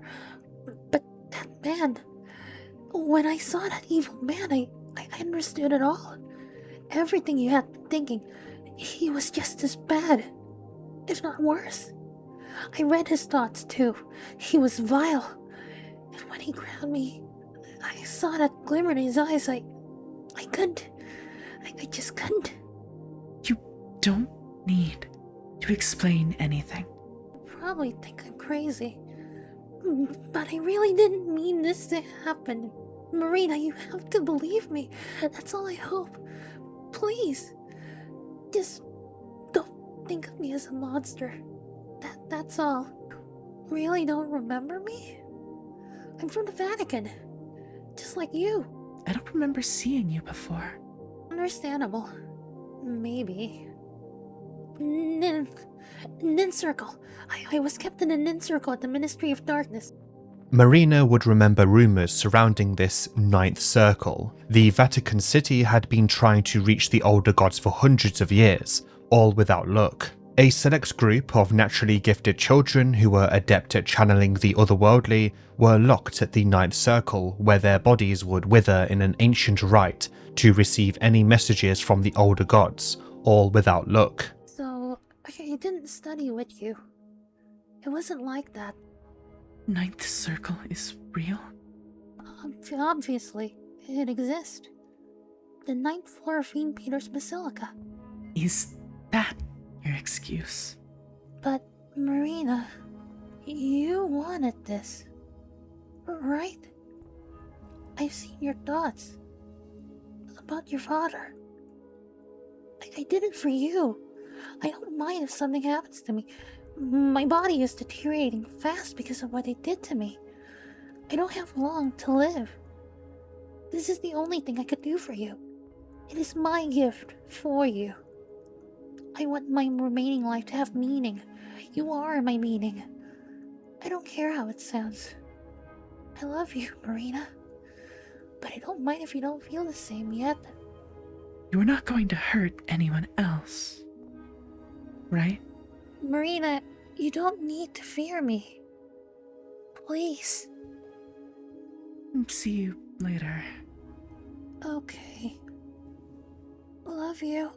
So Samari is a victim of a failed effort by the Vatican. Honestly, I do feel very sorry for her, and this might sound crazy, but she isn't the most crazy person in the world. She is self-aware, and we know, thanks to her mind-read dialogue, that she completely and constantly critiques herself, and she openly says that she didn't mean for her emotions to overtake her in the confrontation with Father Domek, and even had a reason for killing him. This reason was encouraged by reading his mind, maybe even through mind-read, and seeing the horrible things whirling around in his head. Some may argue that she is putting a mask on for Marina when she says these things, but remember, the mind-read dialogue complements these feelings. Samari is self-aware, that's just a fact. but Samari is still a broken person. Here is where I potentially anger some shippers, but before any of them comment, I understand that shipping is fun, because sometimes it's nice to imagine another world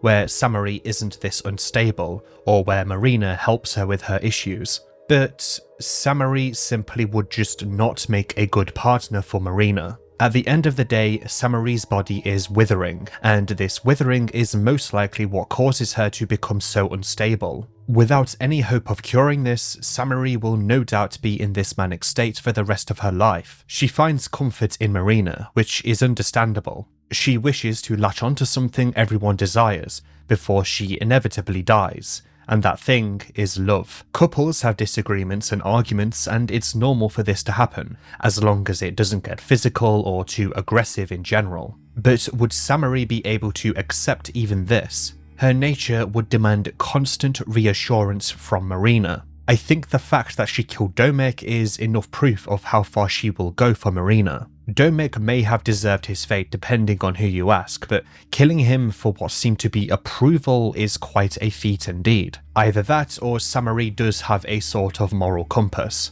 but she did show major confusion of her own actions after the fact. I am absolutely radiating.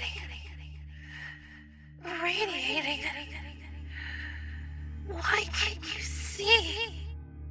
With Dysmorphia dead or Samari back at the train, you will be able to find a path back to the church. There are many Crimson Fathers on the way though, and if you go down the wrong path you will no doubt be caught by them. There's another one of those golden gates here too. Interesting. With all three of these effigies, you will be able to place them on their respective podiums, which will open up a secret tunnel beneath the church.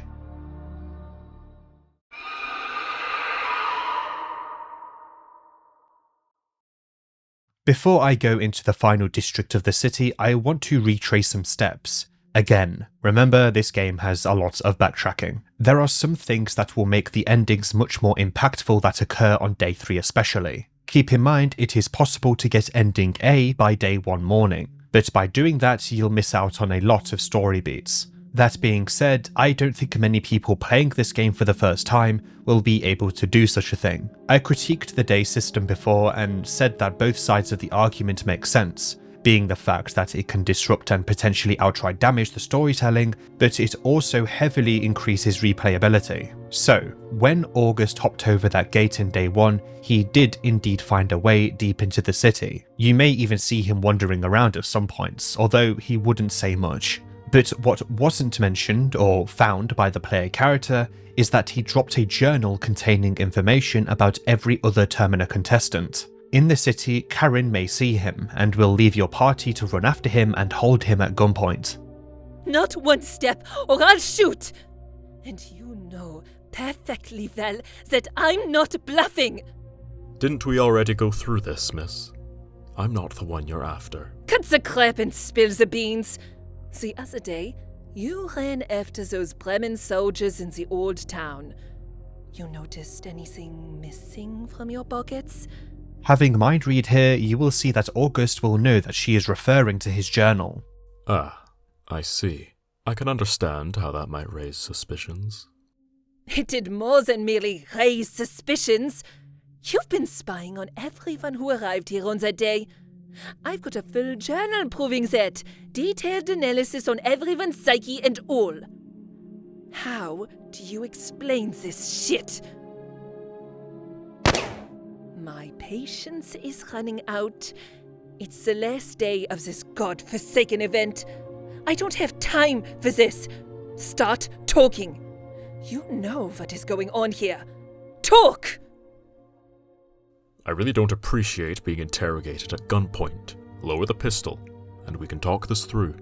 Like hell I will! Just trust me on this one. I had to do that. You saw it yourself. He was reaching out for his weapon. He would have shot me instead. I had to do that. You saw it yourself. He was reaching out for his weapon. He would have shot me instead. That journal I was talking about. If you want to see it, I hid it in that jazz club, just a little bit further down this road. It's full of different remarks on all of us. He even made evaluations on how much of a threat each and every one of us pose to him. It's really strange reading. You should definitely see it. If you want to hear her out, you can go to Prehevil Bop in an attempt to find this journal. Unfortunately, it won't be there, and if you continue to be skeptical of Karen, she will leave your party. This isn't really an argument of if Karen is lying or not, because in August's mind read dialogue, he confirms that he is indeed hiding something, and that something is the journal. August most likely found the journal and took it, or another contestant took it from the bot to use for their advantage. The most likely candidates for this are Pav and Osar, but no matter how much I theorize and search in the game, there is no way of finding August's journal. Karen may also die at August's hands here too, and both of them may die if you kill whoever struck first. If you don't heal Karen with a light blue vial before leaving the area, she will also die. August will even tell you to heal her before running away. On day 3, presuming he is alive, you will find August next to a campfire in the deep woods. This is the chance to actually have a sit down and talk with the man, because this entire time he has been constantly on the move, almost annoyingly so. Now, this conversation can go numerous ways, depending on what you've witnessed, and I will actually be using this conversation as a foundation for these events. The following is one of the longest uninterrupted pieces of dialogue in the entire series, and somewhat makes up August's lack of overall appearance in the game. Would you mind if I entertained you with a story? Sure. There once was a time of great turmoil. The world had been in a state of constant conflict and sickness for as long as people remembered. People blamed all the possible powers above them, the kings and sultans of the time, the so-called new gods, the gods of old, everyone but themselves. Not that different from the times we live in as we speak. It was close to a breaking point for the entire civilized world. It would have been just that if it wasn't for the glimmer of hope at the end of the tunnel. There was a prophecy about a man with golden locks that would shepherd mankind out of the darkness. It just happened so that a man with similar features was rising up in fame in Central Europa. The man promised a just world, one where the corrupted royalty and the old world order would come crumbling down. The ones who held too tight to the old world would feel it in their skin, but the hierarchy of the old world would not be shaken with mere words. The man had to find strength that would outmatch the vast armies of the kings and sultans of the old kingdoms. The kind of strength is not easy to come by, so he did anything and everything it took to get that very power. He made a lot of villainous moves to pursue his agenda. One could say he came close to the same evil he promised to crush, constantly assuring himself that the ends justify the means. Ultimately, the man did get strength he so yearned, but at what cost?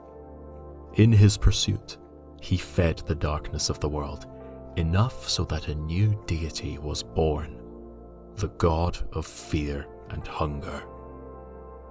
People would fall for this new deity in masses, most likely because she was a creation of their own, a manifestation of their own misery. Misery and hardship often create kinship. At the very least, the god of fear and hunger didn't represent the old world order. That's what mattered the most. Anything was better in their eyes than what had led the world to that point.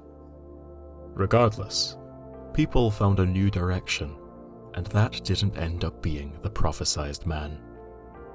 The man did re-emerge from the darkness, but by then, the world had already found a new savior from the deity. As his pursuits turned out to be meaningless, he slowly started to spiral into madness. His frustrations would slowly show themselves in rising hostility and violence. Without the grand ends he visioned, he only came to be known from his means. Ultimately, he came to be known as the Yellow King of Madness, finalizing his transformation to a true villain. The tale doesn't end there, though, even if its lesson learned moment has gone by long ago. They saw that in his madness, the man believed his own prophecy, to the point that it would not let him die until he would fulfill that destiny. A prophecy can be like a Chekhov's gun. It has to be fulfilled before things can be laid to rest. He would wander the earth in pursuit of that greater good. This right here is an especially important piece of exposition if you haven't played the first game or didn't retain much of the lore of the Fear and Hunger timeline. If Marina is in your party, she will ask Osar if he is this Yellow King, because, you know, he's wearing yellow. He will of course deny this but confirm why he wears yellow, because yellow means madness. Marina will also recognize the god of fear and hunger in the conversation. The most important little detail, once again, is with the mind read skill. August can feel the effects of the moon, and tells himself that moon scorching is a terrible way to go. Yes, this is foreshadowing. August will also give a reason for not wanting to tag along with you. He is, by definition, a lone wolf. You can even ask him why he's telling you all of this, and his answer is valid. You are near a campfire, which is the perfect place to tell stories. Let's expand on August a bit more here, and I want to talk about a popular fan theory that might as well be canon. August is heavily hinted to be a descendant of Ragnarvolder of the first game. What is the evidence for this? Ahem. They are both from Oldegord, they both have the same starting skills, they both encountered Moonless and later on, depending on your run in the first game, tamed her. They both use a bow, they both have a similar look, and they both have the exact same soul type, being the Tormented Soul. And here is Miro quite literally saying he drew August on top of Ragnarvolder's portrait from the first game. This is not an outright confirmation though. There is also another major similarity between these two characters. But I want to get into that as well as the rest of August's story just in a moment. So, the Yellow King. I've mentioned that you can see a figure in a yellow cloak walking off screen guarded by a Bremen soldier within Prehevil. To find out where he went and what exactly is going on, we need to get through the path in the church unlocked by the three effigies. After another underground path filled with Crimson Fathers and a decrepit priest, you will enter an area called the Mausoleum Alley. This is a simple passageway, but it also introduces a creature called bellend. Yes, this is a British slang for the end of the tip of a penis, and they also look like one. Hey, this is Editor Dogma here. If you think I'm being over the top with all this censoring, thanks to the rise of the AI moderation on YouTube, I am not going to risk anything. So if you want to know what the bellend looks like, Google it. Thanks.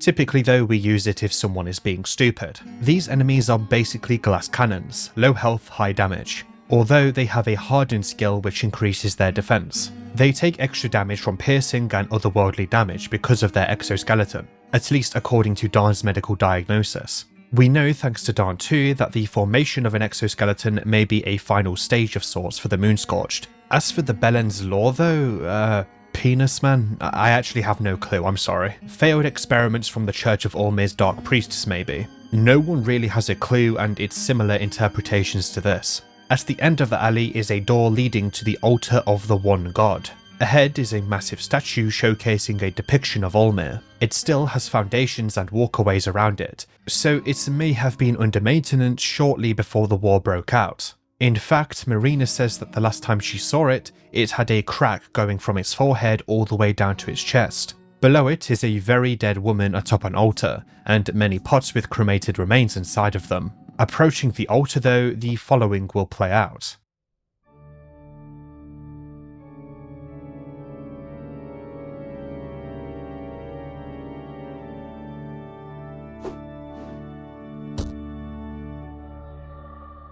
Mataneko Con Magnificat, that is my name. The last name you will hear before heads start to roll. My blood is rushing wild. This creature is a Sergal. Usually they appear more intelligent, but I've heard of cases where madness slowly deteriorates their sanity in certain circumstances. This lunatic must be one of those. Rancid the Sergal, or as he calls himself, Mataneko Cone Magnificat, is a major obstacle in front of the final district of Prehevil. His name isn't a reference to anything, but the trivia section on his wiki page suggests that it very roughly translates to Magnificent Rotten Machine, or Rotten Machine God. Sergals are also creatures from the webcomic Vilos, yeah, I think that's right. But Miro actually decided to add this enemy to the game as a nod to Neko the Sergal, one of the first YouTubers to promote the first game. In-universe, Sergals are a proud race that hunt and die happily amidst battle. Not many have heard of them, but not many live to tell the tale. This is all according to Rancid, anyway. His reason for being tucked away here rather than being in the town is because he considers it filthy. This explains why he jumped away so quickly after his initial appearance outside the church after killing the Bobby. Yes, that was him. He looks down on humans to an almost hilarious degree, calling you a bold, testicle-looking ape if you call him an animal in battle. The battle itself, as stated, can be quite a challenge, but this is one of the few fights in the game, including Moonless, that can be ended without the boss outright dying. The battle itself is an onslaught of high damage slashes that can result in arm loss. Accessories such as the aforementioned Salmon Snake rune or some arm guards may help against this.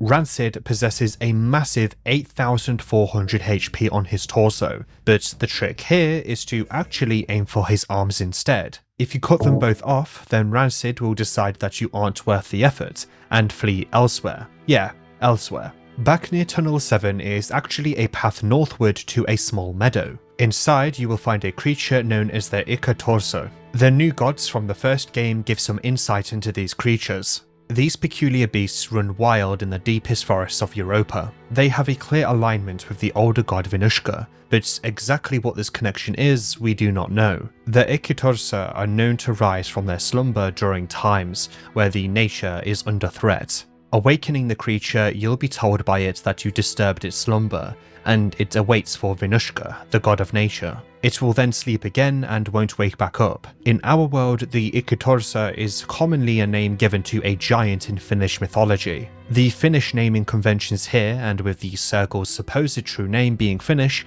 makes sense. Remember that Miro is also Finnish, and as you can tell by my pronunciation, I am not. If you had Rancid flee, you may find him here, with the Ikitorsa completely dead at his feet, missing its head. You can choose to finish Rancid off here, but herein lies an opportunity for me to discuss more lore. If you defeat Rancid and come back here later on, you will notice the nature around the creature has become blackened and died. I already studied the Vinushka Skin Bible, but I mentioned in passing that that version was edited by Father Hugo. There does exist, though, an unedited version of the Skin Bible inside Father Hugo's house that I'm coming up to now within the Temple District. It is much longer and goes into further detail regarding Vinushka. We gathered from the edited version that Vinushka is an offspring of Grogroth and Sylvian, and that because Vinushka represents nature, her nature can also change from calm to furious. This is very similar to mankind, who were birthed from Sylvian's power. Vinushka and Olmir are equal in power, meaning that Vinushka, despite being an old god, may be a little weaker than the others, but she still represents nature, which still speaks to the absolute power the other older gods hold. Here is what the original version of this Skin Bible written by Enki Ankarian says. The seed of Grogroth that had been fermenting for an aeon finally reached its maturity, and thus Sylvian pushed a whole pine cone out of her loose abyss and named her child Ninush. The cycle of destruction and creation is seen in its purest form in nature. Thus it comes as no surprise that the very god of nature, Vinushka, is an offspring of the two older gods Grogroth and Sylvian. Like the nature of mankind, the nature of Vinushka too can change from fiery raging volcanoes to serene grasslands, where a gentle wind lulls one to sleep. The ancient tribes of men used to live in a symbiosis with nature, with its cycles of destruction and creation, but people grew greedy and hostile towards the land they settled, and ravaged nature to give room for their other civilizations. As people grew greedy and hostile, so did Vinushka. A long war was waged to determine who was to become the master and who the slave. To everyone's surprise, or at least to my surprise, This resulted in the demise of Venushka. For all intents and purposes, nature is dead. Venushka died by the hands of men. From this grievous revelation comes the name of the god, Venushka, meaning guilt, the great guilt of mankind. The guilt will surely eat away the known world in time. For now, faint traces of the god still linger in Venushka's totems, deities that desperately search for the murdered god in vain. Maybe these totems are the manifestation of human guilt. Once they understand the events that took place, mankind will surely feel their grief too. For now, it's best to exploit nature while we still can. This creature could very well be one of these totems manifested from the guilt of mankind. It is partially up to debate whether or not Enki was writing metaphorically during the latter portions of this excerpt.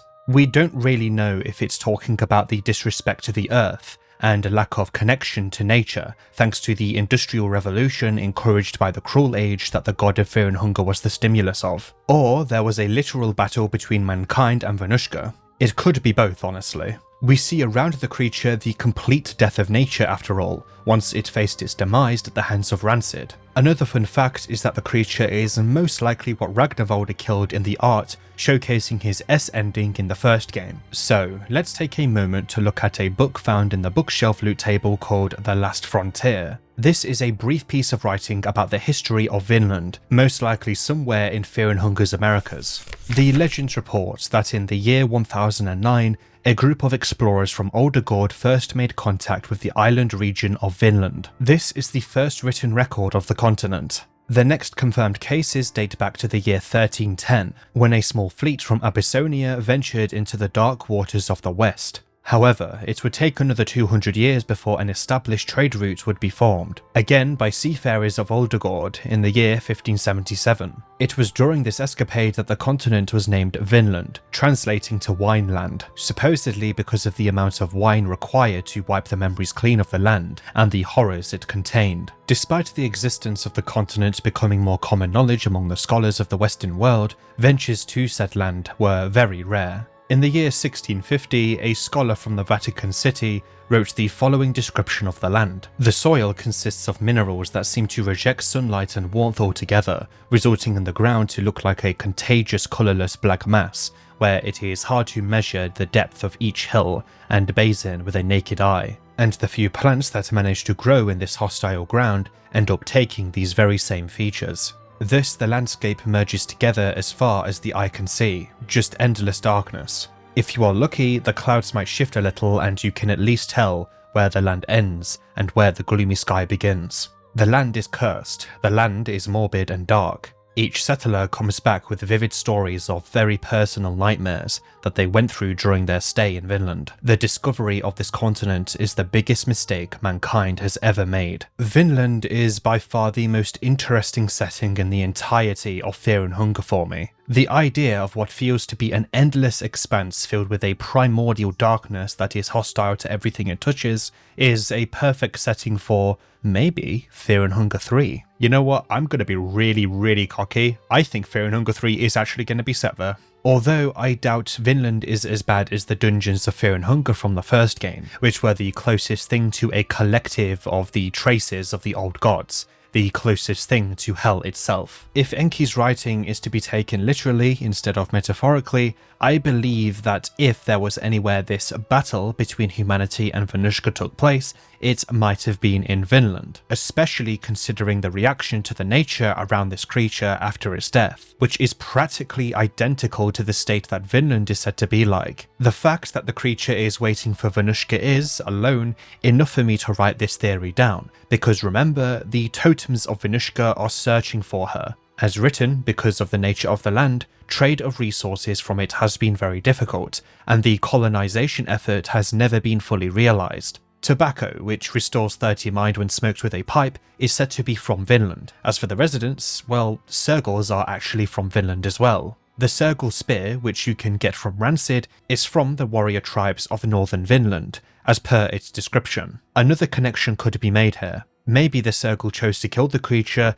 knowing that it would make Europa at least a little bit like his home. Or he just did it because circles love killing things, no matter what they may be. So, the fact at the end of all this is that Father Hugo is very pathetic and tried to erase Enki's complete version of the Venushka Skin Bible by editing it. His critiques are centered around the nature of the old gods, but he ignores the fact that there is potential evidence behind what Enki says about Venushka's death, whether it be symbolic or not, whether it was prompted by the Industrial Revolution or the literal death of Venushka, the old god in Vinland. Global warming commentary in my fantasy video game? I can't take this, I'm gonna need a break. Moving past the statue of Olmir after defeating Rancid, you will enter the Temple District. This northeastern part of Prehevil is, essentially, the endgame hub. Here you will find Father Hugo's house, officially titled Donovan's house. You will find many scraps of lore on the ground, a perfection circle where you can create a blood portal or a free save point by using the God of Fear and Hunger or Olmir,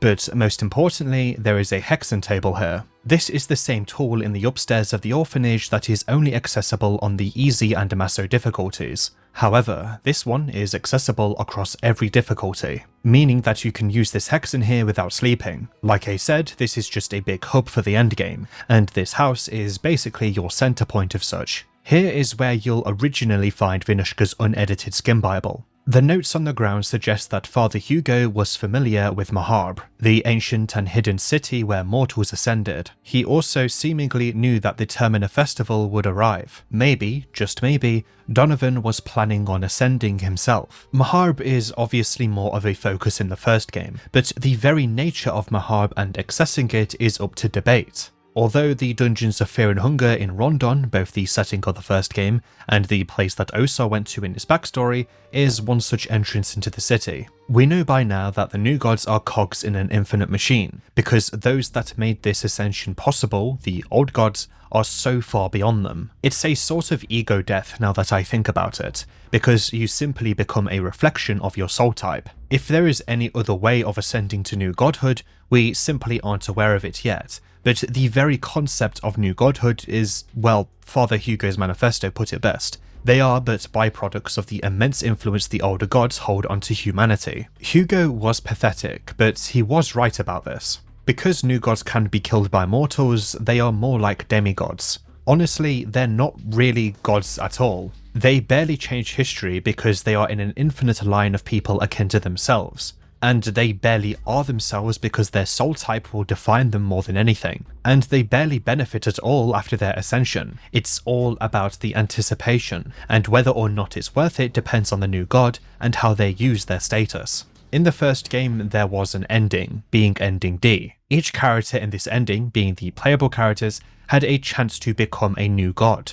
And their story was determined after a few choices that you make during this ending, where your character confronts their new god self head on. I see this as them confronting themselves and acknowledging what they will become head on, just before their ascension. Whether this ascension is canon or not is up to debate, but we know at least that Enki did not ascend. Personally, I don't think it's canon, but what I will say is that if it is canon, the history books practically forgot about Kahara, Ragnvalda and Das, the other playable main characters. I see this fate to await most new gods. They are, after all, defined by their wants, and that led them to be in a state of forever being forgotten. Human desire, when used wrongly, will lead you to doom, especially in a world such as Fear and Hunger. Enki honestly had it right, in my opinion. It's why I consider him my favourite main character in the first game. He seems to have canonically rejected godhood and dedicated himself to becoming enlightened in his own human form. He didn't need new godhood for that, and he knew it.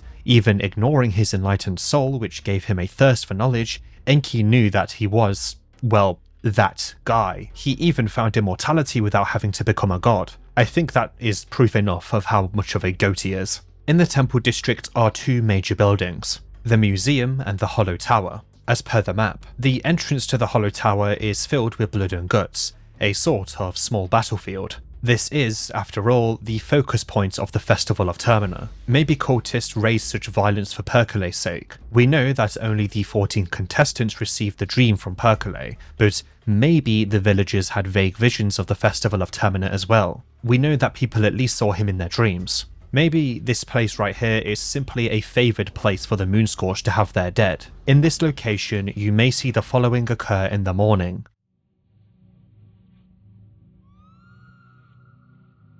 You feel an intense aura emanating from the figure in yellow. You are petrified in fear and awe as this person lays its eyes on you. The presence feels old, almost ancient. You get a feeling that this person is not just a normal human.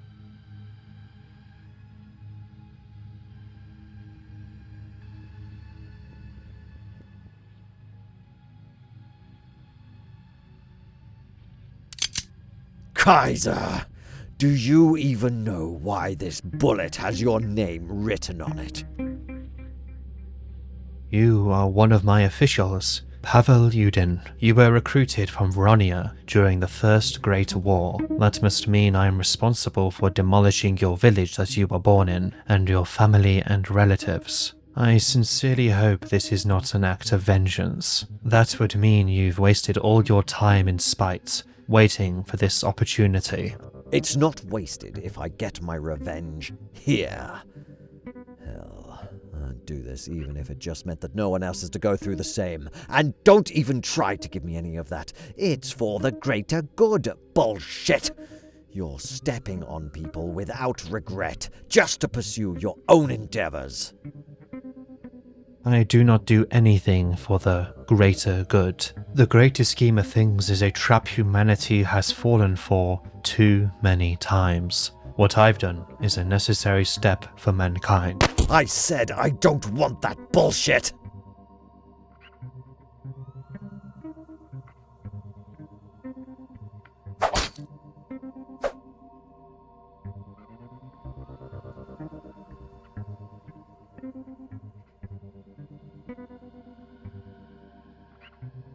The man in yellow, to nearly no one's surprise, is the Kaiser. You can help Pav here by giving him a means to cure his bleeding, but ultimately he will stay injured to some degree for the rest of the game. You can take Pav back to the train after this, and after sleeping, you can talk to him.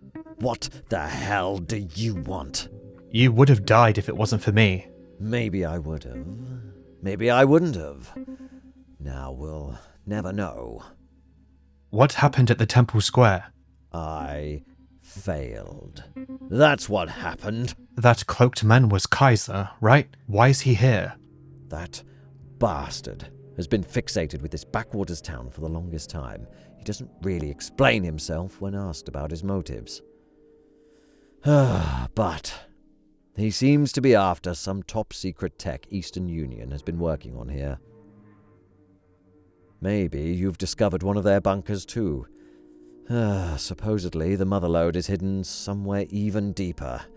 Eastern Union documents mention train tracks leading to the White Bunker, but they destroyed the path there before their retreat. That's all I know anyway. I'm just an expendable. So, obviously, I'm not trusted with the greater scheme of things. This is just what I've been able to piece together myself. You are a Bremen soldier, right? Why ask? You don't think the big man deserved a bullet to the head? He had one long coming. Too bad it wasn't enough. I'll continue where you left off. Just how are you gonna do that? You saw him eat the bullet and continue as if nothing happened. Maybe he really is a god or whatever shit the propaganda feeds Bremen folk. A god? That's what they whisper in the dark of the night. Supposedly, he cut all opposition down, quite literally, and took Bremen Council by force after they refused to appoint him as the Chancellor, despite having the general public behind him. The rumors say that the military police couldn't slow him down with their gunfire. I call it bullshit, but here we are. I don't know what to believe anymore. If he bleeds, he can die. I'm not even convinced he did that, but go ahead. See if I care if you go and get yourself killed. Pav will eventually die from his wounds. His fate in this game will always lead to this death, especially because there is no way to recruit him. So let's talk about Pav a bit more. Whilst Pav is objectively an asshole, he is very much driven by vengeance, which may contribute to this personality. However, according to him, he would also do this if it meant that no one else had to suffer the same as him. Pav seems to be so determined in his quest for vengeance that he has no problem with killing any threat in his way. Even Marco and Tanaka in the Day 2 event who posed no threat to him after the initial encounter, especially Tanaka. It's possible that he just shoots them dead in the street whilst they are surrendering. In a sense, he is no better than Kaiser, who too has had no issues killing those in his way to achieve his goals. In fact, Pav is literally a mirror of Kaiser. Pav's lore is the vaguest out of all the contestants though, but I oddly like that about him because even in this simplicity, it's a classic story of how revenge can undo a person and often make them just as bad as those that they wish to take revenge upon. One example is Kaim from Drakengard 1, one of my favourite games ever made that I also made a video on. That being said, this opens up the argument of who is worse, Kaiser or Pav. Well, it's Kaiser, obviously. You must consider the scale of each person's crime, and Pav doesn't really come close to Kaiser. However, they still share that same aspect of their personality of not stopping at anything to achieve their goal. Even in the case of him murdering Marco and Tanaka, some could argue he is justified by doing this. Because, in his mind, they may be working for the Bremen Empire, or even worse, Kaiser directly. Pav is enlisted in the Bremen army as a lieutenant, but did so just to get the chance to kill Kaiser after what he did in his village in Veronia, which as a note may be akin to Belarus, or a more modern example strengthened by a modern conflict, Ukraine. The movie Come and See, arguably one of the best anti-war movies ever made, really puts you into the perspective of the German invasion of Belarus. Yeah, I know that some people may argue that anti-war movies are still war movies and they still glorify war because they are commentating on it. I completely disagree with that, but let's move on. Whilst I've taken efforts to clarify that the Bremen Empire is more so inspired by the German Empire of World War I and not Nazi Germany, I do think that the massacres detailed in Belarus in history itself and in that movie is something that Pav may have gone through. The main character of Come and See, Floria, was only around 14 years old, and so was the actor, by the way, and may have been a large inspiration for Pav. In the end of Come and See, spoilers alert, Floria joins a group of Soviet partisans who managed to kill the pocket of Germans in the area, who, moments earlier, killed hundreds of people in the village by locking them in a barn and setting it on fire, whilst throwing grenades inside it and sending machine gun rounds into the building. Floria was lucky to survive, but witnessed absolutely everything. In the very final moments, Floria sees a portrait of Adolf Hitler, and, out of desperation for revenge on losing his family and people, shoots his rifle at this portrait over and over. This is the only time he fires a gun in the entire movie, and it's sourced by a desperate need to stop the war. This action does nothing, yet it may give him some sort of satisfaction. As he fires over and over, a visual of a reversing World War II is played out, all until a picture of Hitler as a child appears on screen. Unable to bring himself to the thought of killing a child, even if that child will go on to trigger one of the worst conflicts in human history, Floria stops firing. The difference between Floria and Pav, though, is that Pav would not stop shooting. It can be debated that Pav, even past such a similar backstory, is still a truly imperfect man. He has the chaotic soul, which honestly would contribute to many possibilities to his personality. Is he free-willed more so than others and therefore deemed chaotic? Is his personality chaotic in the sense that he is more likely to react in chaotic ways? Or does it mean that Pav thrives in chaos and is able to handle himself better in chaotic situations? He does stay on his own throughout the entirety of the festival, and can even live up to Day 3. He lacks a Moonscorch form, by the way. At least as of this update. I don't mind this because his story is very important for understanding the Kaiser, and having Pav Moonscorch will damage the storytelling even more so than the day system. Pav might be getting the form in a later update, but according to Miro's drawing video of that form, he called it scrapped. I guess we'll just have to see. Miro himself has gone on record to say that he wants to make Pav more antagonistic, or, as he puts it, more of a bastard. I don't think the intention within their story is to make Pav look like a good person, and there is more of an effort to make people dislike him, or at least for him to lean more into his trauma, defining himself as a person. Miro has also gone on to state that he hopes a certain playable Pav mod doesn't make Pav look like a good person. Knowing the Fear and Hunger community though, yeah, I don't know if they will listen. Which, honestly, I kind of understand. These characters are filled with a massive amount of charm, and as I go into during my final thoughts, I think it's the best part about the game, being the main cast. Pav can at least die here knowing that he tried to kill Kaiser, and whether or not he believes you are able to finish what he started, he at least may hold a small amount of hope that you are able to do so. It is better that he died at least attempting his goal rather than not at all. After this encounter, you can actually go back to August in the woods and talk to him further. I think I've seen the Yellow King here in this city. Is that so? Surely you're just getting too immersed with that old tale of mine. But let's say you did see him. Where would have this happened? In the Temple District. I did visit that place just recently, but saw nothing. I'm sure it's nothing. If you'd excuse me, I just remembered something urgent. I will see you at a later date. If you don't tell August about Kaiser, August will take matters into his own hands. That being, he will take his own life on day 3 night. We know, thanks to the mind read dialogue discussed, that he felt the moon's effects taking effect. And we know that August has been through Prehevil to see the horrors himself. So put simply, August took his life so he didn't have to moonscorch. I will get back to August a bit more during Ending A, but you might be able to guess what sort of idea he has in mind whilst departing from the wood. I've mentioned in passing that moonscorching occurs by day 3's night, but I want to focus on the exact happenings of that now. By the time day 3 night comes around, many of the possible moonscorching states would have triggered. Most of the time, if a contestant is recruited in your party, their moonscorching will not happen, most likely due to the comfort found within the comrades that they are with. Near the effigy in the White Mold Department's rare dimension, you may find Tanaka on day 3. On the way, you may have found a large hulking beast simply called Giant. Giant has quite a lot of HP, dealing various pummeling attacks that aim to fracture and concuss. The former reduces your maximum body stat. Giant will also scream about guilt, very much turning that feeling into a violent outrage. Tanaka will have the following to say about it. What are you doing here? You saw him on the way here, didn't you? That monstrosity. It's Mako. That huge creature? His guilt manifested in such an extreme way. I can only imagine what secrets he kept in his head. We decided to do another supply run. I remembered this building from our last excursion to the city. Something about it drew me in. Marco clearly hesitated.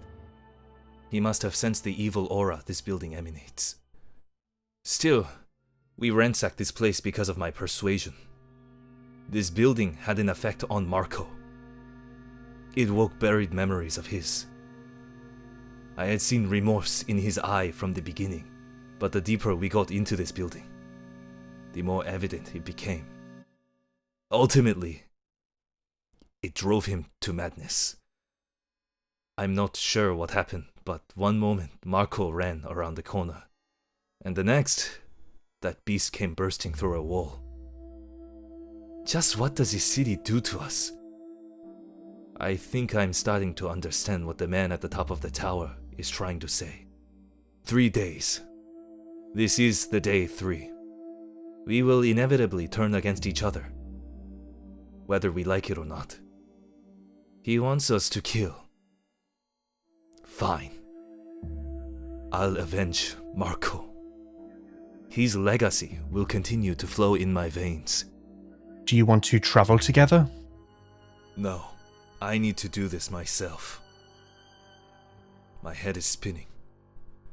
For the past few days, I've learned so much. The time I spent with Olivia and Marco at the train, I learned of camaraderie. It might be a silly thing for you to hear, but I'm not used to friends. I've been taught since I was a 4-year-old to rely on myself and my own skill sets. I've been prepared for a ruthless business world where softness is weakness. But a true warrior knows how to combine both the soft and the hard. Because I relied on others, I grew stronger. Now I can fulfill the destiny I was prepared for. I'll rely on my newfound strength and face that man in the tower. Alone. Marco, my friend, your deaths won't be in vain.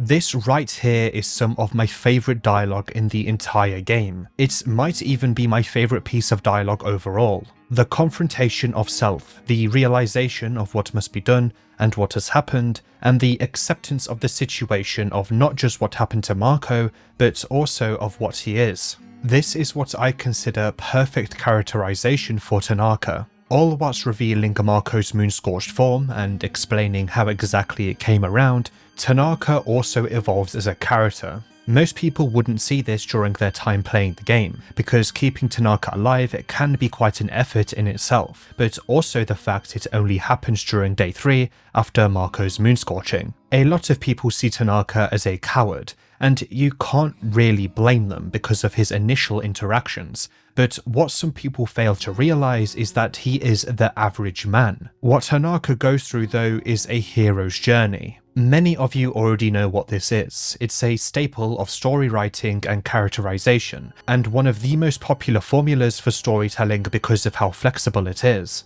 Marco acts as Tanaka's mentor, and his challenge overall is the festival itself. The death and rebirth Tanaka faces is very much sourced from losing his mentor, Marco, and the transformation after it is his own strength gained from overcoming his trauma, or giving into it. Tanaka's stats actually increase from this point onward if you fight him. As I was writing this script, I decided to look into what Miro thinks of Tanaka, and, well, Tanaka is his favourite according to the interview with Dark RPG, at least it was at the time of that interview. He also intentionally wrote this hero's journey he goes through, although it's maybe expanded on in future updates. Of course, it is possible for Tanaka's journey to not finish, as most of the time you won't be able to save him on your runs. Tanaka moonscorches under somewhat specific circumstances, but to put it simply, if you leave him here for too long, he will turn into judgment. This whip-wielding moonscorched form is moderately dangerous, dealing slashing damage and bleeding as well as blindness with glass shards.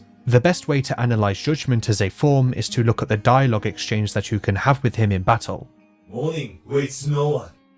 Morning has gold in store in his mouth. The grind never stops. Work it. Harder. Faster. So you get stronger. The world doesn't wait as the weak loiter around. If it helps you sleep at night, you can keep convincing yourself of that. But don't sleep late. The morning glimmers of gold.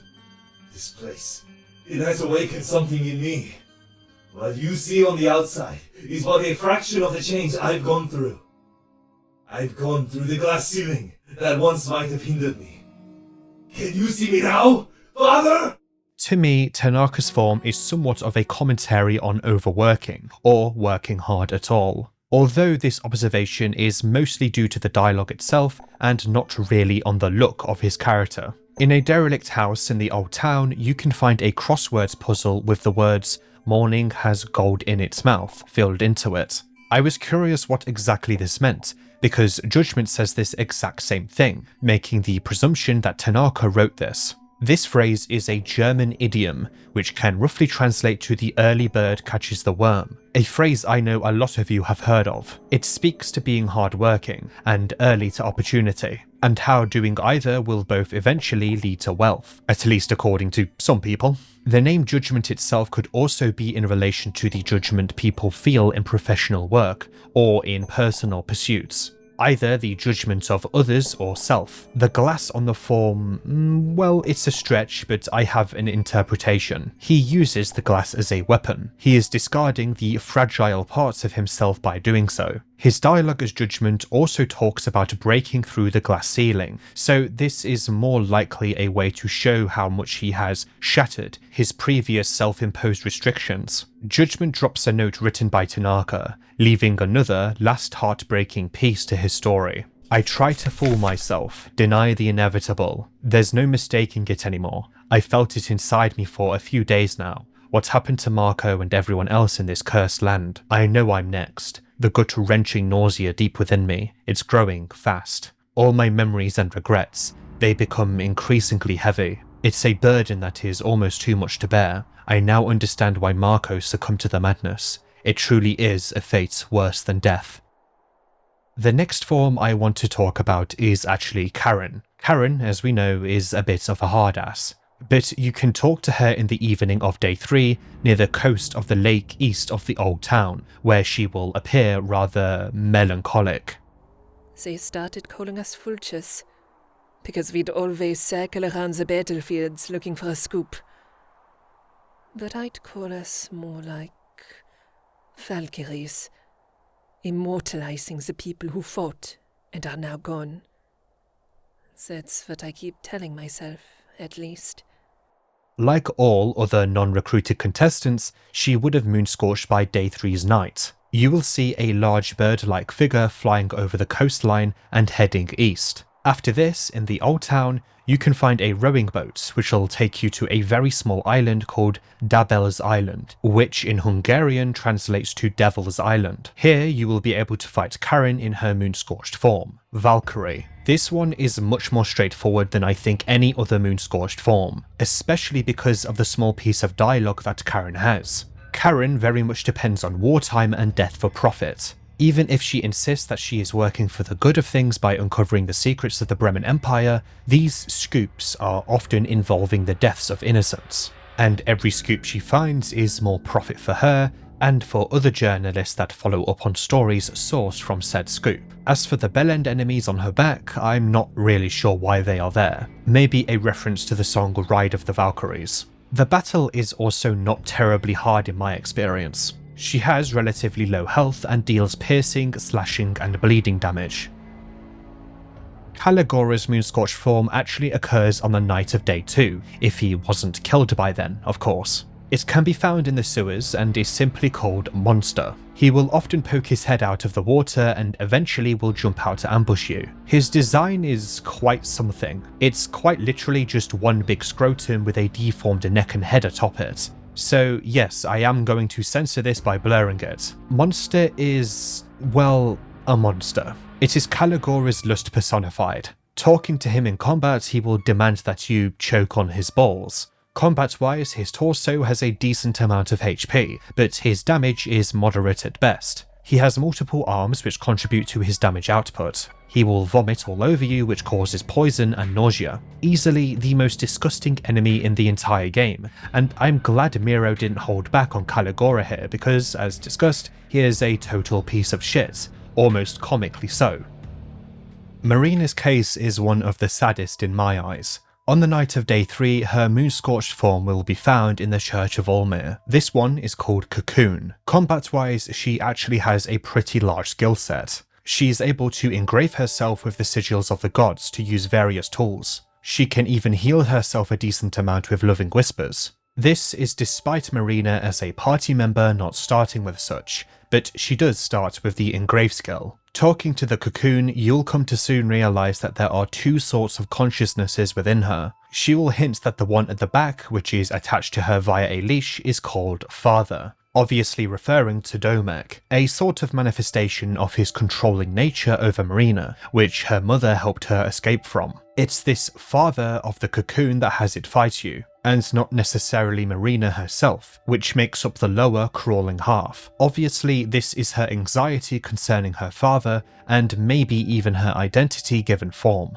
The removed dialogue from the orphanage adds to the whole tragedy to this situation. Another perspective to this form is in relation to Marina's dysmorphia. Cocoon could be in reference to her being trapped, and her true self is unable to break out due to her father's influence portrayed within this form. Like all of the forms, it could be interpreted in many ways. Osar moonscorches on, guess when, that's right, the night of day 3. Remember that mechanic the unrecruited Osar has where he can move around the map to meditate and cast hurting if you get too close? Osar's moonscorched form will do something similar to that in the Mausoleum Alley, just before the altar of the one god leading up to the temple district. Like Osar's human form, you can sprint up to him before he can finish casting Hurting to enter proper battle with him. This is Mastermind. Mastermind has a very low amount of HP overall, but where he shines is his immense arsenal of magic. Hurting is its main damage source, which we know is an extremely powerful spell, especially because it will likely kill a full HP character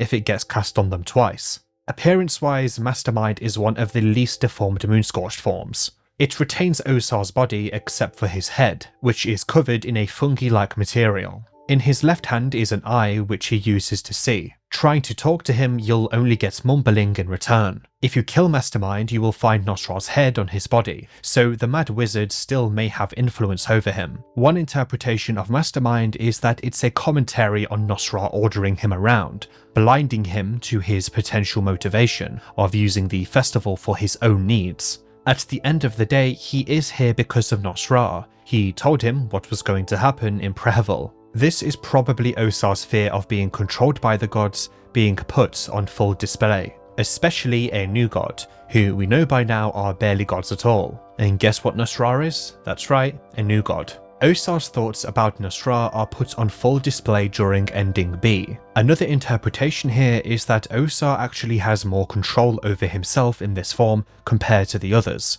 Of course, his physical appearance is less mutated, but here's a fun fact. As stated already, if you sleep past day 3, you will hit Percole's time limit for the festival, and from there you will swiftly Moonscorch. This will quickly lead to a game over. Every single contestant screams during this process, except for Osar. Osar seems to accept it to some degree. We know that Moonscorching is a process, and August ended his life before it could happen. Tanaka could feel it happening to him too. Osar may have realized it was coming for him and found peace within it. Whilst his mind might be lost, as evidenced by his complete and unstoppable aggression as Mastermind, Osar might be a little more stable than any of the other Moonscorched contestants, except one, Dan. I will be leaving Dan and Olivia's Moonscorching for my Ending A section, because they are both relevant in the area that you need to go through to achieve that ending. August's story will also be wrapped up there. However, if you told August about Kaiser, and go to the Hollow Tower's entrance on day 3's evening, August will be standing over Tanaka's dead body, if he is alive, obviously. By this point, he would have missed his chance to find Kaiser, and instead resorts to trying to win the festival to get any answers that he wishes. He will promptly attack you. This isn't really the outcome that we want for August though, and I want to talk more about him in Ending A. Before I move on to the endings though, I want to quickly have a discussion regarding the highest difficulty in the game, because it does change the game by quite a lot in comparison to the traditional higher difficulties in games. This is a very small section, so there isn't any sort of transition or anything. So remember how I think this game is easier than the first one? Throw that out the window because I wasn't really applying that to this mode at all. There is a reason the true name for this difficulty is Masochism mode. On screen now is the immense list of changes thanks to the wiki. But one thing that you will notice immediately after starting a run in this mode is that the game will start on day 3 night. By this time, all other contestants are Moonscorched or just dead. Because of the time, you can't sleep either, so your only means of accessing a hexen is through the table in the orphanage, which is only usable once before it is destroyed and you are ambushed by the Gullbros that I will mention in a moment, or a safer option in Donovan's house. And the only way to save is through a Book of Enlightenment or through a ritual with the god of fear and hunger. Another kicker here is the fact that you can't stay outside for too long as, according to the game, Rare is watching you. You can kill enemies or, of course, enter buildings to reset this timer. If you stay outside for too long, you will promptly Moonscorch and die. On top of all of this, enemies receive half damage pretty much across the board, and you will receive 50% more damage. Hunger and mind will also drain quicker. Enemies overall are much more present both because of the day 3 start and because of the difficulty. This means as well that all of the death masks will be active. Hose from Kevin's shop will also appear in random rooms to ambush you. All of these rooms are ones with radios in them. A completely new enemy called the Ghoul Bros will also be found, which are an extremely difficult enemy which can behead you and cause the critical state, which, as a reminder, immediately reduces your HP to 1. I previously may have compared other enemies to Crowmauler from the first game, but honestly, these two are the closest. They both wield his weapon and share the same sound effect when they spawn in, which will be in a lot of areas in Prehevil itself. If you want lore regarding these two, you're going to have to wait until the next update, because Miro has confirmed that they will be getting some. One final nail in the coffin here is that rusty nails from the first game are back, which are tiles that will cause bleeding and leg infection if you step on them. Honestly, these should be in the normal difficulty of the game too. It will overall just make the backtracking a little more entertaining, besides the already existing enemies that spawn, being the mob and death masks. Overall, I really like the existence of this mode. I have a feeling that this mode is basically for the players of Fear and Hunger 1, or at least those that are veterans of that game, because my god does the game become hard here. The mode would just be much better though if glass shards were nerfed. They are still a plentiful source of blindness on enemies, including the Ghoul Bros. Either that, or just to make most of the enemies in this mode immune to blindness. Blindness borderline trivializes the needles fight, for example. But yeah, a good mode, very welcome.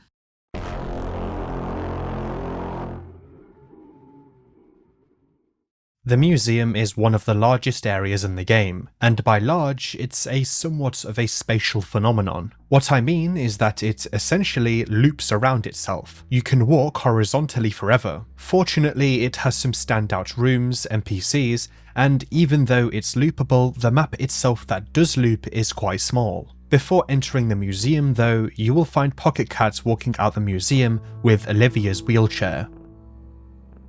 Oh, hello there. Fancy seeing you here. Oh my, how the party at the museum is getting wild. Feels like everyone's enjoying the ball while they still can. Let the champagne flow until the morning hours. Embrace decadence and let your true self on the loose. What's going on? The Festival of Termina is hitting its peak. This is the last farewell party. This wheelchair just took Miss Olivia to the party. She was feeling a bit left out. As much as I'd love to stay here and chat, I have a job to do. I still need to invite some other people. So I'll see you later, old chap. Bye. During one of my final runs for this video, I noticed that Olivia vanished from my party after I rested a few times. This is something that will occur much of the time, unless you kill or recruit a certain person. Let's talk about Dawn more. Of course, as we know, there is very scarce opportunity to recruit him. So what happens in the event you don't recruit him, or you can't do so because of a full party? Firstly, let's look at Dawn's Moonscorch process. If you are playing as him and you go over the in-game day limit by sleeping past day 3. It's different from the other Moonscorch processes, which is an animation where they quickly mutate into a silhouette of their Moonscorched form.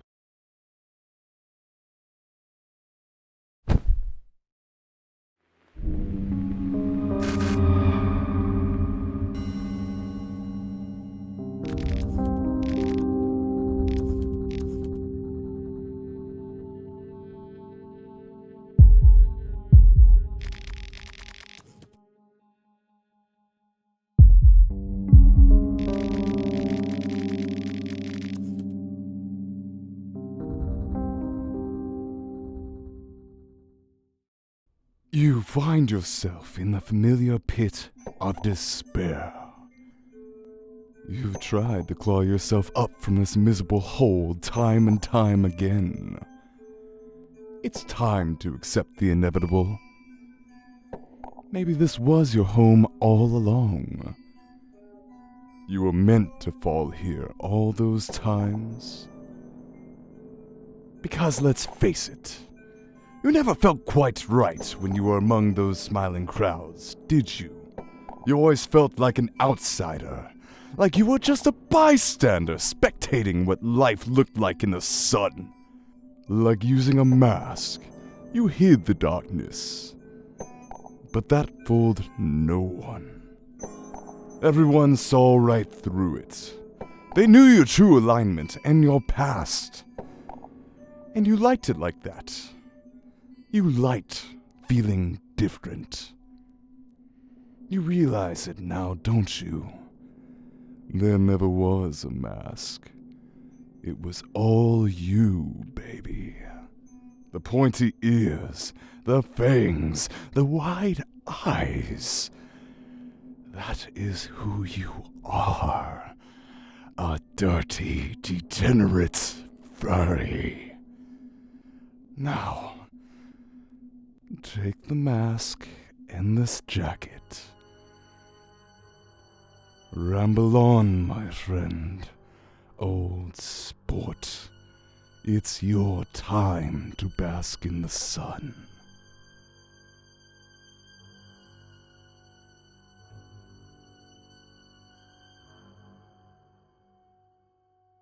And so Don becomes Pocket Cat. Whilst the process isn't too clear, it is technically considered to be moonscorching. But why Don? Why did he turn into Pocket Cat? It's best we take a trip down memory lane into Pocket Cat's backstory, detailed in one of the books featured in this game and the first, although both editions of this book are different. You can find these on various bookshelves. And throughout history, we learn that the Pocket Cat has always been a presence.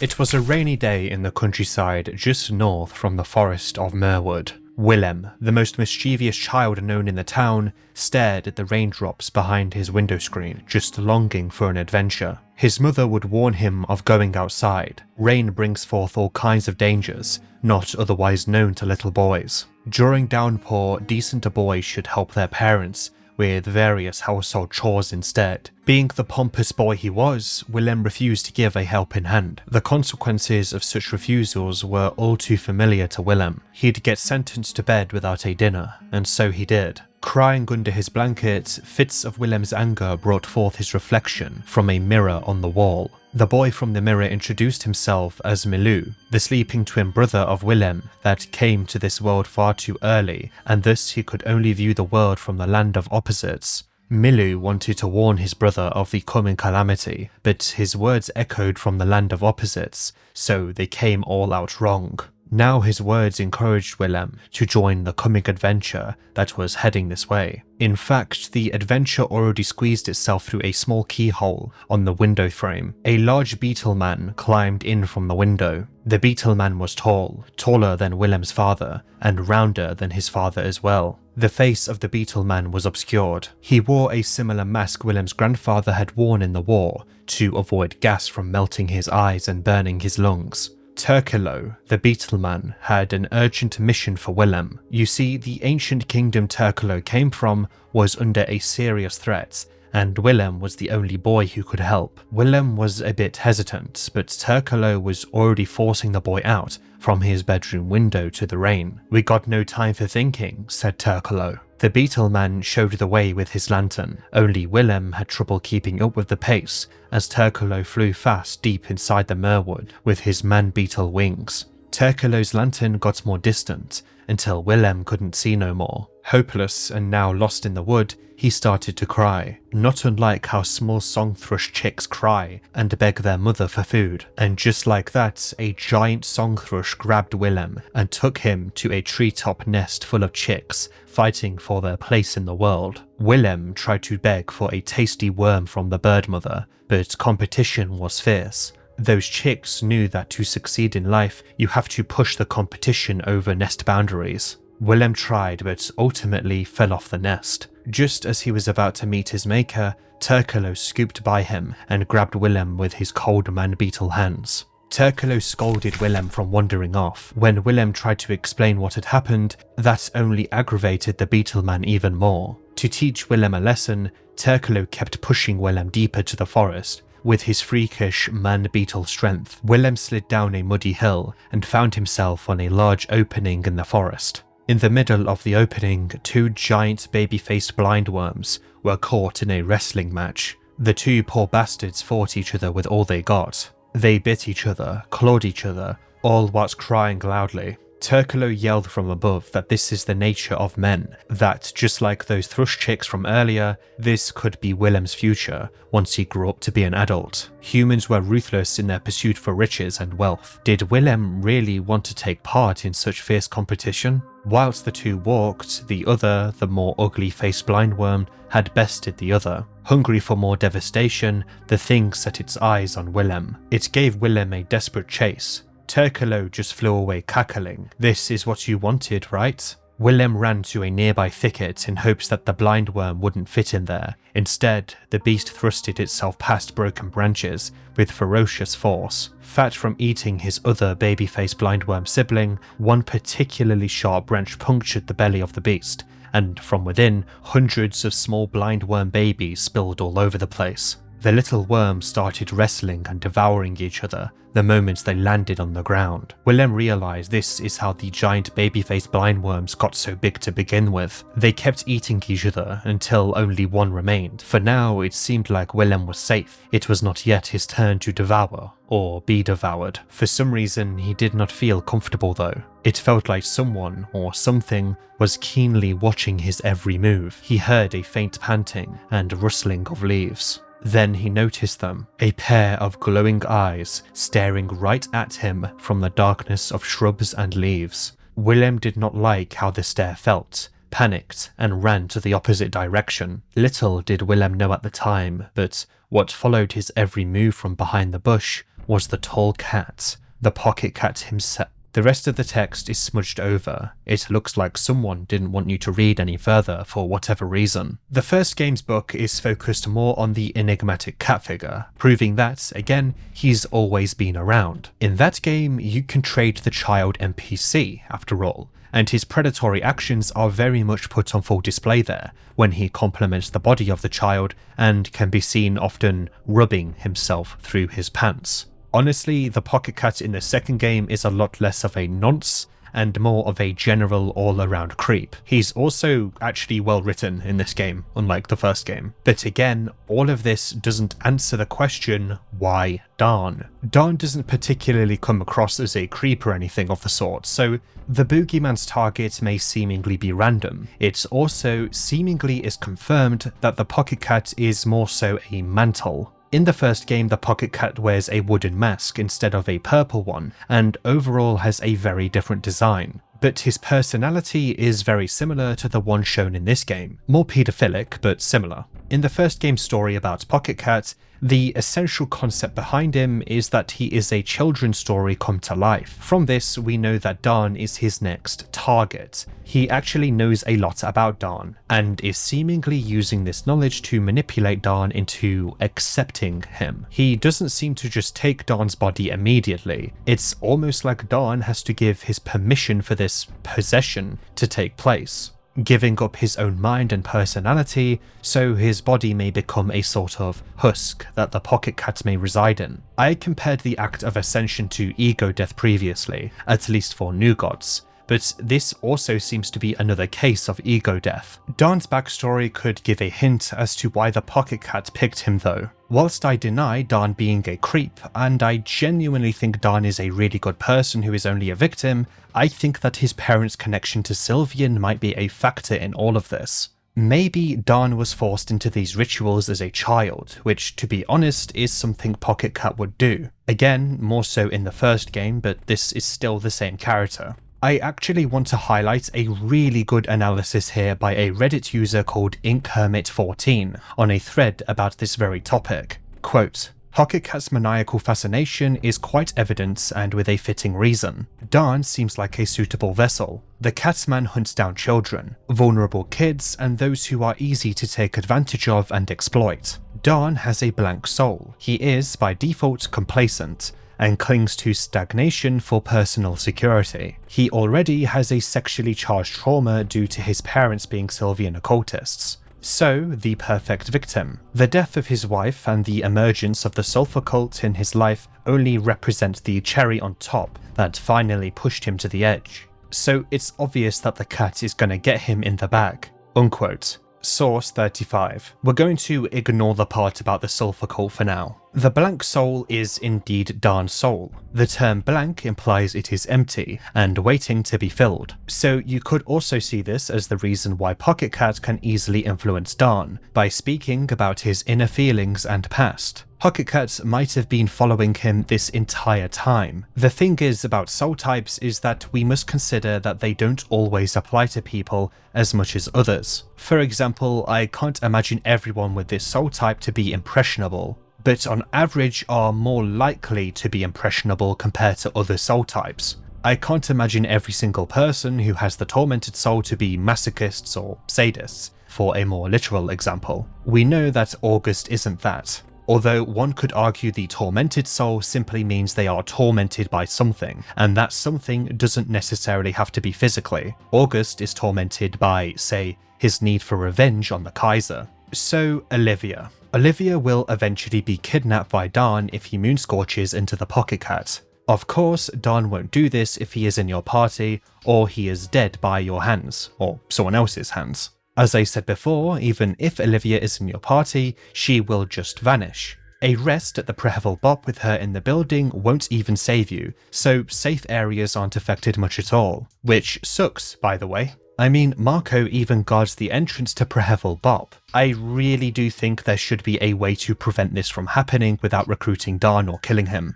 I imagine it would be as simple as this not taking place if you have Marco at Prehevil Bop. Pocket Cat is very strong, which I will prove in a moment, but I can imagine him making noise or something if something did occur, which will then prompt a team fight.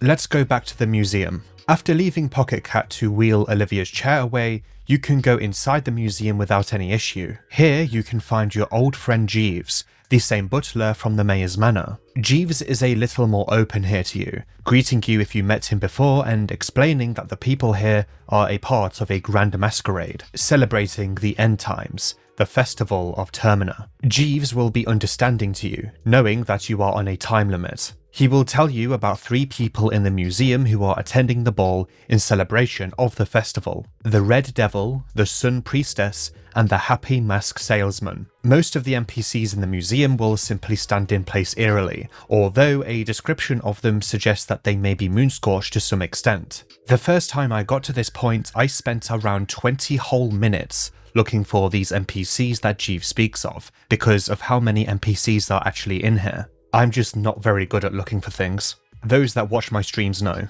Whilst looking though, I encountered the Pocket Cat again. Yeah, despite him leaving with Olivia's wheelchair, he will just bend space and time and come right back here straight away. Hey, I'm not complaining, because this is another conversation with the Pocket Cat, who in my eyes has some of the most interesting conversations out of all of the NPCs.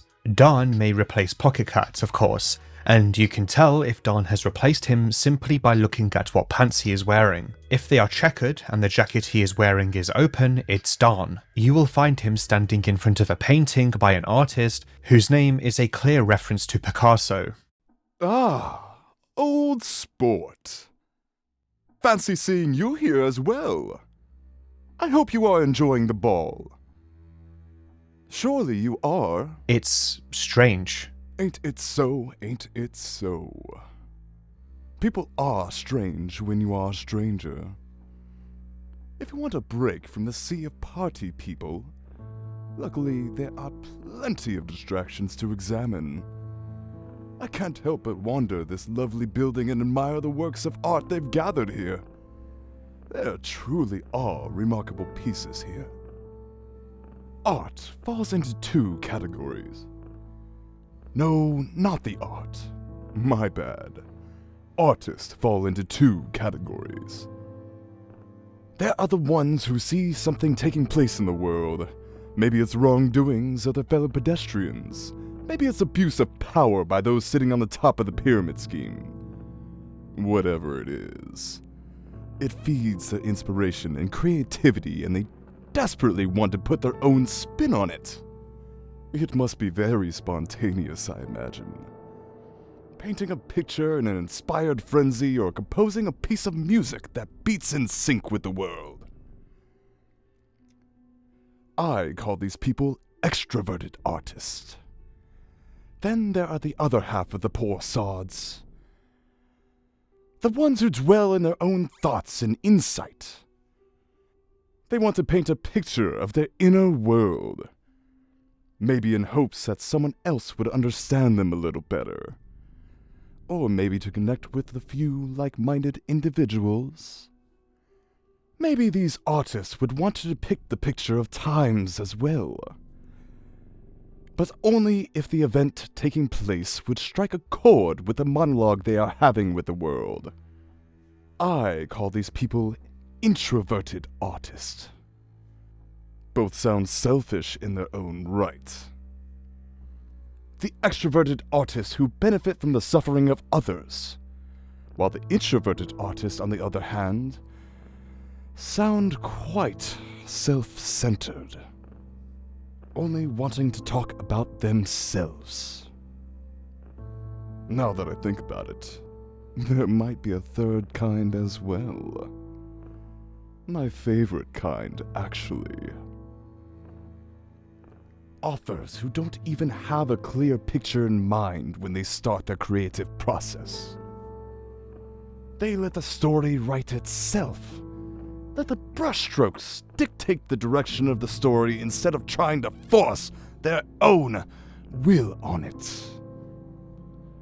Such a chaotic process can lead to unexplored directions. Inspiration can be a creative process, don't you think? Say, old sport, the one who dreams all this. The dreamer buried deep underground. Which type do you think she is? And who would that be? The big yellow face looming in the sky? Or someone else entirely? I fear our signals are getting tangled here. Maybe we do not share the kind of connection I first imagined. It is a sad day to realize you've grown apart from days gone. But enough about that. Are you here to do business, perhaps? This is what I have to offer. It is quite a nice collection, even if I say so myself. From here, you can trade with Pocket Cat with your contestant heads. But what is he talking about exactly? Allow me to make this clearer without Pocket Cat's thesaurus in front of us. So far, he has spoke of art and artists, doing so in relation to the various art pieces found in the museum. He separates them into two categories at first, but shifts to three. The extroverted artists, to him, are those that lean heavily on inspiration and seek to put their own spin on things. A spontaneous process to him. On the other hand, introverted artists are those that, according to him, dwell on their own unique creations with no or little inspiration from outside sources, with their objective to have other people understand them better through their art or connect to fellow introverted artists. Both, though, according to Pocket Cat, are selfish, because art is an expression of self a lot of the time, of your ideas, experiences, and emotions. As for the third artist, his favourite, despite him just realising its existence, these are the artists who wing it, essentially letting a story or piece of art write itself. According to Pocket Cat, this dreamer buried underground is the third type. One could also analyse this entire conversation through a meta perspective. Maybe it is Miro himself talking about what he thinks different artists are. Miro uses a lot of occult inspiration for his works, we know that by now, but on the other hand, I imagine Miro also applies to the other two categories. Honestly, I like these categories of artists, because they aren't exclusive to one another but are also quite distinct. Each of his approaches also comes across as partially understandable and doesn't come across as entirely disingenuous or ignorant. Within the museum too, you will find a larger and aggressive mechanical being partaking in the ball. This is the mechanical dance. Talking to her in battle, she will scream that she is a freak, a monstrosity, and barely even human, and demands you to not look at her. This is Olivia's moonscorched form, a sort of representation of her insecurities regarding her disability. At least that's how it comes across. Another way of looking at this is also that Olivia is expressing her jealousy over her sister, particularly during their childhood after Olivia's failed surgery which caused her paralysis. The mechanical aspect of this form may also be a reference to her wheelchair, a piece of metal that she needs to function in day-to-day life. The wiki also writes here about Olivia's soul in comparison to Rayla. Rayla has the radiating soul, like Samari, but Olivia has the shadowed soul. Like many of the souls, what exactly the shadowed soul isn't too clear. But looking through the lens of Olivia, it could be those who are often forgotten about, in the background, or overshadowed by others. To some, this could actually be beneficial, but most people don't like being overshadowed, particularly by their siblings and especially if they have been given a disadvantage out of their control. Whether it was Olivia's soul that drove her fate in this direction or not isn't clear. We will never know if the surgeon's hand was influenced by the poor girl's soul. In battle, the mechanical dance will cause toxic by blowing gas out of her vents. She will also use her blade arms to cause heavy damage with the potential to cause arm loss. She will also shriek to cause mind damage. Honestly, if you don't have a full party, or at least 3 members, you might struggle here, mostly because of her blade arms. By this point, your curiosity might overtake you, and you may want to attack Pocket Cat. Oh, hello there.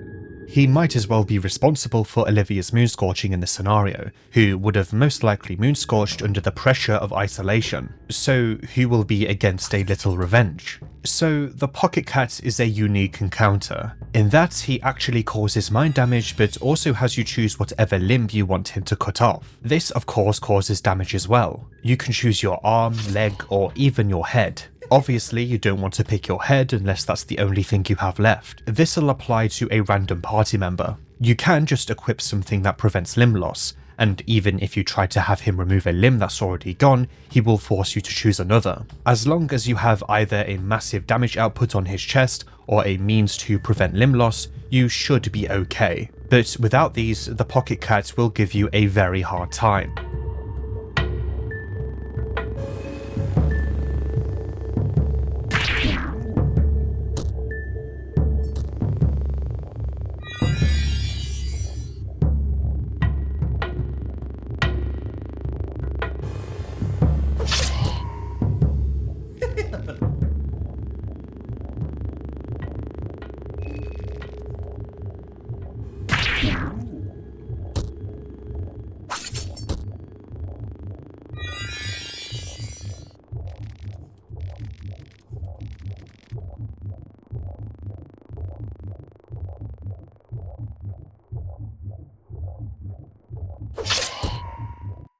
Interestingly enough, the Pocket Cat can be killed, but because of his nature, maybe he will just appear again and seek out another person to give his mantle to. Within the museum, you will find display cases that you can break into to get the loot inside. There are some familiar items here. Glass shards from breaking the display cases, the Gaigetsu amulet from the radiating one, and the Chak-Chak. The Galian greatsword obtained here has some interesting history that adds another country to the ever-expanding collection. Quote, an old greatsword from the highlands north of Rondon. These swords were nicknamed the King's Bane because of how effective they were against Rondon knights in the 12th century. Unquote. Scotland. Galia is Scotland. Considering the whole comment about the highlands north of Rondon and how they fought against the Rondon knights in the 12th century, yeah, it should be obvious. The reason many say Rondon is England and France is largely because of the little lore tidbits like this, but also because of the naming conventions of some Rondon characters from the first game, which sound very French. There's also no other country besides Rondon that could be the equivalent of France in my eyes. Gaels are also a Celtic ethno-group native to Ireland, Scotland, and the Isle of Man, hence the name. Of course, smashing these cases to steal items will make an alarm go off. Not to worry though, because all it seemingly does is lock away the other items. It would have been cool if there was at least some Moonscorch security, but honestly, I don't think many people care for the wealth and look of the city at this point. But we do know that some Moonscorch retain their prior personalities. Would be cool if this was added in the next update. There's also some podiums next to some depictions of various new gods too, from right to left. His contemporary Magus Charles, the Holy Vatican Emperor, described Nosra with the following famous sentences. "A delirious old man, passed by the times, he who had the whole civilized world under his narcissistic abuse, thinking all nations should bend to his childlike tantrums. If you have the head of the Mad Wizard with you, he won't be happy at all," calling the Holy Vatican Emperor a filthy piece of shit.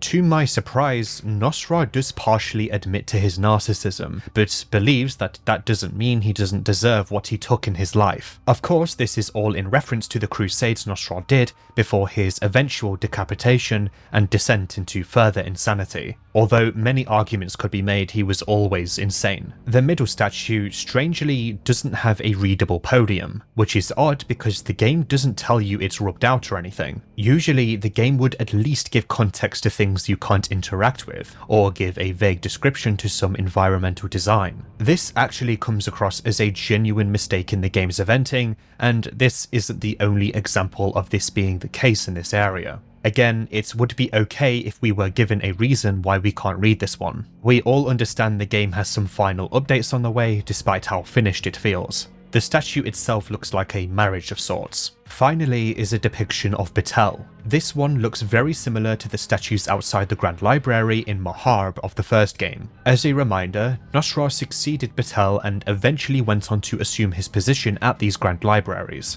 Batel was tricked by Nosra, which most likely ended in his death. This caused a major rift between Nosra and the other old gods at the time, who were known as the Fellowship. Batel was the founder of these libraries, which would soon become a centerpiece of knowledge for all of human history. The reason why Batel and Nosra are remembered unlike most of the new gods is because they lived alongside the Fellowship, previously discussed. This isn't really relevant at all for the plot of this game, but it's best to mention it and give context as to why Nosra is acting the way he is here. The podium states that Batel wrote a book called The Human Dilemma, which Nosra aggressively denies, while stating that he wrote it, and not Batel. Nosra goes into detail about the book if you ask him, and he seems to share a similar ideology to Domek. He questions how a human could ever become a true god, as an older god represents purity, ideologies, and untainted concepts. Humans are incapable of becoming such a thing because they all have their own biases, truths, and their own version of purity. As Nosra puts it, feeble opinions.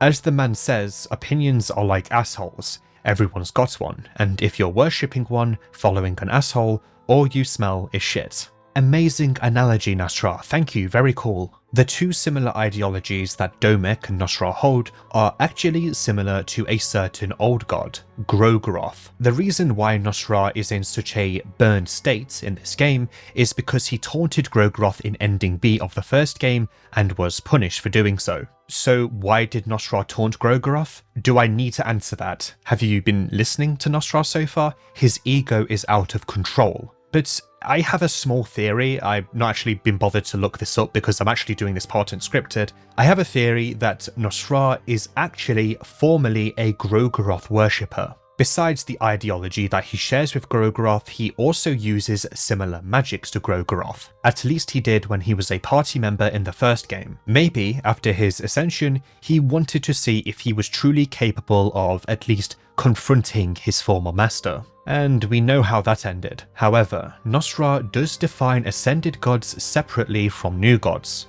being Olmir and the god of fear and hunger. These are examples of so-called purity amidst their once human limitations. That is the human dilemma that Nosra apparently wrote of. What I find interesting here is that 1. Nosra isn't wrong, and 2. Nosra is arguably a reliable narrator in this case because he himself is a new god. He actually holds the enlightened soul. It's entirely possible he was there to see the ascension of the god of fear and hunger take place in the canon too, although I somewhat doubt this, because everyone in that ending in the first game would die after witnessing such, and if you had Nosra in your party after meeting the requirements, Nosra would have been scorched by Grogroth in Ending B. This only happens if the girl wasn't in your party though. This here ends up becoming a whole debate of what endings are canon and what isn't. Nosra was scorched, yet the girl ascended still. These are things that happen in 2 separate endings in the first game. I dedicated a section in the first video about what endings were canon, and I actually somewhat regret doing this,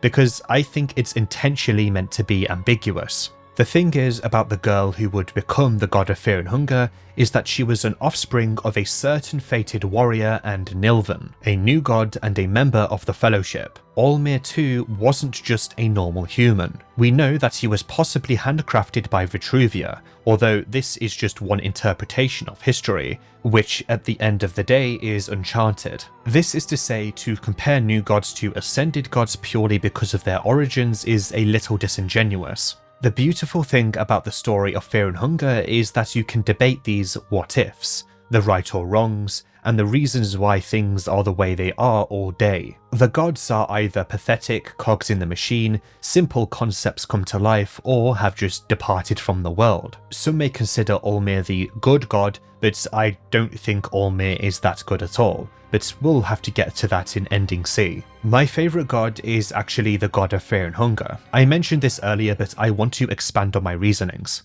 I see the god of fear and hunger as one big Ludo narrative of the gameplay experience both games share. Hear me out. The god of fear and hunger's ascension caused the Cruel Age, inadvertently or not, which caused a massive amount of strife for mankind, which caused them to, in the long term, become stronger, determined, and more technologically advanced. Fear and hunger forces you to go through this strife, and whilst it may be very frustrating at times, and hell, even straight unfair, you will soon become stronger and more knowledgeable, and come out the other side with a satisfying experience. The more pain you go through, the more you improve. The Cruel Age in your case is you launching Fear and Hunger 1 and 2 on your computer and spending some time playing it.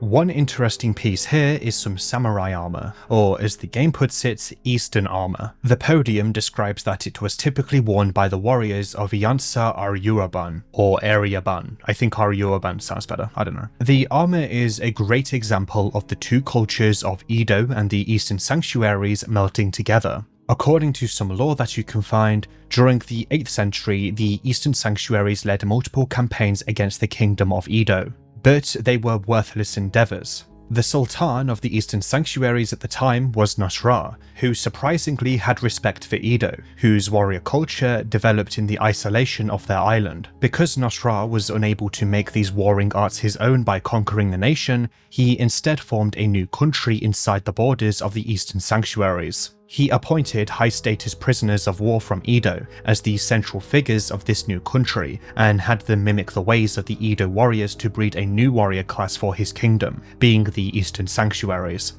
This took hundreds of years, but ultimately what came out of it was the Jisamurai, born from this new country called Yansa Aryuraban. Of course, this is about Nosra's escapades during his more fruitful life, and so he will have something to say here. He denies that he ever had respect for Edo. He formed Yansa Aryuraban out of spite, thinking that he could make his warrior class better. The culture they created took thousands of years, whilst for Nosra it took only hundreds. From this lore piece alone, we can guess that Edo is based roughly on Japan. The samurai, the island nation, the hard fighters, you know. Of course, they also fought in the Second Great War. Whilst mentioned in passing, Edo seems to have fought against the Eastern Union from the east, which of course is the successor state of the Eastern Sanctuaries. Edo did this despite their prior defeats, at least according to the newspaper article that I read a while back. We are reminded of the alternate history going beyond a simple altercation of events in this universe. During World War II, Japan invaded China and committed countless atrocities, not the other way around. I mention China because I believe China would be a large part of the Eastern Union. Honestly, when it comes to the specific politics of the Second Great War, it's a little bit of a mess. Either way, it's also really interesting despite the confusion. I will try and give a good wrap-up of it later in this section. Of course, since this is a museum, there are plenty of art pieces on some canvases here too.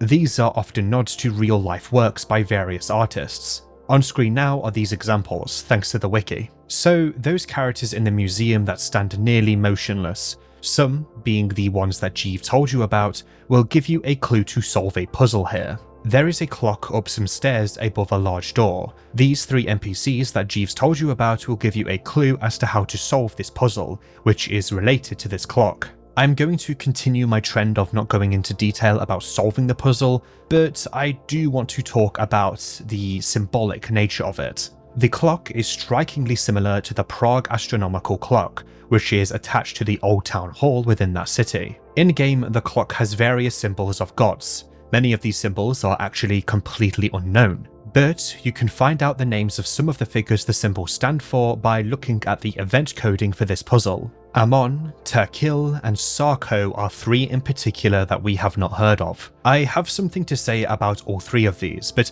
I want to start with Amon, who, like many demonic or godly figures, has multiple depictions. In-game, there is basically no leads on these, and I'm not counting the data mining, so all I can do is really interpret things. There exist entire videos on these gods, and whilst this is cool, I think I would rather take a more direct approach, by saying that any theory provided by me just isn't canon, nor should you take it serious. Just like any theory proposed in this video or any of my opinions. Nor should you take the fandom wiki for this game serious either. In fact, you know what, I don't really care about how crude I sound here. That wiki should be wiped off the face of the internet. I'm not even talking about just the Fear and Hunger one, I mean fandom in general due to the amount of misinformation and ads that site has. It almost has the same amount of ads the average Dogma video has. So why am I suddenly saying this? There exists a troll page that for some reason still exists called Sealdna Modnaf. It's not a real word.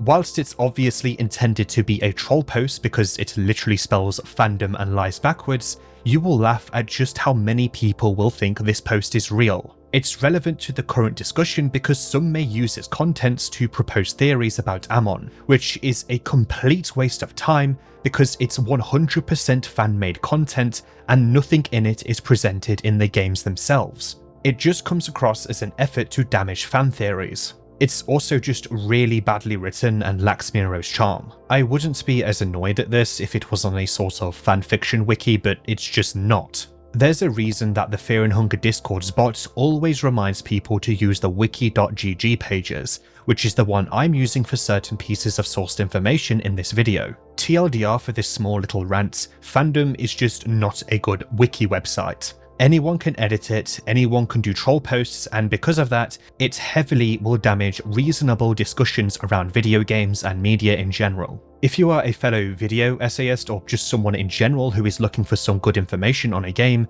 9 times out of 10 just don't use fandom. And if you are a video essayist, be sure to source your stuff. I had to learn how to do that properly. As for the theories I propose, well, Amun was a god in Egyptian myth who formed with the sun god Ra. A more literal approach here is that Osar studied in a city called Amon, which was referred to the city of the sun. We have our moon god, Re, so why not a sun god? Considering old gods are often malicious due to the concepts they represent, both good and bad, one might also guess this supposed sun god could also be malicious. Solaire won't be happy to hear this. Although it would be nice if the sun god was the polar opposite of the moon god Re, also known as the trickster god, since the moon and the sun are often contrasted with one another because both represent night and dark, day and night, you know, meaning that he would be a kinder older god who represents only pure concepts. No doubt that Fear and Hunger 3 will at least mention Amon more than a simple nod in a backstory or in some event comment. Miro has even commented that he has ideas about a sun god. If you want more regarding this, I recommend you watch Shadow the Axolotl's video on it. I would go further, but I really don't want to just regurgitate his theories, and again, I think I would rather talk about the stuff that is actually in the game, because Amon literally has no lore in the game itself. Whilst I respect the theories that Shadow presents and even like them, it may border on overthinking at times. But again, that's why it's a theory, a game theory. A part of the reason I don't want to go further into this is because I strongly believe it will be brought up in the future. Terkil is just as vague as Amon. I actually did find a theory I like posted by Elo My Queen on Reddit, and it's popular in the Fear and Hunger Discord. It proposes that Terkil is the animal god. Firstly, the symbol for it looks like a beetle, and that Terkil is akin to Venushka, who is the god of flora,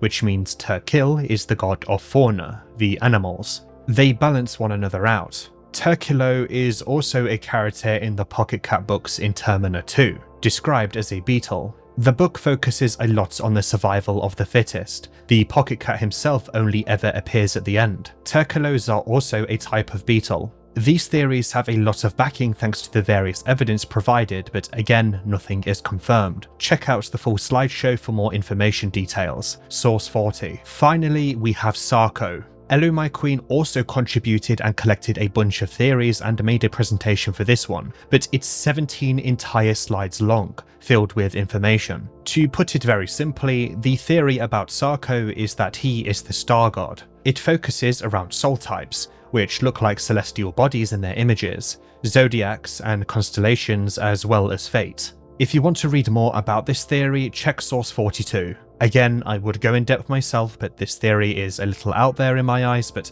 there are some points that are very interesting. Like the previous two, the analysis here is largely based on theory, with nearly no true canon evidence. Either the update will expand on this, or Fear and Hunger 3 will. One final note here as you're walking around and getting clues for the clock puzzle is that you might come across this horse-like creature with a cover over it and a crown on its head. This is most likely a moon-scorched horse. Solving the clock puzzle by moving the hands to the correct symbols, you will be able to progress into the ballroom, which has had a large hole dug in the middle of it. Clearly the Bremen Empire are up to something, and maybe this really is where the Kaiser was heading. There is a ladder here after all. Going down, you'll find an abandoned railway track. This is most likely what the intended passage is. Unfortunately, its main entrance is collapsed, most likely by the Eastern Union before the peace treaty. At the end of this tunnel is a large metal gate. To the right is a computer of sorts, which will check every single telelectroscope that you've activated, one to the west and two to the east.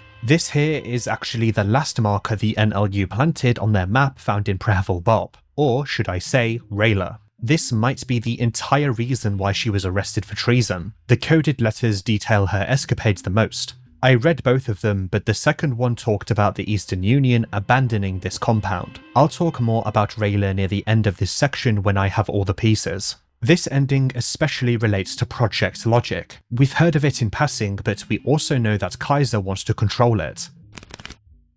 I don't get it. The railway tunnel has been completely destroyed, but someone dug their way in regardless? Is this Bremen's doings? These doors. This is the jackpot we've been waiting for. Wanna bet all our questions will get their answers once we get inside? Presuming you have the telelectroscopes activated, the door can be opened, and from there you may enter the final area of Ending A, the White Bunker. Once you are in here, you cannot get back out no matter what. As the game says, this place has become your tomb.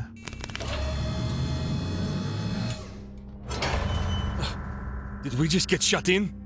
I don't think we can break the door open as it is. We need something with a bit more punch. It's not exactly reassuring to know how much trouble we went through to get the door open for the first time. What's the likelihood that someone else goes through the same trouble anytime soon? Like before our oxygen, water, or food runs out. What a coincidence. This is just the way I always wanted to die. Buried deep within a secret concrete bunker where absolutely no one could possibly find me.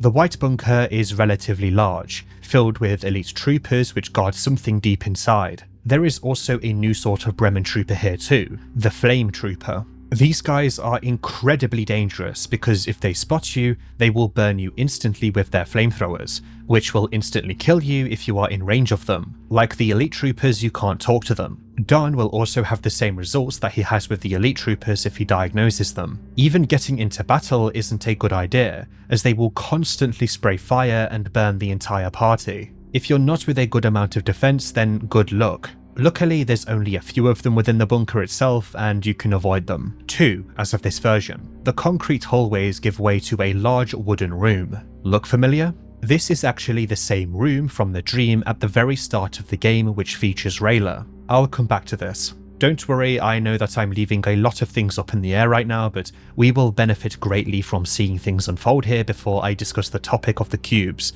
that were being created at the start of the game in this room. To descend to the next level, you need to walk across a walkway amidst a huge metal structure. This right here shows just how big this entire operation beneath the city is. Many will ask themselves if this is a part of Project Logic. These walkways remind me of the setting of Godhusk, a rulebook about a game that doesn't exist. This guy called Dogma made a video about it. It's alright, and it also spawned like 10 trillion other videos that follow the same title. Anyway, around this point is a good chance to hear what the characters have to say via party talk. This is very much a climactic moment in the game after all. When all this is finally over, I'll retreat to the nature. That's the only place where I feel at home. I've had enough of these man-made nightmares and endless concrete tunnels. Once I'm out of here and all this is in the past, I'll out all the dirty laundry I've witnessed so far. Just wait and see. The world will know. Naturally, I'll win an award or two from all that. That's the plan. An award or two would go a long way in getting me famous.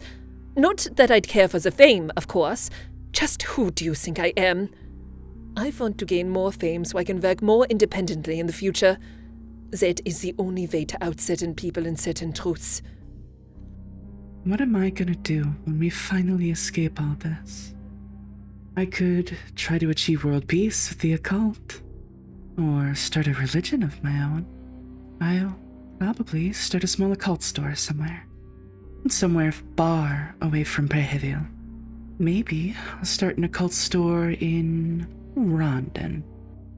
I don't think Vatican City suits me much. I want to live somewhere busy, with tons of people around. People who couldn't care less who I or anyone else around them really is. Rondon sounds good. Yes. What to do once this is all just a bad, distant memory? I have simple dreams in life, really. I'd just like to meet someone, start a family. You know, live a very regular, ordinary life.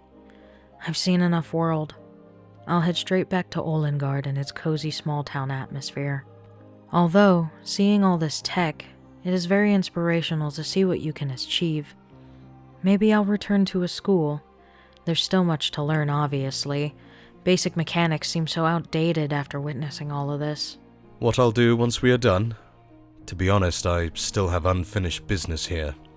I can't even think what I'd do after all this. It might not be good for me in the long run to dig into these matters too much. Once it's all over, maybe I'll open a practitioner and work as a doctor. Although that would just mean work. I need a break. Maybe I'll open up a bar instead. When we are done here? Honestly, I don't know what I'm going to do. Maybe I'm ready to retire. Seen enough for one lifetime. Maybe I will start coaching kids at the gym. That could work. We're talking about what to do after all this is behind? Dunno. I guess I need to come up with something. For so long I've been nothing but a scope behind a rifle, just looking for the next moving target. I don't want to go back to that. That much I know for sure. I would like to have a regular life too. That's not too much to ask, is it? Maybe I will pick up piano once more. What do we do after we get out of here? I apologize. I have to admire your naivety. Maybe I've traveled the world enough as of now. It's time to head back to Abyssinia and see how that miserable place is shaping up after the war.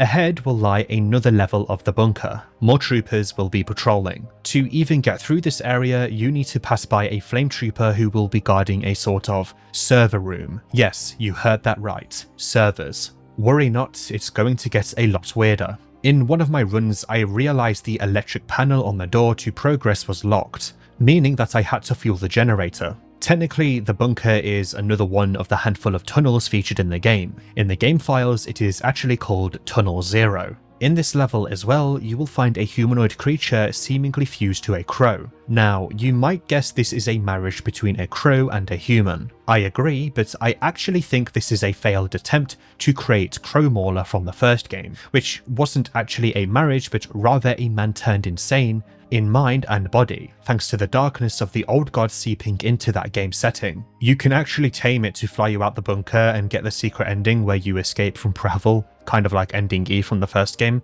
My source? I made it up. The beast, this thing, it does nothing. It's just here to be speculated on and nothing more as of this version of the game. Activating the generator with the gasoline, you can find a way through. This is presuming you haven't used the gasoline in battle, of course. You can easily softlock yourself if you do this, which applies to any of the tunnel generators, of course. The door can be destroyed, but it has 1400 HP. Keep in mind that you need to do this damage in one round before you are miraculously denied from doing damage from it. A funny theory I had for the first game is that the darkness heals the doors up between your attempts, but I can't really apply that here. Just a quirky balance thing, I guess. At least the option to knock doors down is a thing at all. If a door is in front of me and I have a weapon, I should be able to at least attempt to destroy it.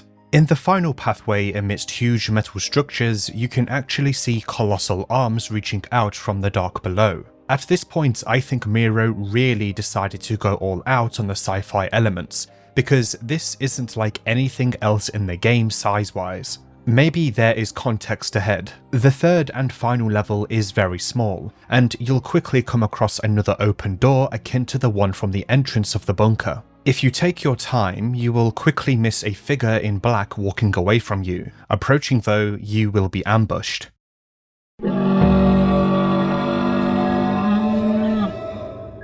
Platoon and the Sylvian Trooper are easily one of the hardest encounters in the game, which makes sense considering where we are at this point. It's also one of the most iconic fights. I love the design of both characters, who were designed in a fan contest by a Discord user called Vlad Story. My honest advice here is to have a Book of Enlightenment with you, and either use it just before the fight or at least after it. You will most likely have quite a hard time in this fight, even with preparation. The platoon is a marriage between what looks to be multiple humans, with a cannon attached to the top of it. And the Sylvian Trooper, as the name suggests, is a Sylvian worshipper alongside an officer of the Bremen army. The first proof of the latter fact is that she is in the White Bunker at all, and attempting to stop you from progressing. The Sylvian Trooper might actually be a sort of marriage too, as evidenced by the bulge and the defined chest. We know that marriages are a ritual done based on one's affinity with Sylvian, after all. You can even see a sort of bunny mask on their heads through the latex outfit. And as mentioned during Dawn's backstory, Sylvian worshippers often wear these masks when partaking in rituals. You can talk to the Sylvian Trooper during battle for more insight on her motivation. She will suggest that this is one last thrill ride for her. On the other hand, the platoon isn't capable of speech, only grumbling. In this attempt to communicate though, your character will take note that they see a glimmer of understanding in the various faces across the body of the platoon. This boss fight is a massive onslaught of constant damage. The Sylvian Trooper will whip you to cause damage and bleeding, and every other turn will order the platoon to prompt a coin flip attack, which, if failed, will likely instantly kill you as it shoots at you with its cannon and blows you to pieces. Most coin flip attacks can be guarded after being warned about, as discussed during my initial Woodsman discussion, but this one isn't one example. You cannot avoid being shot if you fail the coin flip attack.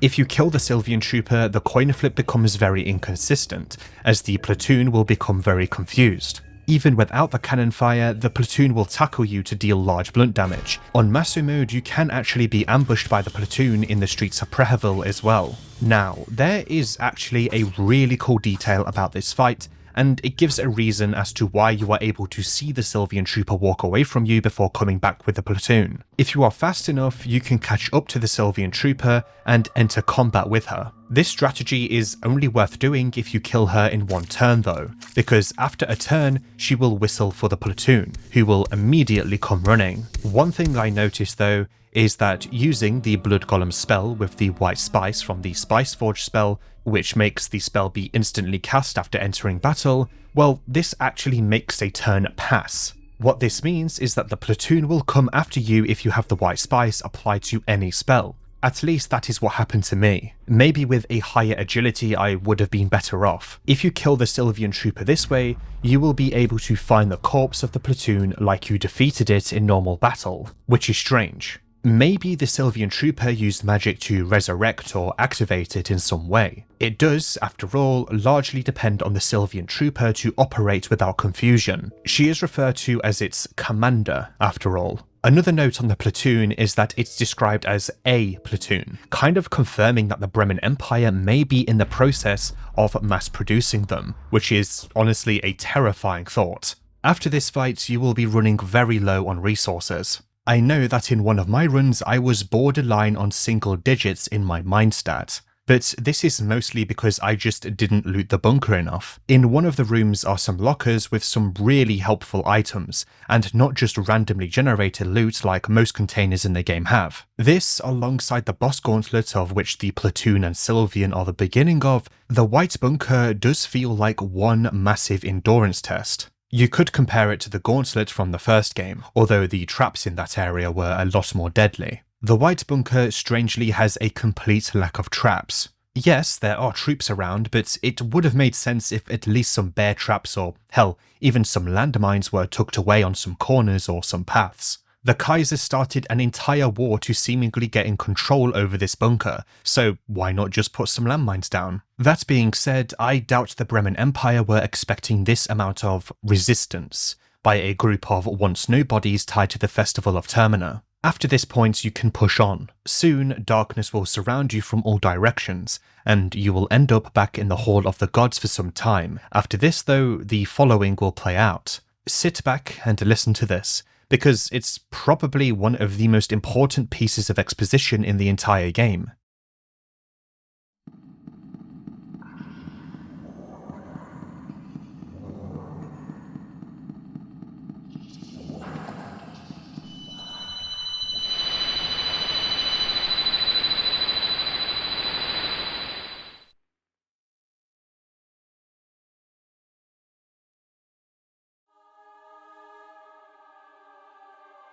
You are late, you know.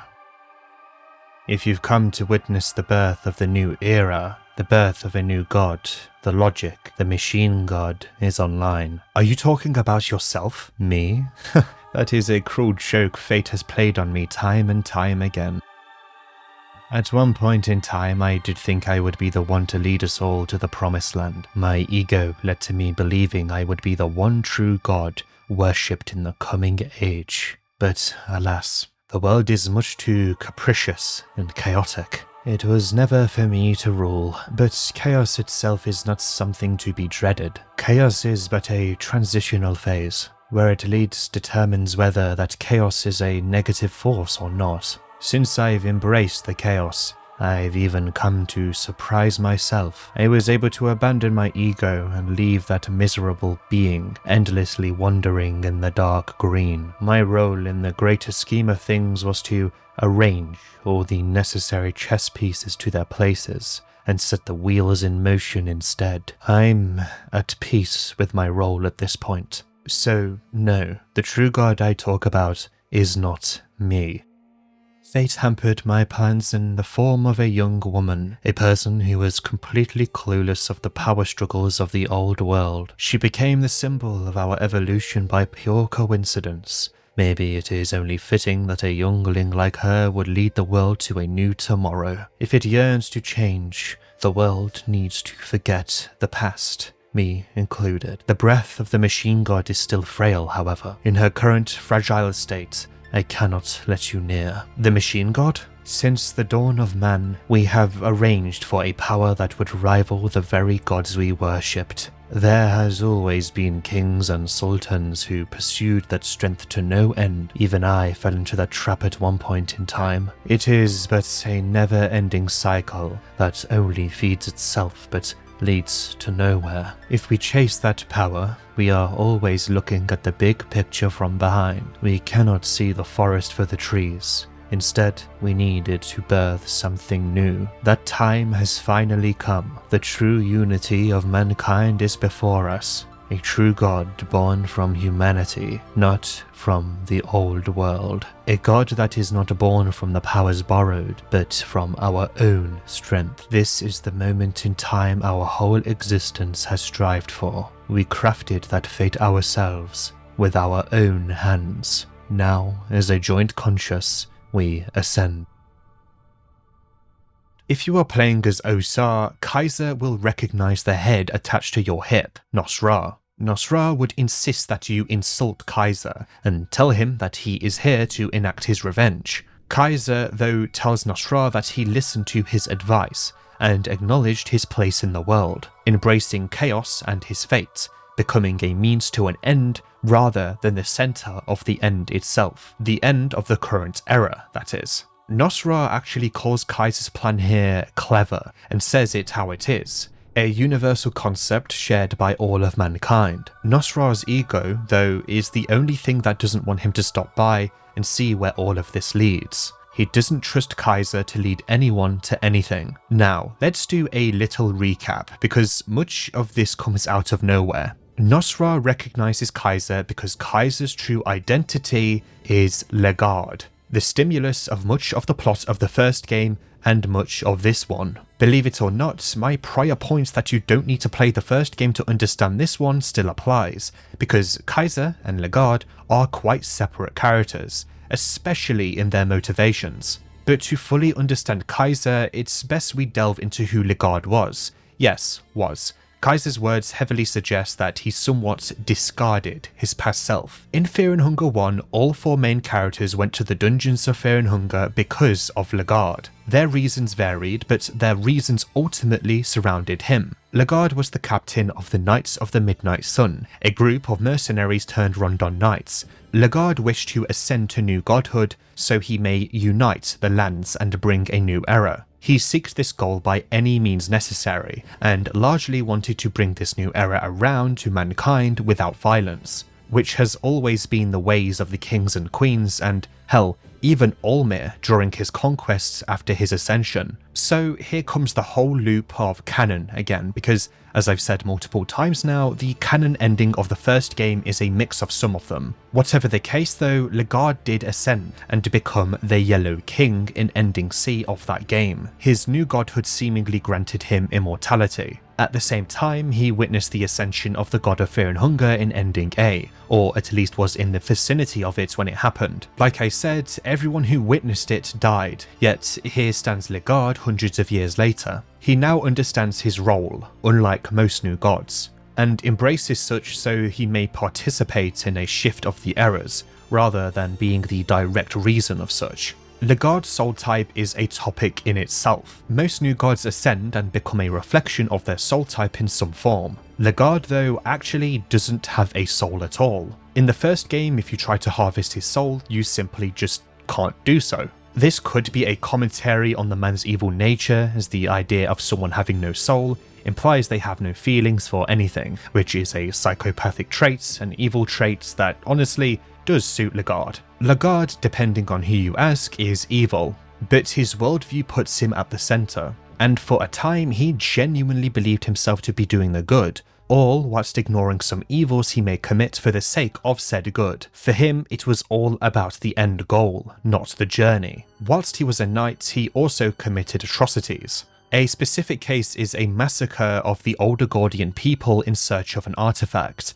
the Cube of the Depths. This cube was used to access the ancient city of Macabre so he may ascend. This was a part of his grand plan, but even his closest ally, Das, disagreed with these actions, but she was blindly in love with the man until the end. Legard's inspiration, for those who aren't aware, is Griffith from the legendary Kentaro Miura's manga Berserk. This manga has only one adaptation from 1997 and did not get adapted ever again in the next 2 decades. Golden Age is the best arc, by the way. This inspiration applies more so to the first game. Honestly, by the time Termina rolls around, that inspiration kind of fades away because of how different Kaiser is from Legard. In Termina, he is more like a mature version of Griffith, who realizes that fate will not play in his hand in every step of his life after receiving a reality check from the world itself. In Berserk's case, this doesn't apply because, spoilers, Griffith's capture and torture is what prompted his ascension by the God Hand thanks to the desperation he felt at the time, his city of Falconia being founded, and the blast of the astral world which allowed mystical and fantastical beasts to flow into the physical world, which changed the manga forever. Again, to make it very clear, Griffith and Legard are similar in the first game and not really in Termina. At least not by the time we talk to him. In fact, Kaiser doesn't just have different motivations than Legard, but he actually knows of his ego and how much of an issue it was in the years before the Cruel Age, and just after his ascension. So let's follow the path along Legard's history leading up to what he is today, being Kaiser. How did he become this way? He is still here, and something tangible. Let's analyse his dialogue specifically. We can easily presume that Legard's presence somewhat went beyond the borders of Rondon in the years leading up to the Cruel Age, after his ascension, because in the C2 ending of the first game, we are straight up told he was crowned as the Yellow King, and brought massive prosperity to the Western world. He was called such because of his sickly yellow skin, which was likely the consequence of his ascension. Yellow, as we know, is the colour of chaos.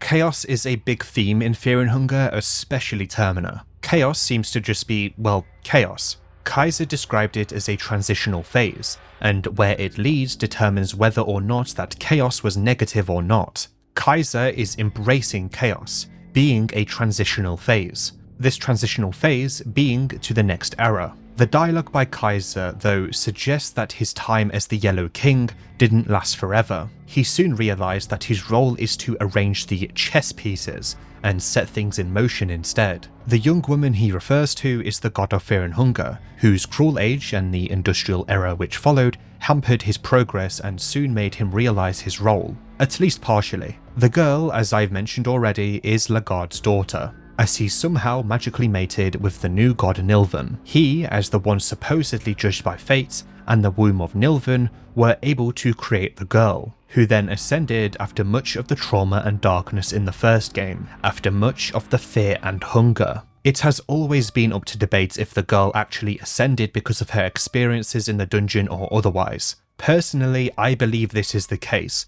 because again, it speaks to the entire Ludo narrative the God of Fear and Hunger has in comparison to the players of the game. Plus the idea that she was meant to be a nice god and was corrupted by fear and hunger is just a really cool concept. As Kaiser says, for the world to move into a new tomorrow, and if it yearns for change so badly, it needs to forget the past. Here is where I must critique Kaiser's wording though. What Kaiser fails to realise is that forgetting the past isn't always a good thing. For one, Kaiser doesn't show remorse for the Second Great War, which he seemingly started. I believe that Kaiser is still self-centered in some ways. The forgetting he speaks of is largely about him, and nothing else. I use the term self-centered and not egocentric because if he was the latter, he wouldn't admit to any of this. The legacy of the Cruel Age is very much built upon remembering the strife and converting that strife into something positive, like a complete technological evolution, which we know happened. Kaiser mentions a machine god.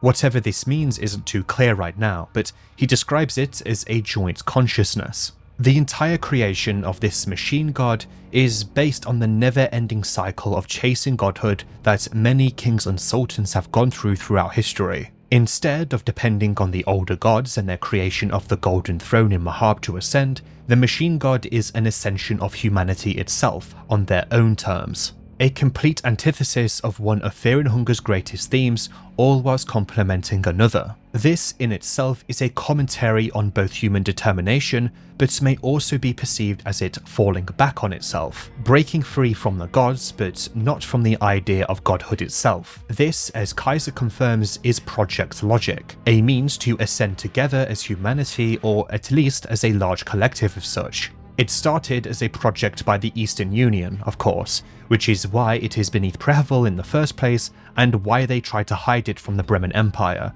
or at least stall their progress by destroying the main entrance to the White Bunker. Let's go over a document found in the second level of the White Bunker called Telelectroscope and Logic.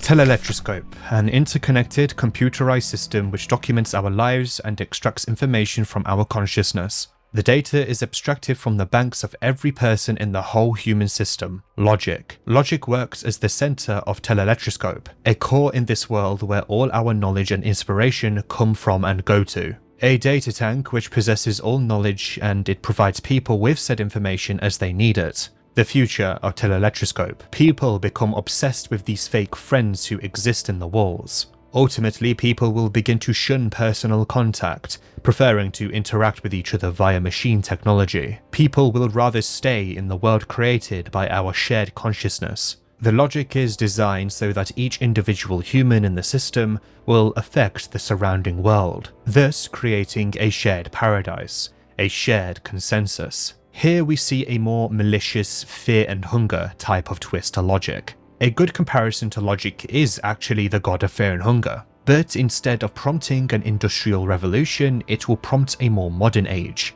the information age. Maybe it will take half a century until that point, as it also took a while for the Cruel Age's evolutionary effects to occur, but it may happen eventually. Whether it will be after a time of strife or not, we aren't sure. So logic can actually be an entire allegory for the internet. Although it's not exactly the same, hence allegory. In this document, it talks about how many people will rather stay in the world created by a shared consciousness. This, as the document also says, will soon affect the world at large, a worldwide net. Sound familiar? Yeah, this is quite literally how one would describe the World Wide Web, the internet. Logic in itself will be considered a god, as the basis of its creation is information about what seems to be the entirety of the human race. Because this is such a universal concept, at least among the human race, this is actually the closest humans can get to becoming a true god akin to the old gods, who are, again, but sentient concepts, fading or not. Allmere destroyed an old and decaying world order. The God of Fear and Hunger prompted the Industrial Revolution, and logic will prompt the Information Age. What may come after is what many would consider science fiction in comparison to the modern age. I seriously believe that Fear and Hunger 3 will take place during a time where logic's influence has already taken place. So somewhere in between the last two examples. That is, after all, what Termina is in comparison to the effects of the Cruel Age, created by the ascension of the God of Fear and Hunger in the first game. The next game will be called Fear and Hunger 3 Discord moderating. I'm sorry, I've been recording for way too long. In Fear and Hunger fashion though, this is somewhat vague. Kaiser and Bremen hijacked the project down the line, and said project is most likely the entire reason why Kaiser prompted the Second Great War. Either in the next update or the next game, we will find out more, but Miro has confirmed the update will leave us with even more questions. There are more pieces to logic though, mostly relating to how Rayla is involved. If you warned August of Kaiser after seeing Kaiser in Japav and come here before day 3 night, August would have had time to slip into the bunker, potentially following Kaiser into here. Kaiser, we finally meet. You recognize these arrows, I presume? That's good. Then you understand this has been a long time coming. August's vengeance led to his downfall. This vengeance was most likely fueled generation by generation. As we know, it's heavily hinted that August is a descendant of Ragnarvolder. In fact, Ragnarvolder's vengeance was fueled by Legard's campaigns in Oldegord to secure the Cube of the Depths, the key to macabre so humans may ascend and become new gods. More than likely, the entire reason for him being here was to kill Kaiser, seeing the atrocities he had committed on people throughout Europa during the Second Great War, all in the name of obtaining some sort of godhood. Kaiser's motivations have changed, but haven't become a complete 180. He is no longer the one who wishes to become God, only the one who wishes to guide humanity on their own golden path by activating logic himself. After August shoots Kaiser and he kills him, a battle will begin. Although I prefer a more direct approach, no Nostrati yell at him and no arrows to be sent at his face. I've come to take you down, Kaiser. Many have come for me. If you wish to challenge me, I won't deny you the honor. Prepare yourself.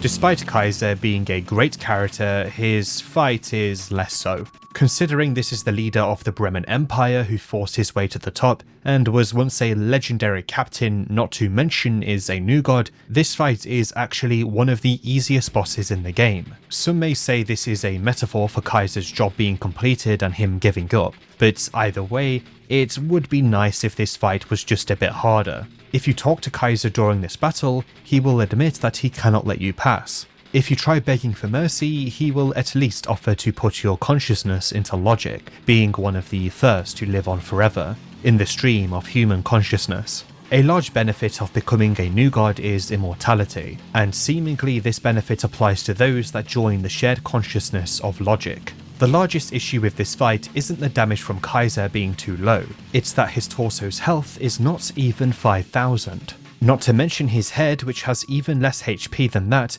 whilst also having very low physical evasion. I just think that it's very odd that the platoon and the Sylvian Trooper are a much harder fight than this one. Skill-wise, Kaiser can use Black Orb, but only after the right arm is destroyed. This makes the tactic of hitting the head or torso even more valid. He will use his sword to swipe at you as well, causing Butterfly Edge, which causes arm loss. He has Leg Sweep too, which causes damage across the entire party with a potential to cause leg loss. Leg Sweep was a skill from the first game as well, belonging to both Legard and Das. The knight who fell in love with Legard even amidst his conquest in Oldergard for the Cube of the Depths. Kaiser can also heal himself with Healing Whispers. Another thing to consider is a magical artifact called the Asterisk. This also made an appearance in the first game during a boss fight with Legard's younger new god form, but essentially it does otherworldly damage. You can destroy it quite easily because it doesn't have that much health. In the event that August attacked Kaiser, his luck will reflect the attack, but sadly it doesn't change the fight much itself.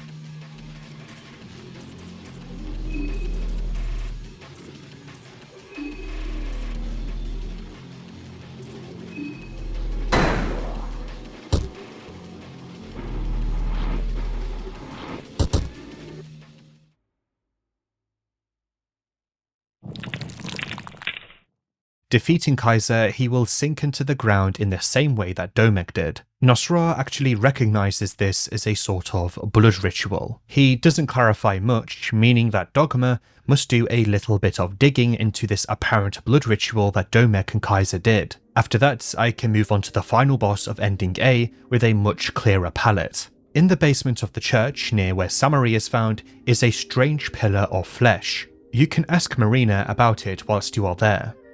I've never seen it myself before, but I've heard of such magic practiced by some old-school dark priests.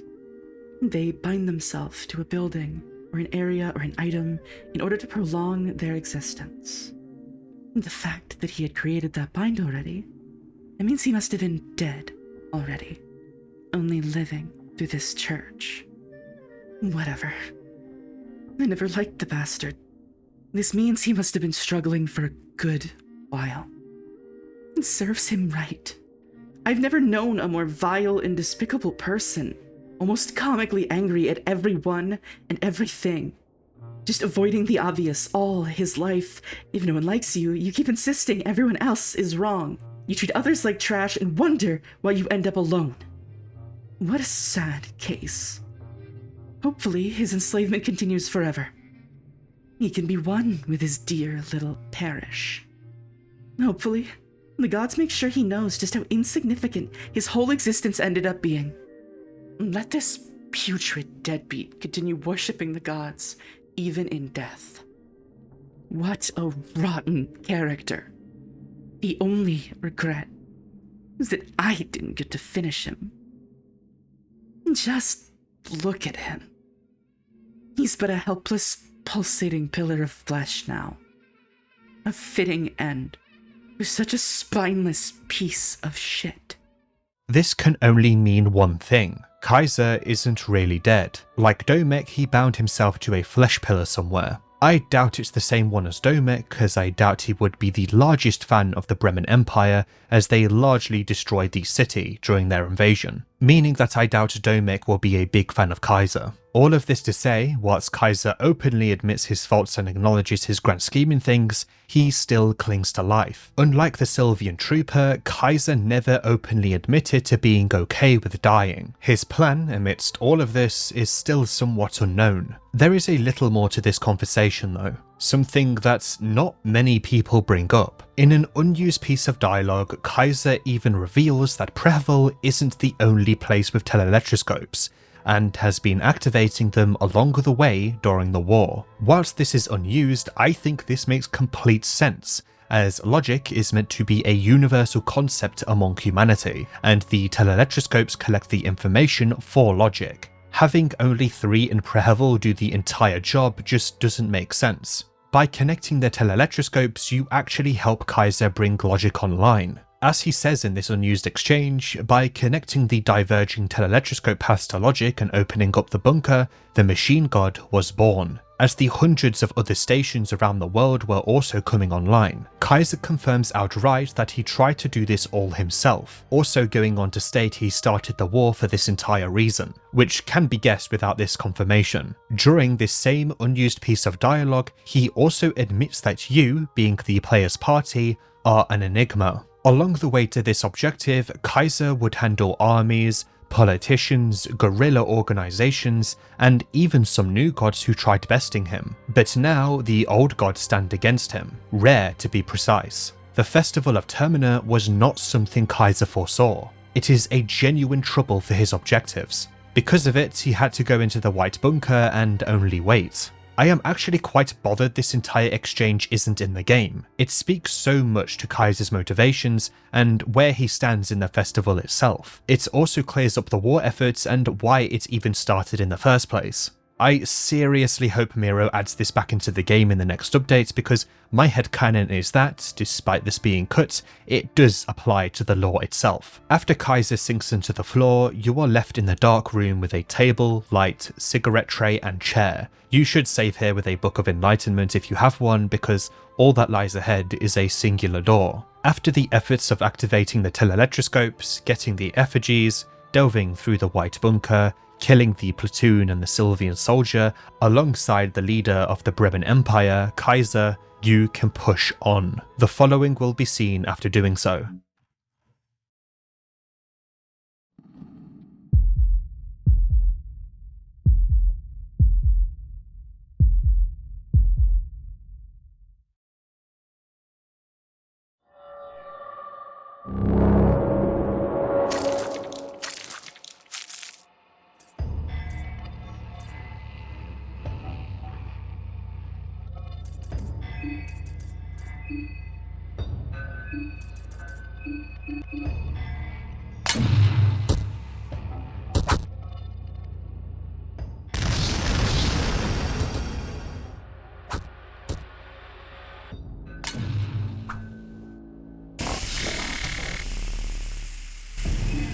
Enter Logic. Logic is the final boss of Ending A and serves as one of the hardest fights. Whilst I consider Kaiser's fight rather easy, this one is not. Far from it, actually. Logic deals a constant flow of undefined damage in the form of a spell called Red Arc, as well as fire damage across the entire party. The damage is extremely overwhelming, so it's a good idea to use the little break before the fight to use items that will buff and heal you. During the fight, Logic will try to activate tanks, which will cause fire damage across the entire party unless they are destroyed. For me, the Black Smoke spell came in handy, because there are 6 tanks in total, which will be very hard to hit with skills that don't hit the entire enemy party, which in this case includes Logic's main body and all of the tanks.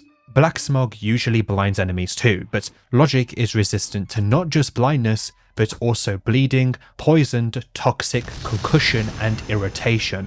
After 13 turns, Logic will shift into its second phase. The second phase is actually skippable, as it's possible to reduce Logic's HP to 0 before this point, and this won't happen at all on the easy difficulty. The second phase, that is. The purpose of the second phase is so Logic can heal itself to full, but it will also have 2 large hands instead of the tanks, which caused fire damage. These hands are called the Hand of Destruction and the Hand of Creation. Logic will begin to leech health with an attack called Moth Swarm. The Hand of Destruction on the other hand can cast Hurting, as well as Combustion, which deals fire damage, and Black Orb. The former and latter we know are extremely powerful spells. The Hand of Creation, on the other hand, will constantly heal with Healing Whispers. Fortunately, this doesn't always target Logic's main body, meaning that the best strategy here is to hit her in the torso as usual. I believe the Hand of Destruction and Creation is a commentary on what Logic actually does. Destroys the physical body but creates another reality for you to live in. Talking to Logic in battle doesn't result in much, so the only way out of here is to fight your way through. Burning is one thing Logic isn't immune to, so I heavily recommend at least being able to inflict that in the first phase, which will help with skipping the second. Ornament lanterns are a common consumable item that you can use on Logic, which deals fire damage but also has a large 60% chance to deal the burning effect. The burning will last long enough to do the damage for you, so it will actually turn into a sort of endurance test. Focus on healing if you're doing this and you will pull through. Defeating Logic, the following will play out.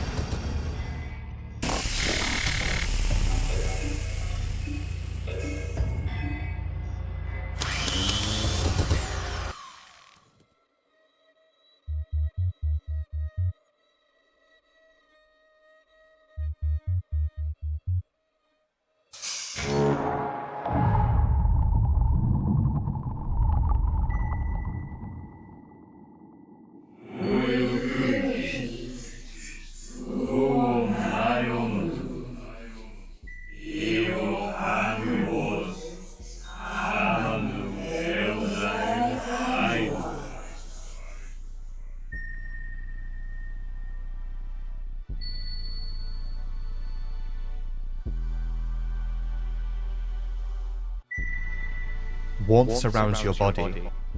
It feels like you're floating in nothingness. Empathy and hope fill you from the inside out. You've gone through enough. Now you can rest. Just close your eyes and let the warm waves wash you away.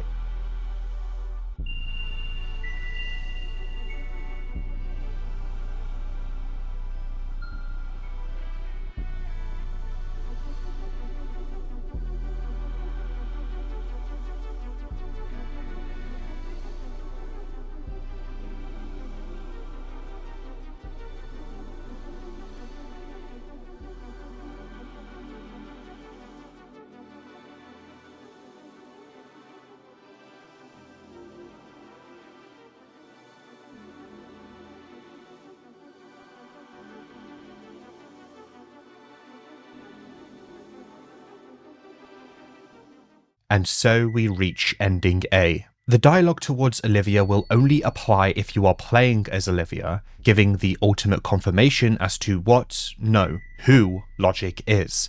Logic is Rayla, Olivia's sister and the former higher-up in the nameless Liberty Underground that both she and Bella were looking for. Olivia was looking for her sister though, not necessarily the leader of a resistance group, or a terrorist group, depending on who you ask. To fully understand this ending and how Rayla fits into it, we must go over a pair of documents called the NLU Reconnaissance Reports. These are reports from Bremen spies gathering information about the NLU. The first is found in Tunnel 1 and 4 and reads the following. NLU Reconnaissance Report Number 1. Quick bullet points of the reconnaissance. Nameless Liberty Underground. The organization's roots date back to the First Great War, formed from small groups participating in civil disobedience across different regions in Europa, Varonia, and the Eastern Sanctuaries. They became more organized with partisan fighters and professionals with experience in guerrilla warfare. The organization formed under the NLU name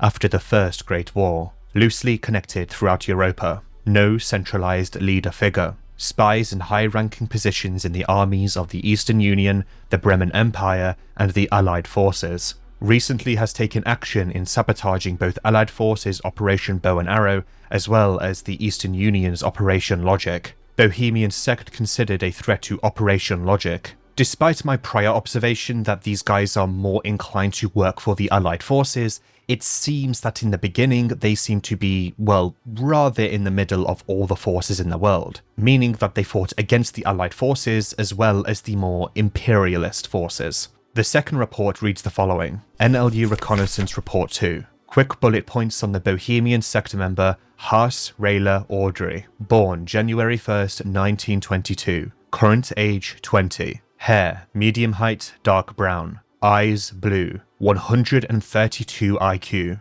relatives, twin sister Olivia Haas, father Franz Haas, mother Emma Haas, shown to possess exceptionally high empathetic traits, highly knowledgeable in new sciences, started studies of new sciences in Bremen in 1937, worked under a special scholarship in Operation Eingeist, first confirmed contact with NLU, got an international scholarship in 1939. The studies continue abroad in the Eastern Union, recruited for Operation Logic in Bohemia, promoted to the position of High Engineer in the operation, confirmed contact with NLU, NLU contact person captured and executed, Rayla Haas arrested for treason against the Empire, held at the East Bremen for interrogations. Information about the Operation Logic gathered, Rayla Haas reported missing in East Bremen State Prison, NLU suspected to have aided in her escape, suspected to work with the Bohemian sect of the NLU, possesses potential danger for Operation Eingeist, marked as a person of special interest by Kaiser, wanted alive. As a reminder, Operation Eingeist was the exchange program between the Bremen Empire and the Eastern Union. This is what led Rayla down the path of working for the Eastern Union and Project Logic, or Operation Logic, which is just another term for it. As for the second report here, we know that Rayla eventually became the head engineer of Project Logic. The coded letters by Rayla go into further detail of her escapades during the time the Bremen tried to annex Prehevil. Well, not really annex, more like invade and then sign a peace treaty. During this time, Bremen arrested Rayla for treason because of her involvement in Project Logic. Remember, Rayla is Bremen and was only working with the Eastern Union after she made connections during the exchange program. She was then broken out by the NLU, as per Olivia's backstory. This is thanks to the connections she made with the teacher that Olivia also observed. The Eastern Union blew up the main entrance to the White Bunker, so Rayla took it upon herself to stop Bremen and Kaiser from using Logic. So what is the difference between the Eastern Union taking control of Logic and the Bremen Empire? The person who controls it, really. Rayla knew Logic from inside out as the head engineer, Kaiser did not. But Kaiser was more ideologically involved than Rayla. That is, Kaiser still clung to the idea that fate was on his side, and that he could change the world and advance it further. Faintly, but it was still there, this idea, that is. Kaiser wanted to take complete control over Logic himself, so he could prompt the next age of humanity. In time, of course, but eventually. Here's the thing though. Kaiser was actually one of the figureheads in starting Project Logic in the first place. The following coded letter said the following, quote, I first met him briefly during my scholarship at the compound all those years ago. It sounds like Kaiser knows perfectly well what the project has been building towards. In fact, from the pieces I was able to gather, it sounds like he was one of the main forces kickstarting the project long before the Great War started, and pitted Bremen and the Eastern Union against each other. Unquote. The entire reason why Kaiser even knows about Project Logic is because he likely helped the Eastern Union fund it before the Great War broke out. Only when he realized its success is when it all really kicked off. Likely, during this funding process, he was in a similar mindset to his human self, Lagarde, trying desperately to ascend higher to attain power that he never got from New Godhood. Rayla saw no other choice but to merge with Logic herself, prompting its activation alongside the teleelectroscopes activated across the war and in Prehevil itself. This action is what made Lagarde, or Kaiser, to finally realize his true purpose in the world. You actually meet him shortly after this realization, hence why he was slumped in the chair and was even willing to talk to you. What else could he do at this point? Whilst his plan failed, what he gained from it was a realization. Of course, he still clings to life, hence why he might have a flesh pillar like Domek did, but this desire for life isn't an antithesis of this realization. Rayla became the vessel, and Kaiser became the messenger. Kaiser isn't an unreliable narrator because ultimately he has absolutely no reason to lie to you here. His empire will more than likely collapse after his death here, as he seemingly used his title as Chancellor to attempt to ascend once more as the Machine God. What we see at the end of the game is a husk of a man, both literally and mentally, both because of his ascension, which removed his ego, but also because of the final realization that even without his ego, he still seeked godhood. Kaiser, or Legard, is a tragedy. A man who wished to constantly evolve mankind, but only if he was at the head of such. He realized his true purpose, and faced his absolution head-on, but his cycle may not be over at all yet. The cutscene after is quite simple with all this information in mind. You don't truly defeat logic, but rather enter a promised land, the forever utopia that may or may not be an allegory for the internet, which may prompt this world's information age. Olivia, meanwhile, at least found her sister. Rayla retains her identity enough that she recognizes her twin sister. The symbolism of the people connecting to one another should be obvious in its meaning, as logic depends on the collective knowledge of humanity to truly work. Now, the idea of logic could actually be determined as a reference to the Human Instrumentality project from Evangelion, which was also focused around making humanity into one single consciousness. How many Dogma videos have Evangelion references now? I've actually kind of lost count.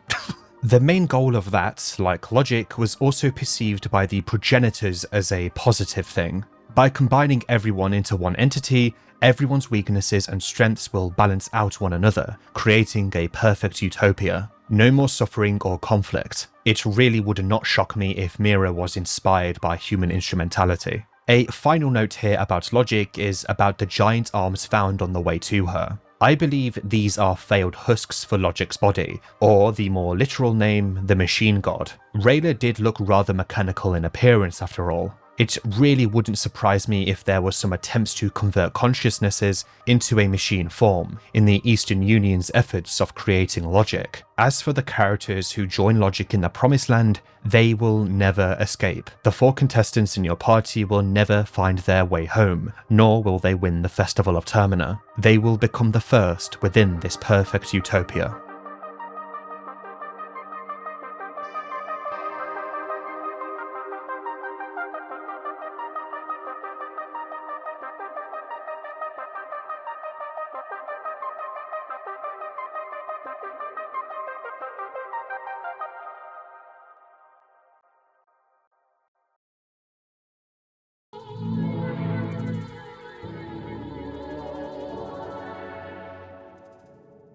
Before stepping into the final 2 endings, I want to acknowledge a few more means to strengthen your character. I'm going to be a little quick here because I'm actually writing this part of the video near the end of the production phase, and don't want to hit the 12-hour limit. YouTube has a 12-hour limit that can only be bypassed if you glitch the system. The Pinecone Pig is an accessory you can make which gives a % chance to give you an item when you start battle. The earlier you get it, the better, because that way you will spend more time in battles with it equipped. According to the description, it's a children's trinket from Oldegard. It is a fan favourite for a reason, and it is very cute. You can make one yourself pretty easily. 4 sticks and a pine cone is all you need. Another way to prepare is by finding Levi's stash. Present outside the city is a log. He hid it there during his time here and forgot about it until this moment, at least according to party talk. It contains some alcohol and shillings. Finally, let's talk about the last 2 new gods present at the Imperfect Circles. Whilst I think one adds more to the game than the other, if I didn't talk about them both, it would come across as me ignoring it completely for no real reason, since it does add a small connection to the first game. The Tormented One somehow is present in the game despite being killed in the events of the first one and retiring in the Hall of the New Gods. You can summon him with a dead crow at an imperfect circle, which can be found in central Prehevil. He'll deal damage with his sharp chains, and pummel you with his fists. Defeating him, you'll get his Chains of Torment spell, but you'll need to spend a soul stone to get it. It's okay, but there's many other alternatives like Hurting and Black Orb. The Heartless one is another new god which has a little more to her. She is found in the Church of Ulmir by going through a quirky path from the Foundations of Decay without destroying the floor with the Chalandir and opening the cell she is locked in. She will come from a similar pool of blood the Crimson Fathers likely did, and engage in battle with you. Interestingly, the Heartless one hates being associated with new gods, calling them snile, warmongering old farts. Considering what we know about the new gods, yeah, sure. She will still call you a small human though, so her nature is still that of a new god deep down. She will deal a hefty amount of damage with various magics, which cause all sorts of debuffs. But after killing her, she will drop her sword, Red Virtue, a very powerful sword which deals otherworldly damage twice per attack.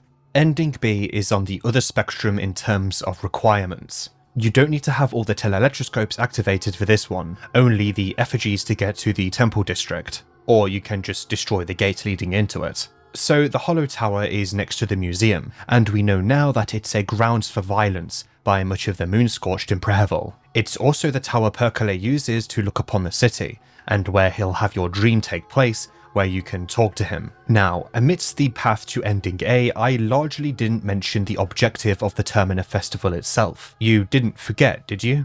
To achieve ending B, you must kill every other contestant. Killing them on the train isn't a good idea, of course, because as I've mentioned, you'll be captured. When a contestant moonscorches, they aren't actually considered dead. There is a spell called Reveal Aura under the rare skill tree, which, upon use, tells you on your map where exactly certain Moonscorched contestants are. This is very handy. In my eyes though, because they are beyond saving in these forms, they should be considered dead. This is rare that we are talking about, or by extension, Perkele. Such fairness isn't granted to you. Of course, you don't need to be the ones to kill them. For example, Tanaka and Marco could be killed by Pav on day 2, and Henrik and Levi could be killed by Kalogora. The contestant fights themselves aren't too hard either, unless they moonscorched, then it's a bit of a mixed bag. Of course though, we cannot just go around killing everyone as soon as we meet them, at the train at least. There are some optimal routes to kill the contestants as easy as possible.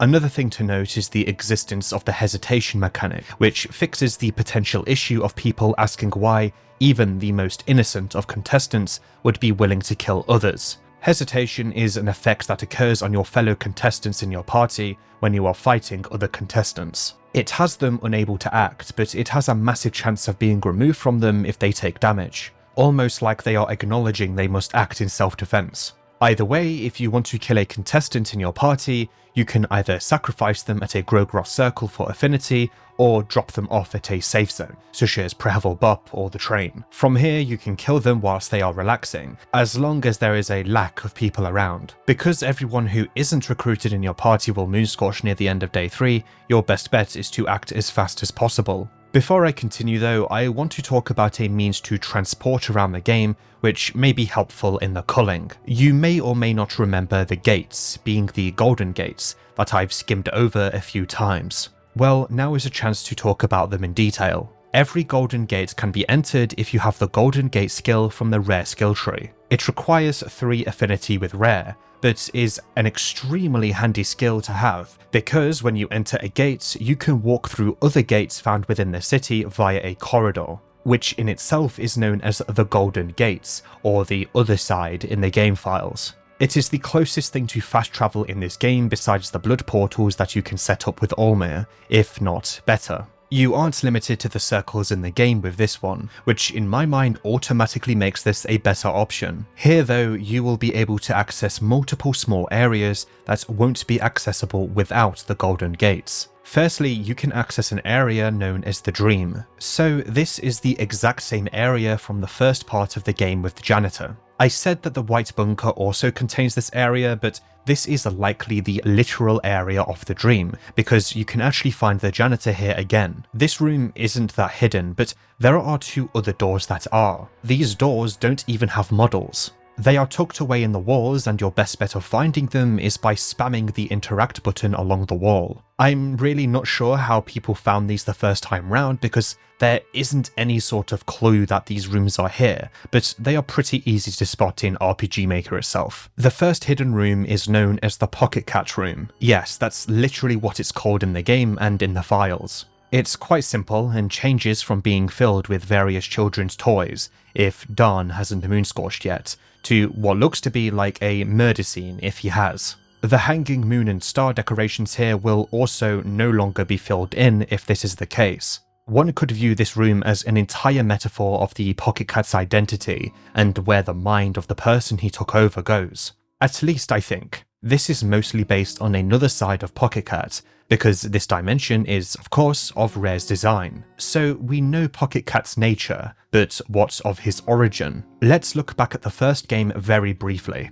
Within the first game is a small quest in the latter half of the game involving an entity known as the Lady of the Moon. By talking with her, you are able to find out that she is a servant of Rare. By giving her the girl, being Lagard and Nilvin's daughter, who would soon ascend to the god of fear and hunger, she would heal everyone in your party as a reward. Lagard wouldn't object to this because, remember, even he isn't sure of how exactly this girl came around. Only the new god Nilvin knew of the girl's true nature before her ascension. Allow me to remind you of the following excerpt from Enki's Skin Bible about the god of fear and hunger. The god of fear and hunger was a pure child, a blank slate birth in the darkest pits of human creation. That is where she grew. That is all she knew. She was the pure representation of fear and hunger, not spoiled by a glimmer of hope. Nilvin is arguably the mastermind behind the cruel age, seeking to birth a child capable of ascension via Lagard and her DNA and, well, their spirits, I guess. Lagard was tied to a prophecy to change the world, which he did, but not in ways people expected. So why did the Lady of the Moon, and by extension Rare, want the girl? Very simple. To stop her ascension. The Lady of the Moon even states that men should not have the same rights as the true gods, and Rare believes this exact same thing. So Rare doesn't believe in humans ascending. He's so against it in fact that he is willing to send one of his servants to tell humans directly to hand over the one who has the means to ascend. So against it that he will even reward the party with healing. Now, who else wanted the girl in the first game? Pocket Cat. Pocket Cat is actually a spawn of the trickster moon god Rare. Another reason he wanted the girl so badly, besides maybe his sick fantasies, is because he didn't want you taking the girl towards her means to ascend. The moon vanishing in this room and being replaced are more than likely a metaphor for the identity of the Pocket Cat. Or at least the one he removes from someone, or his prior identity which is removed when someone else takes up his mantle. The crime scene is Darn's tragedy which defines much of his life. The toys are fetish objects of the previous, more paedophilic Pocket Cat from the first game. Whilst I do believe Pocket Cat has more of an identity which is consistent across various bodies, maybe the behaviour of previous people he's taken over, or the one he did take over, may peek through sometimes. Keep my points about Rare not wanting humans to ascend in mind, by the way. The second secret room in the Golden Corridor is a little more vague, and actually has a requirement beyond the Golden Gate spell itself. To get into this room, you need an item called the White Key. Now, to get this, you must be playing as Osar, and play the full text adventure option when you are starting as him. From here, you need to spam an option to search a desk in the backstory 11 times, before being given the White Key. I actually have no idea how this was discovered,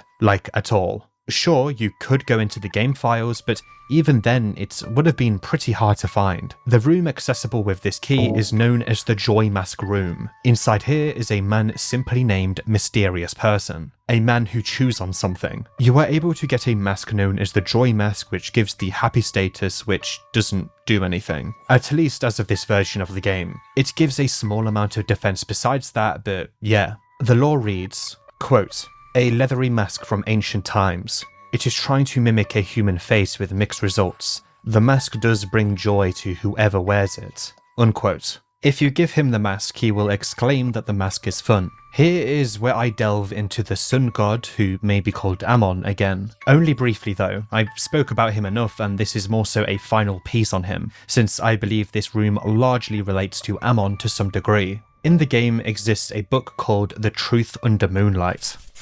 Who of us doesn't cover their true face and hide behind a persona? In the broad daylight, we adopt a social role depending on the surrounding people. We put on a mask that works as a public image of our true personality. Do we hide our face to avoid the judgments of the other people, or do we look down in shame as the sun watches our every move, a sun that knows our deepest longings and lustful thoughts? Only in the darkness of the night does the true and vile nature of men get revealed. We share our decrepit bodies only to a select few under the moonlight. Despite what lowly thieves covering in the shadows would like to think, the moonlight hides no one. One approach here is that joy and happiness are emotions elected by the sun god, the opposition to Rare, who causes despair and trickery. In the first line of the Skin Bible dedicated to Rare, there is actually a brief mention of the sun in comparison to the moon god, implying that it is a primordial entity just like Rare.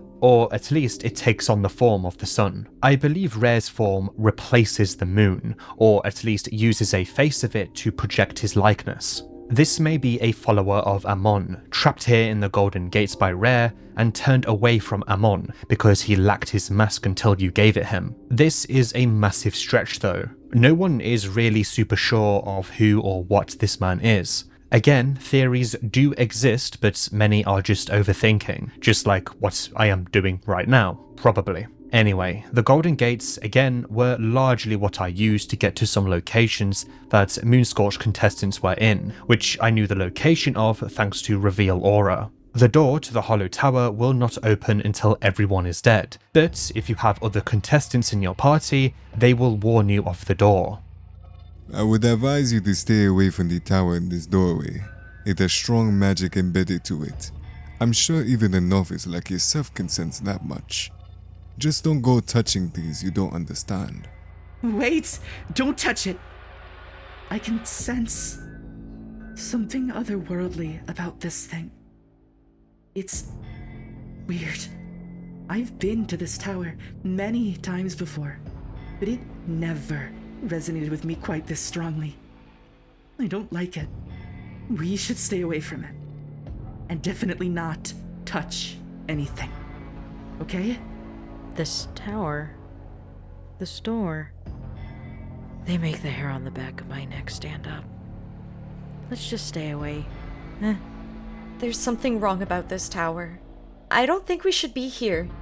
I feel like something terrible is about to happen. I feel sick from my stomach just being this close to this thing. I've always trusted my gut instinct. Don't touch that thing. Just believe me on this one. Nothing good will come of it. Just believe me on this one. You feel it too? This thing got my heart racing. It's like the tower is trying to lure me inside. I wouldn't trust anything of that sort around here. That much I know about Prehevil already. I get a cold sweat just from standing close to the doorway. That's not normal, right? I think it would be best to leave this tower alone for now. Let's not meddle with things we don't understand. Step away from the door. I think I saw a premonition of this. Something bad will happen if we try to get inside. I know it sounds crazy, but I have a strong feeling about this. Touching the door, every other contestant in your party will immediately Moonscorch, causing a gauntlet of boss fights against your once allies. Obviously, this isn't ideal, because Moonscorched variants of people are much stronger than their normal counterpart.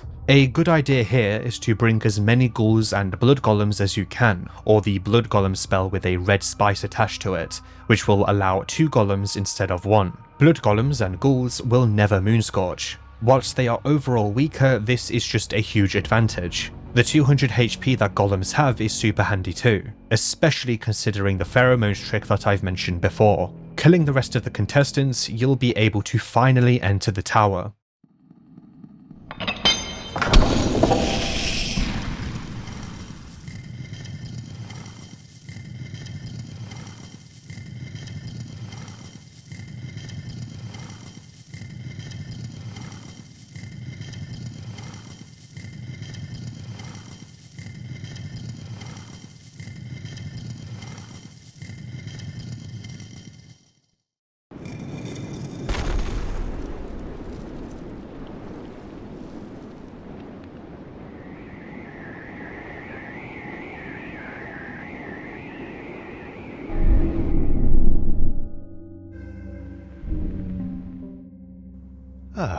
You are finally here.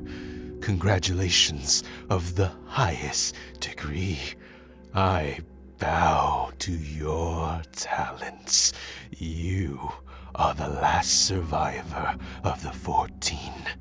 You managed to exceed when others have failed. It is truly a remarkable feat, a Herculean task even.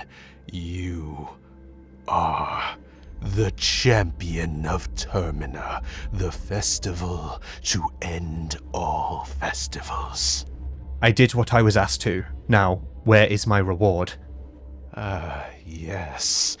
As promised, you are entitled to the grand prize, a peak to grandeur and illustrious heights. The moon god rare is gone.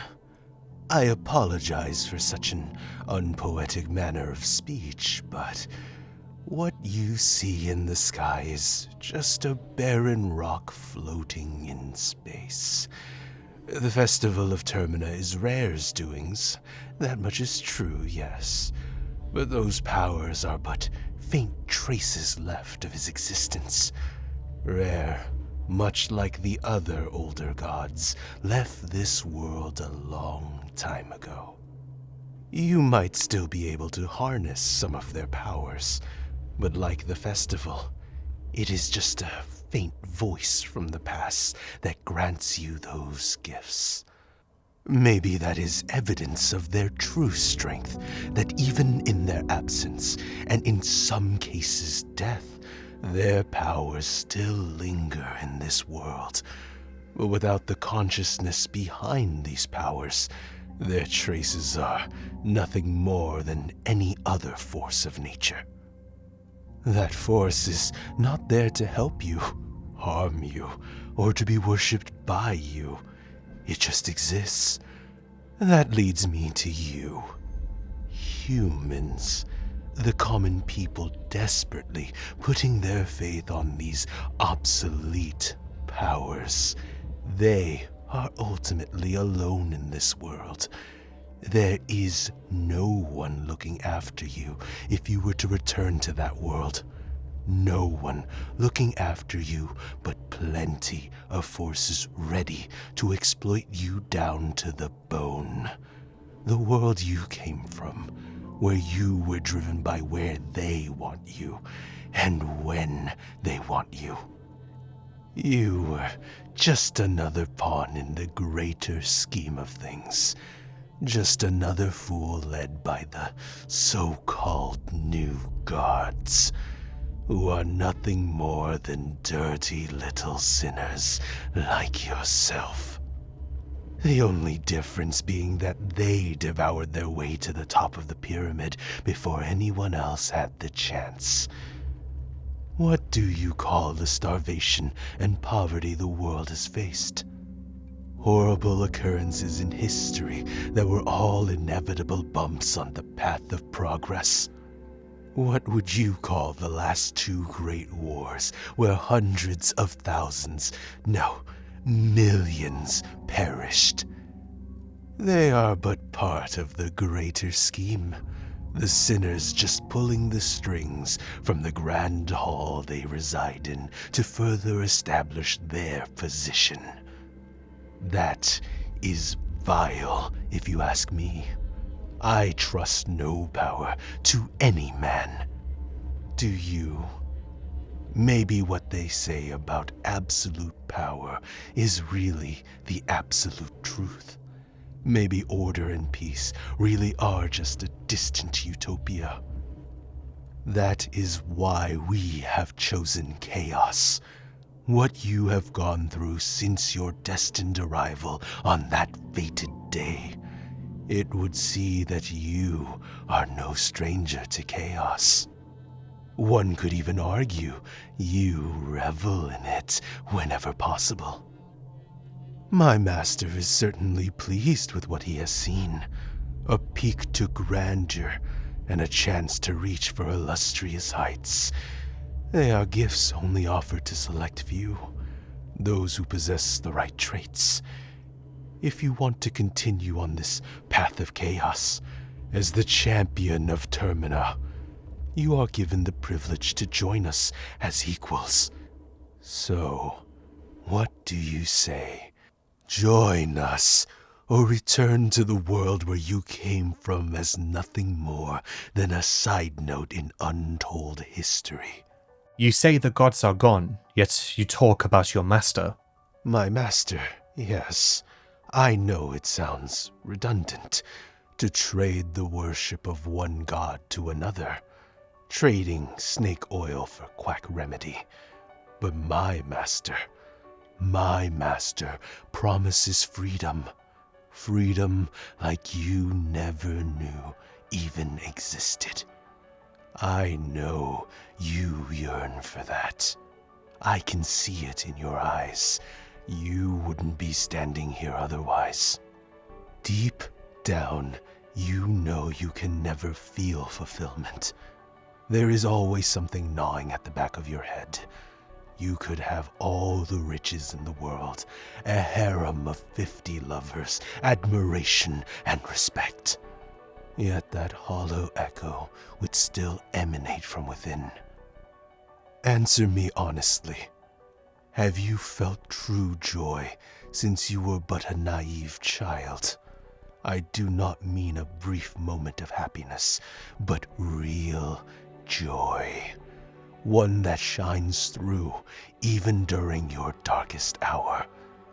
You do not need to answer. I know the answer. Humans were born to suffer. They possess the eternal hunger that will never be satisfied. To fool themselves, they came up with rules and routines to help pass the time. An artificial sense of achievement, self-defined attributes to determine who is good, bad, successful, or a failure. Living in a cage of their own making.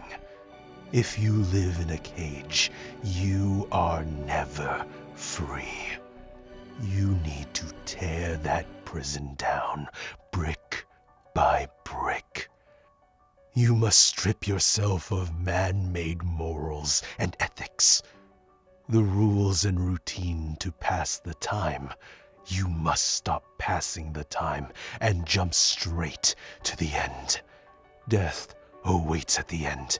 Your only salvation. Witness death, deal death, and finally experience death. That is the only way. You do not want to go back as a hollow shell. You haven't answered what it is you do. The moon god, while gone, his traces remain strong. The Festival of Termina is a product of his intense jealousy. But like said before, an intense power without a consciousness behind it is nothing more than a raging force of nature, not that unlike a hurricane, an earthquake, or a volcanic eruption. Thus the festival itself lacks a purpose. We decided to give it one. The effect it has on people creates ample opportunity to grow our ranks and shed blood for our master. For hundreds of years, we have followed wherever the moon god took us, and we reaped his harvest instead. Living and breathing from the chaos that ensues. Of course, we strive for the illustrious heights mentioned many times over. But to get there, we must climb a mountain of slain sacrificial lambs.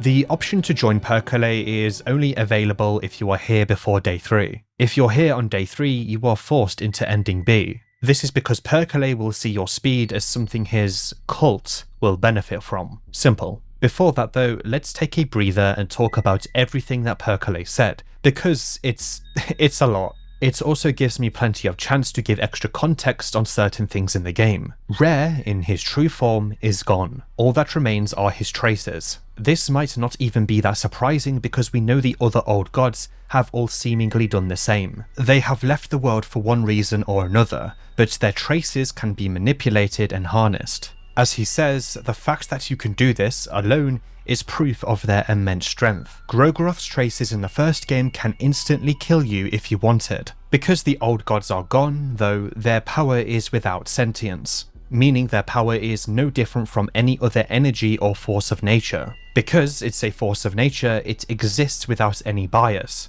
What Perkele follows is, as he calls it, chaos. This is where things might get a bit confusing because before this point, he critiques humans and the new gods, comparing the new gods to any other human, only they are a select few who had to go out of their way to obtain a so-called godhood. Nothing about their godhood came about naturally. The ascended gods are more like gods, both because their power is on par with the old gods, but because their ascension wasn't something they had to necessarily work for. Perkele insists that his master grants happiness, and not just any happiness, but happiness he presumes you haven't felt before. A happiness that will fill a void you never knew you had. This void is sourced from the suffering all humans go through, and it is a hunger that will never be satisfied. To him, humans created achievements to distract themselves, artificial achievements. They developed self-defined attributes that, at the end of it all, only put a cage around people as they are locked within these definitions. Perkele states that you must tear these walls made of man-made ethics and morals down, and face death head-on, because death is what waits for everyone and cannot truly be escaped. Quite a nihilistic outlook, right? The last part is the most important though, where you ask him about what exactly he does. He acknowledges Rare's traces are what remain, and that the Festival of Termina continues on despite that. However, because there is no sentience behind it, it's akin to an aggressive force of nature. And so, Perkele, or as he said, we, being his cult, gave the festival a purpose. His wording here is very precise. He states that they follow wherever the traces go, but reap his harvest instead. The word here is instead. Perkele isn't working with or for Rare. He also claims that the Termina Festival is ample opportunity to grow their ranks, and by their, he means his true master and their cult. Before that though, let's talk about Rare more. Why is the Termina Festival happening in Prehevil? It could be easily determined as aimless and random because the traces have no consciousnesses behind them, because again, Rare has left the world. But traces are traces, meaning that they follow factors and certain consistencies that once defined the god. Grogroth's traces in the first game still expressed extreme violence, and at least were able to express and understand Grogroth's personality, and from there replicate such. A better way of understanding the traces of the old gods is by comparing them to an echo of them. It is likely that the Festival of Termina occurs in the city of Prehevil because of Rare's motivations. As Perkele says, the festival is a product of his intense jealousy, being Rare's jealousy. Remember the story in the first game I talked about with Rare trying to foil Nilvin's potential plans to ascend her daughter? Something similar is happening right here. He, or at least his traces, are attempting to foil logic. Another case of human ascension. Let's go back to Needles, Stitches, and the janitor. Think about their locations. Needles actively pursues you, but is found in Tunnel 7, a location of a telelectroscope. Stitches is found in Tunnel 1, which is also a location of a telelectroscope. The Foundations of Decay has Moonless, but that isn't relevant. What is relevant for this is the janitor enemy found in the workshop in the White Bunker, or the dream variant of such, who may be responsible for the killings in the White Mold apartments. On screen now are these three enemies. Firstly, we know that Needles looks eerily like the Baron from Dawn's backstory, and Stitches looks like his wife Elise. We also know that those two characters were involved in a ritual of sorts, with the Baron sacrificing Dawn's wife. Dawn's interest with the Sulfur God sigil in the apartments is also because he saw it after he found the ritual done by the Baron. Somehow, the two became what they are in this game after being involved in a ritual powered by the Sulfur God. The exact circumstances of how this all came around is unknown, in typical Fear and Hunger fashion. The other consistency between all three of them is, of course, the blue paint. Percolate has this too, but I've mentioned this already. Needles and Stitches are actively guarding the teleelectroscopes to prevent them from being turned on, therefore stopping any sort of human ascension, which Rare violently opposes. When Percolate is offering you to join them, he isn't offering you to join Rare, but rather the Cult of Sulfur. In Ending A, Rare's traces also immediately leave Prehevil after the ascension takes place, hence why the other contestants can leave the city safely. The true purpose of the Termina Festival is to stop logic. It is to stop human ascension. Another thing to note about the blue colour palette of the cult is that in the menus is that weird but oddly consistent blue as well. Maybe this, too, signifies that they have always been pulling the strings. There you go, there is your promised resolution to the whole blue menu thing I mentioned 9 hours ago about. So if their true master is the Sulfur God, why are they doing this? Surely their objective to expand their cult and use the Festival of Termina to do so wouldn't take Project Logic into consideration? Needles pursuing you could be interpreted as him trying to toughen you up, hence why he can leave you alive through a unique death scene, as well as healing every single debilitation and healing you to full. Or he is actually trying to stop you from turning on the teleelectroscopes. This could be interpreted in numerous ways. The cultists are trying to make you focus on the festival itself as much as possible, so they may advance their ranks as efficiently as they can, or hide their true intention from Rare by doing all of this. Keep in mind, Percolate somewhat hides his true allegiances in this conversation. It's possible we get even more answers in the future update, but I really do like how enigmatic all of this is. As for the janitor, well, we know he wanted to create cubes used to seemingly power logic. This, honestly, doesn't make much sense. Surely to keep Rare distracted from their true nature, he would be sabotaging the efforts to build any sort of cube, even ones that won't actually contribute to Project Logic himself. Many people online are also quite unsure about this. But maybe the Sulfur Cult wanted the machine god for themselves. That would be an easy way to expand their ranks after all, having a collective consciousness that they can control. Let's continue on. Ending B is achieved if you reject Percolate if prompted with this choice before day 3. Remember, he offers you it in the first place and didn't just attack you because he's impressed by your speed and efficiency in the festival. If you took any longer, you won't have the chance to join him. I want no part in any of this.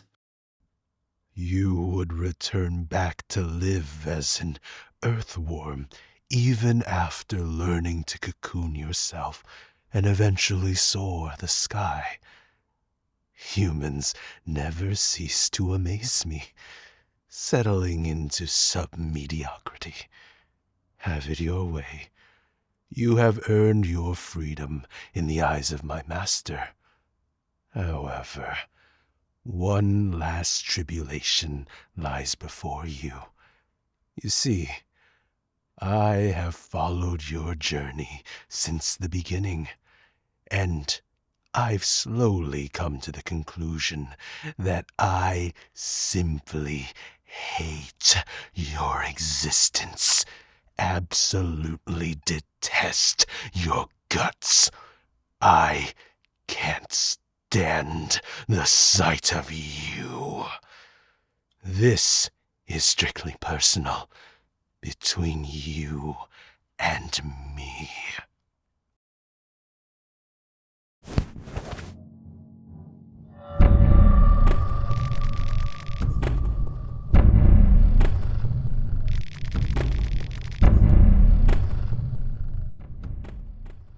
Seeing that this festival hasn't yielded a great candidate for the Cult of Sulfur, you must fight Percolate to the death. Percolate has numerous actions, being able to cast a lunar meteorite spell to deal a hefty amount of damage, and Feather Rain, which causes immense slashing damage and bleeding. He also has Hurting and Black Orb, and a unique ability called Wing Guard. Wing Guard activates some turns into the fight and causes 75% of otherworldly damage to be reflected back at you.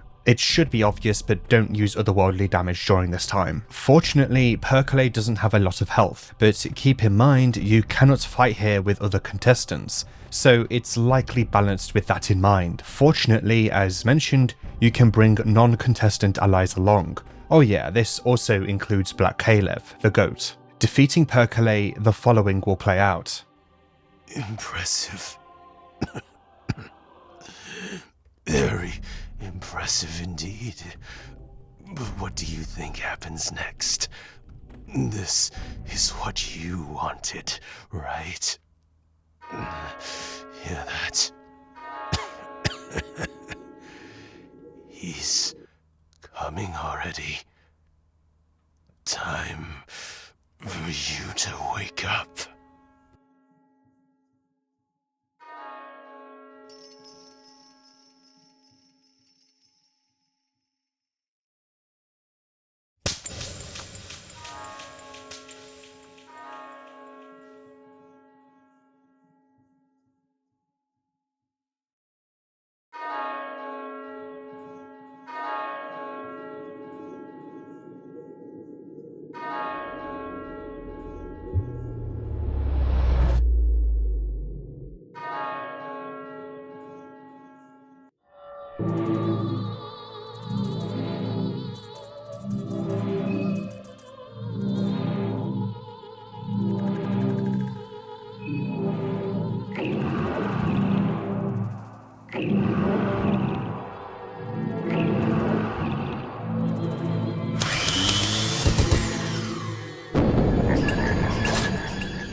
And so begins the true final boss of Fear and Hunger 2 Termina, the Traces of Rare. Arguably the hardest fight in the entire game. Percolate is free from the various chains of influence, and the Trickster God's traces are curious of your performance. Now you must fight back against the ensuing insanity, all whilst witnessing things that you shouldn't. Rare's many eyes will deal mind damage to you, but they can luckily be destroyed. He will summon golden ghostly warriors to deal slashing, bleeding and arm loss. He will also deal a devastating attack called Moonscorch, which deals 50 flat otherworldly damage and burning. Lunar Storm is another deadly attack, dealing huge damage across the entire party. Rare may also prompt a coin flip, which will immediately cause you to fall to 0 mind if you fail. This of course causes panophobia, releasing vistas not meant for human eyes, underlying horrors, and soon enough you will only see your melting brains pouring from your eye sockets. Trying to talk to Rare will only reduce your mind. Unlike Kaiser and Logic, you cannot save between these two fights, so your best bet is to pop any buffs such as pet pills or heroin before the tower itself.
The moon god grew disinterested in you, and slowly drifted away.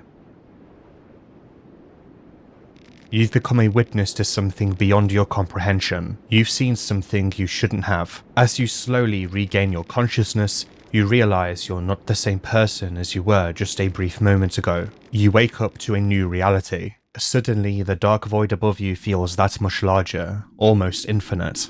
There are things in this world beyond your understanding, beyond human understanding. You are not sure if this feeling is that of enlightenment or that of total terror. The gentle wind on your cheek feels alien. With this newly acquired understanding, even the most minor sensations have this altered nuance to them. The moonlight tainted your existence, but at least you survived. With your mind still somewhat intact, you survived. With the fog dispersed, the sun rises to the next day, day 4. The Termina festival is over, and Prehevil may have a chance to return to some sort of normality. Depending on who you play as, there is a sort of closure to your character here.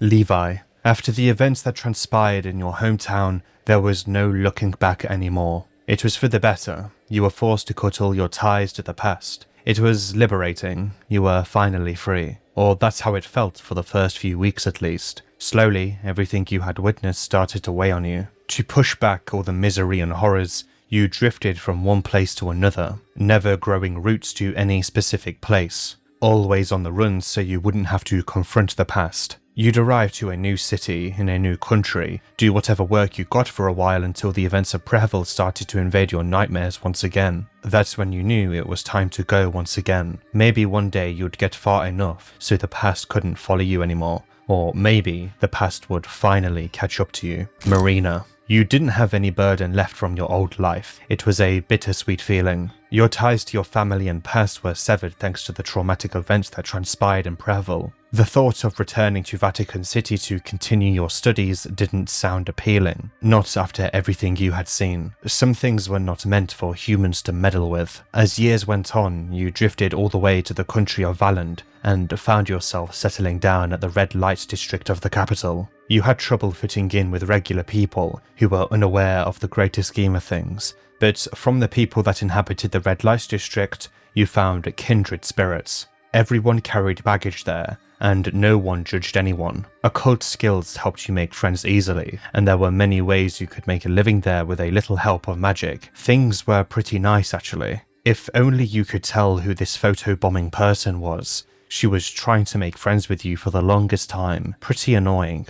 Darn. Well, that solved nothing. All this and you are still none the wiser. Mystic deities, unknown gods, unholy rituals, nuggets of information. Were the answers buried somewhere amongst all this madness? Would the answers even matter anymore? If the Baron had dirtied his hands with blood, then you had revelled in bloodbath in comparison to get to where you are now. You hear the heavy footsteps of that wicked cat. He knows what you've done, in Prehevil and before. The cat is circling around you in the darkness, just beyond your line of sight. Maybe you should take his offer. What else do you got going for you? Nothing. That's right. It's peculiar, isn't it, old sport? Life, that is.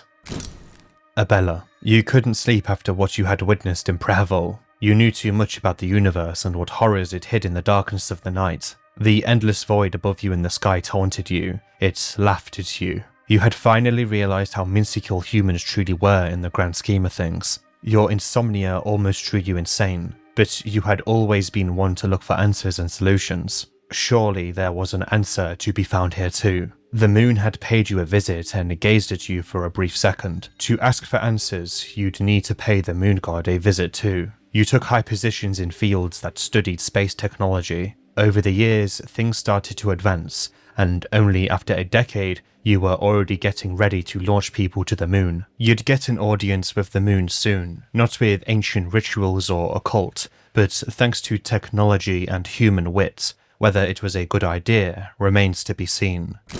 Osa. The cult of Sulfur, the followers of Rare, the Church of Olmir, were they any different from Yellow Mages? They all served someone else ultimately. Your master just happened to be a foul-mouthed old raisin that time had forgotten. You threw your master into the nearest lake. Maybe some poor bastard would find him there centuries later and be led like a fool on a leash to do their master's bidding. But that was not your part any longer. You returned to Abyssonia, to your homeland. The reason you had initially left the whole continent was because of the state of religion and worship there. The teachings of Olmir had taken over the old beliefs. You had gathered enough knowledge and skills on your travels to rival what the local temples promoted. These lands would follow your teachings in the future. Teachings that would benefit the ones practicing your way, not the ones in power, nor the establishment. One could almost be fooled into thinking this was an altruistic act. Of course, in a true Yellow Mage manner,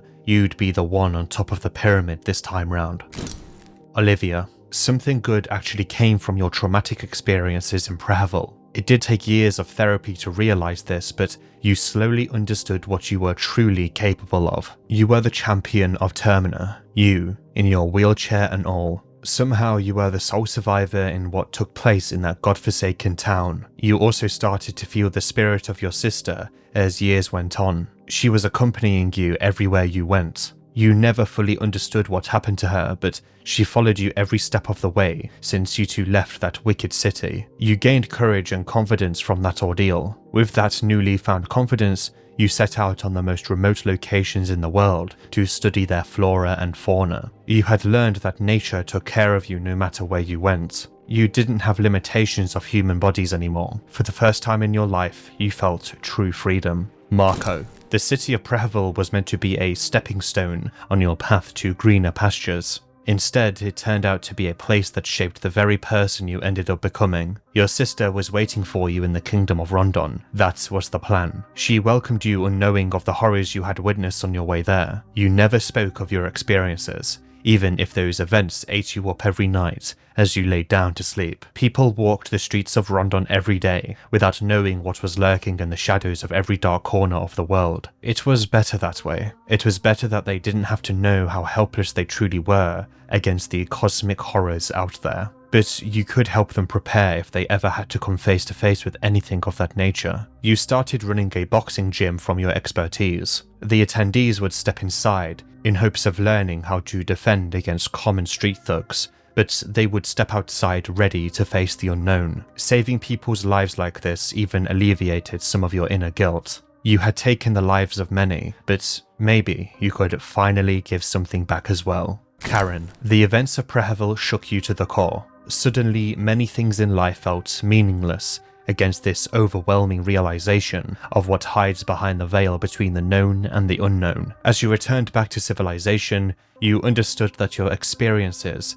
would sound like ramblings of a madman if you ever tried to put them down on paper. You needed proof before you could open your mouth. You had witnessed the rumors about the New Gods and Kaiser in real life. You knew they were real. This was half the job already. Now you only needed to convince the rest of the world of this forbidden information. This goal helped you get by each day. You needed clear goals to block the dread out of your mind. You started digging, like you had always done. Sooner or later, you would get to the root of things. It remains to be seen whether your sanity will withstand the truth or not.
This section of the video is very short for a good reason, because the requirements for it are nearly the exact same as ending B. This is what happens if you accept Percolet's offering.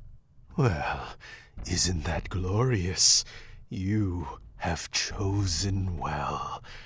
However, one last tribulation lies before you.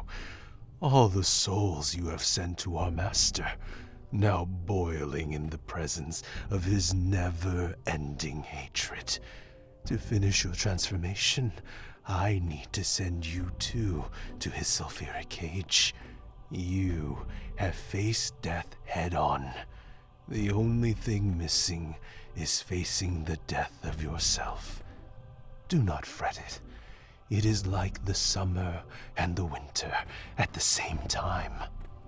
Scorching sun burning your skin, while the long tendrils of the cold freeze you from the inside out.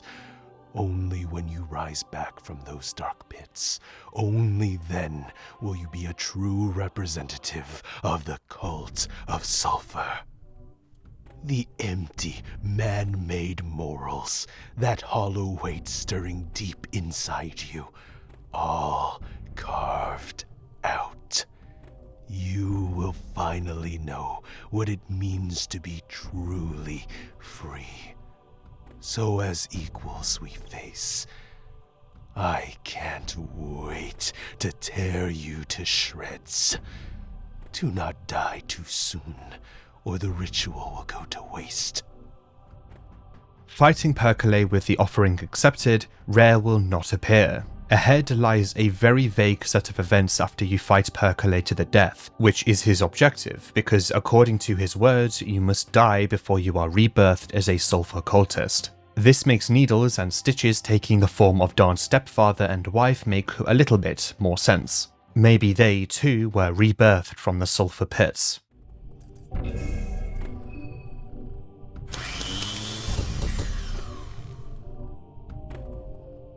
Impressive. Very impressive indeed.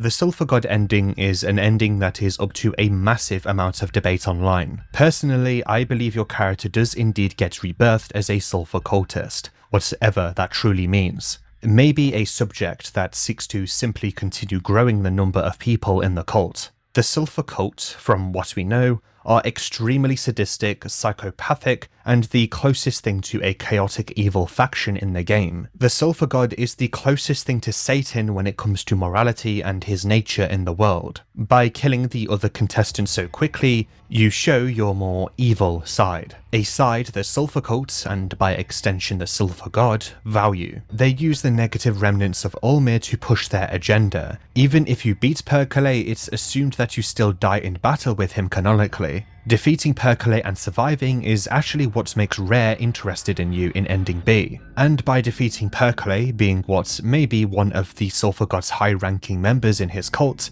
you essentially replace Perkele. Perkele's fate from this point is a little ambiguous, but I presume he dies completely. I don't predict he comes back in Fear and Hunger 3 or anything. Now, a good interpretation for the Sulfur God in general is that it's actually Ulmir's human side, hence his ascension and later revenge on the kings and sultans. To do such things, he may have needed to discard any sort of human empathy. All his negative emotions were put into the Sulfur God itself. What we do know is that this ending will get expanded on in a future update. At least I believe this was stated somewhere. It makes sense if this is the case, and maybe getting more of a confirmation of what actually happens to your character would be interesting. If this Sulfur cult appears in Fear and Hunger 3, I imagine the highest ranking members may take a form of the so-called winner of this Termina festival. Another interesting detail is that Perkele states that the other contestants were actually sent to the Sulfur pits.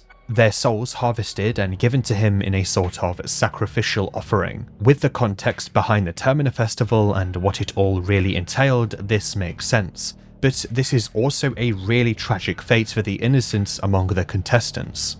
Dawn, Abella, Osa, Olivia, Karen, Marco, Levi, Marina. Whilst their fates in this game likely end in such a tragic fate, their personalities may become an antithesis, of what they once were due to the violence they needed to go through in the events of the game to gain the affinity with Satan, the Sulfur God. At the end of all of it, all of these people, all of these beloved human beings are victims. Victims of not just an imperialist power, but the cosmos itself and the unknown nature of it. This is the terminus of Termina.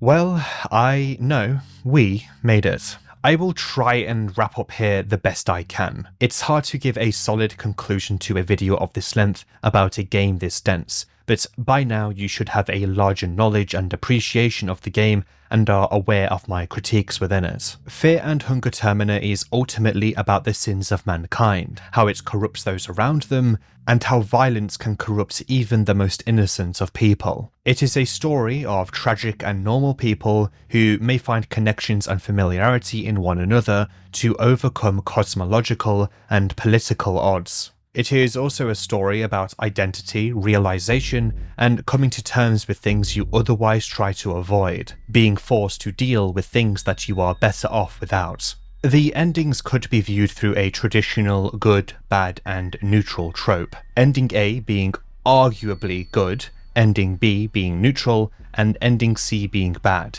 I say ending A is the good one because most people survive in that one. But the beauty about this game is that one might also see ending A as bad or neutral due to humanity not learning from its mistakes and attempting to make a god out of themselves, even if it does advance themselves in some ways. Great suffering will be brought out of the constant need for achievement. The Second Great War was, again, all about the next ascension. The god of fear and hunger's ascension was literally prompted by a girl's despair. The cruel age that came after, even if it was the thing that defined the world's current advancements, still no doubt tallied millions of deaths. Humanity will continue to see this trend in this game, but also in our own world.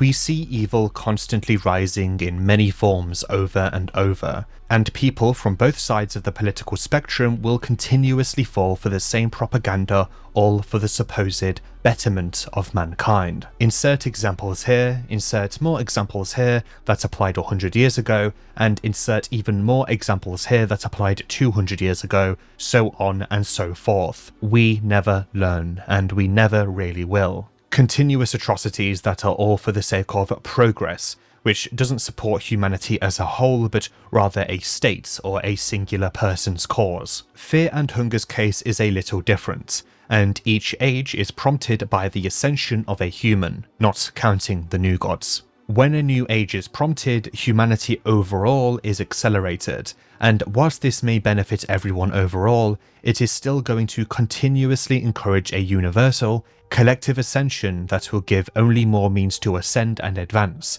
giving more means to kill and butcher on a larger scale. More people might have a higher quality of life, but this quality of life is only afforded by technology which, under many ideals, would belong to similar sciences that would destroy many innocents. There is no fixing this, because if there was a way to fix it, human nature itself would have been solved, and utopia would have been achieved by now. At the end of the day, humanity will always resort to decisions that are prompted by greed, ideology, utopianism, accelerationism, and finally, fear and hunger. Miro Havarinen will one day make a Fear and Hunger 3, that much I'm sure of. He's already scarcely mentioned it and has expressed the want to move on from Termina. I don't blame him. Imagine working on the same update for a game for years straight, especially following a laptop meltdown. I sometimes see people get frustrated towards him, which is partially understandable, but at the end of the day, Termina is a finished game. It tells the story it wants to, and there are plenty of things to get attached to. Some people, though, need to realize it's not always about lore and story, and sometimes it's nice to just take a personal message from a narrative and move on. That being said, the lore and story of Termina are the strong parts. Much of my complaints with this game, in fact I'm pretty sure nearly all of them, are to do with the gameplay systems and how messy some of them are. I just hope Miro learns from both of these games and takes the strengths in both for the next entry, whether that next entry is based in Vinland or not. It is likely not going to be anything that anyone expected. Termina is very different from the first game. We already know some details though, being influences of Final Fantasy VII, Twilight, and it's most likely being set in the modern day or having sci-fi elements, which makes sense following the Machine God's ascension. Miro also said that many people won't like the third game, that liked the first two, which in my eyes is evidence of experimentation and evolution. That being said, I do consider this game to be better in most ways than the first game. Yes, you heard that correctly, most. So in my eyes, what does the first game do better than the second that I haven't already mentioned? By this point in the video, I shouldn't really have to say this, but this is all my opinion. If you disagree, that's cool. Firstly, the endings. Whilst Termina does a really good thing by essentially merging the S endings of the first game into ending B, the three endings as a whole are pretty underwhelming in comparison to the ones from the first game. I think the only ending I really consider equal to its first game counterpart is Ending A. Much like Ending A of the first game, it is a period-shifting moment in the world, and no doubt will be the stimulus of the events of the third game. I genuinely really like Ending A of Fear and Hunger 1 and 2. Ending C will be expanded on, that we know thanks to Miro, and in its current state, I don't think it's bad or anything. If anything, I really like how sudden and horrifying it is. The unknown nature of the Sulfur God and the intentional vague style of writing in this universe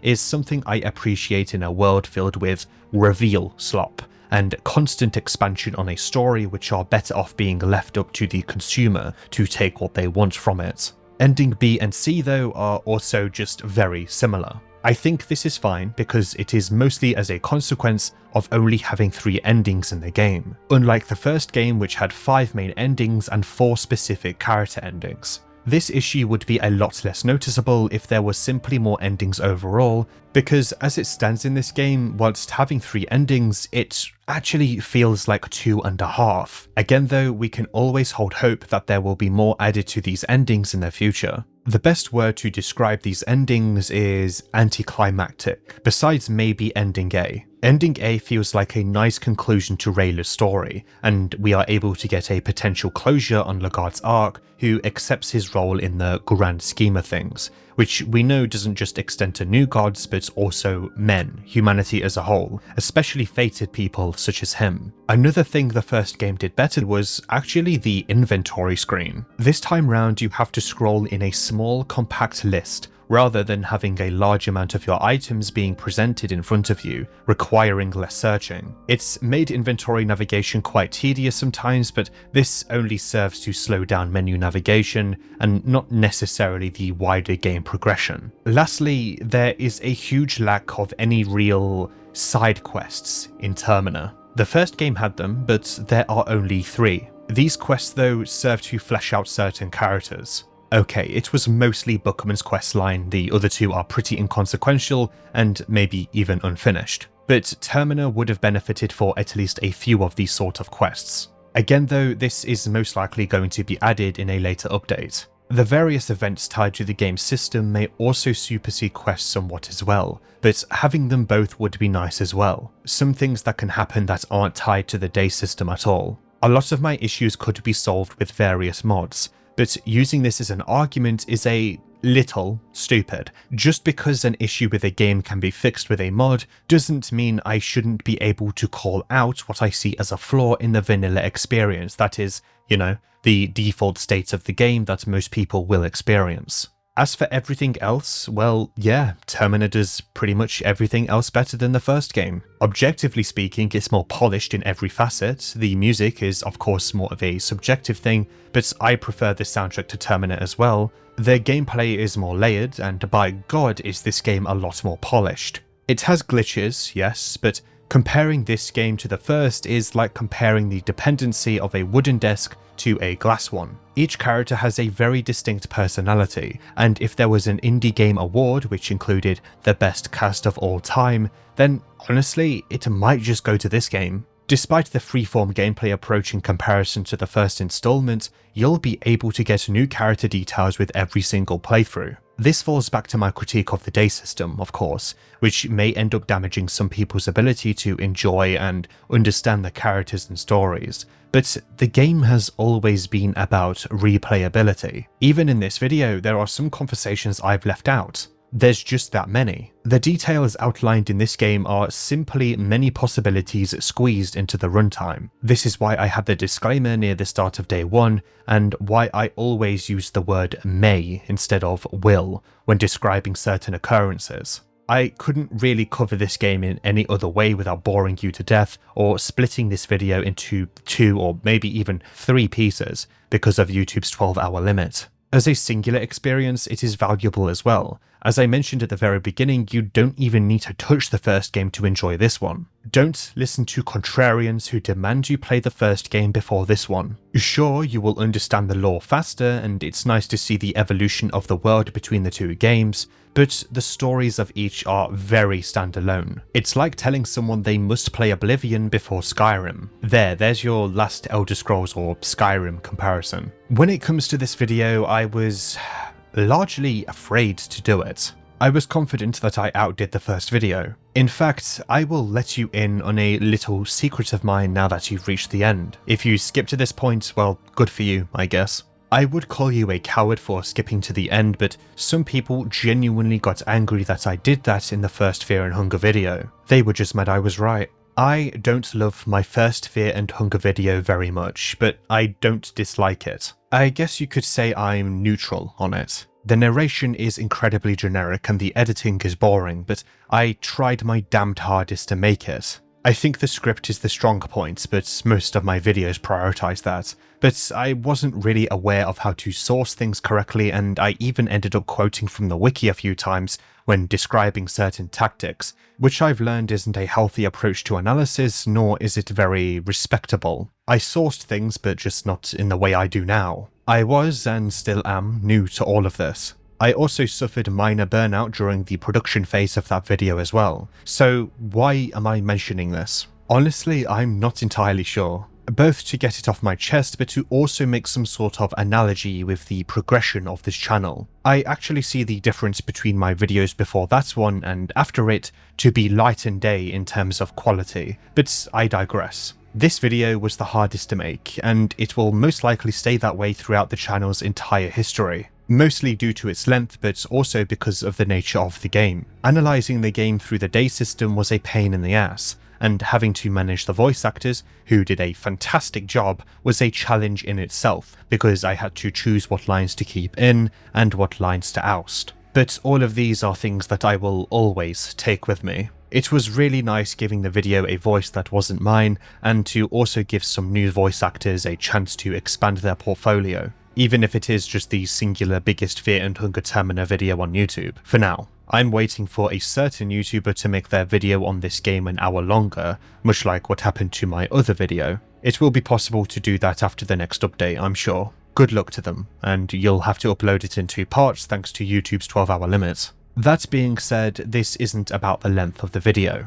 As I said, this video is as long as it needs to be. I could easily make it longer by talking about stats more and boring you to death. And to be honest, if I sat at this script and thought about the game for a few weeks longer, I may even have more to say. Honestly, my comfort spot is 2 to 3 hours for videos, and I will probably stick to that more consistently from now on because it also allows me to get stuff out faster. Although I do have some longer stuff lined up that are like 7 to 8 hours long. I guess I just can't help myself. Honestly, the longer this video goes on, the more variance my recording sessions will continue to have. Not many people notice, but massive long-form videos like this one are often recorded across weeks and maybe even months, which causes a lot of audio engineering to take place to make sure our voice doesn't sound drastically different from beginning to end. During the production of this video, I became a bit of a zombie as well during the middle portions of it. I have a large amount of thanks to give to my friends for keeping me busy outside the production and giving me reasons to take breaths from Termina.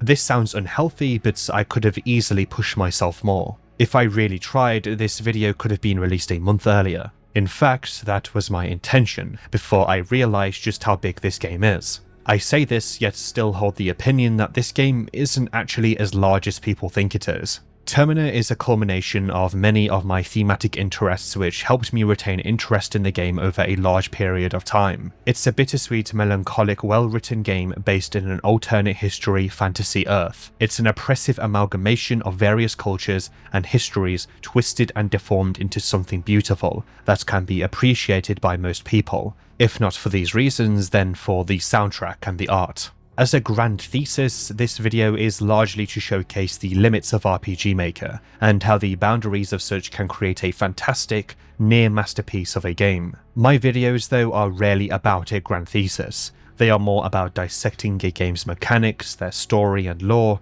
all whilst taking something from it and appreciating it, whilst giving it a little bit of free promotion, I guess. It's why I hesitate calling my videos essays, because there rarely is one central thesis. I consider them videos, maybe even documentaries or video novellas. I made this video simply out of appreciation for the narrative and the complexity of the game amidst a relatively simple game engine. Instead of being pretentious and insisting my videos are essays when a lot of the time they lack a thesis, I would rather just take them at a face value as a creative project, primarily for personal fulfillment. Earlier on, I didn't really realize this. The word essay could also just mean a large written analysis or thought piece, which I guess this video falls into since it's a long-form review and analysis. This is somewhat of a mindless thought, but I want to put it out there before I publish likely the biggest video this channel will ever know. In terms of runtime, that is. I don't think this video view-wise will do as well as the first Fear and Hunger video, but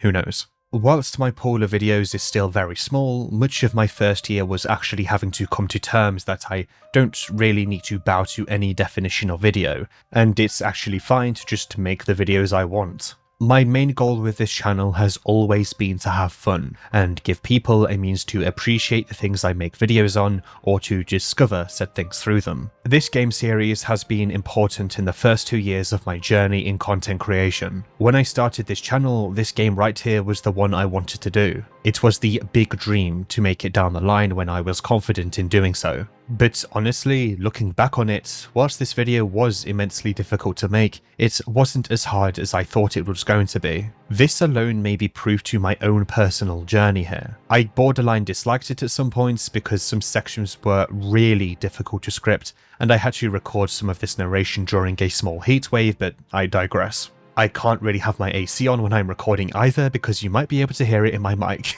so you can imagine how difficult that was. As I mentioned at the very start of this video, this is my swan song to the franchise of Fear and Hunger, meaning that you will most likely never see me make a video on this game series ever again. I've done my job here, and whether it was well done or not, I at least hope that these 2 videos can attest to the improvement in my content, and give you some enjoyment or things to think about. I hope at least a few of you click the links in the description to buy the game for yourself. I love these games a lot, but it's high time I pack my bags from these games and focus on other things. There may only be 2 games, and there will probably be a 3rd game eventually, but this video has actually been in the works for nearly a year from the first letter on this script. Whilst I love the franchise, I am admittedly extremely burned out, and I won't force myself to continue with covering this franchise for at least the foreseeable future. I will take the experiences of making this video and all of my videos with me for a long time. Whenever the update releases, I might check it out in my own time, or will have to wait for another YouTuber to make a video about the game past that point, which will take them probably, well, a while. Whilst I do have issues with both of these games, Miro Havarinen is one of the best minds in the modern indie horror sphere. Whilst he is popular, he doesn't get enough credit in my eyes. Pushing through past the laptop meltdown is enough proof of his absolute determination. If Fear and Hunger 3 does come out, I probably will cover it, but like I said,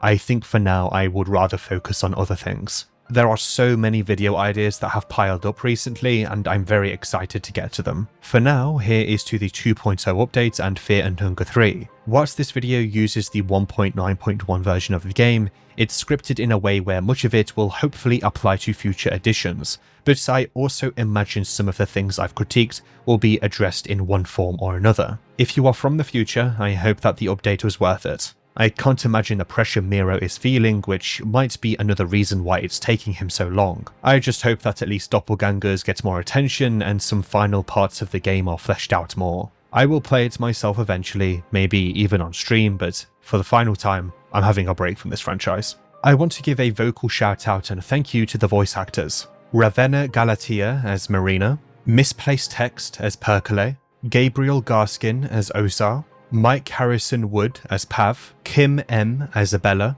Robin Kilmister as Dan, Adoxographist as Karen, Simba VA as Levi, Alyssa Bragan as Olivia, Josephumi VO as Marco and Henrique, Leorot Projects as Pocket Cat, Ikigai Ren or Ren as Tanaka, Victoria Auglass as Samari, Max McCready as August, and of course myself as Nasra, Caligora, and Kaiser, and the other minor NPCs, I guess. You guys were an absolute pleasure to work with, and it's an honor to include your voice in this project. Thank you for putting up with my deadline, and I really do appreciate your patience. I encourage anyone to check their social medias out in the description. I really could not have asked for a better team of voice actors. I also want to thank the hundreds of people who auditioned for the roles. I think it reached around 804 submissions in total, and I tried my very best to get through them all. Your interest means a lot. This also gives me an opportunity to shout out Casting Call Club, which is a very helpful website for getting a team of voice actors together. Another thank you to my various supporters in my Patreon and my YouTube members. Your support means a lot, no matter how big or small. Your names have been scrolling by for a little bit now. I want to thank a Dark Raccoon for the tutorial on how to decrypt the games as well. He's also in general a really great voice in the Fear and Hunger community, and one of the best Fear and Hunger content creators. WD Beanie is also another YouTuber who deserves much more attention, focusing on specific lore and story pieces with great analysis. Sometimes it helps to focus in on specific things for analysis videos, and that's what WD Beanie specializes at. I want to thank Needles Productions for their censor mod. Without it, I would have had to use the other censor mods which, whilst work, will heavily break the immersion of the video. Putting textures over each sprite instead of using a simple black or blurry censor mod helps a lot with retaining said immersion. This mod is linked in the description. I also want to give a thank you to the Fear and Hunger community, the good ones at least. Some of you guys aren't very stable, but you are a % of a %. Maybe this is just a reflection of the games. By far, some of the most talented fandoms I've ever seen. Between the art, fan projects, and theories discussed in this video, I hope that one day your talent will be fully appreciated by many if it hasn't already. I know that a lot of you have discovered my channel through my 2 videos on the series too, and stuck around, which means a whole lot. And lastly, I want to give another special thank you to the Fear and Hunger wiki.gg pages. The knowledge contained in that website has been absolutely, well, immeasurably helpful. Without it, the video would have taken much longer to make. Gathering images has also been made a lot easier because of this website as well. Before you click off, be sure to check out all of my social medias in the description. If you reached this far, I hope you at least leave a like and a comment and tell me what you think. Comment that you reached the end if you have. Any support helps. I know that I'm in debt with the amount of coffee I bought during this. There's also a Patreon and YouTube memberships options down there where I do monthly updates regarding the channel